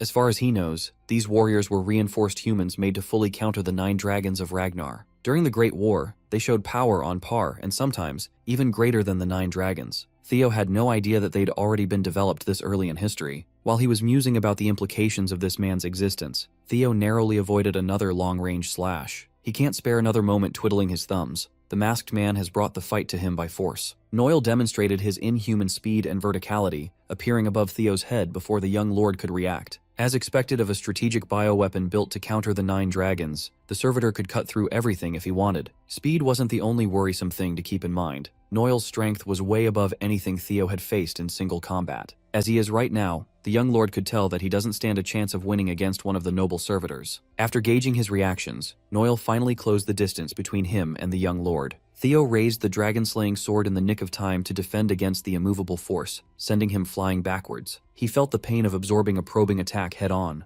Noel was surprised that he could even absorb that much power at his current level. The noble servitor attributed his surprising defense to the dragon-slaying power of Balmung. Unrelenting with his attacks, Noel closed the distance, not letting Theo catch his breath for a moment. Troivan's research suggested that no one should even be able to hold Balmung with the blood of the dragon flowing through their veins. Theo contradicted that fact, but Noel didn't give a fuck. After assaulting the young lord continuously, he paused and urged Theo to give up before he turned up the pain. Taking advantage of the dust before it settled, Theo sent some blades infused with thunder towards his assailant. Noel saw through the trick and caught the thunderous blades in mid-air, killing their momentum. He mocked Theo for relying on petty tricks, but the hidden blades were merely distractions to close the gap. Unfortunately, Noel's perception followed Theo's veiled sneak attack with a scoff. Their eyes briefly met, and alarm bells rang inside Theo's head. Before he could fully swing Balmung to slash his opponent's flank, Noel's blade knocked him down. The noble servitor finally understood what Lord Ed Troivan meant when he warned everyone about this Theo kid. Among Ragnar's next generation, Ed paid the closest attention to the boy and urged his servitors to do so as well. If they happen to clash with Theo Ragnar, they are under strict orders to make sure that the boy is eliminated once and for all. Noel intends to follow his lord's order right here and right now in this drifting archipelago. He cleared the way with a circular slash that extended in a wide radius, but Theo was nowhere to be seen. At this point, Noel is certain that the young lord will inevitably become a huge variable in the war. The tip of his blade dripped with Theo's blood. His last attack must have nicked Theo on the way out. At the moment, Theo is holding a deep wound to stymie his bleeding while trying and failing to activate the fairy dragon's buff. His guardians need more time to be able to help the chosen one. Even so, Theo refused to lose in the face of a seemingly unbeatable foe. According to the system, he must wait for 2 minutes and 15 seconds before the dragon-slaying sword, Balmung, fully stabilizes. If he can survive for that long, he could borrow Leviathan's power once more. But Noel wasn't going to give him any chances to stall for time. Looking at his reflection in the water, he saw the noble servitor lock into his location from above. The empty port of the floating archipelago stood for hundreds of years without experiencing conflict. That same port was destroyed to bits with a single attack by Noel. Theo sustained more injuries that worsened his blood loss, but he survived with some crafty maneuvering. He kept his eyes wide open for more lightning-quick attacks. As expected, Noel caused even more destruction in hopes of chopping his head off. This time, he flexibly bent his body backwards to barely avoid a clean cut that cleaved the buildings behind him. Paying close attention to his surroundings, Theo acrobatically entered the sliced building and quickly grabbed a chair on his way out to the other side. He flung the chair towards Noel as an annoying distraction while he flew backwards to create more separation. Theo delayed the servitor enough to use the inevitable building crash to his advantage. Obscured by the debris, he charged an immense amount of mana into the dragon-slaying sword. He unleashed a resplendent blade attack that tore through everything in its way, disregarding the destruction it wrought. He had hoped that this would be enough to bury Noel in chaos, but it looked like he was mistaken. The servitor stood strong, completely unharmed by his all-out attack. His blade glowed with a crimson light. Noel suddenly vanished from the little bit of land that survived Theo's resplendent strike, escaping the young lord's perception. The servitor reappeared right above him with a relentless assault of destructive swordsmanship.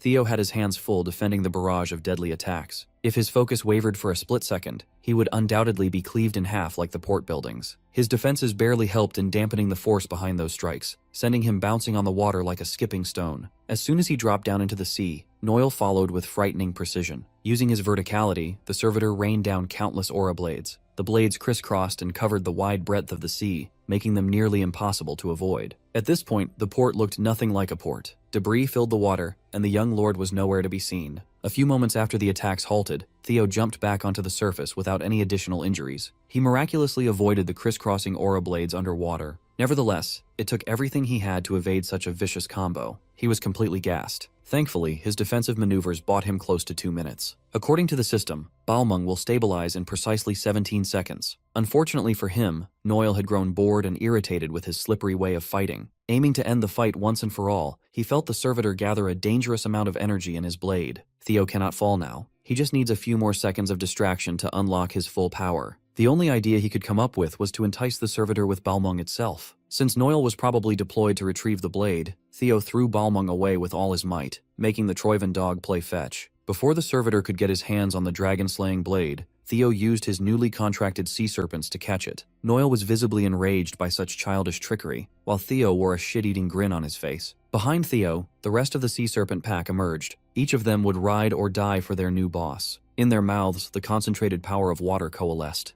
Noel could not believe his eyes. He was miles ahead in strength, but the boy kept on pulling more tricks up his sleeve to prolong the fight. Finally, the sea serpents unleashed their attack from afar. Individually, it shouldn't be able to harm someone like Noel, but when pulled together, it packs quite a punch. The servitor had to focus all his attention on defending against the combo. He was annoyed that the brat would think a few fish would deter him from his mission. He swung his blade with impressive force and erased the concerted attack of the sea serpents. Theo had been running around the whole time, but now he's coming in hot without any regard for defense. Noel couldn't decipher what the young lord was scheming, but he welcomed the challenge with open arms and aura unleashed, daring Theo to give it his best shot. Halfway through the clash, Theo's timer finally hit 0. The dragon-slaying sword Balmung has been stabilized. Time stood still for a moment, and he heard the Leviathan's voice in his head. Levi thanked the Chosen One and hoped that the remnants of his power would be used to protect Theo. For the first time since the fight started, Noel felt threatened. The young lord finally acquired the skill, Nibelung, embedded in the blade. He intuitively activated the embedded skill, and Nibelung took the form of a dragon resembling the raging Leviathan. The monstrous draconic construct tore through Noel and his blade, ripping it apart with the crushing pressure of the depths. It blasted Noel off his feet, sending him flying towards the open water. Theo's plan worked. He stalled for time and unlocked a new devastating weapon for his growing arsenal. Nibelung is a force of nature. The attack infused with a guardian's will tore Noel apart, breaking his bones and wounding him severely. He fell into the sea, and the water seemed to push him to the bottom. Theo landed back down at the port, or at least what's left of it, with Balmung in hand. As an artificially enhanced warrior, Noel was incredibly durable. After tanking the direct hit, he managed to hold on to dear life and swam up against the vortex, keeping him down. With a breath of fresh air, he mockingly laughed at Theo for failing to take him out with a final trump card. The servitor's mask was destroyed, exposing a grotesque body and face full of side effects from human experimentation. Fortunately, Theo wasn't dumb enough to assume that the last attack would take out an enhanced monster for good. No matter how deformed he looked, Noel is still a noble servitor who rivals the 9 dragons. They are quite notorious for their resilience and durability. Still, Theo was confident that his newly acquired power could tear through human intervention. Using the sea as his conduit, he reshaped Nibelung into the form of a giant hand behind Noel. If he can't destroy the artificially enhanced body of a monster, then he'll just sink it to the sea floor. Noel felt the sea currents crush him from all angles, completely immobilizing him as the hand neared. To make sure that he won't be able to resist, Theo used enough force to surround the entire archipelago. With one final roar, he commanded the large body of water to swallow the noble servitor, lost at the bottom of the damn sea. Unable to wiggle his way out of the crushing currents, Noel realized that he's screwed. A wild vortex with unfathomable suction force sucked him down to the abyss helplessly. Once Noel's presence was buried in the depths, Theo's shoulders slumped as the pain of his injuries flared. He lost all strength in his knees and fell to his back. Huffing and puffing for air, he was glad to have fulfilled his promise to the Leviathan. If that big-ass dragon asks him for one more thing, he might not even live to see it through. After wrapping up the fight with one of the 9 noble servitors of Troivan, Theo recovered and worked on steering an entire archipelago to safety. Looking from afar, his navigator, Antonio Spinola, carefully calculated their route. They're moving at about 2 knots, so hitting the shore shouldn't cause any problems at such speed. Just a few days ago, when the young lord told him that they would be moving the floating archipelago, Antonio found it hard to believe such an absurd statement. Hell, it's still hard to believe now that they're in the process of doing so. Some of the citizens asked why he went through the hassle of moving the entire landmass when, according to legend, sealing the dragon would have been easier. Theo agreed with their sentiment, but the incident today could easily happen again if the archipelago were left as it was. He convinced the masses that immediate peace comes at a price. People like the Troivans will just keep coming for the dragon-slaying sword. It would be better to erase the risk of the archipelago sinking altogether. From now on, the floating archipelago will settle in the shallow northeastern bay of the Ragnar territory. From there, they could start rebuilding and regaining stability. Now that their home won't be floating anymore, they might need to change the name of the place to something more fitting. Seeing Theo passionately help his people through this disaster, Antonio couldn't help but feel horrible. He bowed his head before the young lord and asked for forgiveness. Antonio confessed that the Ceres Merchant Guild hostage incident was carried out by his organization, the Black Skull. The white armored dragon cavalry suffered heavy losses in that encounter. Even though the Troivans threatened them into doing the job, Antonio claimed responsibility for the travesty. Theo placed his hand on Antonio's shoulder and agreed that he would need to take responsibility for his actions. Antonio wanted to be accountable for his actions, even if that meant losing his head.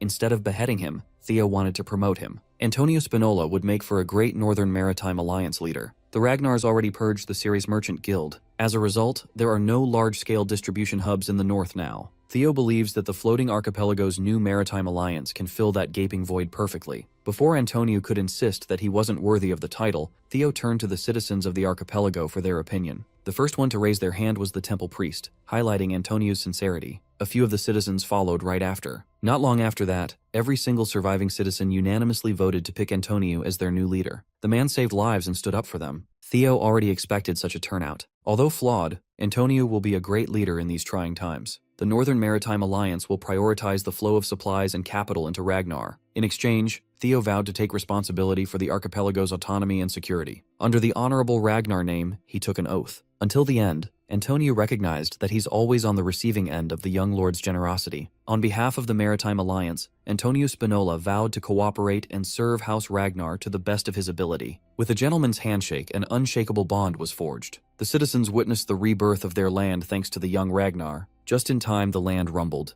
They finally arrived at their destination. The archipelago slotted in seamlessly to the nearest island they found. While the people of the famed landmass were celebrating, the waves were raging in the middle of the sea. Too far away to control the crushing pressure, Theo's whirlpool trap weakened, and Noel miraculously survived. The noble servitor managed to drift and find some landmass to poke his ugly head out for some air. His lungs were filled with seawater after being battered and beaten by the elements. But the biggest injury he sustained was his wounded pride. He wanted nothing more than to tear that Ragnar brat's limbs and chew on his guts. Noel's anger was quickly doused when he heard a familiar voice mocking the claim that the servitors rival the 9 dragons. His supposed co-conspirator, the tyrant dragon, looked down upon Noel's miserable condition with utter disappointment. Noel protested that the plan could still be salvaged. He just needed a little bit of help from Baryon. Perhaps the homeless hulking man gave the abomination more credit than he deserved. Noel still seems oblivious of what he really wanted. From the start, Baryon intended to seize the archipelago for himself. He was just playing with the Troivan dog a little bit. He wanted the entire landmass for himself. Baryon planned to reframe the incident as a taking back what was stolen campaign. It has a great ring to it. He could have gotten rid of the annoying brat too, but he overestimated Noel. This modified worm couldn't even handle a single dragon brat. Feeling under threat and offended by the tyrant dragon's criticisms, Noel raised his arm as it grotesquely twisted and transformed from the inside. He recited that the time of the 9 dragons is over, and the true power of the 9 noble servitors shall prosper. Noel's skin was torn apart, and was replaced by a ridiculously monstrous blade made of bones and flesh. The tyrant dragon immediately had him regret pulling out his trump card. With a single punch, Baryon reduced the servitor's upper body into a fine mist. He scoffed. Easter fools always want to talk their way through a fight instead of just squaring up. The old geezers in the 9 dragons may have lost their touch, but Baryon is a different beast. By his estimation, the old man or that damn lizard might have a problem with these enhanced freaks. The tyrant dragon's biggest takeaway from all this chaos was a fascination with Theo Ragnar. Up in the snowy north, the Troivan soldiers are tearing through the Ragnar camp in small skirmishes. With Ed Troivan at the helm, the battles were already lost before they started. No matter how much the remaining Ragnar soldiers cursed at the disgusting traitors, they had been beaten and tied up. Lord Ed had no patience with those who were more vocal about the pride of Ragnar. He slashed their throats to silence the noise. He cold-heartedly chopped their heads off without so much as a blink. He's grown sick of hearing the same final words over and over again. While he was busy with the executions, a messenger dropped by to relay some urgent news about the failure of the floating archipelago operation. All contact with Noel had also been lost. Another noble servitor popped out of nowhere to humbly apologize for the failure of the defective piece of shit. The servitor with a metal plague doctor's mask recognized that the loss of their main distribution hub could significantly shift the tide of war. Ein, as the #1 Troivan servitor, wanted to seize the opportunity to fix this egregious error. He was surprised to hear his master decree the abandonment of the archipelago. They already secured the landmass's vast capital after all. They'll take a financial hit, but they can't afford to let it blind them from their main priorities. Ed Troivan mandated the concentration of their remaining forces at the center of the battlefield to further sell the war, even though it's merely a ploy to distract the Ragnar bastards. He reminded his noble servitor that they only have a singular goal: Everything they do is for the resurrection of the Mad Dragon Emperor. Back in the relocated archipelago, things calmed down, and reconstruction was expedited. The newly minted Northern Maritime Alliance should be able to use the rails left by the Sayers Merchant Guild, but they've received no word from the Southern Guild yet. Antonio is in his office, knee-deep in an endless stack of paperwork. Theo let himself in and noted the new leader's troubled look. Thankfully, Ragnar's supply distribution is the least of their worries now. Transporting goods should be way simpler without the unpredictable variables of the sea. To be perfectly candid, Antonio is scared of Ragnar's influence. While he's grateful that his people have been freed from the clutches of Troyvon, he also knows that nothing is free in this world. With a flick of Theo's finger, they could end up in the same state, but with a different master. Antonio's a bit hesitant to bring this up with Theo, but he couldn't help but wonder if they were safer in the middle of the sea. The young lord understands his worries. A leader should always be wary of a hostile takeover after all, but he holds an opposite view of things. In his opinion, the floating archipelago was at its most vulnerable because of the sea. Sure, being isolated meant no enemies would dare to attack, but that also dulled their ability to protect themselves in battle. The recent Troyvon takeover exposed that. They cannot solve the problem of national defense by constantly relying on others. Even if their new geographical location carries risk, a nation must have ways to protect itself. It's actually a good thing that Antonio is worried about that. Theo has some ideas to assuage his worries, and it somewhat relates to the white-armored dragon cavalry. The famous cavalry relies on their airborne wyverns, and the archipelago is surrounded by similar creatures as well. Antonio immediately understood that he was talking about the sea serpents. But those serpents were known to swarm and smash everything in their wake. They've been nothing but a source of headaches and emergencies. Speaking of the devils, sea serpents were sighted at the docks, and the civilians immediately moved to evacuate while combatants prepared for battle. Before Antonio could spin in his chair, Theo assured the man that there was no need to worry. The young lord welcomed his serpents into the archipelago with open arms. Antonio was rightfully skeptical. He's known these monsters as destructive sea thugs all his life. Theo promised that he would teach the people of the archipelago how to tame these majestic creatures. Just like the white-armored dragon cavalry, the archipelago could start its own troop of dragon riders. It was a ridiculous idea. As far as the citizens were concerned, riding and fighting on top of dragons only happened in fairy tales. Theo found that oddly perfect. Kriemhild, the archipelago's hero, was known to ride and fight with a sea serpent in their fairy tales. They could just name their dragon riders the Kriemhild Knight Order. Hell, one of the serpents already took a liking to Antonio. While he was having fun watching the citizens interact with the sea serpents, a messenger came by to inform Theo that a guest was waiting for him. In one of the warehouses near the docks, Theo found someone riffling through stacks of documents. She found it absurd that the young lord accomplished so much in just a few days. Black Snow operative Cleve felt a headache coming on. Supposedly, only those with a null snow rank in Black Snow were supposed to be privy to the top-secret situation in the archipelago. She revealed that her team was already investigating the suspected floating distribution hub and cash cow of the Troyvans. That must mean they knew that losing the archipelago would be bad for the war in the long run, yet they did nothing. Before he could ask more questions, another man barged into the warehouse, inquiring about Theo Ragnar. It was none other than Baryon. The great 9 dragon lords wouldn't shut up about the kid, so he had high expectations. But now that he's looking at the boy Wonder in person, all he can see is a pretty boy who can't even do shit. Theo recognized the tyrant dragon, known as Dante Roll to the Ragnars and Baryon to others, right away. Theo gave a polite salute, and Dante urged him to be at ease. It sounds like Cleve was expecting the man, and the tyrant dragon half-heartedly apologized for being late. Cleve reprimanded Lord Dante for letting the archipelago's situation get so bad without reporting anything to Black Snow. Theo could gather that the Black Snow and the Tyrant Dragon had been working on this supposed top-secret operation. Cleve blamed Dante for putting the organization in a very difficult spot. He did not like the cut of her jib at all. He extended his suffocating aura around the warehouse, paralyzing both Theo and Cleve. Instead of apologizing for his fuck-up, he muscled them down to their knees without lifting a finger. The pressure inside the warehouse got so bad that it shattered the windows. Theo knew that the Tyrant Dragon was strong, but this level of strength was simply absurd. He finally understands why in his past life, Ragnar failed to liberate the floating archipelago. The man might look like a muscular homeless bum, but his aura was the real deal. It was overbearing. After subjecting Theo and Cleve to borderline torture, he reined in his aura and laughed. He claimed that he was just fucking around and missed the timing to report new intel. He alleged that he had been observing the Troyvon camp's movements the entire time. In Dante's opinion, the 9 dragons don't need to go after small stuff. He wanted to watch and let the problem grow before swooping in to finish it all at once.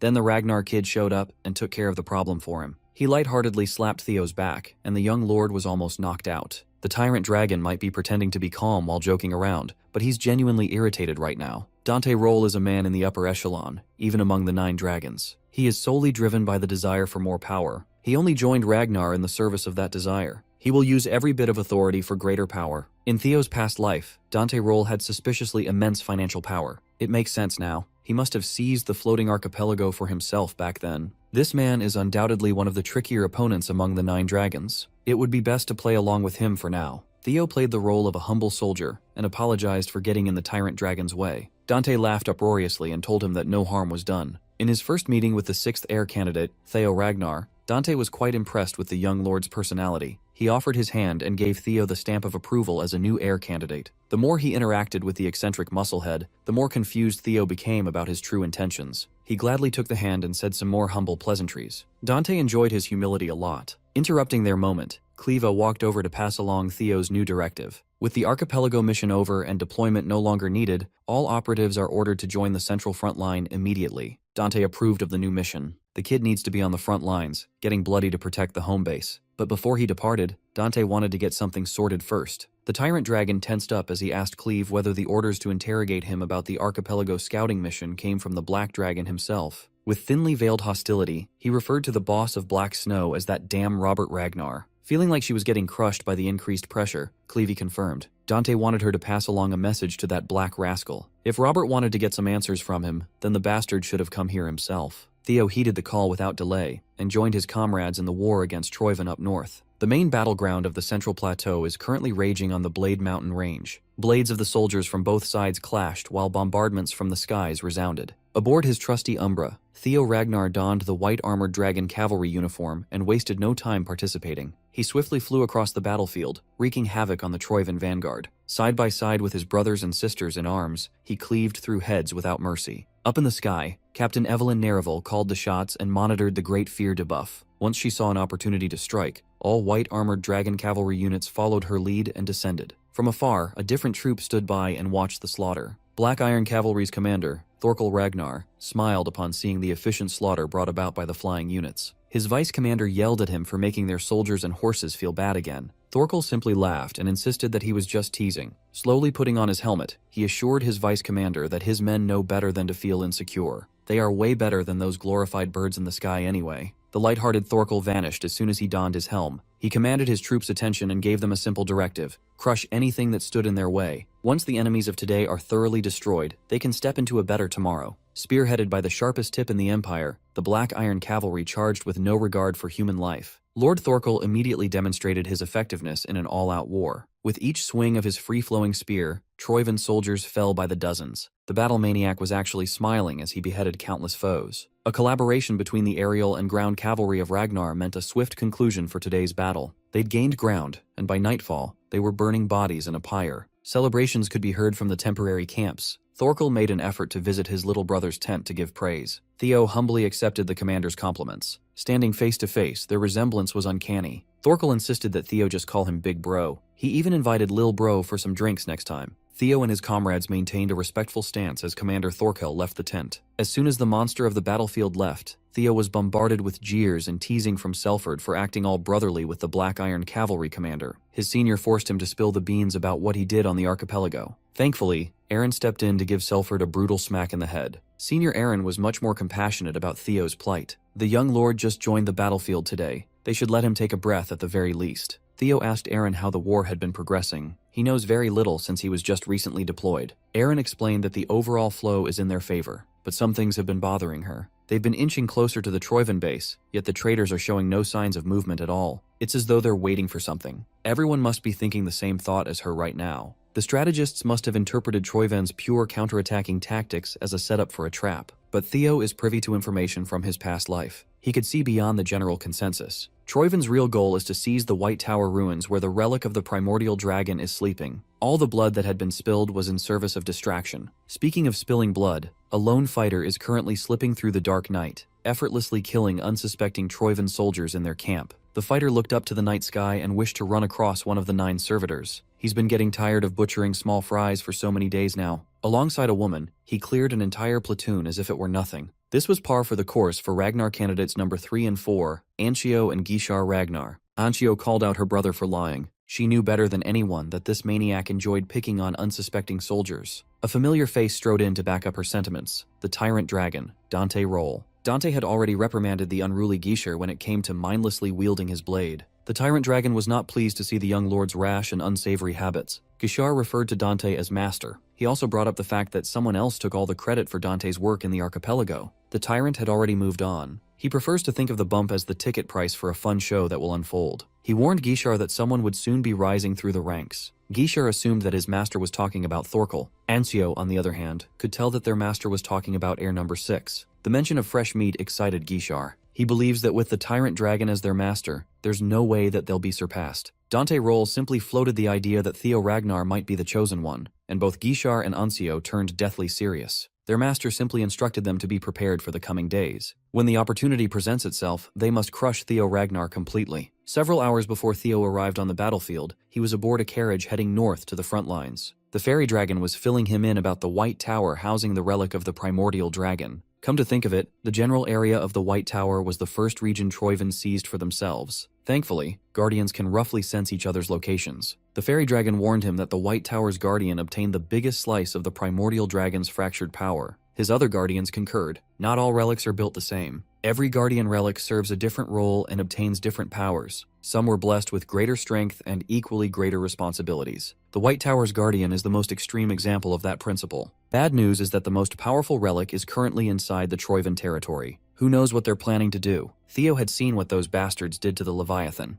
They have a way to poison guardians and extort the primordial dragon's power. No matter what, they must get to the White Tower before the Troyvens get their grubby little hands on the most powerful relic. Back to the present in the Central Plateau. Theo headed for the demon dragon's tent. He expressed his request to go solo and search the Rocky Mountains, where enemy forces are strangely concentrated. He couldn't exactly spill everything he knew, so Julius Ragnar immediately shut the idea down. The demon dragon can't have one of his best soldiers leave the battlefront for some vague independent mission. Even though Theo had been recently inducted as an heir candidate, he couldn't just dodge his responsibilities. Theo wanted to argue that he was doing the opposite and intended to make up for his absence. Seeing the young lord exasperated, Julius cracked an amused smile. He was just fucking with the kid. Theo had proven time and time again that he can be trusted with this sort of thing. The commander promised to cover for him so he could go without worrying. Besides, the white-armored dragon cavalry won't dip in strength just because a single soldier leaves. Julius made him promise not to come back empty-handed, though. Theo appreciated the trust his commander placed in him and vowed to never disappoint. Without wasting another second,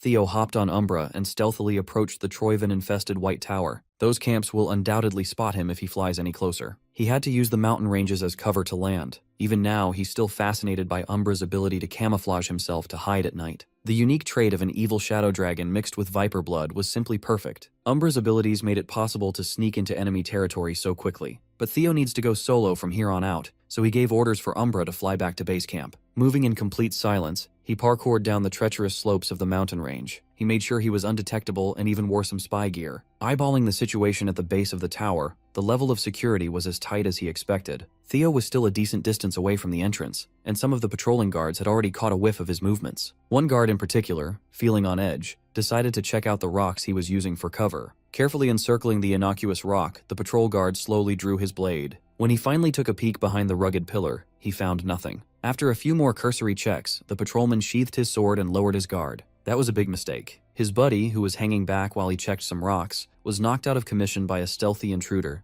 The patrol guard tried to follow protocol by calling and sending a warning to others. Still, Theo quickly rocked his shit to the ground too. A few miles away from the tower, Ed Troyven admires the blob of ominous flesh sitting on top of a shrine smeared with a pool of blood. A hermit priest approached him from behind, nefariously giggling at the sight of the altar. The priest never would have thought that the Troyvens would join hands with their holy demon church for a forbidden ritual to resurrect the dethroned Mad Dragon Emperor. Inside the blob of grotesque flesh, a fleshy figure sits in a bizarre fetal position, steadily absorbing the corrupted power. It throbbed and pulsed like an exposed organ. Ed doesn't appreciate the priest's casual demeanor when speaking to him, and he certainly hated the word dethroned when referring to the Mad Dragon Emperor. In his eyes, there is only one true Ragnar Master. The one sitting on the throne at the moment is nothing but a fake. Soon, the Mad Dragon Emperor shall reclaim his throne. Ed Troyven and those he deemed to be true Ragnars are just servants to the true masters. He would appreciate it if the holy demon priest remembered that. At the moment, the resurrection ritual he requisitioned is nearly done. But to resurrect the great mighty master from the underworld, they still need the right material, the perfect vessel,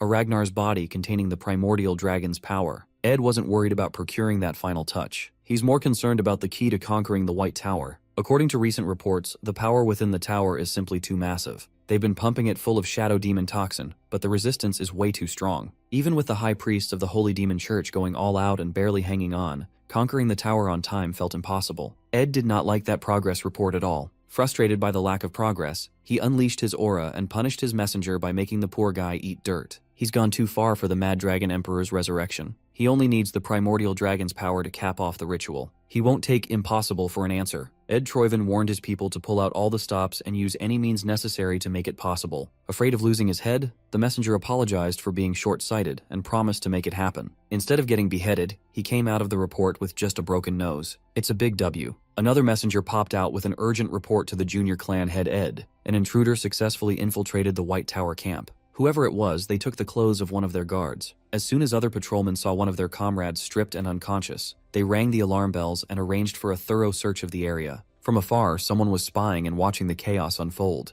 Eventually, they spotted a masked patrolman flawlessly blending into the search party. Through his long-range vision, Gishar was surprised to see the new heir candidate delve behind enemy lines. He reckoned that Theo killed only as much as necessary and fooled the enemy seamlessly. The method reminded him of the Black Snow. Gishar suspected that the kid must have worked for that sneaky group in his past life. He had to admit that the young lord was more fun than he thought. He can't wait to get a taste. Ancio urged him to stop salivating and focus on tailing. They already messed up once with Thorkel. Gishar knows the weight for this mission. He promised to behave, but his twisted expression betrayed his words. Upon hearing that an intruder had gotten past the security of the White Tower, Ed nearly crashed out. This shouldn't be possible at all. Only a handful of people know about the true goal of their operation. Hell, the whole war is a ploy to distract the Ragnars. His gut instinct tells him that there is only one person who could possibly throw a wrench into his flawless plan. Time and time again, Theo Ragnar had been nothing but a thorn in his side. Before he could let the anger and frustration take over, the more rational side of Ed Troyven prevailed. The messenger fearfully suggested increasing the number of guards to improve search efforts and catch the intruder right away. But Ed had a different approach in mind. From now on, they are changing the plan. He ordered a full retreat from the White Tower camp, only leaving the minimum forces on the ground. It was a bizarre mandate, to say the least. Doing so would only increase the risk of losing the primordial dragon's power to whoever breached their security. But that's precisely what Ed Troyven wants. He was 100% certain that the intruder was the pesky Theo Ragnar. Going by the kid's recent progression, he will surely conquer the White Tower by himself and come out with the primordial dragon's power. With a wave of a hand, Ed summoned his most trusted troops, his noble servitors. If conquering the White Tower is so impossible for them, they can just do what they do best and steal it from the kid. To make sure that everything goes perfectly, he assigned the job to his number one, Ain. Alongside the Plague Doctor was a Goliath, wielding a ridiculously hefty warhammer. His number two, Zwei. The big titty Nazi Dami Mommy and Ed's number three, Dre, completed the team. Never let her touch your pecker. The moment they confirm that the young Ragnar managed to gain the primordial dragon's power, they must kill and steal. That's their directive, and they will follow it no matter what. Down at the White Tower camp, the clueless idiots were still searching for the intruder with torches in hand. With very few people left in the camp after the retreat, the captain decided to split the manpower into two groups. One group will search around the tower, and another will cover the south side. As expected, Theo positioned himself with the White Tower search team. These idiots didn't even question why he was wearing a mask. Theo couldn't help but feel sus about how easily he got through. Sure, it makes his job easier, but a nagging thought bounced around his head. Those seemingly well-trained soldiers didn't even use any password to identify friend or foe, and the additional reinforcements he was expecting never arrived. In fact, compared to his initial scouting, the security had gotten significantly worse. It was almost as if someone was trying to lead him right into the tower. As soon as he arrived near the tower's entry point, the system alerted him to the presence of a primordial dragon's relic. Even though there's a high likelihood of this being a trap, it doesn't really matter to Theo. He touched the ancient walls of the tower, and its draconic origins resonated with his blood. Even if he's trapped afterwards, he's determined to seize the primordial dragon's power before Ed Troyven does anyway. Without hesitation, he dropped his torch and walked into the gate that the White Tower willingly opened for him. Finally, the trial of the White Tower begins. Outside the tower, the hunters tailing him had made their move. Even though their master already told them about the White Tower, Gishar didn't expect to come across a genuine primordial dragon relic in the middle of nowhere. Now it makes sense why the tyrant dragon has been tangling with the Troyvens recently. Gishar laughed maniacally upon seeing the Chosen One enter the tower effortlessly. Ancio admitted that the title of the Chosen One was enviable, but titles are useless when you're backed into an impossible situation. The twins picked up Theo's discarded uniform on the way. They can probably use it to stir up some shit. Still, the convenience felt like they were getting baited. Baited or not, it shouldn't matter much. For now, they have to retreat and set the stage before the Chosen One returns. But Gisha refused to leave. He wanted to wait for Theo outside the tower, much to Ansio's annoyance. The battle maniac was just too curious about the kind of face the Golden Boy would make when he dies by a fellow Ragnar's blade. After entering the White Tower, the blinding light slowly died down. Theo's eyes slowly adjusted to the brightness. He opened his eyes to see that he was inside a massive superstructure built with pure white materials, inlaid with countless pillars and rooms. Knowing the threat that the tower might pose to his safety, Theo swiftly drew the white moonlight blade. Given that the guardian of this place inherited the biggest part of the primordial dragon's power, he expected something ferocious. Just in time, a draconic figure with burning red eyes emerged from one of the many doors. Theo tightened the grip on his blade, prepared to go all out at any moment. Imagine his surprise when the guardian of the White Tower walked out, and he's just a tiny little guy with cute beady eyes. In tears, the little guardian grumbled about some weird guys trying to sneak into his domain to infect him with demon shadow toxin. Trying to stop them was supremely annoying. Theo thought he was being pranked or something. Absolutely speechless, he just stared at the flailing lizard and wondered if he had mistakenly entered the wrong tower. He even summoned his other guardians to confirm if this was the guy they all feared. The fairy dragon implored him to stop judging the little guardian based on appearances. The griffin chimed that Theo can't talk shit when he looks like a pretty boy instead of an awe-inspiring chosen one. Seeing his guardians tremble with fear, Theo's worries lessened a little. The little guy apologized for being distracted and properly introduced himself. His name is Keratosicus. Kerato in short, the most loyal subordinate of the great primordial dragon and the majority inheritor of the master's power. He's been protecting the Gate of the Pantheon since ancient times. Theo had never heard of the Gate of the Pantheon before. Kerato casually explained that it's the place where the gods dwell. The primordial dragon's relics are simply fragments that share his power. In the past, the master of all guardians had countless duties he tended to. Guarding the gate that connects the Pantheon and the mortal world is one of them. The inheritor of that duty is none other than little Kerato, the most loyal subordinate of the big boss and the upright vassal who preserves his power. Theo's knowledge about the gods is limited to what he's read in the ancient texts. It's quite a shock to hear that they're actually real. He wanted more information from Kerato, but the cheerful lizard just looked at him with a dumb smile on his face. It looked like he had spaced out before slowly repeating his full name, Keratosicus. Theo repeated what he'd said, and the little guy seemed to restart his engine. He's a weird little critter. Every guardian Theo's ever encountered can't just be normal. He asked Keratosicus if God really exists. Kerato happily answered that they do. In fact, the Chosen One should already be familiar with them. After all, they've been sending him messages only he can see. Every time he experienced a breakthrough, every trial he conquered, every reward he's received thus far, and every notification he's ever gotten through the system were messages from God. Up in the Central Highlands, where the Ragnar executives gathered to discuss strategy, an important meeting was underway. The Black Dragon led the discussion and didn't bother with pleasantries. Everyone knows why they have gathered at the front lines. Including Robert Ragnar, there were 7 of the 9 dragons present for this gathering. With Troyvon's 9 servitors showing up, the war had been raging longer than they anticipated. That's precisely why the 9 dragons were called to participate directly in the fight. The Black Dragon emphasized the importance of briefing everyone about the current state of war. He's open to taking any questions and suggestions afterwards. Before Robert could start, the Tyrant Dragon raised his hand and asserted that he had important matters on his plate, aside from participating in the battlefield. He wagged his finger and let one of his disciples in. Moving on cue, Ansio Ragnar entered the tent. She politely apologized for barging in so abruptly and brought up an urgent matter to the table. Ansio presented a white armored dragon cavalry uniform to the 9 dragons. She alleged that she witnessed Theo Ragnar's betrayal, and the uniform in her hands was glaring evidence of that. As expected, the Elder Dragon chomped at the opportunity to slander the heir candidate. He was the first to bring up that throwing away a Ragnar uniform is a clear act of treason. The other dragons were far more reserved in their reaction. The Demon Dragon was put in a difficult position. He was trying to deduce what Theo was thinking when he threw his uniform away. While the higher-ups were discussing what to do, the subject of their discussion was currently experiencing existential dread. If he's understanding Kerato's words correctly,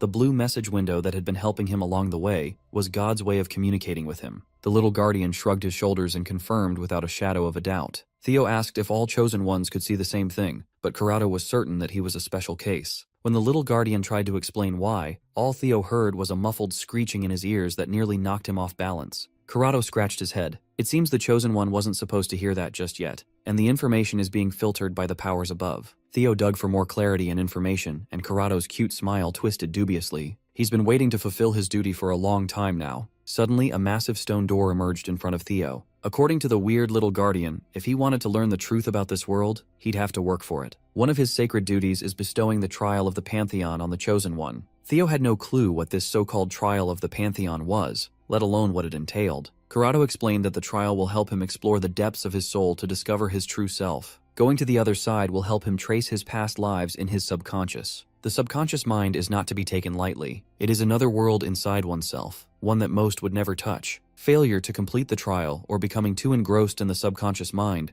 would lead to the challenger's mind shutting off, forever trapped in the endless expanse of one's subconsciousness. But those who pass the test will be deemed qualified to face the truth and get the chance to meet the gods. At this point, Kurado had lost all his cute charm. The tower has 12 tiers in total. That's all the explanation Theo will get. It's up to him if he wants to take the challenge. Once more, the message of the gods left it up to him to enter the first tier of the Pantheon trial or not. Theo gripped his blade and tightened his resolve. He wanted answers. Without hesitation, he clicked yes on the message window and strolled into the unknown. The truth behind the way of the world lies behind Kurado's summoned door. Tons of questions are running through his mind. He wanted to know whether a great war would happen in this life too. He wanted answers as to why he was deemed the chosen one. He pushed Kurado's door open with force and conviction, letting himself be swallowed by the mysterious light. Upon entering the first tier of the Pantheon, he was transported into a bizarre space. It looked like a dilapidated coliseum floating in the vast expanse of space. As Kurado's door slowly dissipated into nothing, Theo observed his surroundings. It didn't look like he was still inside the White Tower. His system advised that to fully enter the subconscious realm, he must suppress his consciousness and open the gateway. A few moments later, he sensed something bubbling out of the floor. Some sort of black goo sizzled and propagated, slowly taking shape before his eyes. It didn't take long for the black sludge to take on a humanoid form, devoid of discernible features. According to the system, this first trial was related to his consciousness. The humanoid figure doesn't look that dangerous, considering how Kurado was scaring him.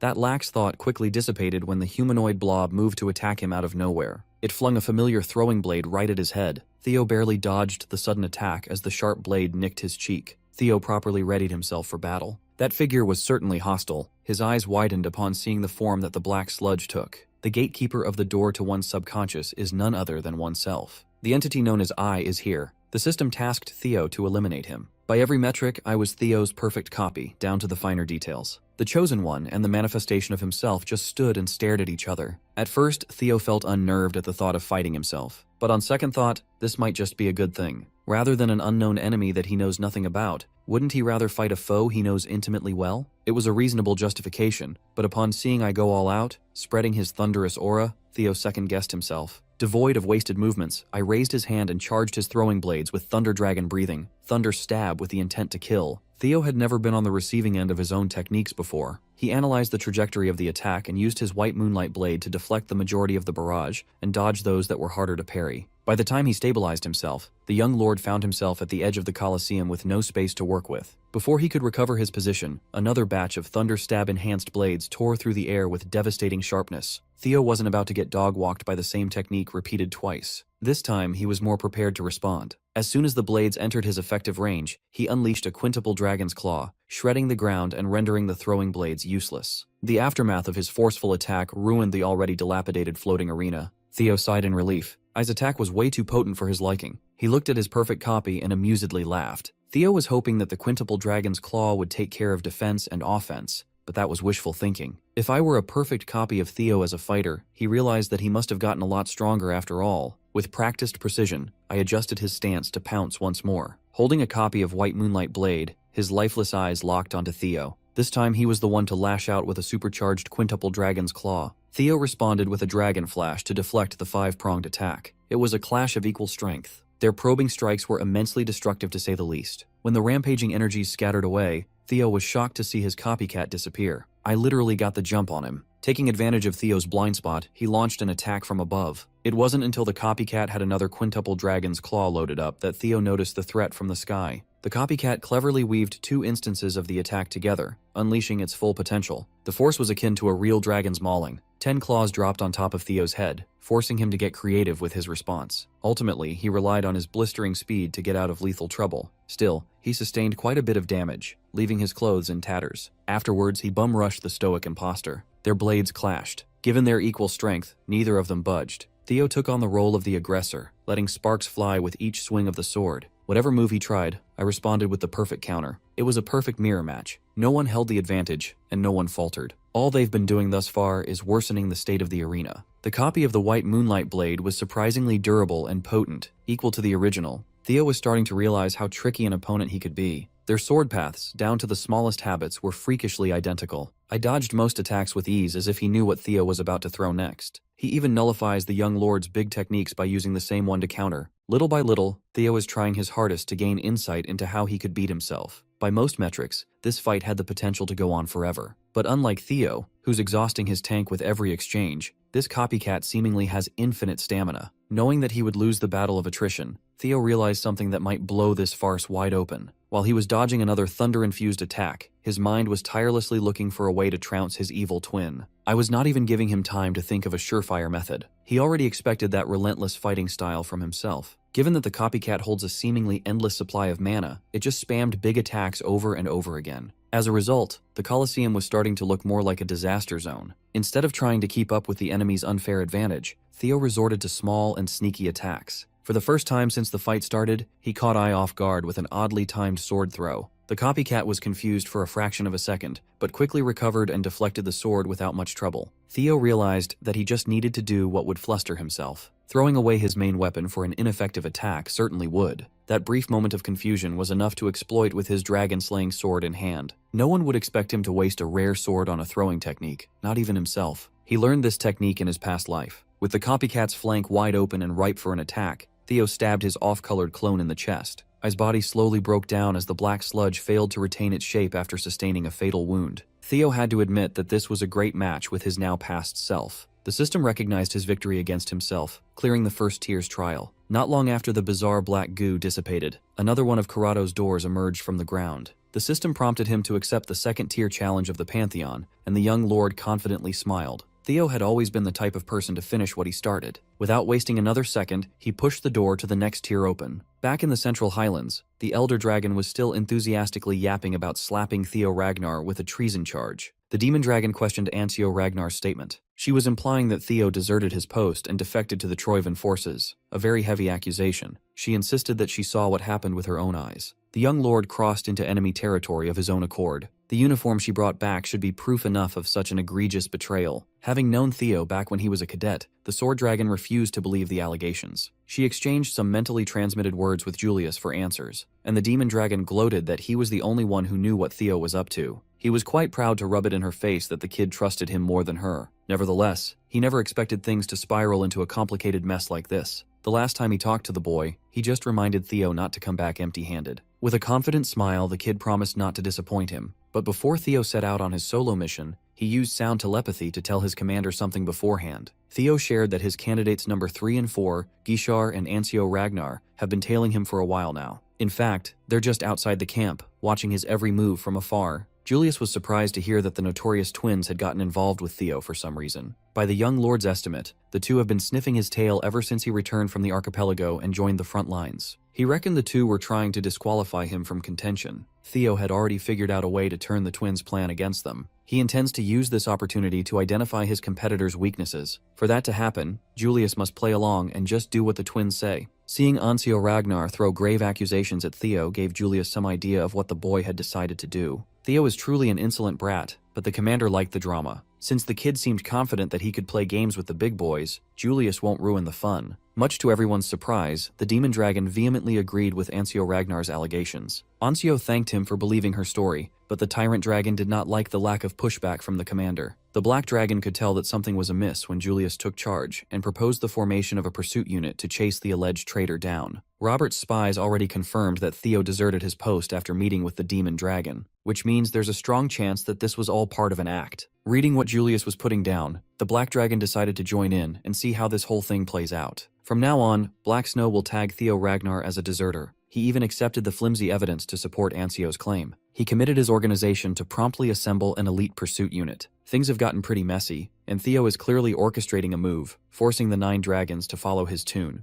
Meanwhile, the suspected traitor was undergoing otherworldly trials beyond their wildest imagination. When Theo entered the second tier of the Pantheon, he didn't know what to expect. He certainly didn't foresee being transported to the Burning Rose Palace from his past life. The contents of the second tier's trial, similar to the last one, are a path towards the subconscious. Seemingly brought back to the past, Theo's eyes narrowed upon hearing a familiarly grating voice. The scumbags who killed him stood before his eyes, calling him the imbecile of Ragnar. The system tasked him with overcoming the trauma that's been tormenting his mind for the longest time. Instead of raging out of control, Theo simply smiled in amusement. It seems whoever's in charge of this Tier 2 trial made a mistake. These bastards didn't invoke traumatic feelings. All they inspired in Theo was bloodlust. In Theo's eyes, this trial felt like a funny joke. Sure, these guys haunted his dreams in the past, but not anymore. Axion cursed at his comedic reaction, thinking that they could cleave Theo down at any moment. Before they could embarrass themselves, Theo dashed behind them as quickly as lightning. He nonchalantly lifted his blade and hacked the first bastard in half. He already dealt with his corrupt instructor before. Doing it again wasn't that big a deal. Theo had the time to aura farm with his abs out, basking in the blood of his enemy. More than the act of killing, he just wanted to make the bastard grimace. It was a quick clear for the second tier's fight against trauma. He was allowed to proceed to the next tier. As he pushes the third door, going up the ranks, Corrado watches Theo through his beady, all-seeing eye. The little guardian was intrigued. He wanted to see how high the young one might actually reach. He also knows another entity that must be looking forward to Theo's ascent,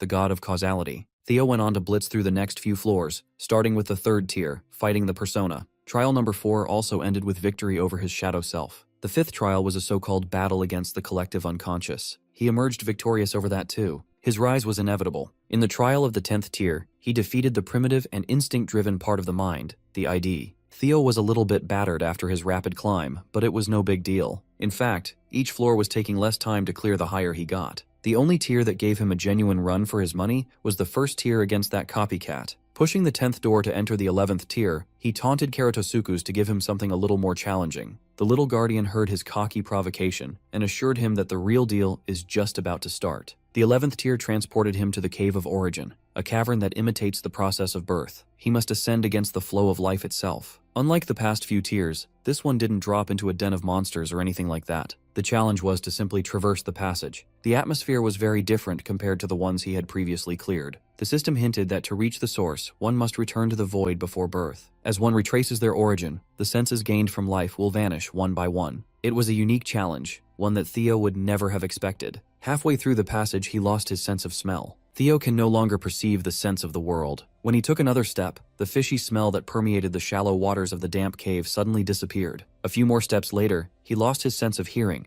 rendering him unable to perceive the sounds of the world. The gradual disappearance of his senses continued as he pushed further. Losing his sense of touch rendered 4 of his 5 senses useless. The last one to go was his sense of sight. Theo can no longer perceive the appearance of the world. To make matters worse, with all 5 senses blocked, mana usage was restricted. Theo was caught off guard by the mana disconnection. He felt like a shapeless entity moving through infinite darkness. In this state, it felt impossible to make it all the way through the cave. Nevertheless, this was not the first time he experienced something similar. It reminded him of the time his father's heart sword cut him in half. Perhaps he could overcome this bizarre sensation of nothingness the same way as well. He called on Griffin, Fairy Dragon, Desert Worm, and Lesser Drake to lend him their assistance, but he didn't get a response as he plunged deeper and deeper into the void. Eventually, even his formless figure started to shatter and dissipate into the endless darkness. The only thing that seemed real, his consciousness, was starting to slip and scatter frighteningly fast after his senses vanished. Without the help of his guardians, Theo didn't know what to do. The only way to find an answer is to dig deep inside himself. While he was fighting to keep his existence from erasing itself altogether, his guardians were worried sick watching his body. Even the usually nasty Griffin expressed genuine concern. To explain what was happening, Corrado entered the Cave of Origin to stop the other guardians from uselessly calling on the catatonic Chosen One. He adorably explained that Theo's senses and mana are currently blocked, so their voice won't even reach him, no matter how loud. All living beings rely on their senses to perceive space and time. When all of those senses are stripped away, one thing becomes exceedingly clear. The only tangible thing in nothingness is the primordial fear of being abandoned by the world one belongs to. For humans who enter the Cave of Origins, the self and the world are one and the same. At this rate, Theo's sense of self will be deleted,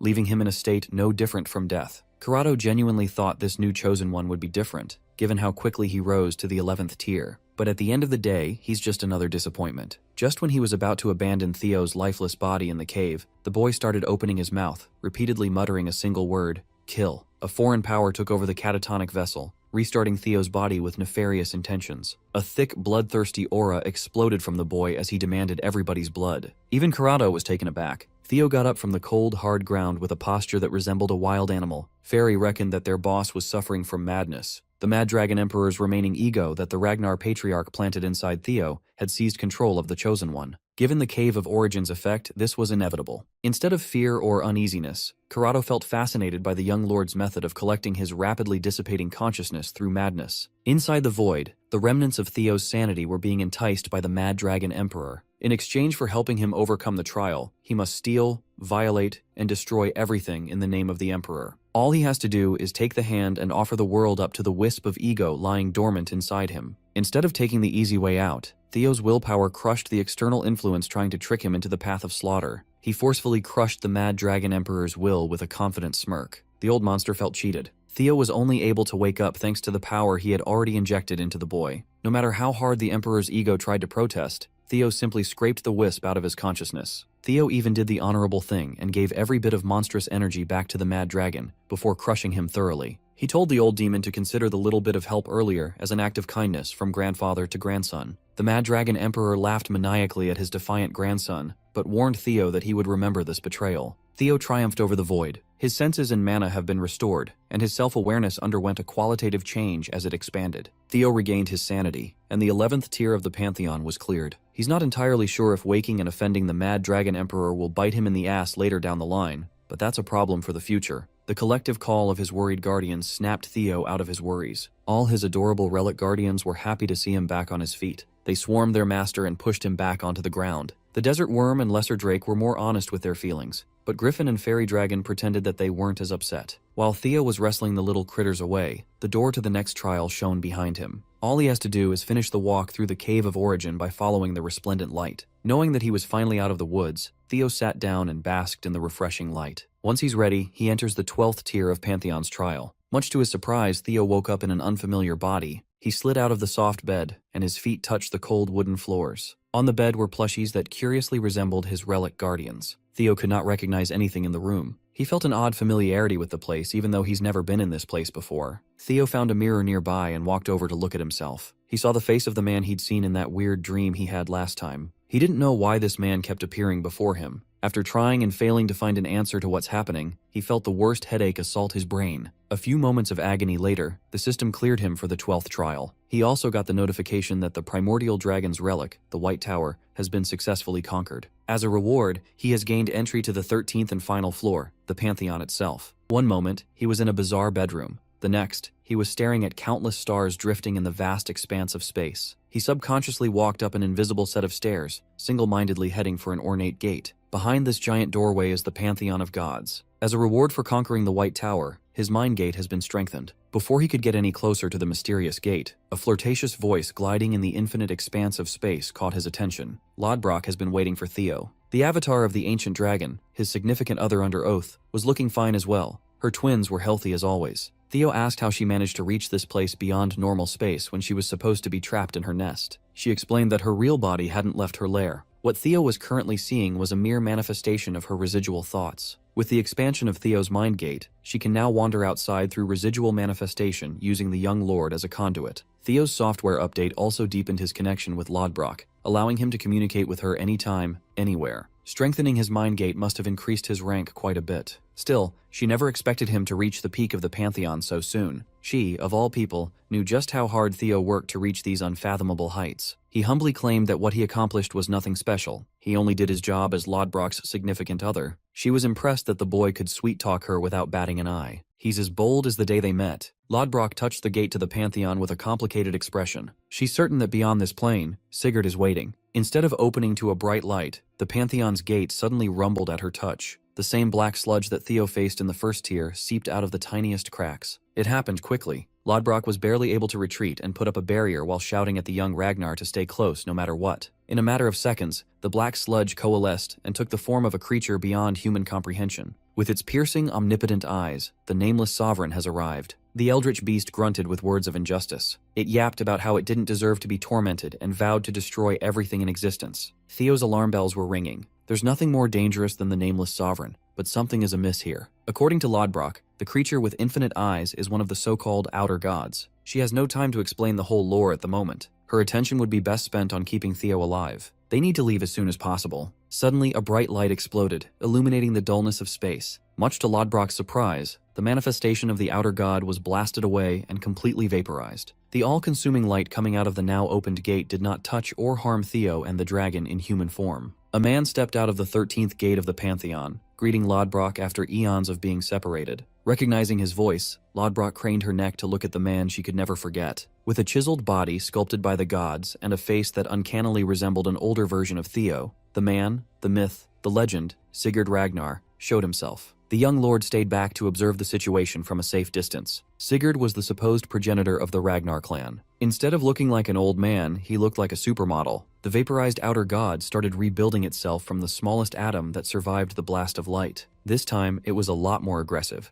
It was desperate to get its hand on Sigurd to kill him again. The nameless sovereign extended its newly generated tendrils with the intent to kill. Sigurd Ragnar maintained his calm and chopped his hand downward. The simple chop seemed slow and fast at the same time. No matter the speed, it had enough power to slice the tentacled outer god, cleanly cleaving its grotesque body in half. The nameless sovereign shrieked. Sigurd's attack made it a lot harder to regenerate back to full form. Ignoring the disabled outer god drifting right above them, Sigurd addressed Theo directly with a welcoming tone. This time, more figures stepped out of the gate, each one of them exuding a godlike air. Sigurd could tell that Theo had a lot of questions to ask. He promised to answer whatever he can. Taking his ancestors' offer, Theo felt compelled to ask about the man he had seen in his last trial, the sickly man who once appeared in his dream. Sigurd simply answered that since Theo is a regressor, the man from the last trial might be connected to that. Perhaps he regressed too. Theo wanted more details, desperate to explain the mysteries surrounding him. Unfortunately, Sigurd is limited to what he can share at the moment. Without wasting his breath on words for a mortal, the ancestor masterfully summoned countless swords of light. Each one could probably destroy a continent on its own. Sigurd quickly directed his summoned swords to plunge into the main body of the nameless sovereign trapped inside the gate. The ancestor was truly apologetic that he couldn't give more answers to Theo's unending questions. Someday, when the boy is granted entry to the Pantheon, he's bound to find the answers on his own. Seeing Sigurd turn back to the gate, Lodbrok loudly protested. She won't let him leave her without telling her anything again. The dragon tried to chase after her former contractor but was helplessly blocked by another godlike entity. Lodbrok recognized the inconceivable entity as the god of causality. Refusing to look her in the eyes, Sigurd apologized for having to leave Lodbrok hanging for the second time in thousands of years. She simply can't enter the Pantheon yet. With Sigurd's back turned against Theo and Lodbrok,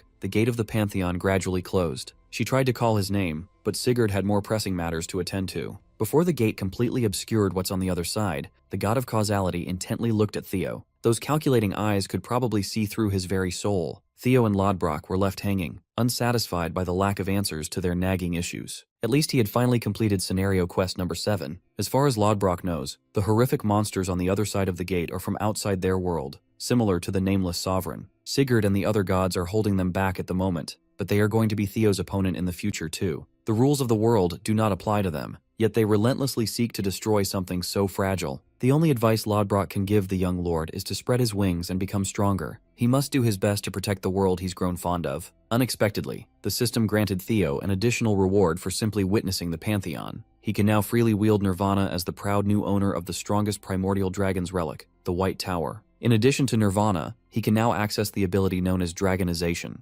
Uncharacteristically, the system wished him a splendid journey ahead. It now referred to Theo as the bearer of causality's blessing. After a wild ride through the 13 tiers of Pantheon, he was transported back to the White Tower, where Corrado was cheerfully waiting. Seeing Theo play around with his new power, the little guardian was amused. Theo didn't even realize that something was very different about his body. Draconic scales formed a protective gear all around his frame. His hands turned into bulging dragon claws. On his forehead were intimidating horns. Dragonization is in full effect. Now that he's aware of the massive change his body just went through, Theo stretched his limbs to get a feel for his new form. Corrado stated that with all the relics of the primordial dragon he's collected, his latent dragon blood talent has grown a lot stronger. By Theo's initial assessment, Dragonization clearly improved his stamina and physical strength. It felt like being reborn. The most glaring thing was the significant change in his magic. In this dragon form, cultivating mana felt as natural as breathing. He deactivated Dragonization and found that toggling it on and off was relatively simple. He had full control. Theo also wanted to check his other reward, the so-called Nirvana. He must be smelling like teen spirit. Upon activating the newly unlocked ability, he felt his mental realm freely expanding to a frightening degree. He's never heard of an ability that could strengthen the mental realm before. It was peculiar to say the least. Using it felt like holding the entire space in the palm of his hand. His control is still a bit lacking, so he'll need a lot of practice to master it. In addition, he must be careful when choosing when and where to use Nirvana. Every Ragnar child has heard tales and legends of their ancestor Sigurd ascending to the heavens, the realm of the gods. He just saw proof that those tall tales were factual. Sigurd's words still echo in Theo's mind. The man strongly implied that to learn the secrets this plane of existence hides, he must hurry up and become one of the gods of the pantheon. Aside from Sigurd's cryptic quest, the presence of the god of causality in the same space completely threw Theo off. From his perspective, it's almost as if the Ragnar clan isn't just the ruler of the north, but a greater entity that protects the world from inexplicable cataclysms. According to Corrado, he hit the nail on the head. It is Ragnar's duty to protect the world and to make the noblest sacrifice. That means the Chosen One is born with Ragnar blood to ascend as a deity and help in the fight against the vicious outer gods, alongside the god of causality. Shooting his shot, Theo asked Corrado if all these grand ideas were in any way related to that mysterious man's foreign world from the 12th tier trial as well. The little guardian admitted that he was fascinated by Theo's 12th trial, but he genuinely doesn't know the answer to his question. It would be up to Theo to figure that out on his own. Despite seeing all sorts of grandiose and godlike scenes in the 13th tier, his mind kept coming back to that foreign world. Now that the trial has been completed, Corrado hurriedly pushed the Chosen One to leave the tower. Before kicking him out back to where he came from, Corrado warned the kid that an uninvited guest was waiting for him outside. Theo smirked upon hearing that. His bait worked just as expected. It wouldn't be polite to keep a guest waiting, would it? Cracking his knuckles, Theo was transported back to the material world. One of the White Tower's entrances exploded with light. Theo found himself at the base of the tower. White snow was pouring directly on his bare skin, but the cold did not bother him in the slightest. He didn't have to search for his guest. Gishar was the one who excitedly approached him out in the open field. The maniac complained that little brothers should never make their older brothers wait for so long. In a just world, Gishar believes that Theo should be the one waiting on him. Holding oddly shaped double-headed scythes in both hands and an aggressive stance, his intention was clear. He emphasized calling Theo little bro, thinking it would provoke the Chosen One. Instead of being annoyed, Theo slightly lowered his head and apologized for unintentionally acting impolitely towards big brother Gishar.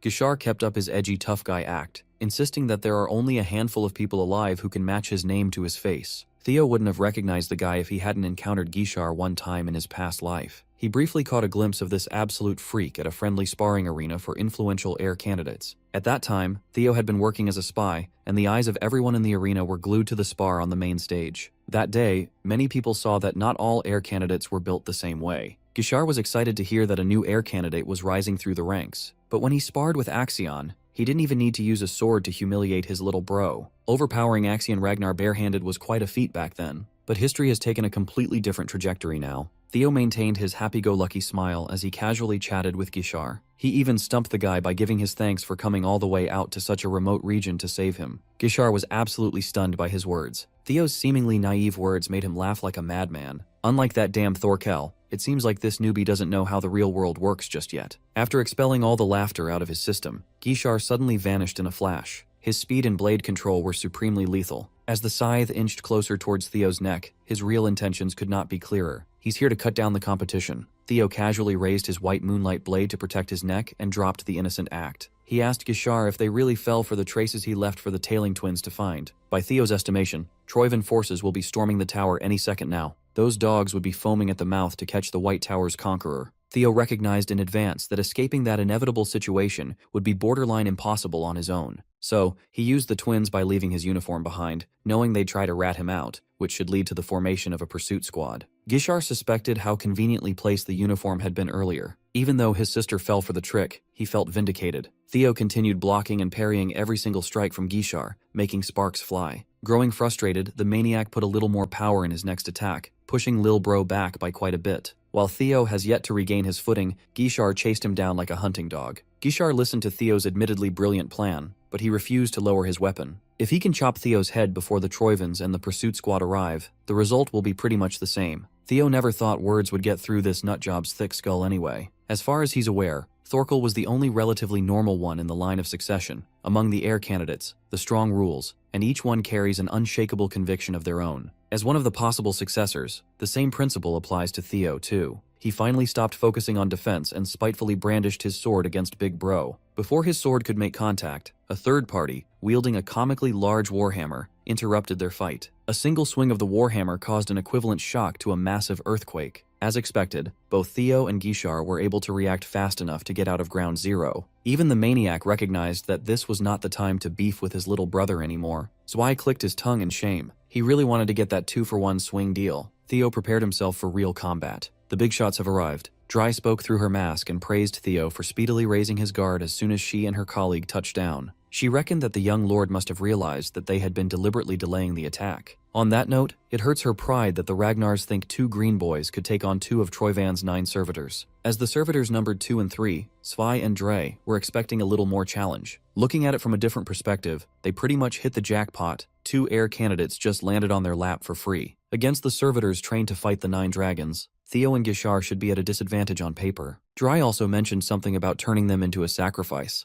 Zwei angrily rebuked his mouthy comrade, telling her to watch her words in front of the boys. She doesn't see the need to zip her mouth, given that they're supposed to kill the 2 anyway. If the hulking idiot really wanted Dre to hold her tongue, then he should have landed the surprise attack earlier so they could wrap up early. The servitors bickered and chewed each other out as if the Ragnar boys were the least of their worries. It's a hard pill to swallow, but Theo admitted that their show of force through magic was overwhelming. It's a good thing they're not very cooperative with each other. Theo was thinking of a way to make use of an opening when Dre suddenly charged in his direction with her claws ready to strike. It quickly became obvious that the woman was frighteningly quick. In a span of a few seconds, she carved up Theo's body like he was fresh meat. Thankfully, he managed to limit the damage to shallow wounds. He counted 30 attacks in that very brief moment of inattention. Even worse, he felt that the last attack had come dangerously close to slicing his neck open with a much stronger cut. Dry seemed impressed that he survived her opening move. She was genuinely trying to chop his head off with that last bit. She finally remembered that Theo was the boy who took out Noel on the archipelago. Dry grumbled that the failure should never have been deployed to such an important mission. If she had been given the job,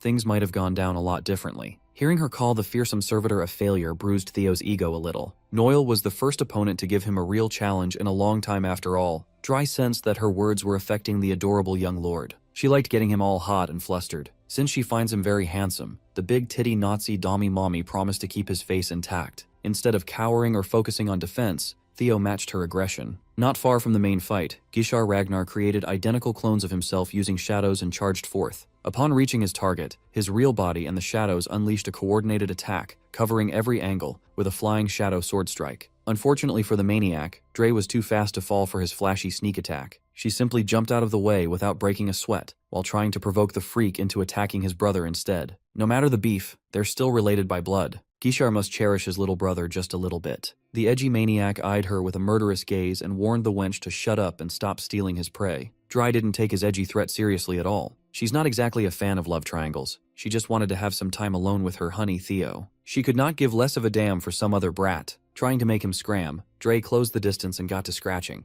Her pace was inhuman, and Gishar had a tough time following her with his eyes. To make matters worse, number 2 decided to finally get involved and smacked him with that big-ass hammer from the back. Dry almost got caught in the reckless attack but was able to fly out of the hammer's trajectory. Upon landing, she switched gears and targets. Friendly fire has been activated. She climbed up the brute's shoulder, tracing his neck with her sharp claws with a warning to stop fucking around unless he wants to die first. Zwei was just trying to do the job efficiently. The one who gets the kill first gets the prize after all. Dry hated her teammates' guts, but all she could do was throw curses and profanities at him at the moment. Theo was just confused to see the servitors bicker and threaten each other. Their behavior reminded him of a certain older brother who wanted to kill him just a few minutes ago. Thankfully, Gishar's wrath against Theo had been completely shifted towards the servitors. He busted out a long-range attack from the shadow sword slaying arts, the 1,000 ink daggers. Gishar had murder in his mind when he called dibs on the big one. Dry watched from afar and teased the brute to be careful of the pissed-off Ragnar brat. She made sure to return the favor and kept the big hunk of muscle in position to be an easy target. Once Gishar got close enough to let loose his 1,000 ink daggers, Dre playfully jumped away, letting Zwei deal with the deadly predicament. The wench was giggling to herself now that she could finally solo the handsome young lord again. All they have to do is pick up where they left off and speak through their blades. Theo had adjusted his approach, taking Dre's abnormally high speed into account. He raised his blade in anticipation of a straightforward attack. He was able to effectively block both of Dre's claws. Theo was starting to realize that a fast-paced fight like this was way harder than any simple brute strength competition. All it takes is one mistake or lapse in judgment, and he'd be minced meat. He can confidently say that this woman is faster than Navan. Despite her breakneck speed, she's still precise enough to always aim for his vital points. Theo figured out a plan so risky it might just work. He deliberately exposed a juicy, vital point that could be exploited. As he expected, Dre's body instinctively reacted, leaving her massively overextended.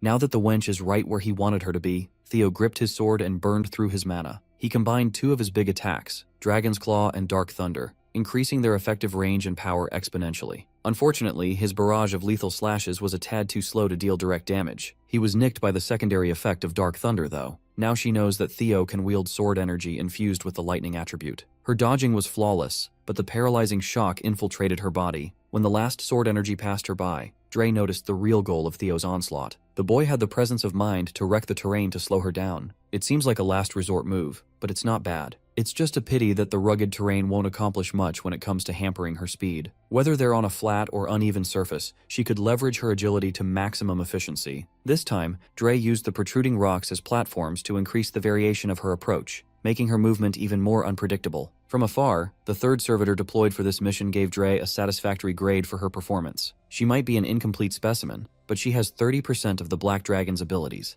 Ain furiously wrote down his observations in his notebook, treating the life and death conflict like a scientific study. The number one servitor was more surprised that Theo Ragnar managed to stop and counter Dre for a brief moment. He kept his eyes peeled as the young lord pulled out another surprising move. Ain could tell that the next few minutes were going to be fun. Currently, Dre was just gathering speed as she tried to lure Theo with deliberate openings, hoping to trap him with the same method he had used earlier. But the young lord was patient. He just kept himself hidden in the dust and debris while she continued taunting him to come out. Dre complained that she hates men who make women wait. So, like a gentleman, Theo summoned his dragon construct, Nibelung, to bite her fucking head off. Even without a proper footing, Dre was able to flexibly pivot her body out of harm's way. When the dust cleared, she saw the young lord and froze in disbelief. Their master warned them about this possibility. The boy was able to use dragonization. Theo really thought he could cheese her in midair. It failed, but it was a good try. Dry looked at his draconic form and couldn't help but blush upon seeing his wild side. In his current form, Theo had no problem keeping up with her absurd speed at all. While continuously ramping up the pace, Dre jokingly accused Theo of dabbling in shady experiments with dragons, just like the servitors. She admitted that she liked his current appearance way more than his plain human look. He's way more her type looking like this. Theo alerted her that things are about to get even more fun. He was able to infuse his blade with much more dark thunder, and, combined with his heightened speed, Dre was caught in a difficult position. Theo slashed away, and the speedy servitor was left to deal with the brunt of his attack. His draconic eyes stayed on target while his mouth curved into a mocking smile. For the first time since they started exchanging blows, he was able to make Dre bleed. Ain climbed a nearby cliff to get a better lay of the land. He was impressed with young Theo's performance thus far. This was his first time seeing dragonization.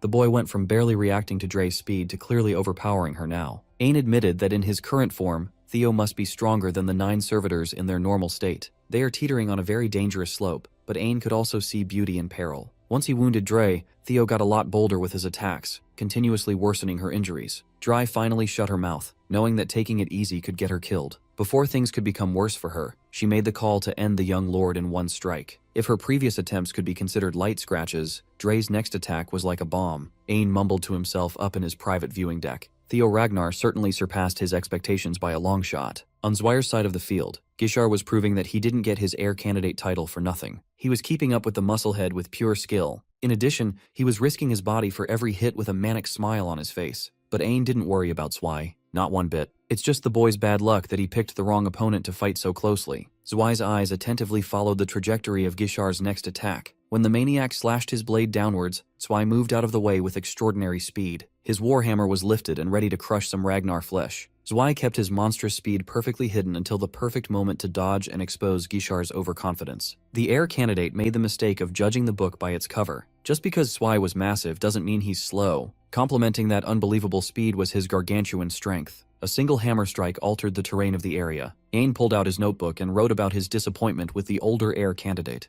Zwei was modeled after the demon dragon, but he's only operating at about 20% at the moment. Overall, this deployment gave Ain many ideas and ways to improve the servitors. He was happy, but Gishar heard no bell ringing. He's still in the ring. Admittedly, he might have been too cocky earlier. The damage the brute can dish out at any moment was beyond his imagination. According to the latest intel, the Ragnars were privy to the fact that these servitors were counterfeits created to fight toe-to-toe with the 9 dragons. Gishar didn't want to imagine a world where he was not even good enough to beat a cheap copy. The realization that this might just be the case made him drop his ego by a peg. If his power wasn't enough, Then he'll just have to use every card he's been saving up in his sleeves. First, he took to the air and spammed a sword energy attack from his shadow sword slaying art, the Ink Orchid. Zwei stood still and spun his hammer to deflect the flimsy attacks. He made it look as though his big-ass weapon was as light as a feather. He only stopped spinning his hammer when Gishar seemingly gave up. He called the air candidate pathetic, daring the boy to dig deeper and fight some more. Gishar wasn't bothered. The real attack was just about to start. After the Ink Orchid spam attack, he constructed ink chains extending from all over his body. The chains were anchored by dark blades that lodged deep in the ground.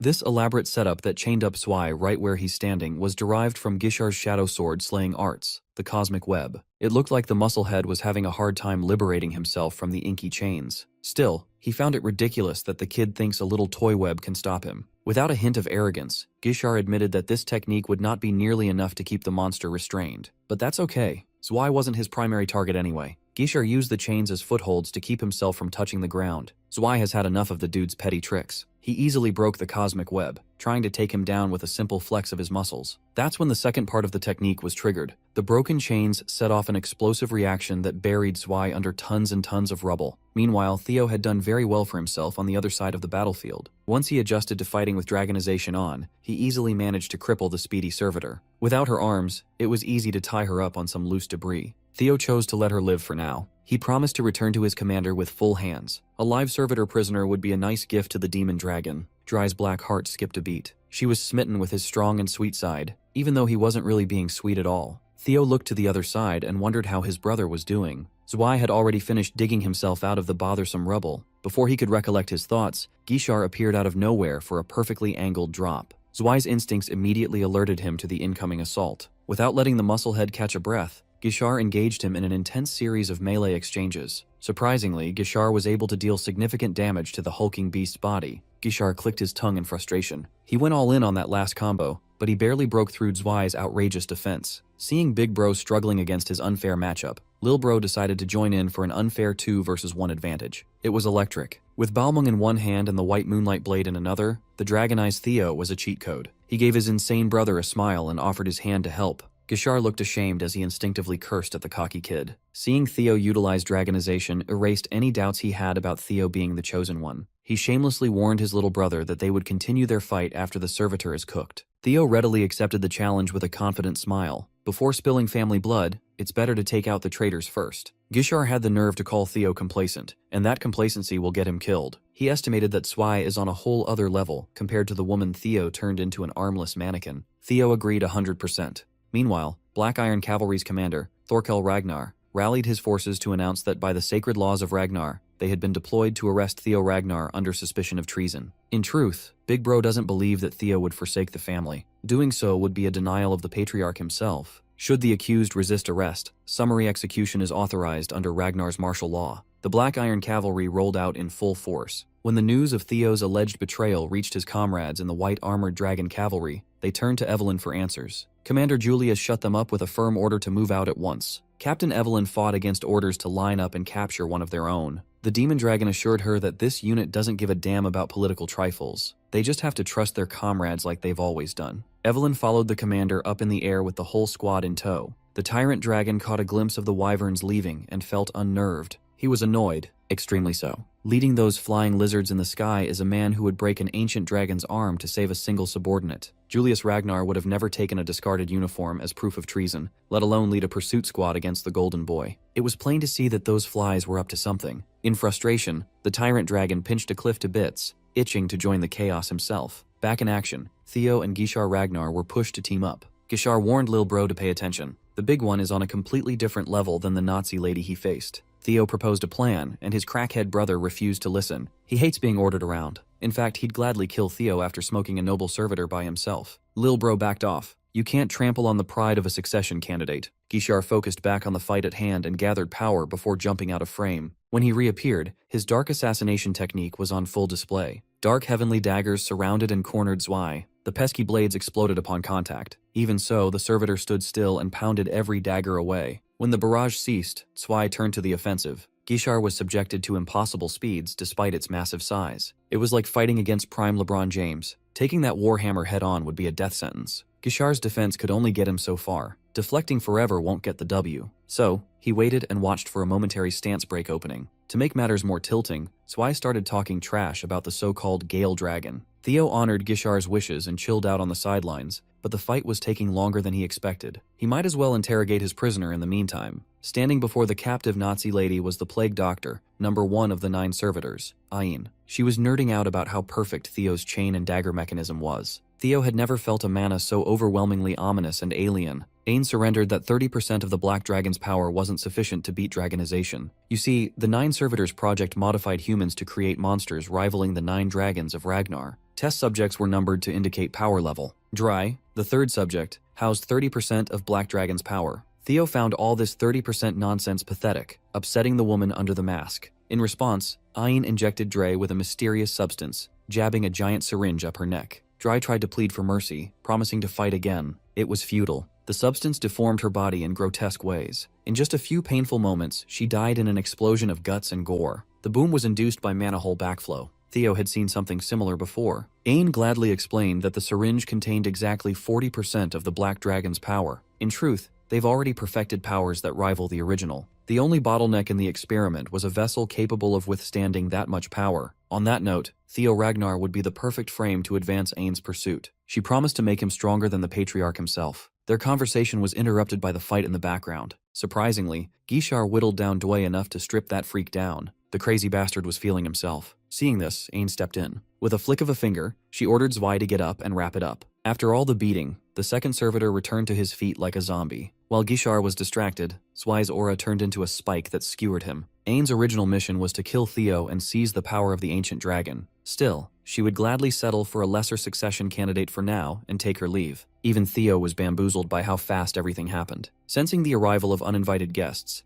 Ain melted into the dark while reminding the young lord that the offer still stands. The first one to locate the missing Theo was Big Bro Thorkel. He almost cancelled Ain's bailout teleportation, but his spear was a tad too late. Thorkel's forward charge left quite a bit of damage in the terrain. Theo approached his brother to ask for a pursuit squad, but was cut off immediately. Thorkel officially put him under arrest on suspicion of treason. Not long after, the rest of the Black Iron Cavalry caught up to their commander. Almost at the same time, Julius and the White Armored Dragon Cavalry also pulled up. Seeing 2 succession candidates stare each other down turned the atmosphere tense. To make matters worse, the Tyrant Dragon and Ancio Ragnar have arrived. Naturally, Ancio was alarmed that her brother was nowhere to be seen. By her estimation, the intervention of the 9 servitors must have complicated things. In the worst-case scenario, Gishar must have been taken. Even after hearing that one of his students was possibly in danger, the tyrant was pleased to have something he could use to crush that insolent Theo Ragnar. Tyrant Dragon, Dante Roll, swaggered into the scene to insist that, in the midst of war, immediate execution is the only fitting punishment for treason. Theo would love to share his side of the story,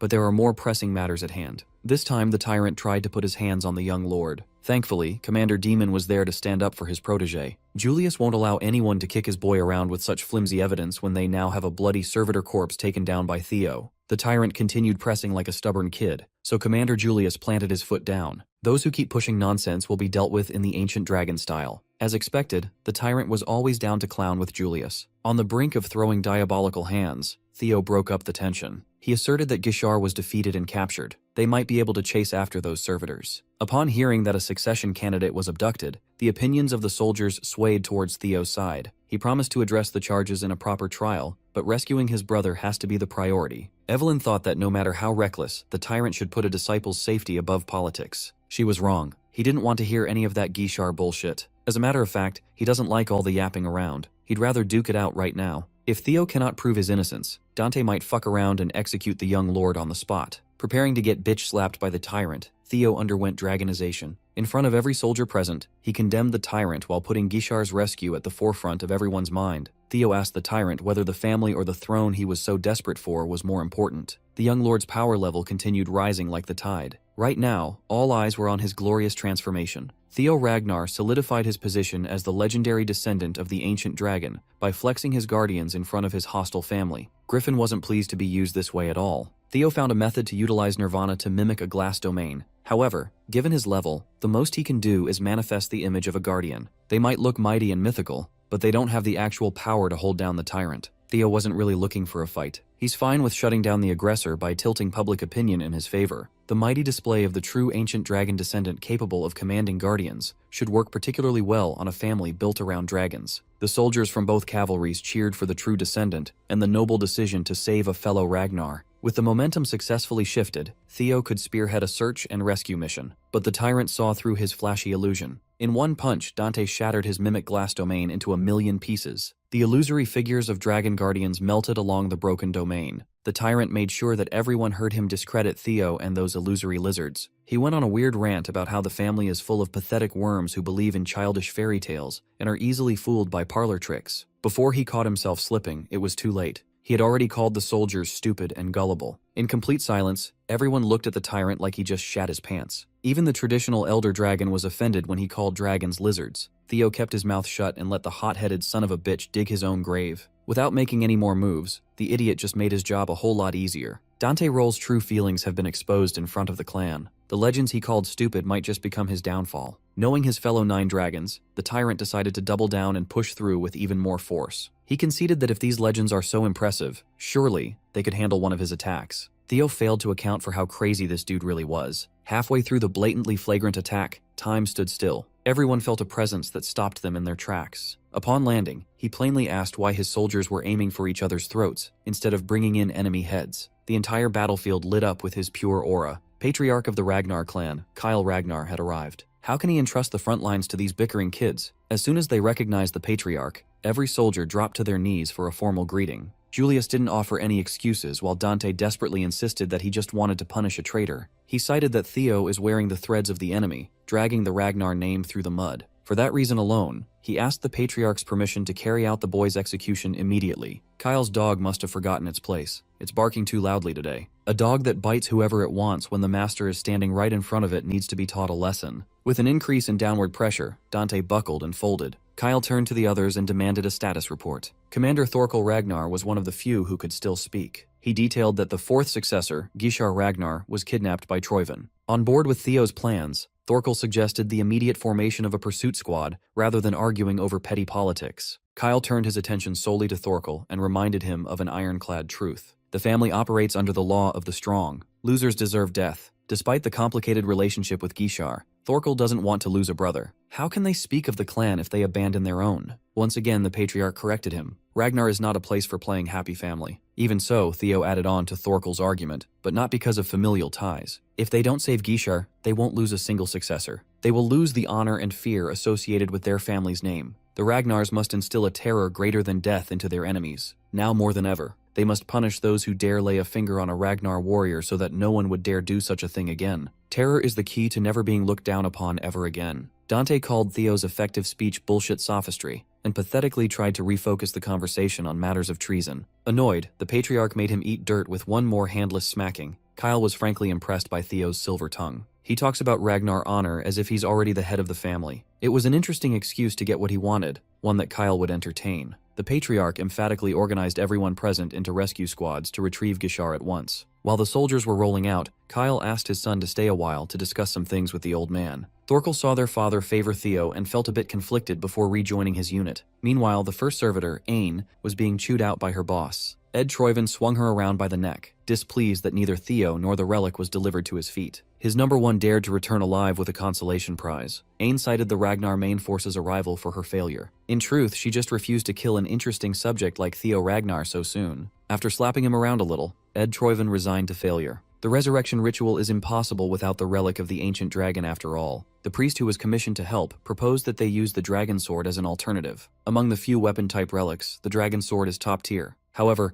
the Mad Dragon Emperor will need something like it to face Kyle, so it cannot be used as a sacrifice. To make the Troyvin situation more dire, the Ragnar main force had finally unleashed their attack. They are pushing through the front lines faster than ever, claiming they are looking for their successor. Ed knew the patriarch was a man who would just shrug off the loss of one successor by citing the law of the strong. Waking up from his slumber, Gishar rage-baited Ed Troyvin. He thinks his master and sister were the ones pushing for his rescue. The priest asserted that it was only a matter of time before their HQ was discovered. Even with the barrier of the demonic cult, they could only buy so much time. On the other hand, abandoning the site and fleeing will set them back for another go at the ritual. Resurrecting the Mad Dragon Emperor is impossible anywhere but in the northern territories as well. They barely clinched the edge of the north. If they retreat now, they might not be able to set foot on this icy land again. In desperation, Ed made the call to use Gishar Ragnar as a sacrifice along with the dragon sword. It was far from optimal, but they were left with no other choice. Realizing that he's headed for a fucked up ritual, Gishar's screams for help were silenced. The demonic cult must finish the ritual before the angry Ragnars break through. It was a gnarly and bloody process, being a sacrificial lamb to the Mad Dragon. The fleshy tendrils of the altar left massive lacerations all throughout Gishar's body. Under the bloody skies, his flesh was offered up to the dead.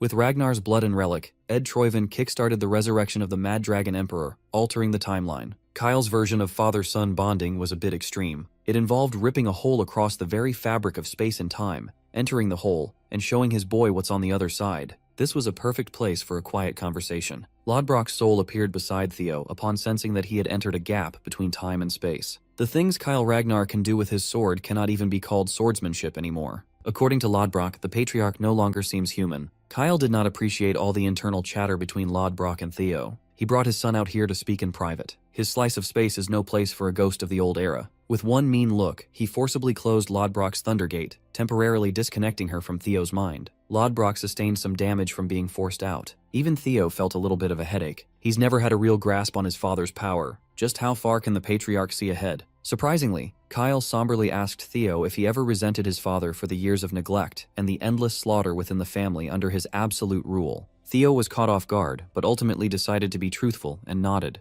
Kyle appreciated that his boy had some balls to answer honestly, rather than butter him up with a panicked denial. The patriarch slashed a finger out and demonstrated the absolute strength required to sustain the world. Throughout his life, he never minded sacrificing the small for the greater good. With ruthlessness, the clan safeguarded this realm. It is half true that he was a crazy regressor hunter. He weeded out the rats who brought nothing but chaos into the realm. It just happened that most regressors are rats. The biggest chaos rat of them all was his father, the Mad Dragon Emperor. Kyle had to put down the geezer for the sake of the clan's survival. His hands are stained with familial blood to protect the bigger picture. In his pursuit of stability, Kyle Ragnar had become far too powerful before he knew it. Theo recognized the brilliant structure forming on his father's back. The last time he saw one of those halos was back in the Pantheon. In addition, Kyle was partially bound by the chains of fate. The moment his power transcended the human realm, a grand calling from beyond began to pull at him. He's being summoned to join a battlefield on a grander scale, but he refused to leave the clan behind. So, he consciously sealed his power to avoid the calling. The more strength he reveals, the tighter the chains of fate bind. This was the reason why he used fear as his primary tool to rule. With fear, he doesn't need a sword to keep the family from collapsing. At this point, Kyle Ragnar is more of a god or a monster than a human. He was just showing his son the weight the family head carries. It's up to the boy whether he can break the shackles of destiny. In truth, Theo doesn't even know if his current path was the one true path. Using Nirvana to momentarily expand his mental realm, he entered big brain mode. The space rumbled as he confidently claimed that the clan, the calling, and even the realm would be under his care and responsibility when his turn came. After all, he's aiming to become a family head, surpassing his father. Kyle loved that kind of confidence. The kid was arrogant beyond belief. He truly was his father's son. In that case, Kyle found one more reason to stay and fight his calling for a little longer. It's up to his son to show if that arrogance was empty bluster or the truth. Kyle will be watching, always. This is an open challenge to prove to the big boss that Theo is a worthy successor. Out in the real world, Thorkel and his unit have been circling and extending their search beyond what the map shows. It was odd that they hadn't seen a single soul around. He kicked himself when he realized what was happening a little too late. Thorkel sensed a disturbance in the empty air and lifted his spear to poke it out. He quickly confirmed that they had been running around a mirage barrier created by the demonic cult. The commander tore the barrier apart, exposing the horrors hiding beneath. The altar made of flesh had seemingly burst apart, painting the entire HQ with tainted blood. The Ragnars quickly got to work and investigated every crevice of the blood-soaked spot. Identification results are in. They found the withered remains of Lord Gishar Ragnar, lifeless and drained. Upon hearing such ridiculousness, Anchio forced her way to what remained of the flesh altar. She threatened to kill anyone who would stand in her way. The Black Snow investigators gave her space to mourn her brother. Ancio Ragnar was deeply affected by her dumbass brother's death. It hasn't been long since Gishar died. Thorkel agonized over the possibility that they could have saved his brother if he had found the place sooner. Thankfully, Julius was there to accompany him. The place was brimming with traces of demonic cult rituals. The body of a successor and the faint lingering energy of a relic paint a clear picture. Antio was going through the stages of grief, while her master looked like he couldn't give less of a damn about the death of his disciple. She will remember this day. Instead of making sure that his remaining student was okay, the tyrant was admiring the move that Ed Troyven just pulled. By this time, Kyle and Theo have left the private rift in time and space. They both sensed a familiar stench in the air. Kyle even joked about cutting his father's head off again. Knowing that something in the world had just shifted, the patriarch implored Theo to stand on business. In this life, trials always come sooner than expected. There's no doubt about it. The Mad Dragon Emperor has been brought back to life. From the start, Troyven's primary goal with this war was to resurrect the previous patriarch. Ragnar couldn't confirm it at first, but the gruesome remains of the ritual altar proved the Mad Dragon's return.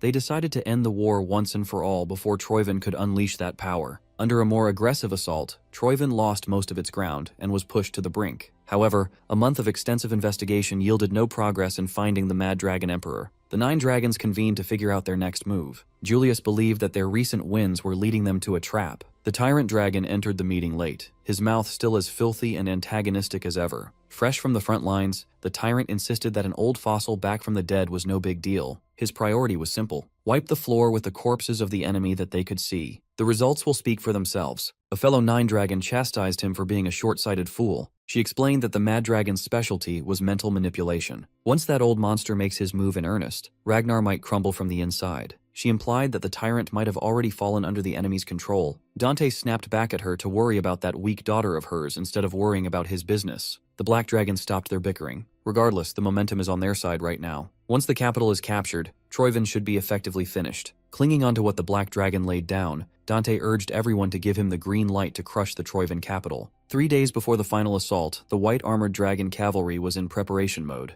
Everyone just wanted this war to come to an end. Selford teased Aaron to wear her weird dress for the victory ceremony. It was a bad idea to make fun of the dress Aaron's mother made. It was great that they're on the winning side, but Theo cannot shake the feeling that something was afoot. In his past life, this war wasn't supposed to erupt for another 5 years. He might have forced the enemy's hand before they could fully gather strength. Theo's actions changed too much for the future he once knew. Unpredictable variables tend to pop up when things are going too well. Nevertheless, there is one person he could run to for some clarity. While he was deep in thought, Big Bro Thorkel paid Lil Bro a friendly visit. The brothers in arms and blood discussed the strangeness of their situation. Thorkel teased his little brother for worrying about the enemy like a traitor before laughing it off as a joke. Come to think of it, Theo never had the chance to thank Thorkel for the last time. Although one of their brothers, Gishar, met a tragic end, Ragnar will stay on top. Commander Thorkel believes that strong internal bonds will lead them to victory. His tone turned serious when he lobbed Theo a simple question. What is the Ragnar that his little brother envisions? Theo truthfully answered that the Ragnar he seeks won't be built on the law of the strong.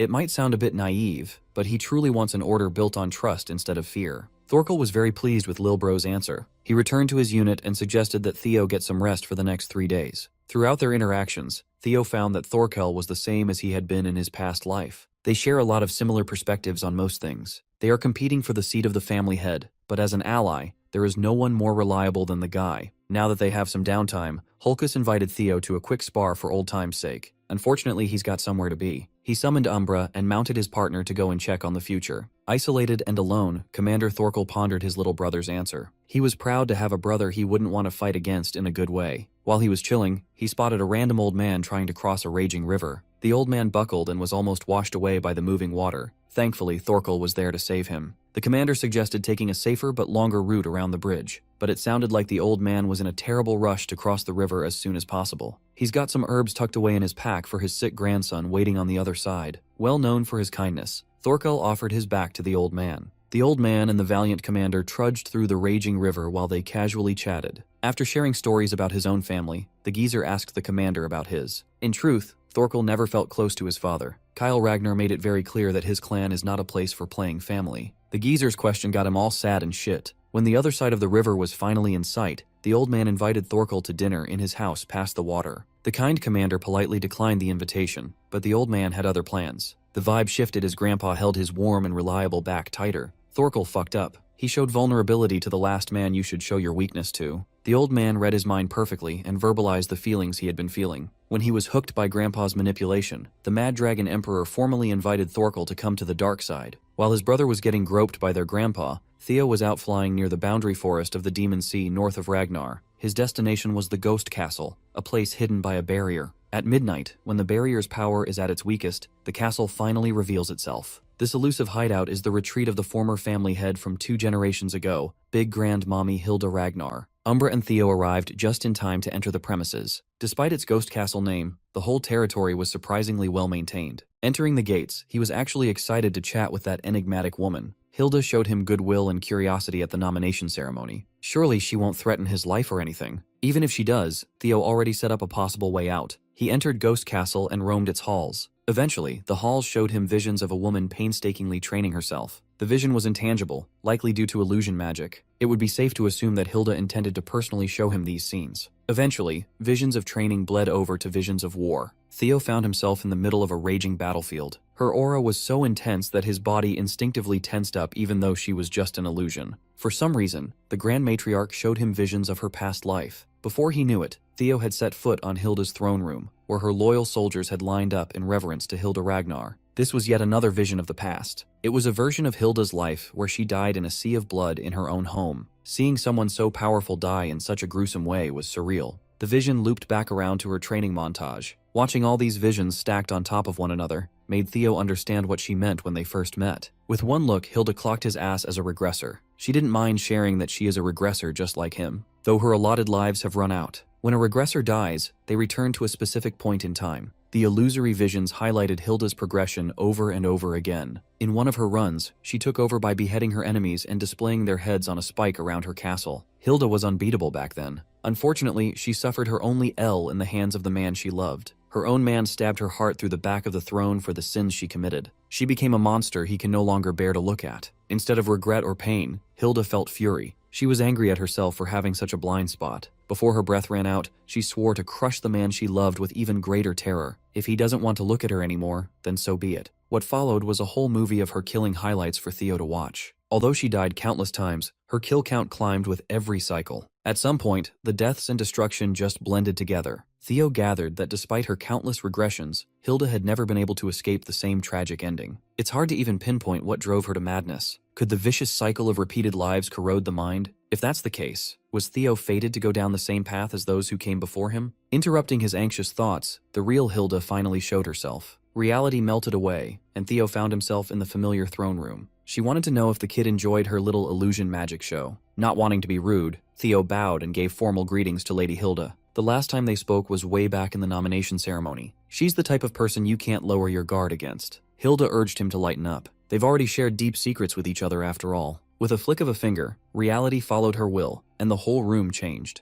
The empty throne room turned into a dining hall where they could have a meal and chat. Surprisingly, Theo was escorted by a familiar figure. The Ascendant Dragon himself was present. He had heard of rumors before, but this was basically confirmation. People say that Grand Matriarch Hilda keeps the Ascendant Dragon by her side as a loyal servant. That seems to be true. Who would have thought that someone so powerful would personally serve Theo some steak and wine? Hilda noted his reservations. She assured Theo that the Ascendant Dragon is to be trusted. She's kept him around through countless lifetimes. Unfortunately, she had already reached the limits of regression. Hilda doesn't even know whether there's a specific method for determining the number of cycles remaining. In her case, she just started to get a feeling. It's an abstract intuition that gauges how many regressions she still has banked away. One thing's for sure, Hilda doesn't know about Theo's system window. The system provides him with specific, concrete information. Changing the subject, he asked Hilda about his father, the Patriarch. He shared his recent talk with Kyle, where the Patriarch showed his ascendant state. Hilda's mood turned sour upon hearing the word ascension. She asked the boy if he had already laid eyes on the Pantheon. Hilda refused to believe that a brat on his first regression cycle had already gotten so far. The Ascendant Dragon attempted to calm her ass down. It was surprisingly effective, even though she looked ready to tear Theo apart. She admitted to being a bit too sensitive in matters of ascension. Hilda confirmed that Kyle Ragnar is currently suppressing the call of the Pantheon with sheer force just to stay in the mortal world. He won't ascend immediately, but if he insists on interfering with worldly affairs again, his chains will tighten. The call of the Pantheon can no longer be refused. That's why the Patriarch just sits and watches like an idiot from the sidelines while his kids kill each other. Hilda did not hold back her tongue. She was pretty much daring the Patriarch to kill his own grandmother before leaving the mortal plane. Theo was glad to have secondary confirmation about his father's ascension. Now it makes sense why Kyle Ragnar entered seclusion before the Great War in his past life. Still, Theo didn't come all the way out here for intel he already knew about. He's had enough of the appetizer. He wants to move on to the main dish. Hilda knew how regressors work, so she wasn't surprised. You see, Theo siphoned some information regarding Hilda from his days in Black Snow. Hilda was venerated as a god thanks to her parchments, prophetic records of the future given to those who offer sufficient profit or allegiance. It was divine foresight in a scroll. Given that she had regressed countless times before, the authenticity of her parchments made sense. She must have collected information across an infinite number of cycles. With the resurrection of the Mad Dragon Emperor looming over the clan, Theo needs one of Hilda's parchments badly. Hilda asserted that her parchments were born from burning her own lives. Today, she specifically brought up records concerning the future magical empress Cassandra. It's safe to assume that such valuable information won't come for free. Hilda would gladly give him an honest price as a fellow regressor. To gain some prophetic knowledge of the future, all Theo had to do was become her disciple and volunteer every detail of his cycle. Theo didn't even let her finish and refused. Hilda was visibly annoyed. She was not used to rejection after all these years. Theo reasoned that he had no desire to get caught up in her little political games. Even though it had been decades since she stepped down as family head, there was one way to interfere with Kyle's era: become the power behind the next family head. This woman only showed Theo her past lives to build camaraderie as fellow regressors, but it had the opposite effect. It only made him realize that her obsession with power was no different from the Mad Dragon Emperor's insanity. Hilda turned cold. She realized the wrongness of her gentle approach from the start. In this family, the law of the strong always prevails. Reality became warped and suffocating around Theo. In just a moment, he was transported to her deathly domain. For one last time, Hilda gave him an offer he could not refuse: be spared and become the Grand Matriarch's disciple or else. Inside her domain, Theo was surrounded by some sexy-ass apparitions. They held him in place firmly and slowly took over. The Grand Mommy of the clan used a freaky glass domain right off the bat. Some of you would have folded instantly. Hilda had never failed to get whatever she wanted. Even if it must be crushed to bits, she will own it in the end. A mere regression rookie won't be any different. According to Farrell, exactly 1 minute had passed since she trapped the young lord in her domain. That meant Theo had been struggling in there for an hour. By now, his spirit should be sufficiently broken. Instead of his spirit, the first one to crack was Hilda's domain. With Dragonization and Nirvana active, Theo's willpower and endurance increased dramatically. The apparitions of the Grand Matriarch were annoyingly clingy. No matter how many he eliminated, they kept increasing in number. Theo was pulling out all the stops and pushing past his limits. After struggling for a whole hour, he cracked the domain. It was small, but he could make a move before the crack closed. Succumbing to the hold of Hilda's domain, Theo summoned a slithering shadow from within. He pointed at the crack and let Umbra out in covert form. Umbra knew his job. He flew to the crack, knowing what to do. It was a close call, but he made it out in the nick of time. Outside, Hilda saw that little shadow sneak out from the crack in her domain. She already knew of Theo's demonic shadow dragon. Farrell asked if pursuit was in order, but Hilda didn't want to bother with a beast abandoning its master. More importantly, cracking her glass domain was quite a feat. Even Robert, the black dragon, took over 3 minutes to break out the first time. Since Theo broke that record, she wanted to torture him a little bit longer. Farrell subserviently praised his master for the wonderful idea. Internally, he was worried that his master's bad habits had resurfaced. Successor or not, Theo Ragnar is just a young swordsman. She was going too far. Hilda's current cycle had lasted 150 years. Considering all her past lives, no one knows how long she's been alive. Farrell doesn't want to watch a promising young sprout wither away,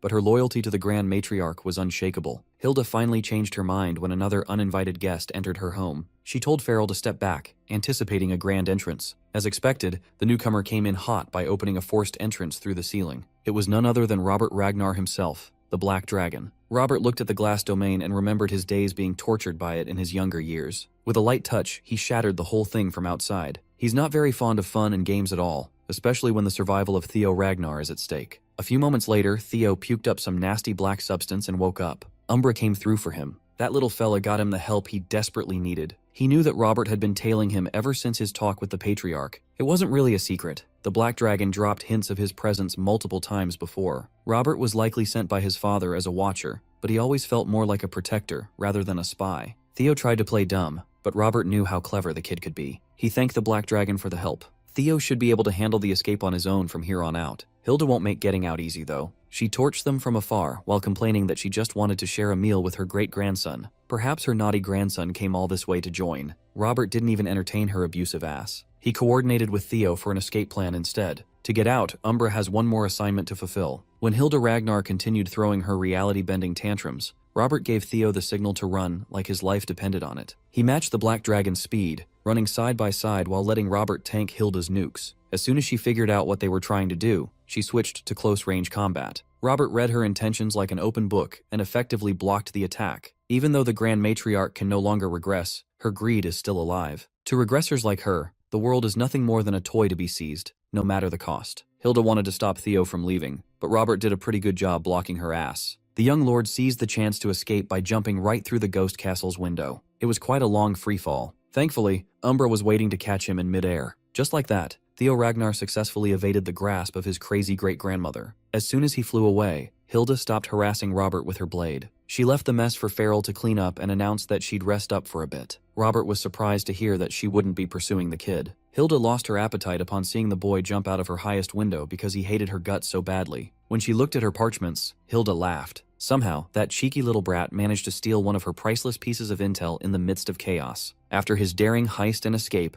Theo headed to the Priamos East slums of the Edda Empire. In a humble house in the slums, a little girl woke her mother up after having another scary dream. The mom assured the little girl that it was only a dream, even though the bad people killed mom in that dream. Unnerved by this revelation, the mom gently asked if little Cassandra was hurt by the bad people too. She wasn't. She was tied up and forced to watch her mommy's death. The mom reassured little Cassandra that everything would be all right. Putting her back to bed, mom instilled in her that even if her dreams come true, it's never Cassandra's fault. They will always be on each other's side, mother and daughter. Tonight, the bad people arrived. The dream wasn't just a dream. Theo hadn't even changed his clothes yet. He flew non-stop, according to the info written in Hilda's parchment. It's hard to think that the legitimate heir to the empire, later known as the Magic Empress, Cassandra Edda, spent her early years in the slums. The Ragnar clan works under the greatest nation on the continent, the Edda Empire. Long ago, the imperial family, the Edda clan, unified the continent by leveraging their special hereditary talent of future foresight. However, over many generations, the number of those with foresight dwindled. Perhaps they were punished for relying on that power too much. Currently, the imperial family is a shell of its former glory. At this point in time, Cassandra is the only one in the empire with the gift of foresight. If Theo can find and protect her early, she would undoubtedly become an invaluable ally for his future moves. She won't know her own status for years until the imperial family finds her. The slums hid her too well. As Theo got closer to the house marked in the parchment, his nose picked up the smell of blood. He carefully entered the house. Surprisingly, he wasn't ambushed in the entrance. Upstairs, he heard some raucous men playing cards without a care for the world. Theo slipped onto the second floor to get a view of the situation. Hooded criminals have taken over the house. In the corner, tied up in a sack, was Princess Cassandra Edda. In front of her was her dear mother, collapsed in a pool of her own blood, lifeless. Theo considered that this might be the doing of the imperial family, but it was way too soon. To understand what's happening, he'll just interrogate the scarred man leading this band of criminals. Behind the door, Theo wound up an electric attack that only the scarred man noticed. He tried to spur his subordinates to get ready for battle, but they were massacred in a split second. The scarred man charged forward, but got his ass pinned back down by electrifying daggers. Scar pulled out the "Do you know who I am" card, which works perfectly for Theo. Right away, Scar recognizes the young lord who should be at the front lines. Given that he knew an awful lot about Theo and the war effort, Scar was clearly working for Troyvan.